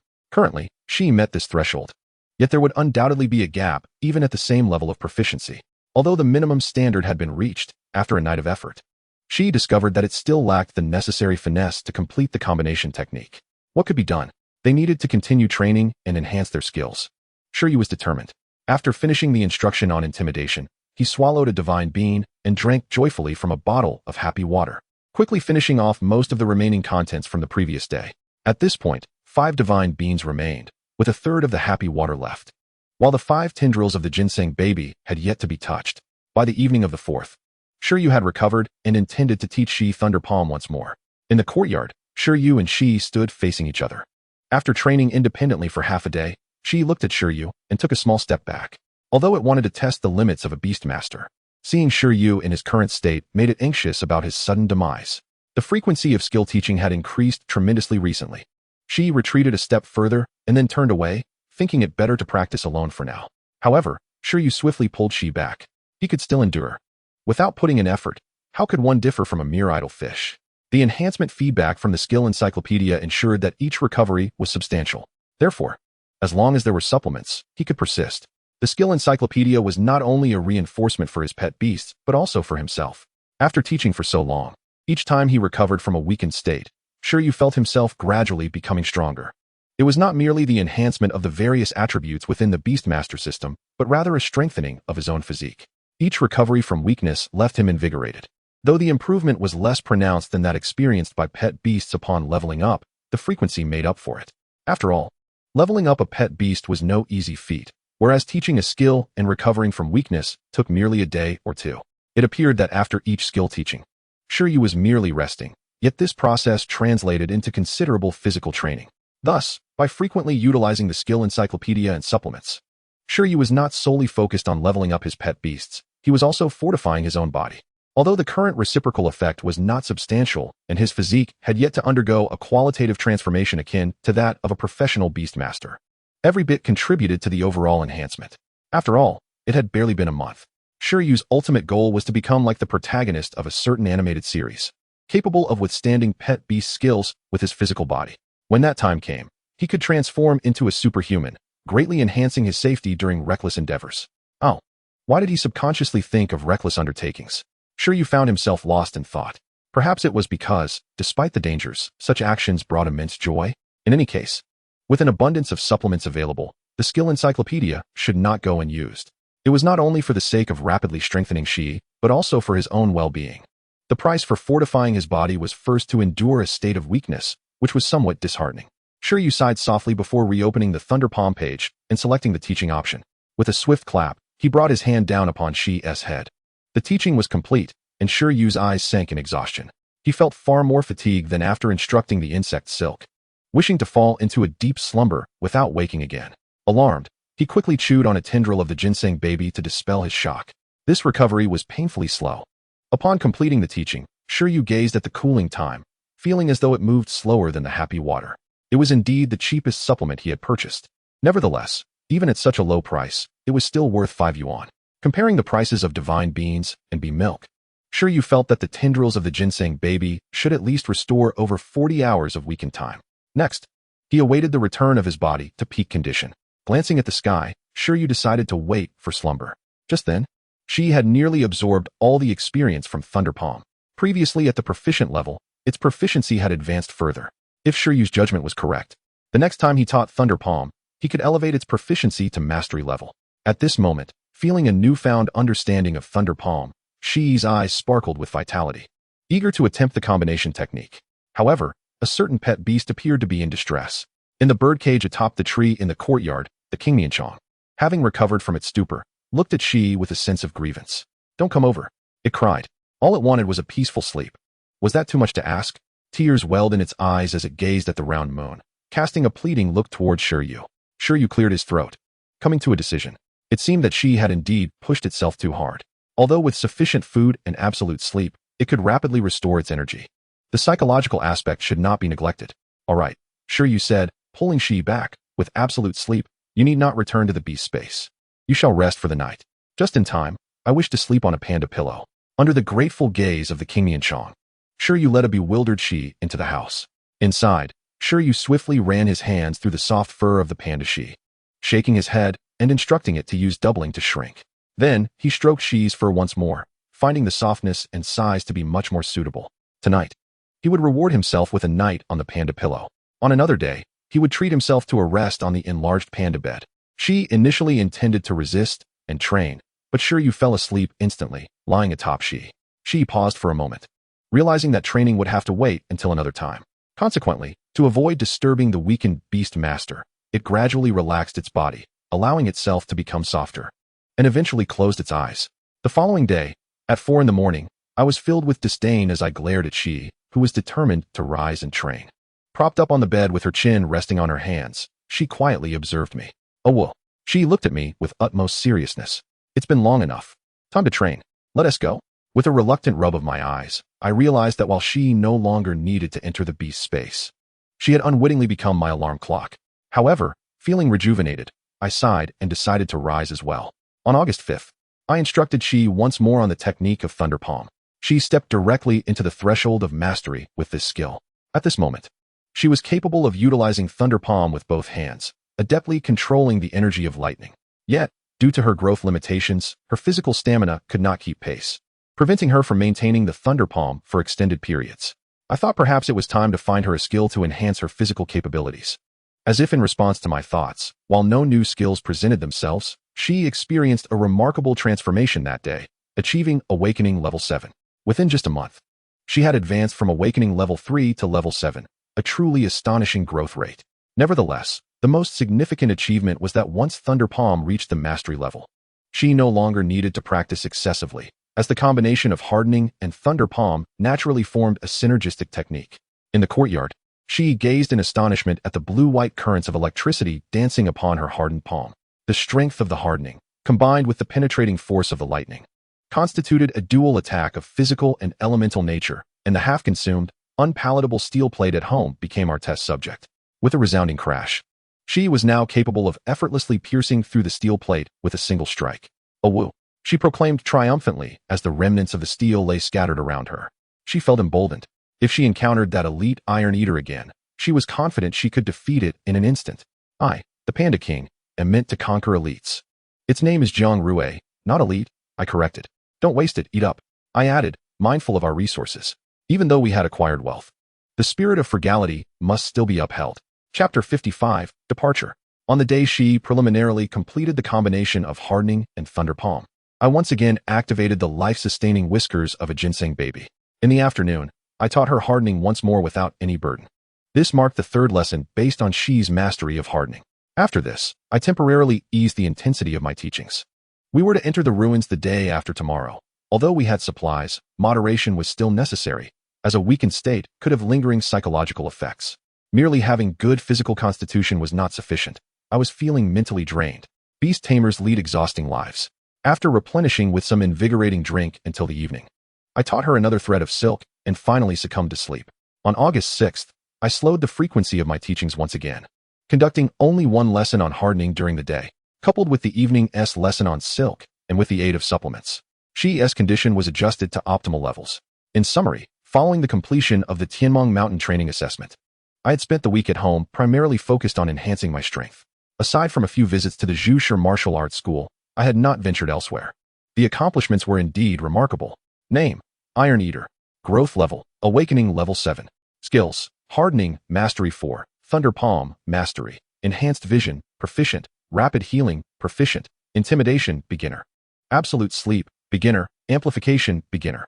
Name: King Nianchong, Green Silkworm. Growth level: Awakening level 7. Skills: Silk Thread, Mastery 6. To date, she had mastered 2 skills at the Mastery level, 2 at the Proficient level, and 3 beginner high-tier skills. Among these, 1 Mastery level skill was of intermediate tier, while the other, although of lower tier, was a skill unique to her species, and it had been taught 4 additional times to meet the Mastery standard. It can be said that despite her current growth level being only Awakening level 7, in terms of combat prowess, I felt she could rival the offspring of extraordinary beings at the king level of her species. As Shi's beast tamer, I found myself yearning for a tactical retreat, marveling at the concept of being invincible at the same tier. At this rate of enhancement, I feared that before she reached the extraordinary level, her combat capabilities would already match those of the offspring of beings at the sovereign level of her species. As for matching the offspring of divine beasts, I could not make such a claim, as I was uncertain of their true might. To be precise, I had only a rudimentary understanding of the offspring of beings at the king and sovereign levels. On the other hand, the King Nianchong had also experienced rapid growth due to the numerous lessons on Silk Thread. After reaching mastery, it was able to elevate its growth level every 2 lessons on average, catching up to Shi's growth rate. Of course, this was also due to its classification as an insect species. Even though its growth level had surged, its combat power was, as one might understand, still lacking. Thus, I had not paid much attention to its growth level changes, for prior to evolution, the growth levels of King Nianchong held no reference value. Upon entering the ruins, I planned to search for suitable evolution materials. If I were fortunate, there might be something worthwhile to discover. On the morning of August 7th, I addressed the lethargic King Nianchong, contemplating that if I were to find suitable materials, I could carve out time to nurture it as well. After all, if I could cultivate a King Nianchong of the king species level in its evolved form, my second contracted beast would be secured, and together, it and she would form a formidable duo. Today marked the time when the professional beast tamer Zhou Wanshan, from the Tianmong Mountain Training Base, would lead those who passed the assessment into the ruins. In the past 2 days, I had gathered information and, combined with the previous introduction by Lu Qingyi, I had developed a deeper understanding of this ruin. This particular space could only be stably entered by apprentice beast tamers with a first-level beast space. Any other creatures attempting to enter would either destabilize the ruins or find themselves unable to perceive or interact with the essence of the ruins themselves. Having gleaned insights into the internal workings of the ruins, I considered not to bring along the King Nianchong this time, unlike during the last training. Primarily because I could not guarantee that the King Nianchong would successfully enter the ruins without being detached from me, as it lacked a connection to the beast space. In any case, this ruin possessed an air of peculiarity, almost as if it were custom-tailored for me, compelling me to ponder if there were unseen forces orchestrating events in the background, waiting for me to explore. It seemed as if an unknown entity was manipulating this ruin, perhaps to test me. This was merely my conjecture. After all, the ruin had been awakened by my own actions. Of course, it was also possible that it was not a living entity, but rather the spirit mentioned by Lu Qingyi, a consciousness born from the traces of history. The nature of such spirits remains an enigma that has yet to be thoroughly understood. Early in the morning, I returned Shi to the beast space at home, my heart filled with anticipation as I headed toward the Beast Tamer Association. Regardless of the secrets concealed within this relic, he, the mythologist and aspiring Beastmaster Shi Yu, was determined to explore it. Even if it meant shedding tears, he would see his own summoned relic through to the end. At long last, the day had arrived. The archaeological spirit within Shi Yu stirred to life once more. Indeed, venturing out to court danger felt exhilarating. After indulging in this thrill, he would surely focus on his development and lead a stable life thereafter. On that fateful morning, at a designated location by the Beastmaster Association, approximately 80 individuals gathered. These 80 were the elite among the apprentice Beastmasters of Pingcheng, each possessing a companion beast of at least level 7 awakening or higher and proficient in advanced racial skills. Most had been deemed geniuses, having successfully passed the rigorous assessments organized by the Beastmaster Association. In addition to those who earned their spots through examinations, there were also recommendations from local martial arts schools, such as Jiang Rue and other apprentices from the Zhushi Martial Arts School, who were privileged to join this exploration. This expedition marked the 3rd major exploration organized by the Pingcheng Beastmaster Association. The first exploration occurred when the relic first manifested, attracting Beastmasters of various ranks to study it. That initial venture revealed that only apprentice Beastmasters could better uncover the relic's secrets. The second exploration involved elite soldiers from the local Beastmaster Corps who ventured into the relic, allowing the association to gain a clearer understanding of its nature. This third large-scale exploration was the culmination of efforts to assemble outstanding apprentice Beastmasters from various fields within Pingqing. This endeavor served as both a trial and a gift to the apprentices, as previous explorations indicated the existence of rare resources within the relic, albeit difficult to obtain. Seizing this opportunity, each explorer held the potential to enhance their own strength. It remained uncertain whether any of this cohort of Beastmasters could unravel the mysteries of the relic. The president of the Beastmaster Association, clad in a gray suit, silently observed the latest assembly of explorers from the heights of the association's building.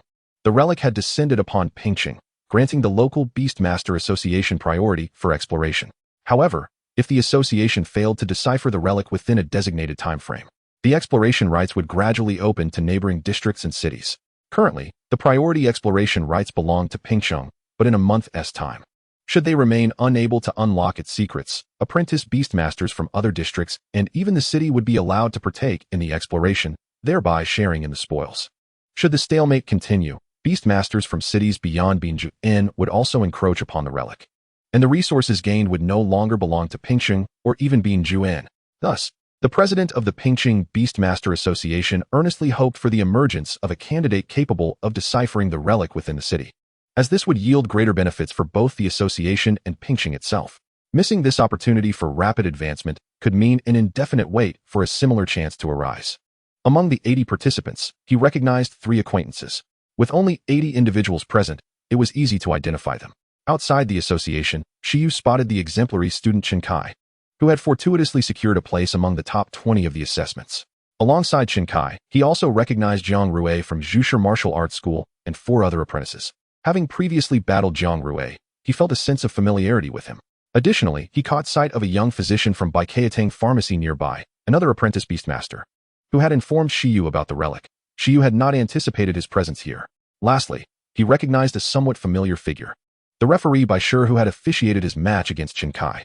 Bai Shi appeared to be in his 20s and was likely also an apprentice Beastmaster, possessing commendable strength to be appointed as a referee in the combat arena.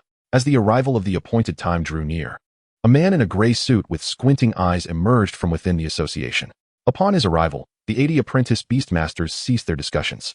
The president of the Pingqing Beastmaster Association, a master-level Beastmaster, was ready to commence the journey. "Let us set off," he said, squinting at his secretary. Moments later, the engine of a large vehicle, which had been idling at the association's periphery, roared to life. "Everyone, please board in an orderly fashion. We will now proceed to the entrance of the relic." Among the crowd, Shi Yu boarded the vehicle, where he exchanged greetings with Chen Kai and Jiang Rui, who, occupied with their own companions, offered merely a brief acknowledgement. Conversely, the young physician from the pharmacy approached Shi Yu and seated himself beside him. Well, what brings you here? Is your health all right?" he inquired. Although Shi Yu had not purchased any supplements from him for nearly half a month, the young physician still remembered him vividly. "My health is perfectly fine," Shi Yu replied. The young physician smiled, clearly skeptical. "Is that so? Your health must be in splendid condition given your previous purchasing frequency." Nevertheless, he was surprised that Shi Yu had qualified for the exploration of the relic, indicating that he was indeed an aspiring Beastmaster.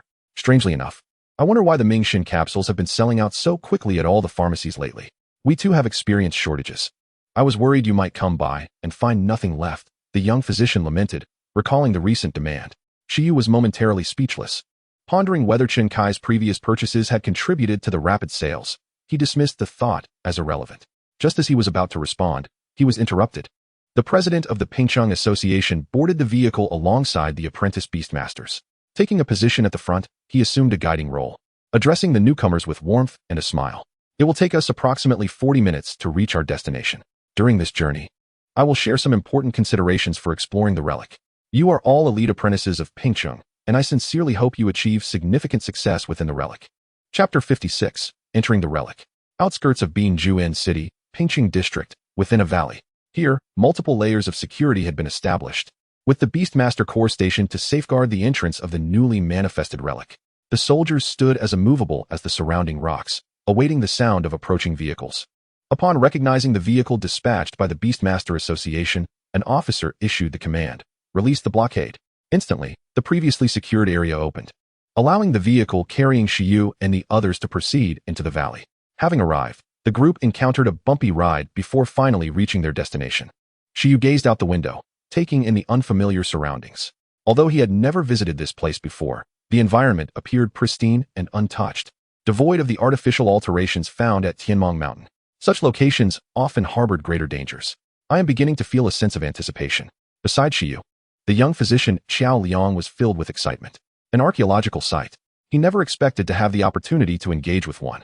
Initially, he had planned to spend his life merely selling medicines, but it seemed there was a chance for a transformation.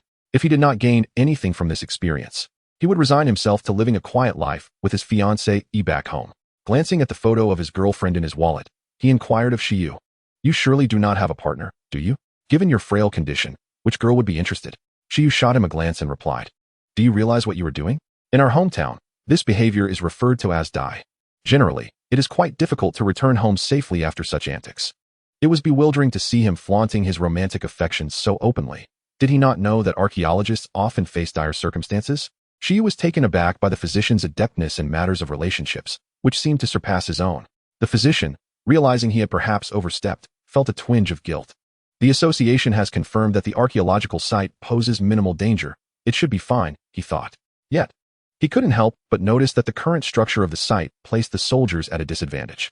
He quickly shifted the conversation. The Beastmasters excel in teamwork, but this site can only be explored independently, greatly diminishing their effectiveness. It is no wonder they cannot conquer the ruins. He observed the trainee soldiers of the Beastmaster Corps stationed in the external camp, remarking, while they possess commendable individual qualities, they may lack the advantages we have in beast training. Nowadays, those who join the Beastmaster Corps typically come from less fortunate backgrounds. They are bound to the association's contracted beasts, receiving standardized training and utilizing limited resources. While they may excel in teamwork, practical skills, willpower, and execution, the resources provided to the grassroots of the Corps are limited. Compared to some Beastmasters who invest heavily in their creatures, they are certainly lacking in certain aspects. Of course, there are those affluent Beastmasters who endure the rigors of training in the barracks. Such individuals are indeed formidable. However, those individuals typically train in elite academies in the city and are unlikely to remain in a modest town like Pingqing. If the trainee Beastmasters could easily conquer the ruins, the Pingqing Beastmaster Association would not place its hopes on the carefully selected trainees from various fields. Perhaps, just as Shi Yu was about to speak, he was abruptly interrupted. "All right, we have arrived at our destination. Let us disembark." As the vehicle reached the perimeter of the restricted zone, the president's voice prompted a wave of excitement among the trainee Beastmasters. Following protocol, the Beastmasters began to alight from the vehicle. Earlier, President Feng had provided an introduction to the valley's environment and shared insights from the soldiers of the Beastmaster Corps regarding their experiences within the ruins. Consequently, as they stepped out, everyone felt somewhat prepared. How cold! Despite this, the atmosphere at the valley's center made many of the trainee Beastmasters shiver. It seemed as though the sunlight was absent, replaced instead by a dense fog. Upon exiting the vehicle, they could only perceive a dim sun on the horizon.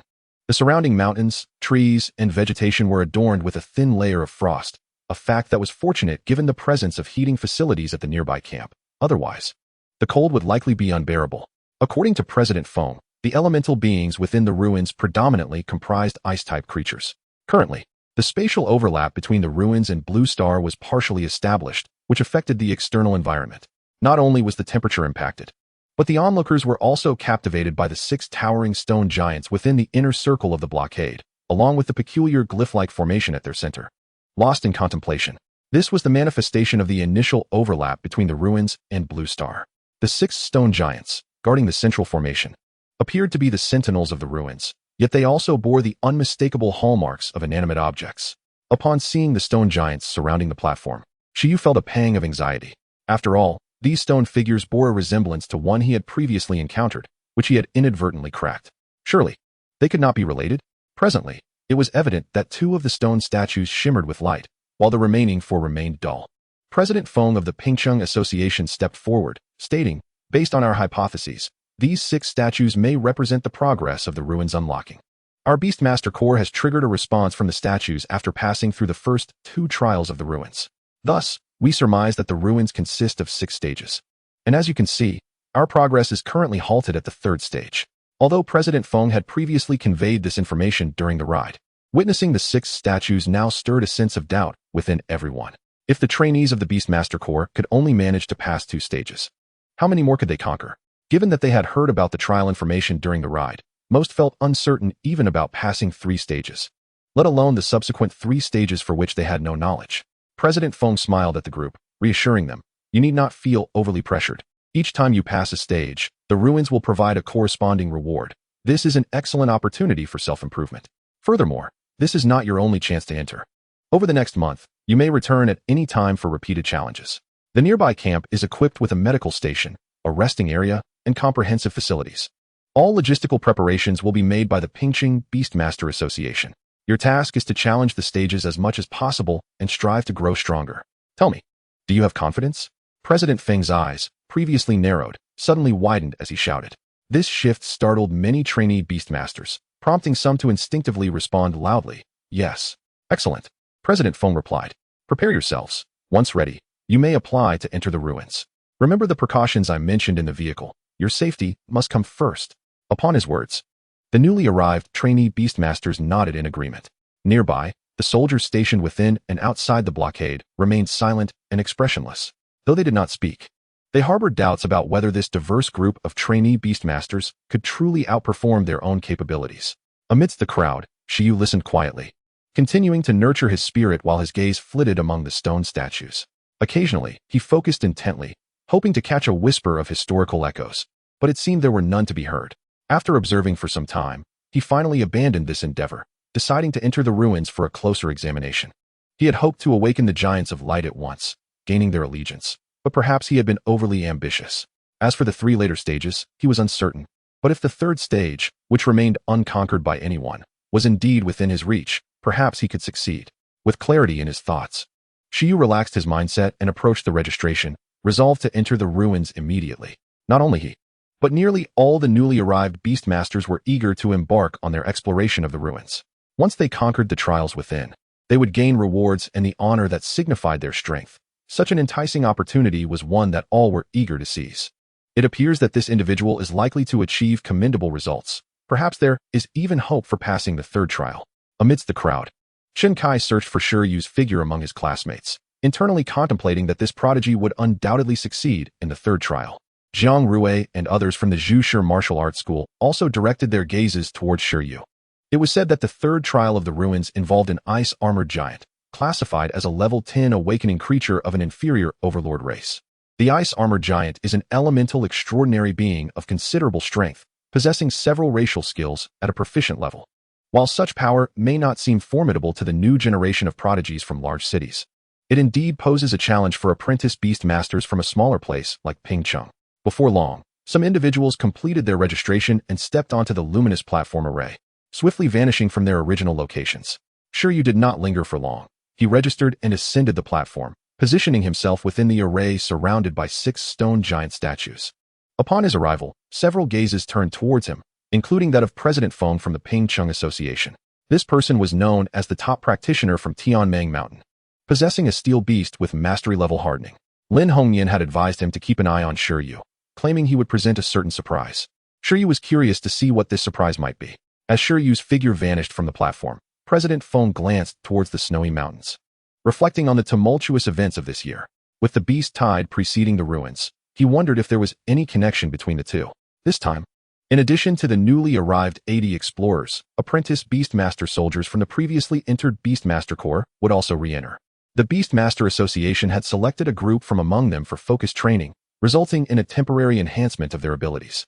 In preparation for the exploration of the ruins, the Pingcheng Beastmaster Association had resolved to invest significantly. Simultaneously, as Shi Yu stepped onto the platform, enveloped in radiant light, he felt a fleeting disorientation in his mind. Completion of 6 trials would grant ownership of the ruins and the key to history. In this moment of mental haze, Shi Yu was unsure if he had heard the new voice. The next second, it seemed as though he traversed through the cosmos, stepping into another realm. When he opened his eyes, he found himself on a vast expanse of white glacier, bordered by crystalline spatial walls. Before he could fully comprehend his surroundings, countless ice elements coalesced in the distance, forming a giant-like creature. Name: Ice Frost Stone Giant. Attribute: Ice. Racial level: High Extraordinary. Racial skills: Ice Hammer, Cold Breath.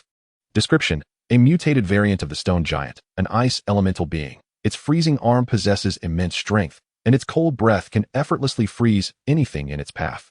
The initial environment of the ruins is a glacial space, with only Shi Yu present, while within it lies an ice frost stone giant of growth level 8. This constitutes the first trial of the ruins. Shi Yu's companion, the small steel beast, emerged from the beast space, invigorated and ready to confront the enemy.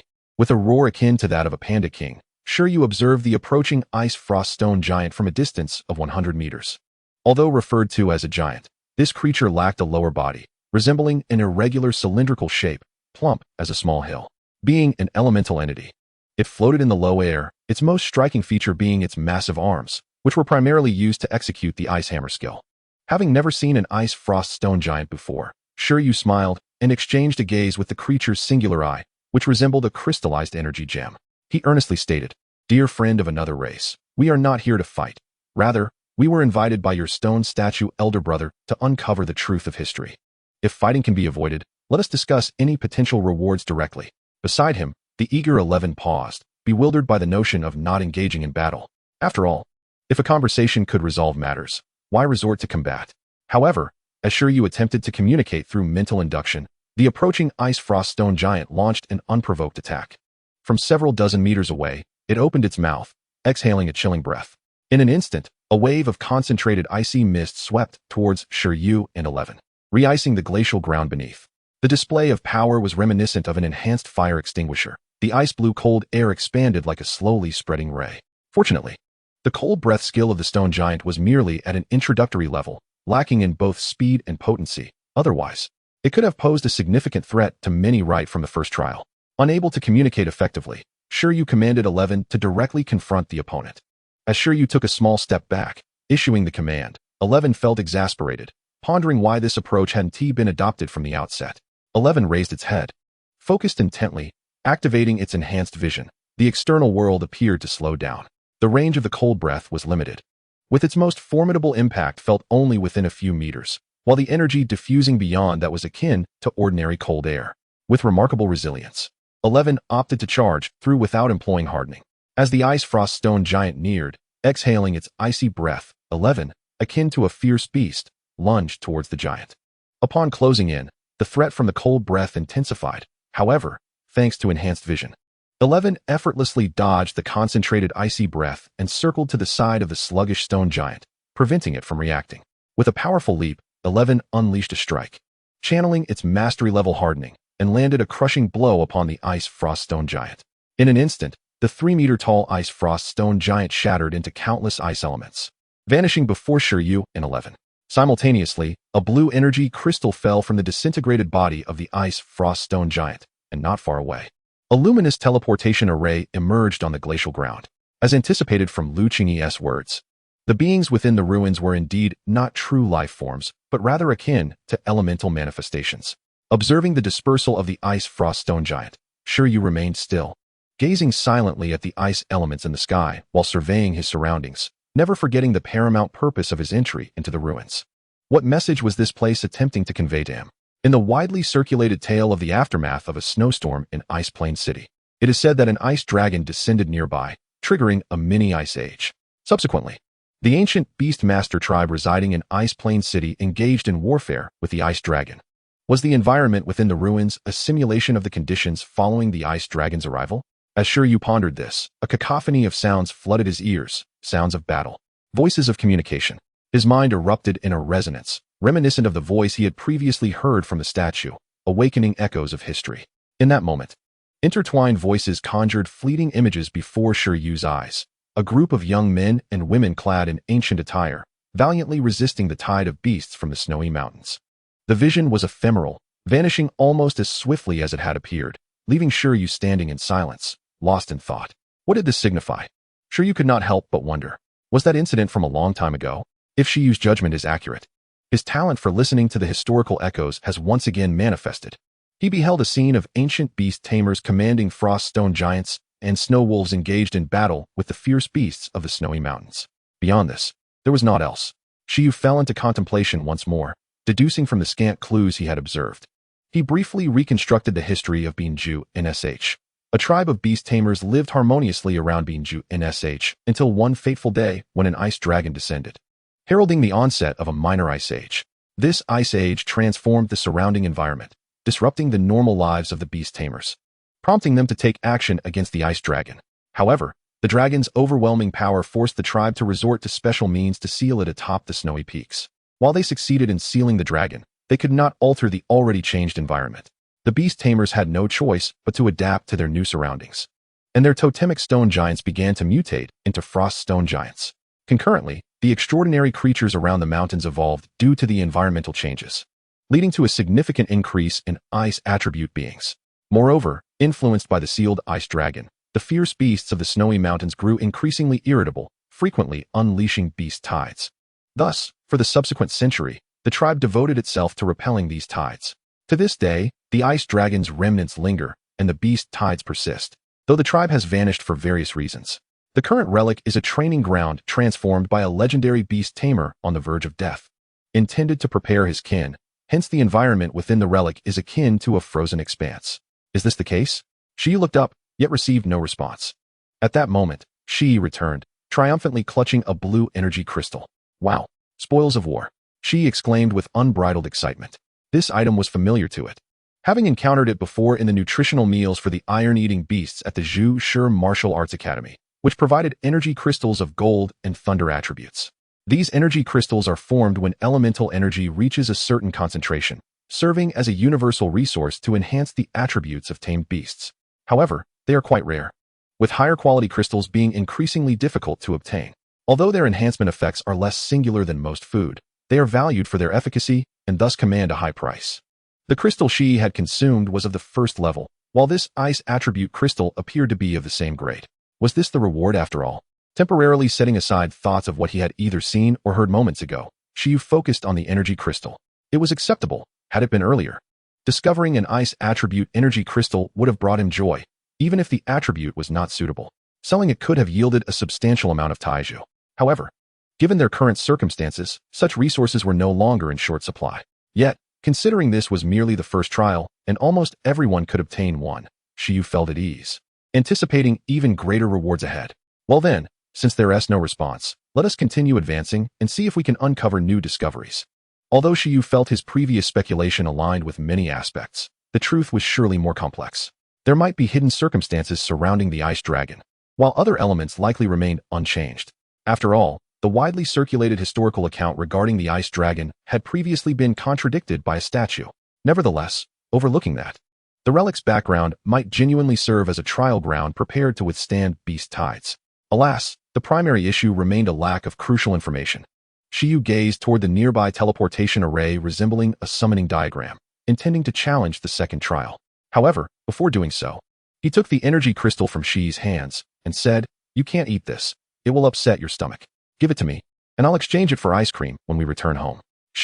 Chapter 58. My nephew has the gift of a master. The second trial space was situated upon a glacier, the overall environment akin to the previous one. This time, the elemental creature that appeared not far from Shi Yu and his companions was once again the Frost Stone Giant. However, this one possessed a significantly higher energy level, being a Frost Stone Giant of level 10 in growth. Furthermore, it wielded proficient skills such as Cold Breath and Ice Hammer, making it a formidable opponent. Unlike the previous creature that had only mastered basic skills, the ice giant's icy body was inherently harder than steel, compounded by the destructive force of its ice hammer, suggesting that the second challenge would likely represent the limits for the majority of challengers. Even though the Frost Stone Giant's clones lacked intelligence and were sluggish in action, victory would be a rare achievement. However, this was evidently a challenge for the average individual, for Shi Yu and Shi. The difference between a level 10 Frost Stone Giant and an 8 level 1 was negligible. Faced with the stronger Stone Giant, Shi still only employed its supervision and hardening abilities to defeat it. The difference compared to the earlier encounter was merely a matter of striking once or several times. This time, the Frost Stone Giant also dropped an energy crystal, and upon inspection, it appeared to be of a higher quality than the previous one, classified as a second-level energy crystal, promising a greater monetary return. Had the talent failed to activate this time? In the changed environment, Shi Yu attempted once more to embody the listener of history, but regrettably, the previous visions did not resurface. Let us proceed with the trials. The truth of history can wait. First, let us conquer several more trials to collect rewards. While a first-level energy crystal might not hold much value, a second-level energy crystal, if of perfect quality, might even fetch a six-figure sum. Shi Yu began to savor the benefits, eager to discover what treasures awaited in the third trial. No one had yet succeeded in the third trial, leaving him curious about the potential spoils, though he hoped it wouldn't merely be another energy crystal. While these crystals indeed held high value among resources of the same tier, what he truly desired were rare resources, ideally, those that were unavailable in the marketplace, valuable yet scarce, such as space or time attributes. This way, the evolution of the Qingmian worm could become uniquely exceptional, if the subsequent rewards continued to be ice attribute resources. Unless the Qingmian worm evolved into an ice crystal phoenix butterfly, they would be of little use. On being short-sighted, the ice phoenix moth is also ice attribute. Yet, even with the ice phoenix moth or even the ice dragon butterfly, Shi Yu felt a lingering sense of dissatisfaction, compelling him to press onward. Still within the familiar glacial environment, this time, what appeared before them was not the froststone giant. Instead, under the condensation of ice elements, a humanoid figure emerged. Bearing arms, legs, and a head, yet apart from its human-like shape, it bore no other resemblance to humanity, as if clad entirely in a suit of unmelting ice armor. Name: Ice Armored Giant. Attribute: Ice. Species level: low-ranking commander. Species skills: Ice Hammer, Ice Armor, Ice Regeneration. Description: possessing extraordinarily high defense that is impervious to destruction. Its entirety composed of unmelting ice. Even if its body is shattered, it can restore itself by expending energy. As the 3-meter-tall ice-armored giant loomed in the distance, both Shi Yu and Shi felt a wave of pressure. This creature would likely prove challenging to combat. Wow! Shi instinctively unleashed its intimidation skill, heightening its battle spirit. According to the intelligence gathered, all 3 of the ice-armored giant's skills were at a proficient level, though its growth level was merely 10. It was evident that the apprentice beast tamers of the Beast Tamer Corps would not stand a chance against it. It is entirely reasonable to deduce that even a fully proficient SHU, possessing a mastery of hardened defense at level 10, may struggle against this formidable entity. Firstly, its defenses are exceedingly robust, and even if breached, it possesses the remarkable ability to regenerate swiftly.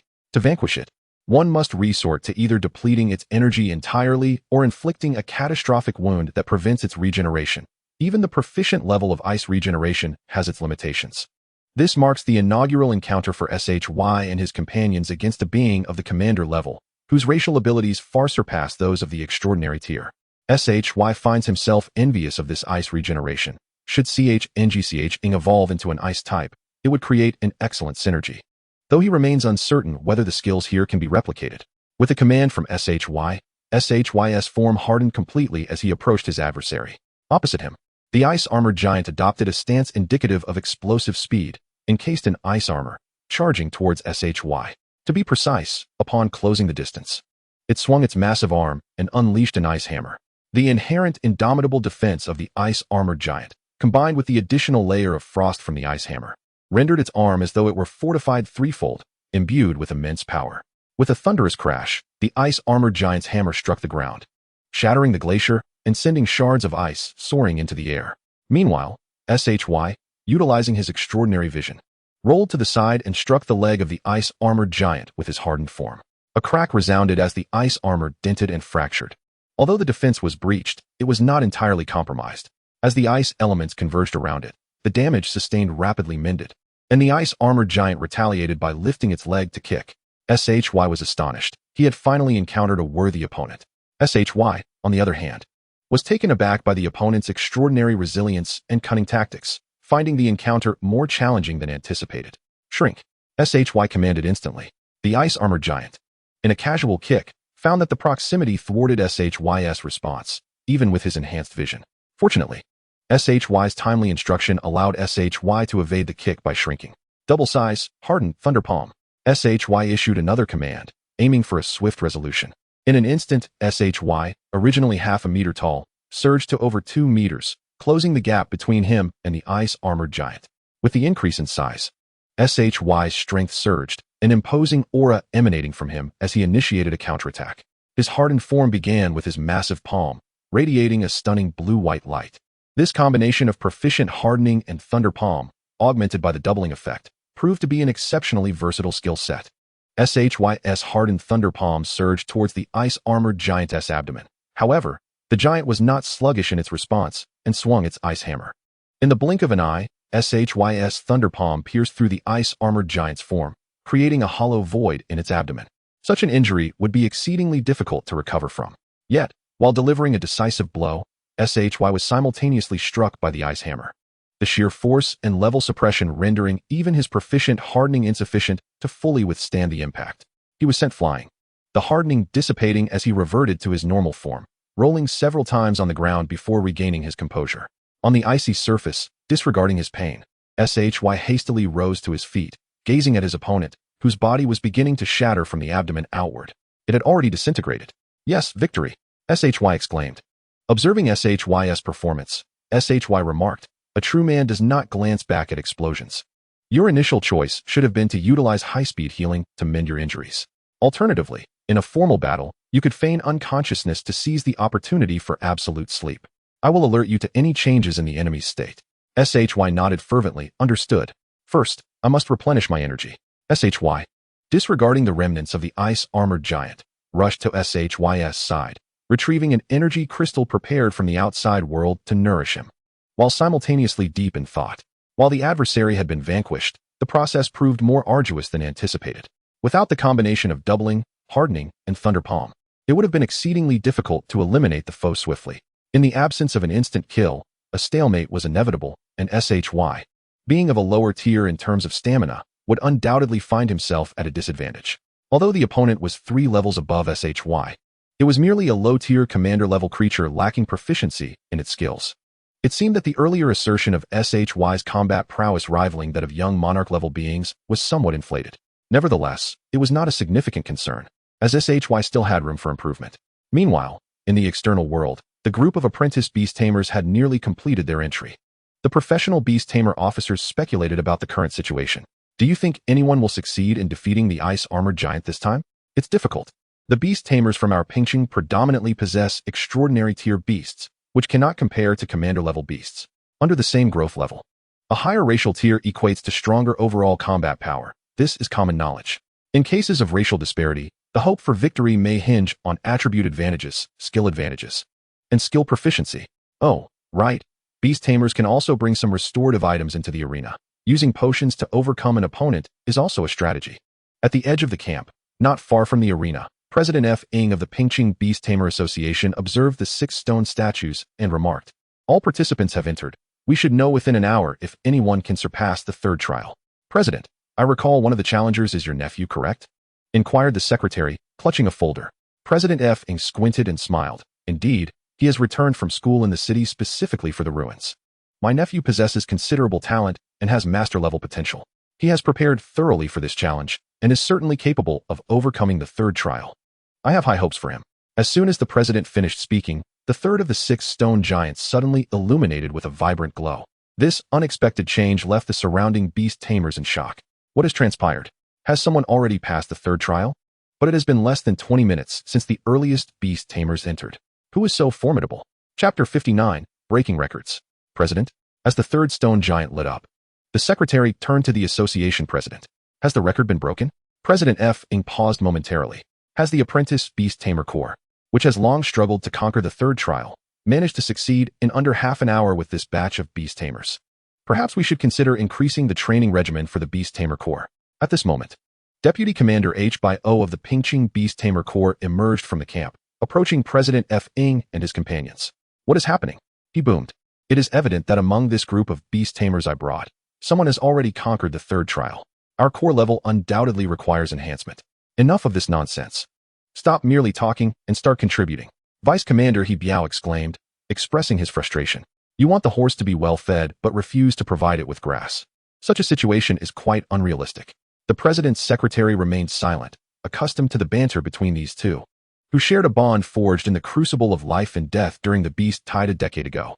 Their camaraderie often led to spirited exchanges. President Feng, meanwhile, chose not to interject, as he too wished to contribute more financially, considering the lack of resources in Pingqing. Who could the president be referring to? Could it possibly be that nephew of yours? The 2nd trial involved a level 10 frost stone giant, while the 3rd trial featured a level 10 ice armored giant. President Feng squinted, shaking his head. I am well aware of my nephew's capabilities. His talent is commendable, and he may succeed. But it would not be achieved with such swiftness. There must be another contender. He had trained his nephew prior to this event, so he was fully cognizant of his abilities. The secretary cleared his throat, suggesting, "What if he surprises us and performs exceptionally well this time?" "Impossible. If it were him, I would eat my words." "What would you eat? Deep-fried green silkworms?" Biao looked at him, questioning his intentions. "I am merely stating my position," President Feng replied, adjusting his attire. "But who could it be? Is it one of the top 3 Beastmasters from the assessment, or perhaps a recommendation from various martial arts schools?" In that moment, President Feng found it difficult to ascertain. His gaze turned toward the statue, curious if the fourth one would illuminate. Inside the ruins, the third trial space awaited. Shi Yu picked up a translucent stone resembling a pebble that had fallen from the ice-armored giant, lost in thought. "This is not an energy crystal, but what is it?" Beside him, 11 displayed a puzzled expression. This was something it had never encountered or tasted before. With no internet connection available on their phones, there was no way to investigate further. Shi Yu's mood soured. The unveiling of new elements was supposed to be thrilling. Yet here he was faced with an unfamiliar object, which was quite disheartening. "Forget it. I shall keep it for now and inquire later." He placed the transparent stone into his backpack and surveyed the surroundings, using his mental perception to gauge the environment. Good. Apart from the first trial space, there has been no response from the second and third, he noted. "Shall we rest for 10 minutes before proceeding to the next trial?" Shi Yu looked at 11, questioning its condition, especially after the ice-armored giant's blow had sent it flying several meters. It was crucial to be in optimal condition for the next challenge to avoid setbacks and to investigate the historical truths effectively. The rewards were secondary. His primary concern was to prevent history from being obscured. Very well, 11 nodded obediently, adhering to its simple philosophy.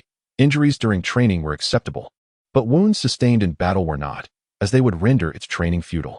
Subsequently, 11 shrank in size and fell asleep, swiftly recuperating its energy. After a brief delay, they stepped into the teleportation array for the fourth trial. "Have we changed environments?" Upon opening his eyes, Shi Yu found himself atop a snow-capped mountain. 11 was beside him, and as they looked down, a blizzard swept through. Countless ice elements coalesced, gradually forming a wolf-like creature. Name: Snow Wolf. Attribute: Ice. Racial level: High level. Extraordinary racial skills: Ice Shard Fangs, Ice Shatter Claws, Frost Breath, Snow Veil. "Ah, an old acquaintance," Shi Yu remarked. His interest peaked as they were no longer faced with a clan of stone giants, but rather the ice snow wolves. However, soon both Shi Yu and 11's expressions fell. Even 11, who was eager to test its training results through battle, displayed a reluctant demeanor. The snow wolves were merely the first of many creatures to manifest.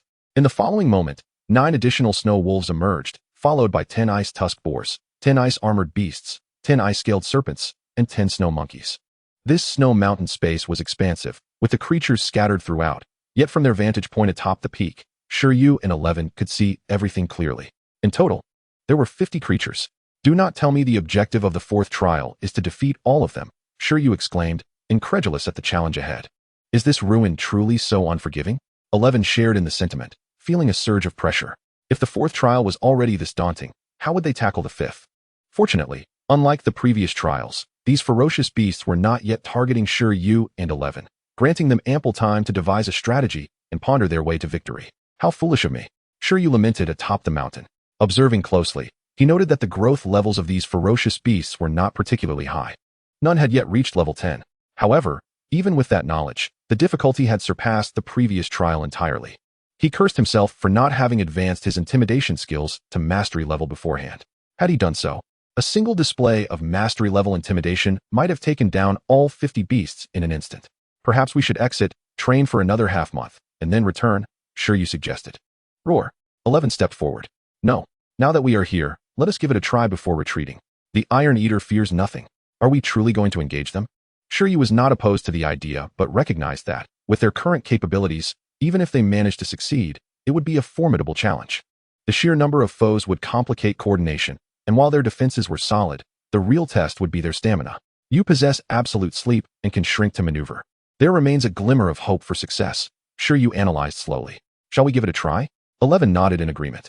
Moments later, 11 rolled down the mountain, transforming into a ball as it slid down. "Whoa, this will surely be a brutal battle. Let us first use our iron rolling technique to take down a few." Meanwhile, outside the ruins, a considerable amount of time had passed since the third statue was illuminated. Gradually, participants began to emerge. Within the ruins, as long as Beastmasters recalled their pets into the beast space and confirmed their exit mentally, they could return with ease. This ensured that, barring any reckless decisions, Beastmasters usually faced minimal danger. Chen Kai, a top performer, felt disheartened as he emerged after completing only one trial. The vast majority of participants had similarly completed just one trial. The second trial, featuring the Froststone Giant, had proven exceedingly challenging, let alone the third trial. Reflecting on it, the ruins might very well be a training ground for a powerful clan of beastmasters capable of sealing dragons and other formidable creatures, designed for the development of their younger members. In terms of difficulty, it is evident that not everyone can easily pass through. After all, Pingqing is merely a small third-tier city. Bai Shi Erguan, Xiao Liang Erguan, Jiang Rue Erguan. This group of individuals had all defeated the level 10 Froststone Giant, yet were subsequently overwhelmed by the Ice-Armored Giant. Initially, their accomplishments seemed inconsequential. However, as the crowd emerged and discovered that the third statue was illuminated, their minds went blank. What? Has someone actually defeated that Ice-Armored Giant? The illumination of the third statue signified that someone had successfully navigated the third stage. Who could it be? A Beastmaster inquired of the soldier he had registered with. The soldier glanced at him and shook his head, responding, "How would I know? The person hasn't emerged yet. The third statue lit up over half an hour ago. That individual is likely engaged in the fourth stage now." The Beastmasters who had exited collectively gasped in disbelief. They had only just toppled the Ice-Armored Giant half an hour prior. Was this person even human? One by one, the Beastmasters made their way out. And even the top two from the trials organized by the Beastmaster Association had failed to pass the third stage. This left the waiting figures, including President Feng and He Biao, feeling disheartened. Gong, third stage. Just then, a Beastmaster with an unpleased expression emerged, instantly capturing everyone's attention upon registration. "Did you pass the third stage?" asked the registrant, looking at the pale-faced Beastmaster. "Yes." Gong glanced at the illuminated third statue and the astonished gazes around him, feeling a surge of satisfaction. Although he faltered at the fourth stage, he had at least set a new record. Surely he had not brought shame to old Feng.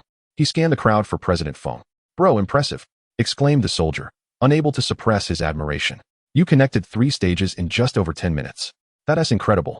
But why did it take you so long to come out? Is the fourth stage that difficult? By the way, what is it?" The fourth stage is not something a novice Beastmaster can pass. Gong couldn't help but grumble. Suddenly, he sensed something amiss. When had he completed 3 stages in just over 10 minutes? The third stage had taken quite a while. He was in a state of confusion when the fourth statue suddenly hummed to life. Everyone turned in bewilderment, first stunned, then erupting in exclamations. The fourth statue had also illuminated. What did this signify? The crowd was well aware. Outside a certain camp, President Feng was equally astonished. Could it be that the fourth stage had indeed been cleared? He had a rough idea of who it was. Lin Hongyan, that old rascal. What on earth is going on? The president's secretary and the vice captain exchanged glances, surprised to find that it wasn't President Feng's nephew after all. Meanwhile, Gong, the only top student in the city who had witnessed the fourth stage's difficulty, was in utter disarray. How could this be possible? Was the fourth stage something a person could clear? 150. Chapter 60, Ethereal Stone. At this moment, although Gong had claimed to have passed the third stage, the gathered crowd was not foolish. Through the changes in the statues, they could deduce that another had set the record first. Meanwhile, Gong, the president's nephew, was lost in thought. Just then, President Feng and He Biao approached. "Gong, what was the fourth stage like?" "You must have seen it after passing the first 3 stages," President Feng asked directly. The surrounding Beastmasters and soldiers perked up their ears. Indeed, if the third stage was so challenging, what monstrous trials awaited in the fourth? Gong took a deep breath and replied. It was a new environment resembling a snowy mountain. Compared to the icy plains and glaciers of the previous stages, it was much larger. Upon entering, the trial space conjured 50 mountain beasts, 10 snow wolves, 10 ice-armored beasts, 10 ice-tusked boars, 10 ice-scaled snakes, and 10 snow monkeys. Judging by their growth, none were below level 7, and their skill proficiency was quite high. I intended for my Yuan beast to attempt it, but there was no opening. Following his words, an eerie silence enveloped the scene. 50. After a moment, He Biao, the vice captain of the Pingqing Beastmaster Corps, stared wide-eyed. The first 3 stages each had one opponent. How did it suddenly escalate to this in the fourth stage? This is almost akin to a minor beast tide. The other Beastmasters, who had not even cleared the second and third stages, felt the fourth stage's difficulty was utterly outrageous. Given the limited level of novice Beastmasters, how could they possibly contend with 150? Suddenly, the crowd realized a blind spot and gazed at the illuminated fourth statue. A brief silence ensued as they pondered. It seemed someone had indeed passed it. Who could it be? "Well done. You have performed admirably," encouraged President Feng to his nephew before turning to the registrar. Please check how many individuals remain inside. Yes. The registrar promptly compared the information, and within seconds, he reported, currently, it seems one person has yet to emerge. No one had anticipated the resolution would come so swiftly. Indeed, regardless of whether they passed the first 3 stages, it wouldn't consume too much time. However, attempting to clear the 4th stage would undoubtedly require significant time, making it normal for only one person to remain. Who is it? Although he had a suspicion, President Feng still felt compelled to verify. Meanwhile, among the crowd, the Beastmasters were also scanning their surroundings, trying to identify who was missing. At that moment, Chen Kai, Jiang Rui, and Xiao Liang appeared somewhat perturbed, searching relentlessly, yet yielding no results. Could it be? Shi Yu. His name is Shi Yu. Coincidentally, just as the registrar finished speaking, the 6 statues illuminated, and the teleportation array on stage flickered once more. Another individual emerged from the ruins. A young man clad in a deep blue adventurer's outfit, casually slinging a backpack over his shoulder, stepped out with an expression of discontent. Shi Yu felt an overwhelming urge to engage in a deep conversation with the shattered statue. If the 4th stage was going to be this difficult, so be it. Even with all 11 cards on the table, it was not insurmountable. In fact, it was proven that although the process was arduous, they ultimately succeeded. However, upon glancing at the 5th stage, Shi Yu found it utterly uninteresting. It was clearly not designed for a normal Beastmaster. The 5th stage presented a total of 100 ferocious beasts, with an increase in both quantity and variety, and the overall growth levels were higher, including even level 10 beasts. Though there were no species classified as leading level beasts, simply defeating 50 of them had left the 11 exhausted. Shi Yu did not believe they could clear this stage, so he simply withdrew. They will undoubtedly return. When they master their intimidation abilities, they will surely seek retribution. As Shi Yu's mind raced, he suddenly became aware that many curious gazes were fixated upon him. Under such scrutiny, he felt a shiver run down his spine. Are you Shi Yu? Inquired the closest registrar to the teleportation array. I am. Is there an issue? You cleared the 3rd and 4th stages? Yes. Such matters are impossible to conceal. Nor is there any need to do so. Shi Yu nodded in affirmation. He cast his gaze towards the direction of the statues, and indeed, while previously only 2 statues were illuminated, now there were 4. This revelation left Cheng Gong, who had previously experienced the oppressive aura of the 4th level, in a state of disbelief as he confirmed the observation with a nod. It was hard for him to fathom how a mere apprentice Beastmaster could reach a score of 150. Even more incredulous were those familiar with Shi Yu. Chen Kai, Bai Shi, Jiang Rui, and the others gaped in astonishment. Although Shi Yu was undeniably powerful, that small iron-eating beast seemed to be of a relatively low growth level. Far from reaching level 10, a low growth level indicated limited physical capabilities. How could he possibly have passed the 4th level? They were unaware that Shi Yu's companion, 11, could shrink to kite opponents, restore stamina, and utilize absolute sleep to exploit the low intelligence of non-sentient beasts for brief recuperation. Goodness. However, the most baffling of all was the young physician Xiao Liang. In his mind, Shi Yu was merely a frail but somewhat tenacious novice. How could he possibly be the one to break records by surpassing 4 levels? Remarkable. At this moment, although they were uncertain how Shi Yu had achieved this feat, the news of advancements in relic deciphering was indeed a positive development. President Feng smiled as he regarded Shi Yu, saying, You are an apprentice from the Zhu Martial Arts Academy, are you not? Director Lin has mentioned you to me before. He said you would surprise me. But I never expected such a grand surprise. Heroes emerge in youth. President Feng applauded softly, asking, Could you share with me the circumstances of the 5th level? Did Director Lin Hongyan also mention himself to the president of the Pingqing Association? Shi Yu paused momentarily before responding. The 4th level consists of 50 ice-type beasts with growth levels ranging from 7 to 9, while the 5th level features 100 ice-type beasts with growth levels from 8 to 10. Their race levels are all extraordinary, with varying degrees of skill proficiency. Due to the challenging nature of the 5th level, we merely took a glance before retreating, without delving deeper into the challenge. Upon hearing this, the surrounding crowd fell into a stunned silence. The 4th level was already incredibly formidable. Could the 5th level truly be passable? President Feng also fell into a brief moment of contemplation before addressing everyone. Since you all have entered the relic once, I have an announcement to make. In the coming month, the Pingqing Association will allocate resources to enhance your strength. Anyone who can pass 2 levels will receive resources for nurturing their beasts, with the resource amount increasing for each level passed. To hasten the progress of deciphering this relic, the Pingqing Association, no matter how financially strained, cannot afford to neglect the training of challengers. Otherwise, we would face a complete standstill. He continued, You may take a rest today. If your beasts are injured, remember to visit the infirmary for recovery. Cheng Gong, Shi Yu, right? Do you need to go to the infirmary? Afterward, please come see me. President Feng called upon the two apprentice Beastmasters from Pingcheng who had passed the third level, within the beast space. Although a beast's typical injuries would gradually heal and cease to worsen, the efficacy of healing skills remained optimal. All right, Chunggong nodded. I don't need it. My beast is uninjured, Shi Yu replied. 11 managed to recover on its own while battling, as it was merely lacking in stamina and was currently sleeping in the beast space to regain its strength. The crowd was taken aback. Is this even human?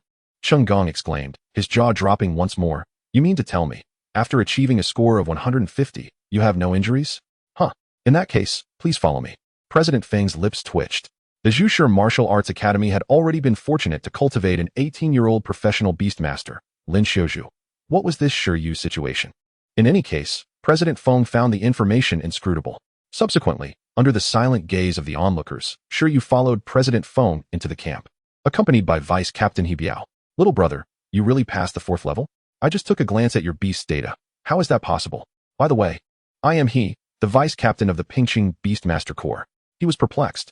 Not only was he confused, but President Feng also harbored many questions. At this moment, Shi Yu directly produced the transparent stone awarded for passing the 3rd level, along with 3 pieces of transparent stone for the 4th level. The rewards for the 2 levels were the same, save for the quantity. President Feng, Captain He, these are the items I obtained for passing the 3rd and 4th levels. What is this? Resources for nurturing beasts?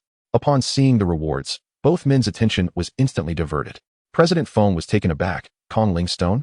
The rewards for the 3rd and 4th levels are not energy crystals, but Kong Ling Stones. He Biao was equally astonished. What is Kong Ling Stone? Sure, you had never heard of such a resource.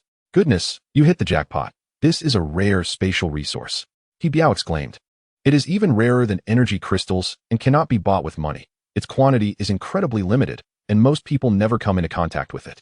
This is indeed a product favored by relics and secret realms. Spatial resource? Shi Yu was taken aback, examining the 4 transparent stones in his hand. Wow. Is this the rare attribute evolution material I've been searching for? 11. This time, I truly went all out for you. Indeed, spatial resources are coveted by all Beastmasters. Using such stones can accelerate the upgrade of the beast space. President Feng nodded, saying, this is an excellent item for enhancing Beastmaster levels. Can this be used to strengthen the beast space? Shi Yu inquired again, surprised. Both men nodded in affirmation. Well then, Shi Yu gazed at the stones. That settles it. 11. Let's see if we can find even better resources in the 5th and 6th levels. Spatial resources may not be adequate for you. For now, he would make do with these stones as a Beastmaster. It seemed Chunggong would also obtain Kong Ling stones, which was fortunate. With this, their beast spaces could be upgraded to level 2 sooner, allowing them to contract a second beast. President Feng nodded, but soon his expression shifted. Wait, Shi Yu. Once you return, please do not rush to upgrade your beast space. This relic can only accommodate apprentice Beastmasters for the time being. I understand, Shi Yu nodded, indicating his comprehension. He would not upgrade too hastily.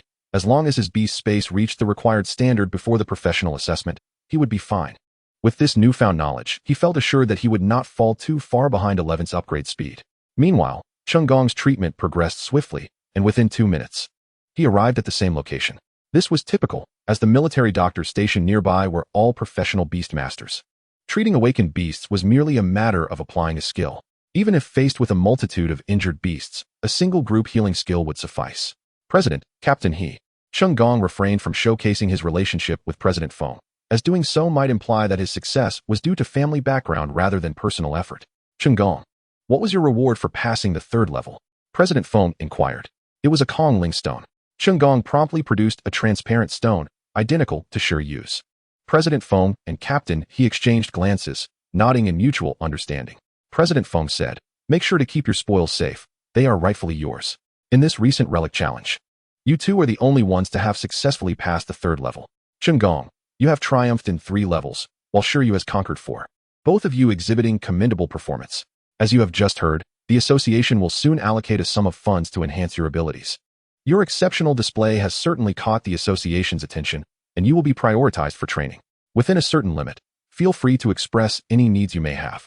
President Feng has placed his hopes for conquering the relic in these 2 individuals. As for the beast tamers outside, they can merely be regarded as supplementary training. By investing some resources to allow them to gain more growth within the relic, we can cultivate more professional beast tamers for Pingcheng, which is not a bad trade-off. The primary focus will undoubtedly remain on Shi Yu and Chunggong. Gong appears to have mentally prepared for this, nodding immediately. Meanwhile, Shi Yu, pondering slightly, wonders if such good fortune truly exists. As for demands, at his level, it seems that money would be most beneficial. Everything else feels superfluous. By the way, it seems you two have not been introduced yet.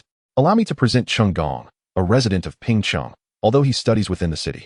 Shi Yu, an apprentice at Zhu Martial Arts School. I believe you also studied in the city previously? President Feng recalls Shi Yu's information. At Bingyuan no. One high school, majoring in animal husbandry. Shi Yu introduces himself. Gong He Tuanzhang. Both individuals look toward Shi Yu, who has defeated the commanding level ice armor giant with a 150 success rate. You, who claim to be majoring in animal husbandry? Do not let them know that Shi Yu managed to make those ferocious beasts surrender simply by feeding them. Gong, after a brief twitch of his eyelid, extends his hand to Shi Yu, stating, Hello. It is impressive that you were able to pass the 4th level. I have a humble request. Once our pets have recovered, could we engage in a battle? Driven by curiosity about Shi Yu's strength and how he managed to clear the levels, Gong cannot help but propose a duel. Nearby, President Feng is taken aback but does not intervene. There is no need to do so. His nephew has always been competitive, and it is natural for him to want to gauge the difference after being surpassed. Furthermore, as the president of the Pingcheng Association, he is still quite curious about Shi Yu's true capabilities. While the circumstances within the relic are hidden from view, the battles outside can certainly be observed. Gong's challenge presents an excellent opportunity. A duel? Shi Yu also extends his hand to shake with Gong. The latter is the only one aside from himself to have defeated the ice armor giant, so it is likely that his strength is formidable. Very well. Shi Yu does not decline. Mutual sparring between beast tamers is essential for shared growth. Chapter 61, A Monster-like Talent. You're going to battle? He Tuanzhang, evidently a straightforward individual, exclaims, Damn, this is interesting. I will call someone to clear a space for you. It is just the right opportunity for those young soldiers to witness something remarkable. One is a relative of Lao Feng, and the other is a monstrous newcomer who has unexpectedly passed the 4th level. Both are extraordinary in their own right. He is eager to witness their strength. Additionally, it could serve as motivation for the new recruits under his command. Youth is indeed a wonderful thing, President Feng chuckles. He squints his eyes, appearing less contemplative and more keen to enjoy the spectacle. Let us wait until after lunch. You should rest adequately and have a good meal before the battle. Very well.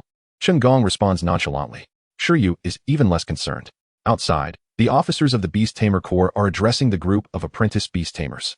The gist of the message is that over the next month, everyone can repeatedly challenge the relic, albeit only once per day. During this month, individuals may choose to return home or stay here, as the camp is well equipped, and 3 hearty meals a day are guaranteed. I have decided to stay here. I will not leave until I have passed 2 levels. Chen Kai, an exemplary student from Bingcheng No. 1 High School who has only passed 1 level, feels deeply ashamed. I truly am a failure, having only cleared 1 level. But do you still have enough Mingshin capsules? The only other student who passed the assessment alongside him inquired. Damn, it seems insufficient. I need to return and prepare a month's worth. Chen Kai realizes. Damn it. We are all consuming Mingshin capsules. Yet why does Shi Yu seem to benefit more than I do? Clearly, during the battle, our strengths were not vastly different. But look how little time has passed. One has cleared 1 level, while the other has cleared 4 levels. The disparity in strength is simply astronomical. Has Shi Yu upgraded his supplements? I also need to prepare some, his classmate remarks, also a candidate from Tianmeng Mountain. As the two converse, not far away, the physician Xiao Liang from Baichao Tang listens in, his expression peculiar. How is it that even at the relic, there are discussions about supplements? What is the deal with this supplement craze? Including Shi Yu, a seemingly weak beast tamer who consumes supplements daily. How has he transformed into a super powerhouse? Could it be that these supplements possess hidden effects? The educated physician Xiao Liang begins to harbor a sliver of doubt about reality. Perhaps I should give them a try as well? The crowd soon disperses. Some plan to stay and watch, while others decide to return and prepare further. Just then, a squad of soldiers begins marking off the battleground, causing confusion among many. The area is quickly delineated, and a curious beast tamer approaches to inquire. Upon asking, the beast tamer is taken aback. Moments later, news spreads throughout the nearby camp. Not only the stationed Beast Tamer Corps, but also the 80 newly arrived Beast Tamers learn of the impending duel. Goodness, it is incredible. Gong, who passed the 3rd level, is going to battle Shi Yu, who passed the 4th level. It has been sanctioned by President Feng and He Tuanzhang, and everyone is welcome to observe. Once this news breaks, everyone is instantly energized, forgetting their hunger and fatigue. A battle to witness? Then I shall stay. I wish to see where I stand compared to the elite. Count me in. The new Beast Tamers echo the sentiment. However, the members of the Beast Tamer Corps remain notably silent. The professional officers are all right, but the ordinary apprentice soldiers feel quite complex emotions. After all, none among them have managed to pass the 3rd level. Yet here are 2 individuals, one who has cleared 3 levels and the other 4. Truly, comparing them evokes feelings of inadequacy. I want to see just how formidable they are, many think to themselves. The vicinity of the relic quickly becomes lively. By noon, nearly everyone has decided to remain and eat at the military camp. At this time, no one has been able to locate Shi Yu and Chunggong. It is not until after lunch that the 2 finally make their appearance, having been called by He Tuanzhang to partake in a special nutritional meal. This meal accelerates the recovery of the beasts within their space, and upon finishing, both are nearly restored to their peak condition. Although for Shi Yu, it would have made little difference, as he possesses absolute sleep and dual recovery in the beast space. Here they come, as Shi Yu and Chunggong emerge. The disciplined soldiers remain composed, while the newly arrived beast tamers erupt with excitement, clearly looking forward to the event. Under the invitation of He Tuanzhang, the trainees gathered around, eager to broaden their horizons. In an instant, Shi Yu and Chunggong became the focal point of the gathering. This situation seemed rather overwhelming to Chunggong, who felt a twinge of anxiety. He simply wanted to challenge Shi Yu to gauge their differences, yet He Tuanzhang's actions had drawn everyone's attention. If he were to lose, wouldn't it be quite embarrassing? Shi Yu also sensed that the atmosphere was excessively grand, but since it had come to this, he decided to make do with it. Soon, the 2 took their places on either side of the designated arena. He Tuanzhang approached the edge of the arena with a cheerful demeanor and stated, "Allow me to act as your referee. Thank you for your assistance." Both Shi Yu and Chunggong replied. He Tuanzhang nodded, adopting a rare serious tone. "You 2, summon your pet beasts together. Then, upon my command, commence the battle." With these words, the crowd fell utterly silent, all eyes fixed intently on the 2 participants. As not everyone was familiar with the specifics of their pet beasts, Chunggong summoned his pet, the Yu Yin Shou. A massive summoning array materialized, and the creature emerged from the rippling space with a thunderous roar, generating a wave of heat. This creature, over a meter long, boasted fiery red fur resembling flames, with a crescent-shaped pattern adorning its flanks. It bore resemblance to an evolution of the Earth's weasel-like species, the marten bear. Name, Yu Yin Shou. Attribute, fire. Race level, high-class extraordinary race skills, explosive flame, flame strike. Fire Claw. This was not an ice type, but a rare fire-type creature from Bingyuan City. In contrast, Shi Yu's pet, the Shi Tai Shou, was far more familiar to the gathered crowd, being a hallmark of Pingqing. At that moment, Shi Yu's pet, 11, was rather displeased. It had not managed to pass the ruins in one go, leading it to feel that its training intensity was insufficient. It needed to exert itself even more to be worthy of Shi Yu's enhancements. Gazing at its opponent, it resolved to start by decisively defeating the adversary before it. If it failed, the training regimen would double. As 11 transmitted its thoughts, Shi Yu wore a complex expression. Be a bear, 11. As 11, standing at 1 meter tall, emerged from the summoning array, a brief silence enveloped the crowd. Its diminutive size made it appear akin to a juvenile Shi Tai Shou. Being residents of Pingqing, everyone knew that adult Shi Tai Shou typically approached 2 meters in height, making 11's stature seem quite inadequate. Was it even 2 years old? Seeing the Shi Tai Shou, Chunggong's eyes brimmed with disbelief. Shi Yu had passed the 4th level relying on this juvenile? Impossible. Trainee Beastmaster, Chunggong, Pet Beast, Yu Yin Shou. Growth level, Awakening level 10. Chunggong hastily introduced himself to glean information about Shi Yu. Trainee Beastmaster, Shi Yu, Pet Beast, Shi Tai Shou.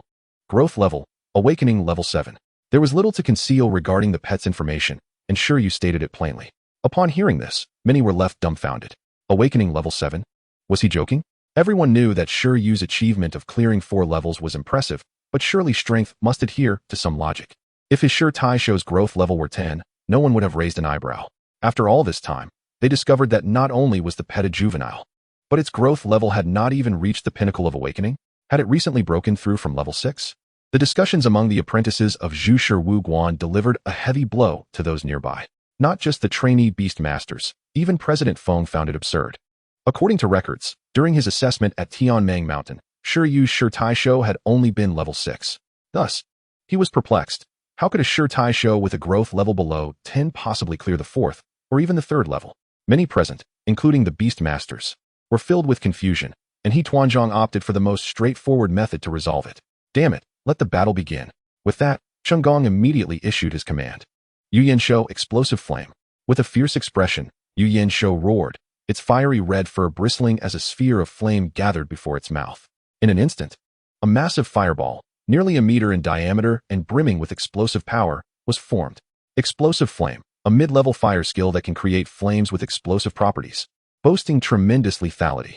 As Yu Yanshou unleashed its attack, the surrounding frost melted instantly, and the Beastmasters present felt a wave of heat. The proficiency of this explosive flame was undoubtedly at a skilled level. He Tuanzhang realized why it had been able to defeat the ice-armored giant. This fire skill posed a significant threat to ice-type creatures.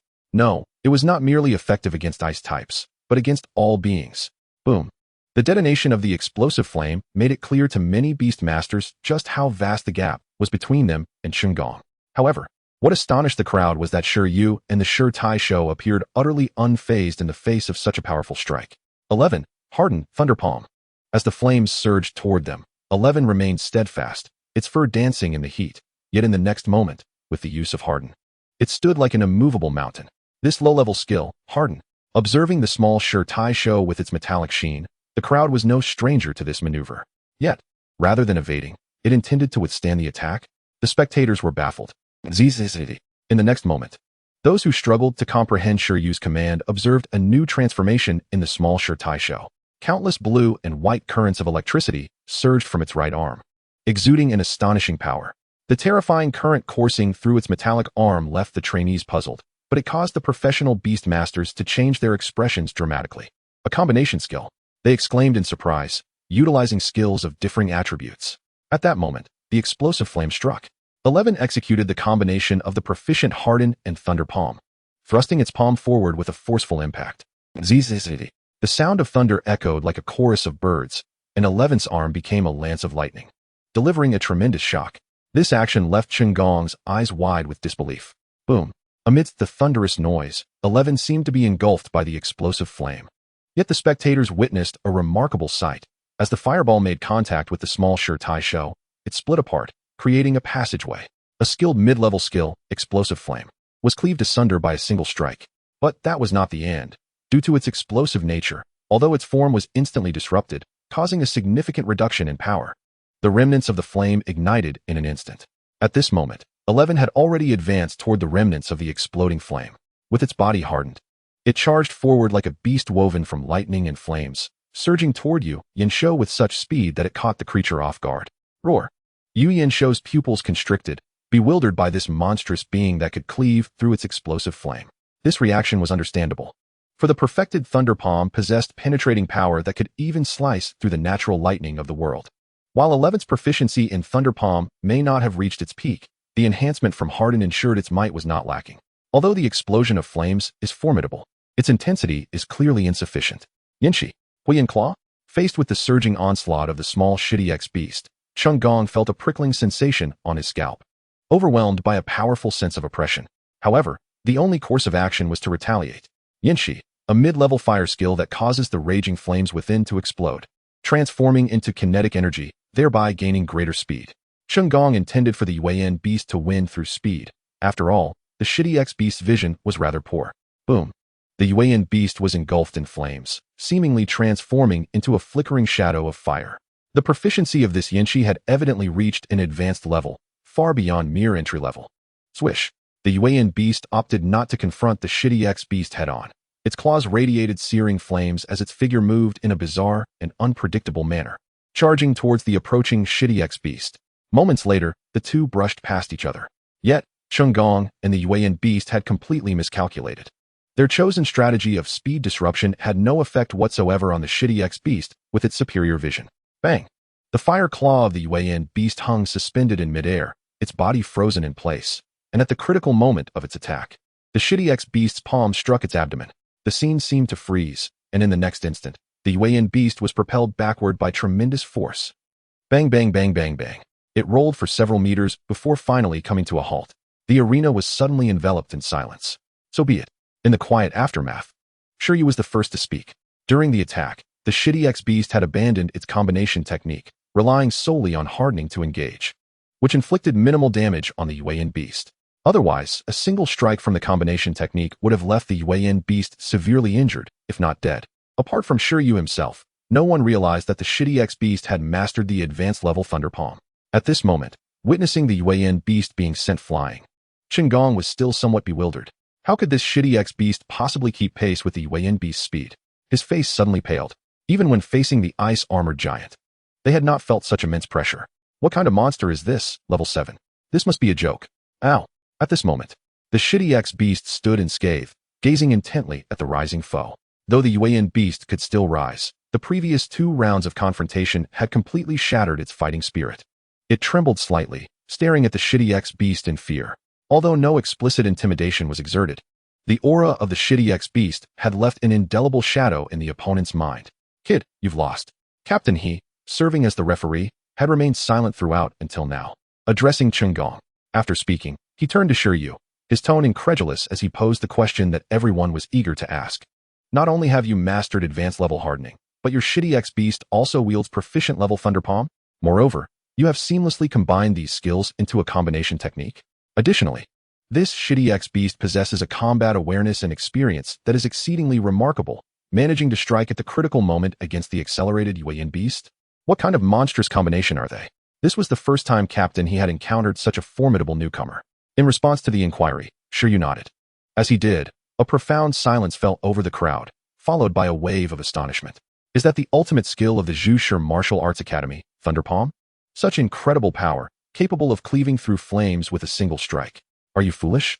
That is no ordinary Thunder Palm. It is a combination technique, enhanced by the power derived from advanced level hardening, which demands a high level of skill proficiency. Is that not so? Someone inquired of the disciples from Zhu Martial Arts Academy. At this moment, the disciples were equally astounded, completely unaware of what had transpired. Yet, everything happening before their eyes confirmed that it was indeed true. Zhang Rui stood there in a daze, unable to comprehend whether Shi Yu had made significant progress during this period or if he had been holding back in his battles against him. Each level of Beastmasters has its own areas of study. At the trainee level, honing a pet's skills to proficient level or advanced level is already commendable. Combination techniques should be the domain of professional Beastmasters. As for the master level, it involves delving into the mysteries of perfect level skills. This is the typical path that a Beastmaster should follow. However, Shi Yu and this small shitty ex-beast seem to diverge from this norm. Thus, even Chen Kai by Shi, Xiao Liang, and other trainee Beastmasters, as well as professional Beastmasters, were left speechless, unable to fathom how this level 7 shitty ex-beast had been cultivated. I concede defeat. Faced with such a shitty ex-beast, Gong's voice was hoarse. There was no shame in admitting defeat. Others also began to understand why Shi Yu had swiftly progressed through the first 3 trials. That one combination technique could likely overwhelm even the ice-armored giant with a single blow. Their perceptions were shattered. For the first time, they realized how brutally powerful a trainee Beastmaster could be when combined with a pet of an intermediate species below level 10. In a corner, the secretary of the Pingcheng Association looked at the silent president, finally waiting for his evaluation. Should we speak of this shitty ex-beast or this Beastmaster? Both possess a monstrous talent that defies the laws of nature, he remarked gravely. Chapter 62, A New Training Objective. If there had been any lingering doubts regarding how Gong and Shi Yu could break records, those doubts were now dissipating. Although the Yuan beast was utterly overwhelmed in this battle, the prowess it displayed throughout the confrontation was evident to all. The powerful explosive flame skills effectively countered various ice-type creatures. The speed conferred by Yanqi was likely unmatched by any creature within the ruins.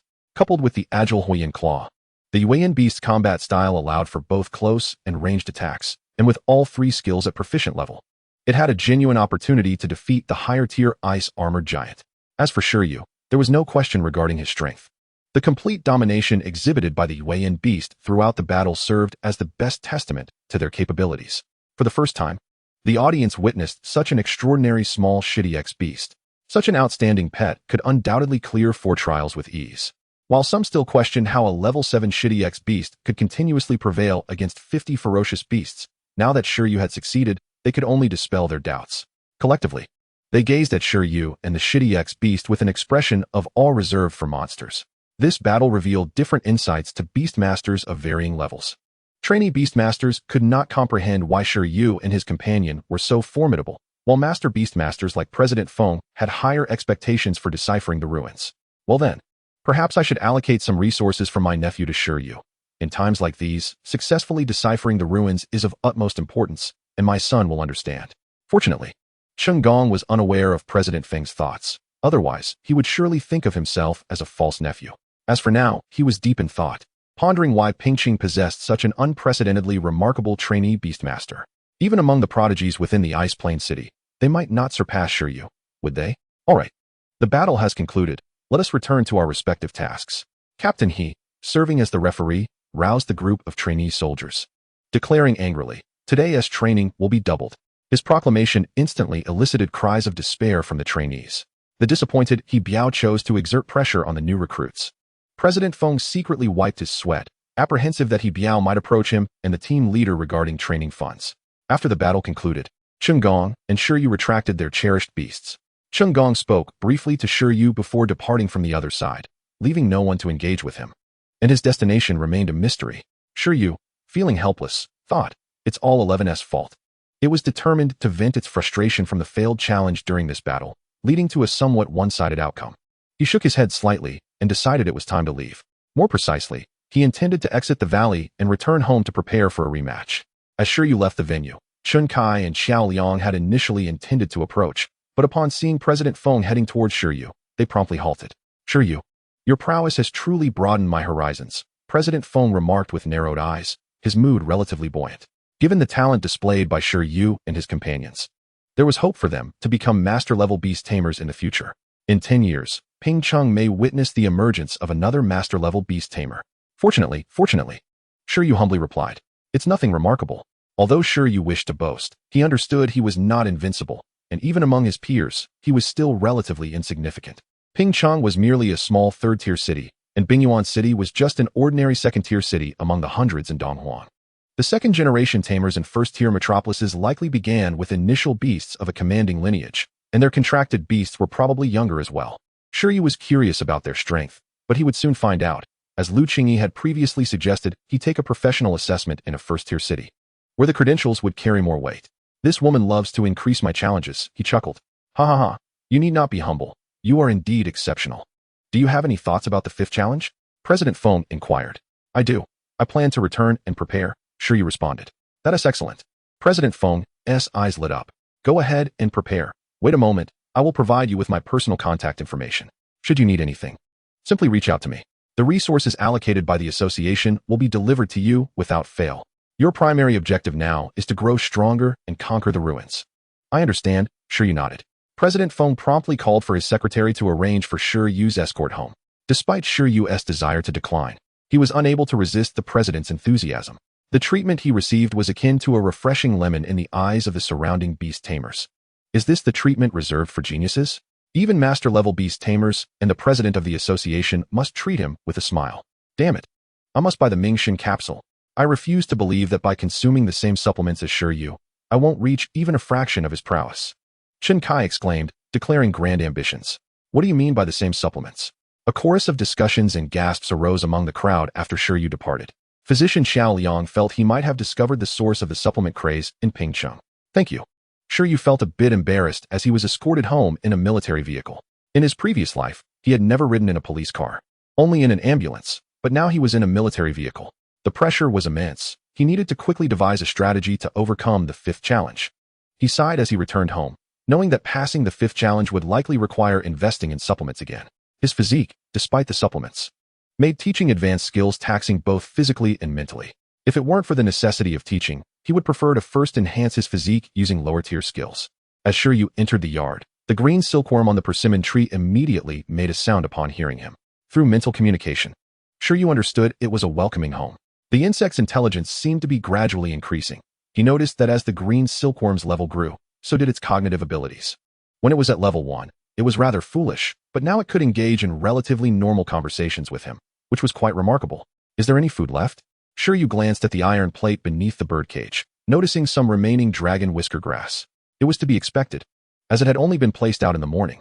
No matter how voracious the green silkworm was, it would not consume as much as 11 did in one sitting.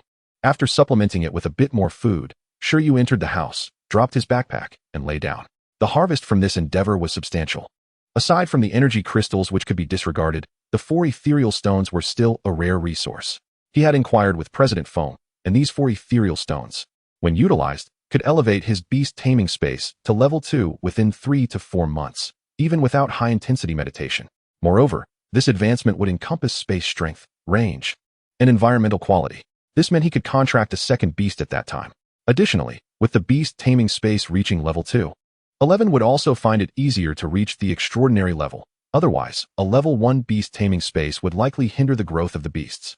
In summary, the ethereal stones offered a high cost-performance ratio for Shi Yu, who began his journey as a beast tamer much later than his peers. He contemplated how well the spatial attributes would align with the green silkworm. The spatial attribute was undoubtedly a formidable power. However, it was said that ethereal stones were primarily resources for beast tamers, and Shi Yu was uncertain how to employ them for beasts, particularly for the green silkworm. He mused that acquiring a spatial skill would be more practical, if he could indeed obtain a spatial attribute. He believed that the evolved form of the silkworm might also attain a royal level. Did spatial attribute butterflies exist in nature? Perhaps the ethereal butterfly or the rending butterfly. Shi Yu did not dwell too long on fanciful thoughts regarding the green silkworm, as the immediate priority remained the conquest of the ruins. To successfully navigate the fifth challenge, Shi Yu currently saw two possible paths. First, he needed to master the profound skill of Thunder Armor, which required perfecting both Hardening and Thunder Palm. As of now, 11 and the green silkworm had yet to grasp any perfect level skills, and Shi Yu was uncertain how many lessons would be necessary to elevate from proficient to perfect. However, he had a premonition that the later stages of proficiency would be increasingly difficult to achieve. A common belief held that for a skill that was relatively easy to train, as long as a beast had decent talent and the training environment was adequate, diligent practice for about a year could suffice to reach proficiency. This was why the beasts of professional beast tamers typically mastered multiple proficient level skills. However, achieving perfect level proficiency was not simply a matter of time investment. Perfection represented the pinnacle of a skill, a zenith of artistry that many beings spent their lifetimes striving to attain. In contrast to time-consuming training, this level relied more on talent and training methodologies. Beasts possessing perfect level skills were generally a hallmark of master-level beast tamers. As for the transcendental level, it signified a departure from the skill itself, allowing it to transcend its original tier, belonging to a more profound realm. Even among master-level beast tamers, the ability to cultivate a beast's lower-tier skills to the transcendental level was often considered the limit, and it would still require a lifetime of dedication. Achieving transcendental levels for mid to high-tier skills was exceedingly challenging. As one's skill level ascends, the complexity increases, making it ever more challenging to achieve perfection, let alone surpass it. Thus, it is wise to commence with advanced skills. The second strategy for conquering the ruins involves enhancing the proficiency in advanced skills. After a brief assessment, Shi Yu concluded that mastering Lei Kai would prove more arduous. In reality, vanquishing 100 ferocious beasts could indeed be feasible if 3 advanced skills reached the mastery level, which is relatively attainable. The mastery level's intimidation factor can exert a broad mental pressure on the horde of beasts, potentially allowing for the instantaneous defeat of 100 with a stroke of luck. Although Shi Yu remains uncertain about the extent of enhancement that mastery level multiplication would bestow upon Shi Yu, it is reasonable to presume that size and strength would significantly increase, making it plausible to obliterate a group with a single strike. The mastery level of absolute sleep enables one to recuperate more vigor in a shorter period, a remarkable restorative skill. Which skill to enhance? I should not suffer from indecision. I shall teach them all. Additionally, I will elevate the skills of ultravision and rapid healing to mastery level. Once all skills are mastered, not only will the 5th level be surmountable, but even if the 6th level presents a challenge with a creature of extraordinary caliber, triumph shall undoubtedly be within reach. Shi Yu spoke with bravado, though his body trembled, for this was indeed a monumental endeavor. Chapter 63. Just allocate points and be done with it. On August 7th, in the afternoon, the sun shone brightly. In the courtyard, the energetic Shi Yu diligently trained. Meanwhile, Shi Yu sat in meditation with an ethereal stone in hand. If the group of apprentice beast tamers were to witness this, they would surely feel a deep sense of shame. After all, Shi Yu and the others had just shattered for levels in the ruins that morning, engaging in countless battles. Yet, this afternoon, they showed no signs of rest and continued training, which seemed almost beastly in nature. Indeed, it proved to be far quicker than his meditation. Shi Yu set aside the ethereal stone, feeling a wave of relaxation wash over him. If only there were more of these stones. Shi Yu finally discerned the reason for his slow progress in cultivation. To rapidly elevate the level of the beast taming space through meditation, one must focus wholeheartedly. However, after each session of teaching beast skills, he felt utterly drained, leaving little room for meditation. Over time, this resulted in a stagnation of progress in enhancing the beast taming space. Ultimately, it all boiled down to Shi Yu's influence. Shi Yu dismissed the notion of his slow progress entirely. Shi Yu, in the midst of training. After allocating points to Shi Yu this time, he resolved to carve out some time to enhance the beast taming space level. Shi Yu silently vowed. However, before that, he opened his phone and logged into the shopping website from earlier. He purchased 15 divine beans along with various other supplements, spending nearly 2 million. Now, from an initial capital of 1 million, less than 700,000 remained. Yet with these purchases, he could nearly elevate all of Shi Yu's skills to the mastery level. Truly, this was a costly endeavor. Gazing at the balance, Shi Yu felt a pang of regret. At this rate, even with a skill compendium, the initial capital of 1 million might not suffice to elevate all of Shi Yu's skills to perfection, let alone transcendental levels. If a super-tier skill or mythical ability were to emerge, the expenses to reach full mastery could easily escalate into the hundreds of millions. At that point, one might need to consider consuming the essence of dragons and phoenixes. Ultimately, the shortage of funds remains a pressing concern. The skill compendium allows for swifter enhancement of beast skills compared to other tamers, but at a steep cost. Nonetheless, this investment proves worthwhile, as other beast tamers must also spend on nutritional supplements. And in terms of cost-effectiveness, Shi Yu undoubtedly holds an advantage. That evening, Shi Yu took one of the last 2 divine beans and a ginseng root, calling upon Shi Yu to allocate points. Shi Yu. After a half-day of training, Shi Yu endured with tears in its eyes, deeply concerned about failing to live up to this investment. It also set a goal to conquer 6 levels next time. Fear not, with effort and a bit of luck, not even the gods can stand in our way. Shi Yu reassured. That night, the entry-level intimidation skill was elevated to proficiency. Previously used merely to enhance combat spirit and diminish that of enemies, it transformed into a formidable mental assault skill. The elevation of intimidation level signifies more than just the ability to eliminate weaker foes with sheer presence. It also implies that any mental debuff skills may have minimal effect on Shi Yu. However, it seems that the side effects of this teaching extend beyond just Shi Yu. Certain unique skills can subtly alter a beast's temperament and character. For instance, frequent use of frenzy can easily lead a beast to become mad, violent, and irrational. Intimidation operates similarly, instilling a fierce aura of dominance that emanates from the spirit. Shi Yu. Indeed, after the upgrade, Shi Yu swelled with pride. It yearned to charge into battle, taking on 100 foes at once. Shi Yu remained silent, surprised to discover that intimidation also seemed to diminish intelligence. Time for bed. Shi Yu may act irrationally, but Shi Yu must maintain composure. No amount of persuasion would sway him. He resolved to prioritize development. The goal was to achieve maximum skill levels all at once, thereby shattering all levels in one fell swoop, thus avoiding the time wasted on repeated challenges. To help Shi Yu cool down a bit, Shi Yu took it as a pillow that night. This left the Panda King Shi Yu in deep contemplation. A king cannot be humiliated, unless, of course, it is by its own Beastmaster. The next morning, Shi Yu leisurely reclined on the courtyard sofa, meditating. Occasionally, he glanced at his phone to check the shipping progress of his purchases from the previous day. As he did so, he donned his headphones and indulged in a series. Indeed, following a series brought joy. However, Shi Yu refused to admit he was slacking. He merely wished to stimulate his creativity through various cinematic works, laying the groundwork for discovering new skills in the future. In this world, films predominantly revolve around beasts, with few focusing solely on humans. Beasts are the undeniable trend and topic of discussion. As long as the creatures in a work capture attention, the box office is bound to flourish. For instance, the film Shi Yu is currently watching depicted the tale of a high school boy and a beast-eared girl from another race who meet in a dream and embark on a quest to find each other. What a concept! Shi Yu exclaimed. Is this an otherworldly version of your name?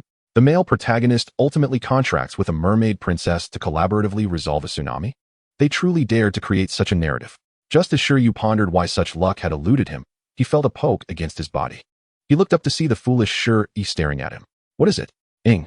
The fluffy Shi Yu blinked its large eyes and pointed outside, indicating that the delivery had arrived. Shi Yu, engrossed in the drama, had not heard the commotion. Shi Yu secured his phone and dashed outside to collect the package. Outside, the familiar figure of the swift-winged courier greeted him, along with the ever-familiar delivery person. Brother, here you are again. The courier mused, recalling that this address seemed familiar. Upon arrival, he immediately remembered that this was the apprentice Beastmaster who had spent a fortune on supplements just a week prior. Hey, wishing you good health. The delivery person, unaware of the circumstances, dared not inquire further and simply extended well wishes to Shi Yu. Safe travels, take care, Shi Yu echoed, embodying the kindness that should exist in every interaction. Thus, Shi Yu received yet another large box of supplements. After a brief moment, in the courtyard, Shi Yu, and King Nianchong gazed at the large box of supplements, lost in contemplation. Previously, without supplements, Shi Yu was apprehensive about teaching skills. Now, even with an abundance of supplements, he still felt the same trepidation regarding teaching skills. Although both feelings stemmed from fear, they were not synonymous. And Shi Yu could only express that the depth of meaning within words is profound. Alas, the innate talent he awakened must be utilized, even if it is merely a matter of adding a few points. Meanwhile, in the city of Bingyuan, at the headquarters of the Beastmaster Association, President Feng, after observing the situation near the ruins on the first day, returned to the association on the second day, leaving it entirely in the care of team leader He Biao.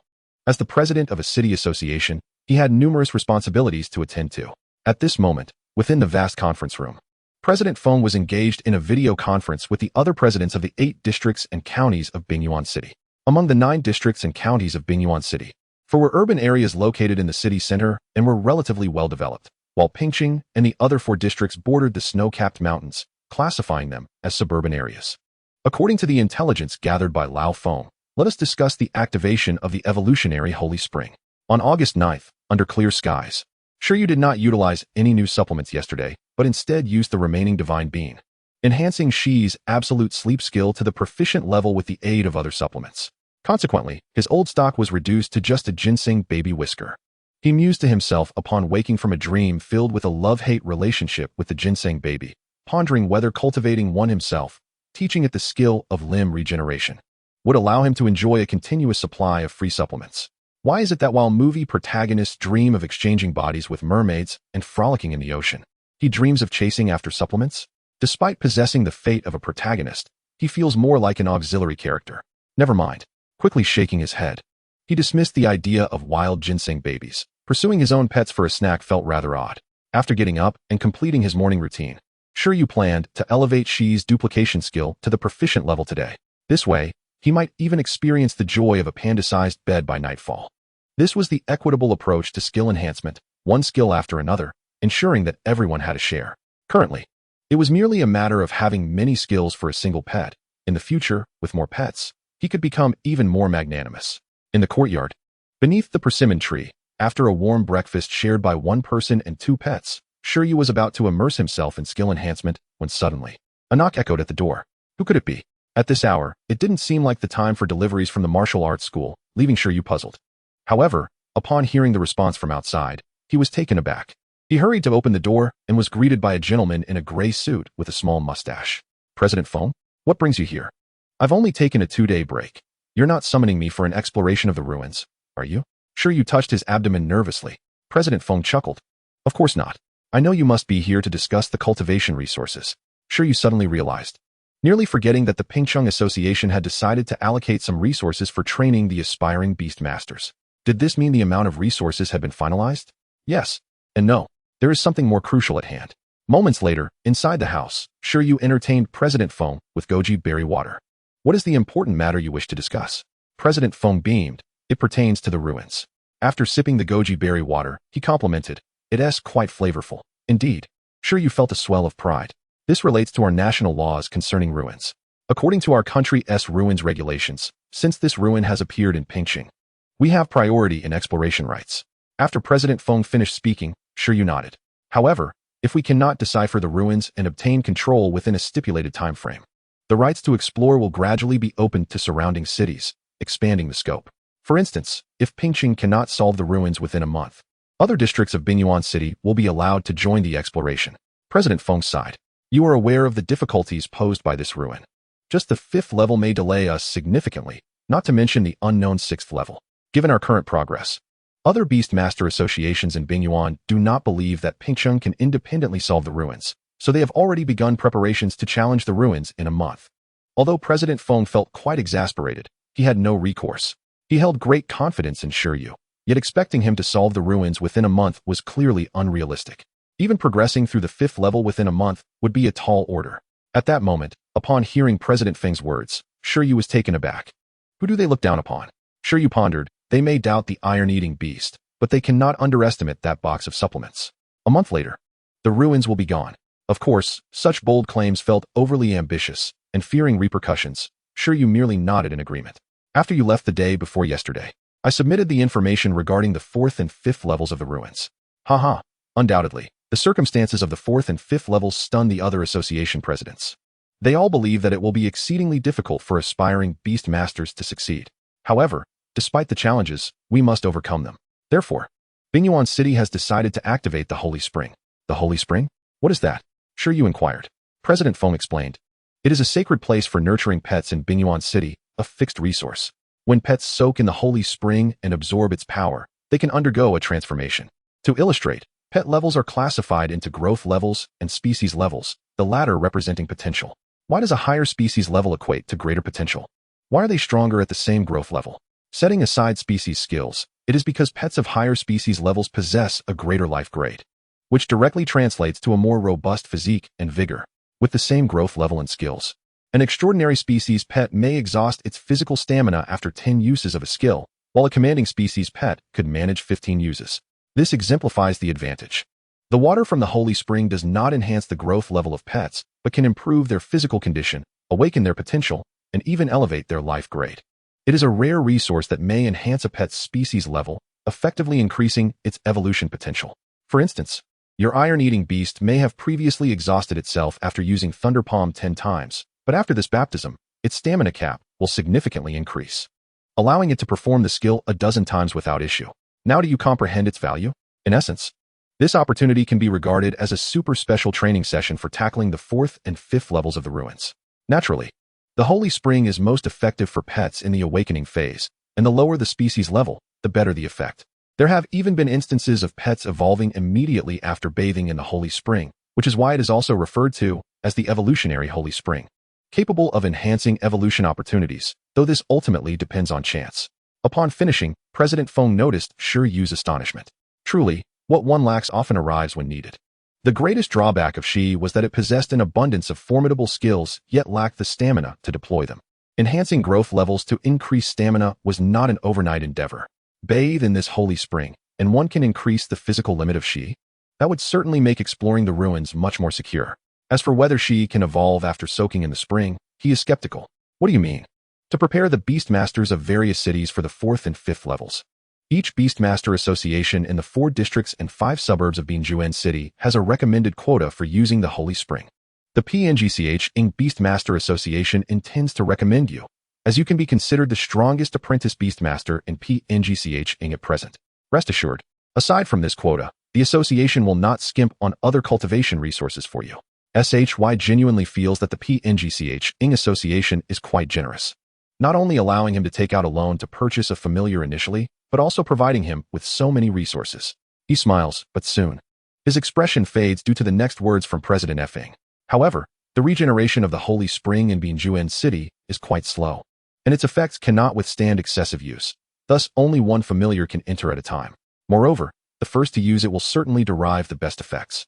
So you are likely to face competition for entry order. You must be prepared. What? So there are competitors for soaking in a hot spring?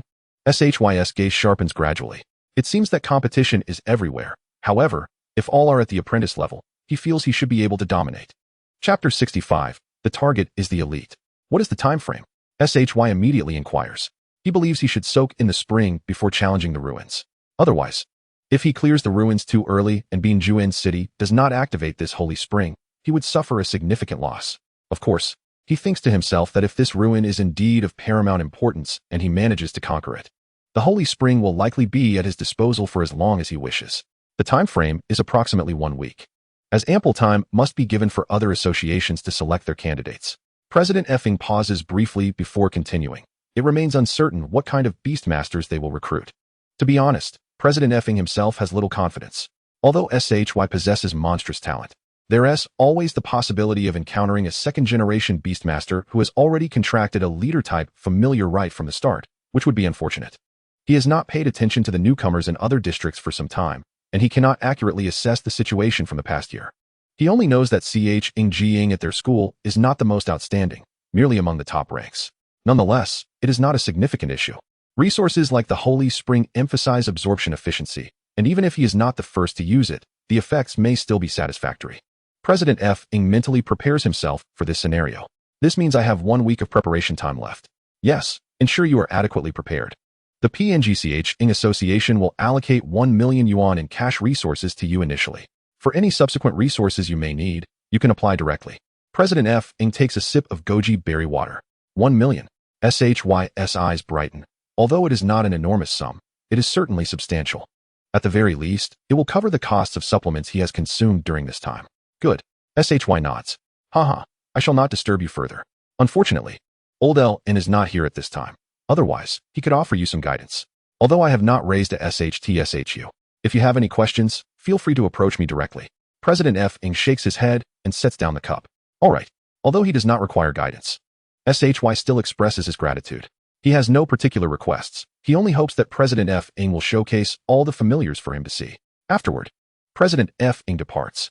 Once SHY sees him off, he finds himself lost in thought in the courtyard. He has 1 week to allocate points. To ensure she enjoys a good soak in the spring, it is best to work diligently. A week can pass swiftly when there is a goal in mind. Other than visiting the ZHSH Martial Arts Hall a few times, he has remained home, diligently training. After several visits to the Martial Arts Hall, SHY learns that both Master L, N.H. Ingni N and Senior L, N.Shi.ZH are not in PNGCHing. The former has gone to carry out a task, while the latter seems to have returned to her alma mater for some matters. No wonder the news of his mastery of combination techniques did not astonish anyone. It turns out they are all absent. How dull. With few acquaintances nearby, SHY's life has become monotonous and tedious, filled solely with training. In the blink of an eye, a week has passed. Shi's attributes have undergone a dramatic transformation. Name, SHTSHU. Attribute, Gold. Growth level, Awakening level 7. Skills, Hardening, Mastery 4. Thunder Palm, Mastery. Rapid Healing, Mastery. Supervision, Mastery. Intimidation, Mastery. Absolute Sleep, Proficient. Amplification, Proficient.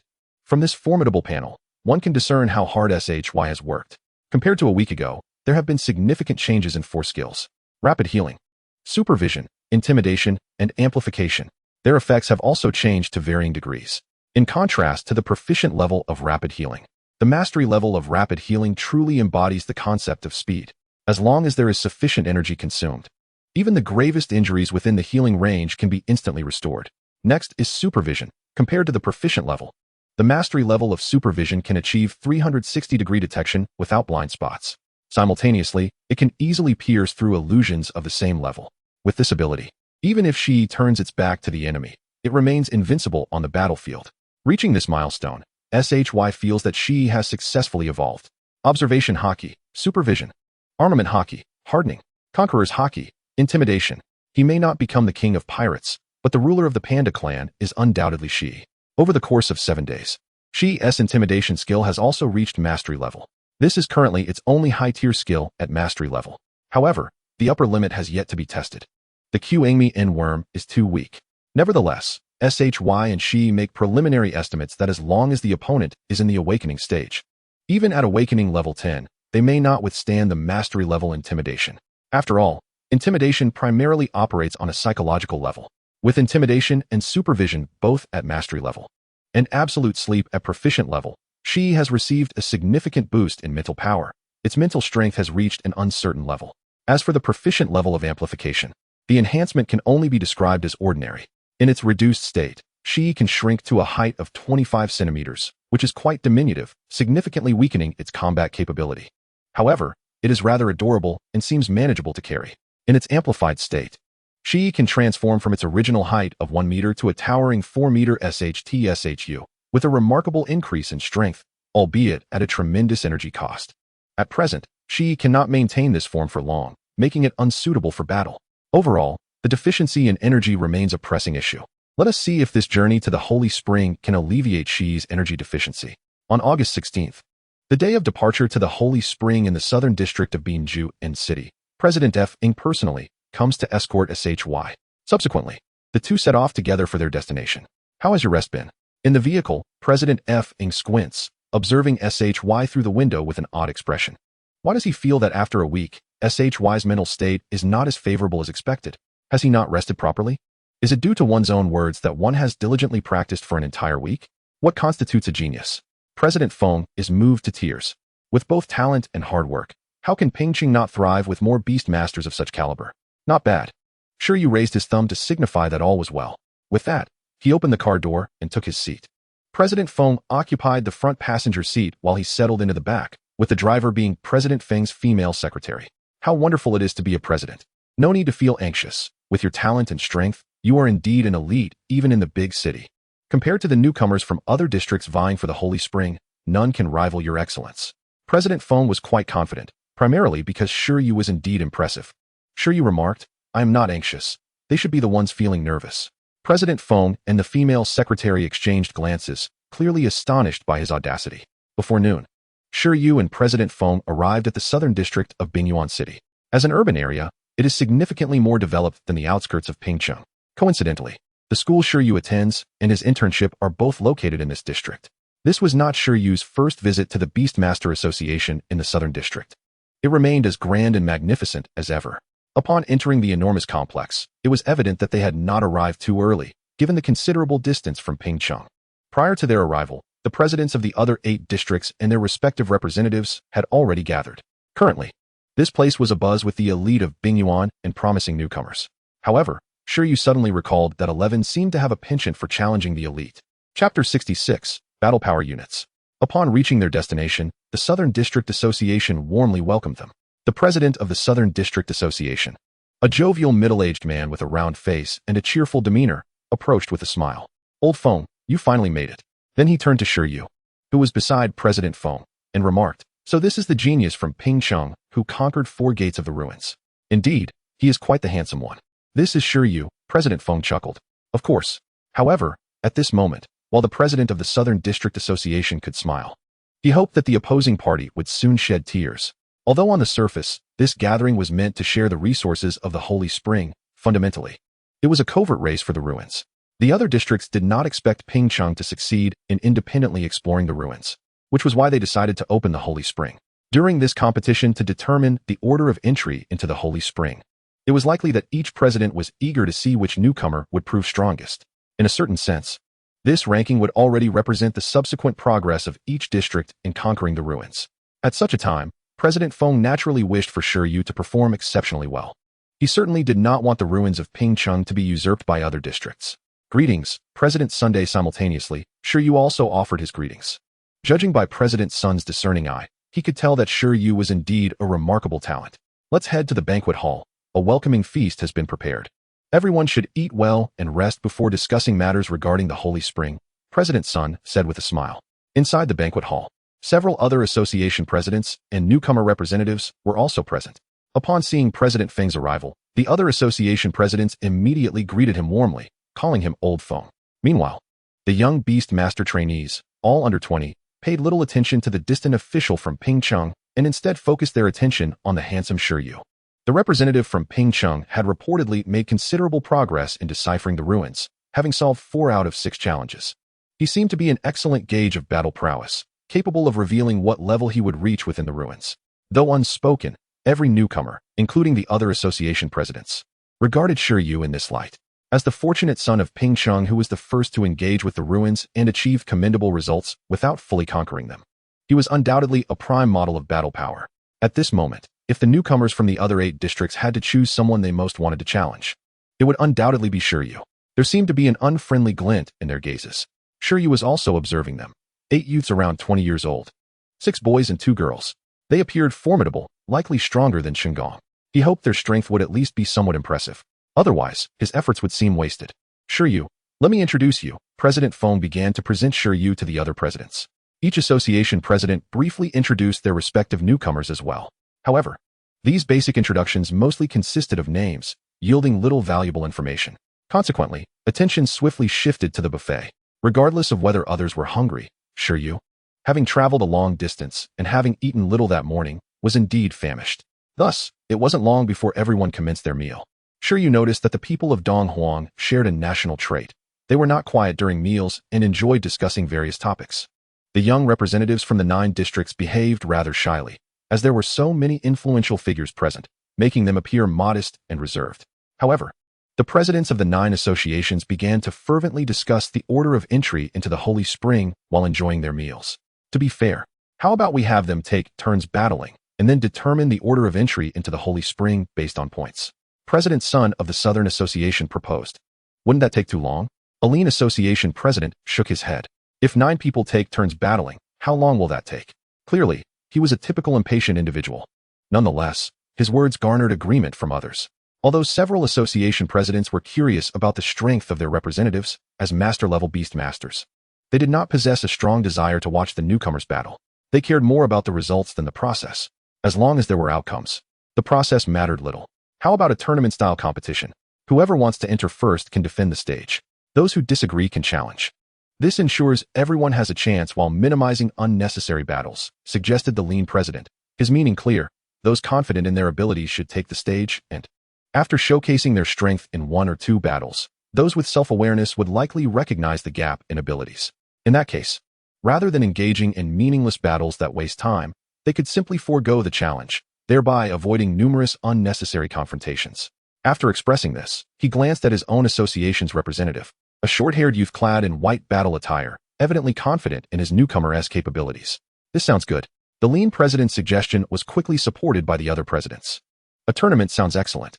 So, who will defend the stage first? President Sun inquired. Following his question, the newcomers remained quite reserved.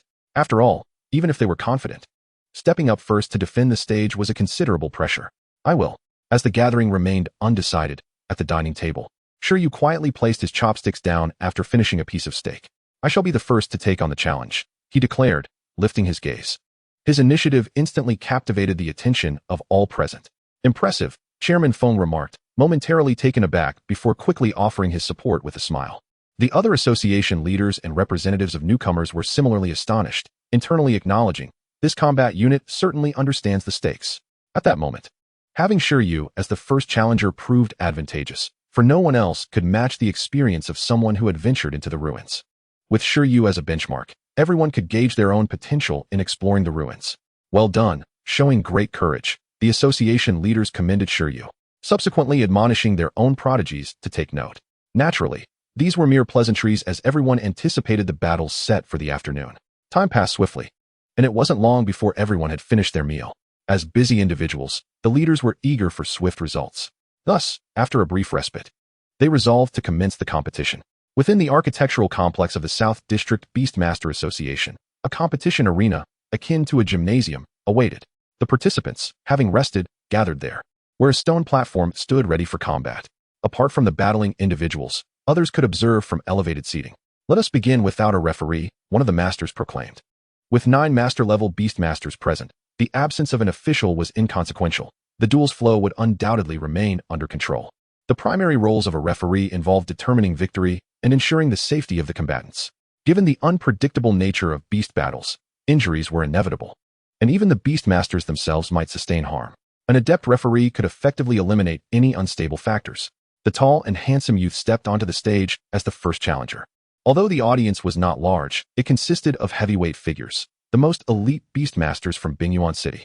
Shi Yu felt relatively at ease, the pressure not overwhelming. As Lu Qingyi had suggested, he could simply summon these 9 individuals to serve as his bodyguards when he explored the Ice Dragon ruins in the future. Shi Yu, the most formidable apprentice Beastmaster from Pingqing. The third trial of the ruins involved a level 10 ice-armored giant of a lower leader species, while the fourth trial comprised 50 ice-type ferocious beasts. His ability to surpass the fourth trial certainly indicated formidable strength. The newcomers present were somewhat familiar with Shi Yu's reputation, as information regarding the ruin strategies circulated throughout the city. However, specifics about his prowess remained scarce.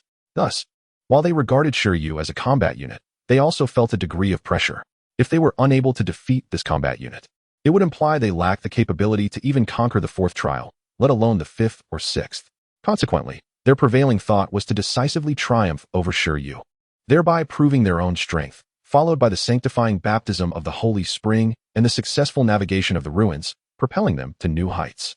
Who will take the first challenge? The association leaders turned to the newcomer representatives beside them. However, engaging in preliminary battles bore a disadvantage, as an opponent could easily discern a beast's species, moves, and combat style, allowing them to devise a strategy that could exploit these insights in subsequent encounters. I shall take on the challenge, proposed by Qi, the lean youth clad in a white battle uniform, standing beside the slender chairman. Then let us proceed, by Qi. Perform to your utmost capabilities, the chairman replied with a smile. Understood, by Qi nodded. You may go, the other association leaders remarked indifferently, as it was merely a contest. The order of challengers mattered little. With that, they turned their attention to Bai Qi. The attendees were not entirely unfamiliar with Bai Qi. Hailing from the Baiyuan district of Bingyuan City, he was the son of a master-level Beastmaster, making him a second-generation Beastmaster. The prowess of such offspring was evident, as demonstrated by the daughter of Master Beastmaster Lin Hongyan, who had passed her professional assessment at 18 with a medium-rank iron-eating beast. This illustrated the exceptional training these second-generation Beastmasters received compared to others like Cheng Gong, who, despite familial ties, lacked similar advantages. Bai Qi then descended from the platform and approached Shi Yu. In that moment, the 16 spectators, regardless of their status as veterans or newcomers, focused intently on the impending duel between the two. The battle was on the brink of commencing,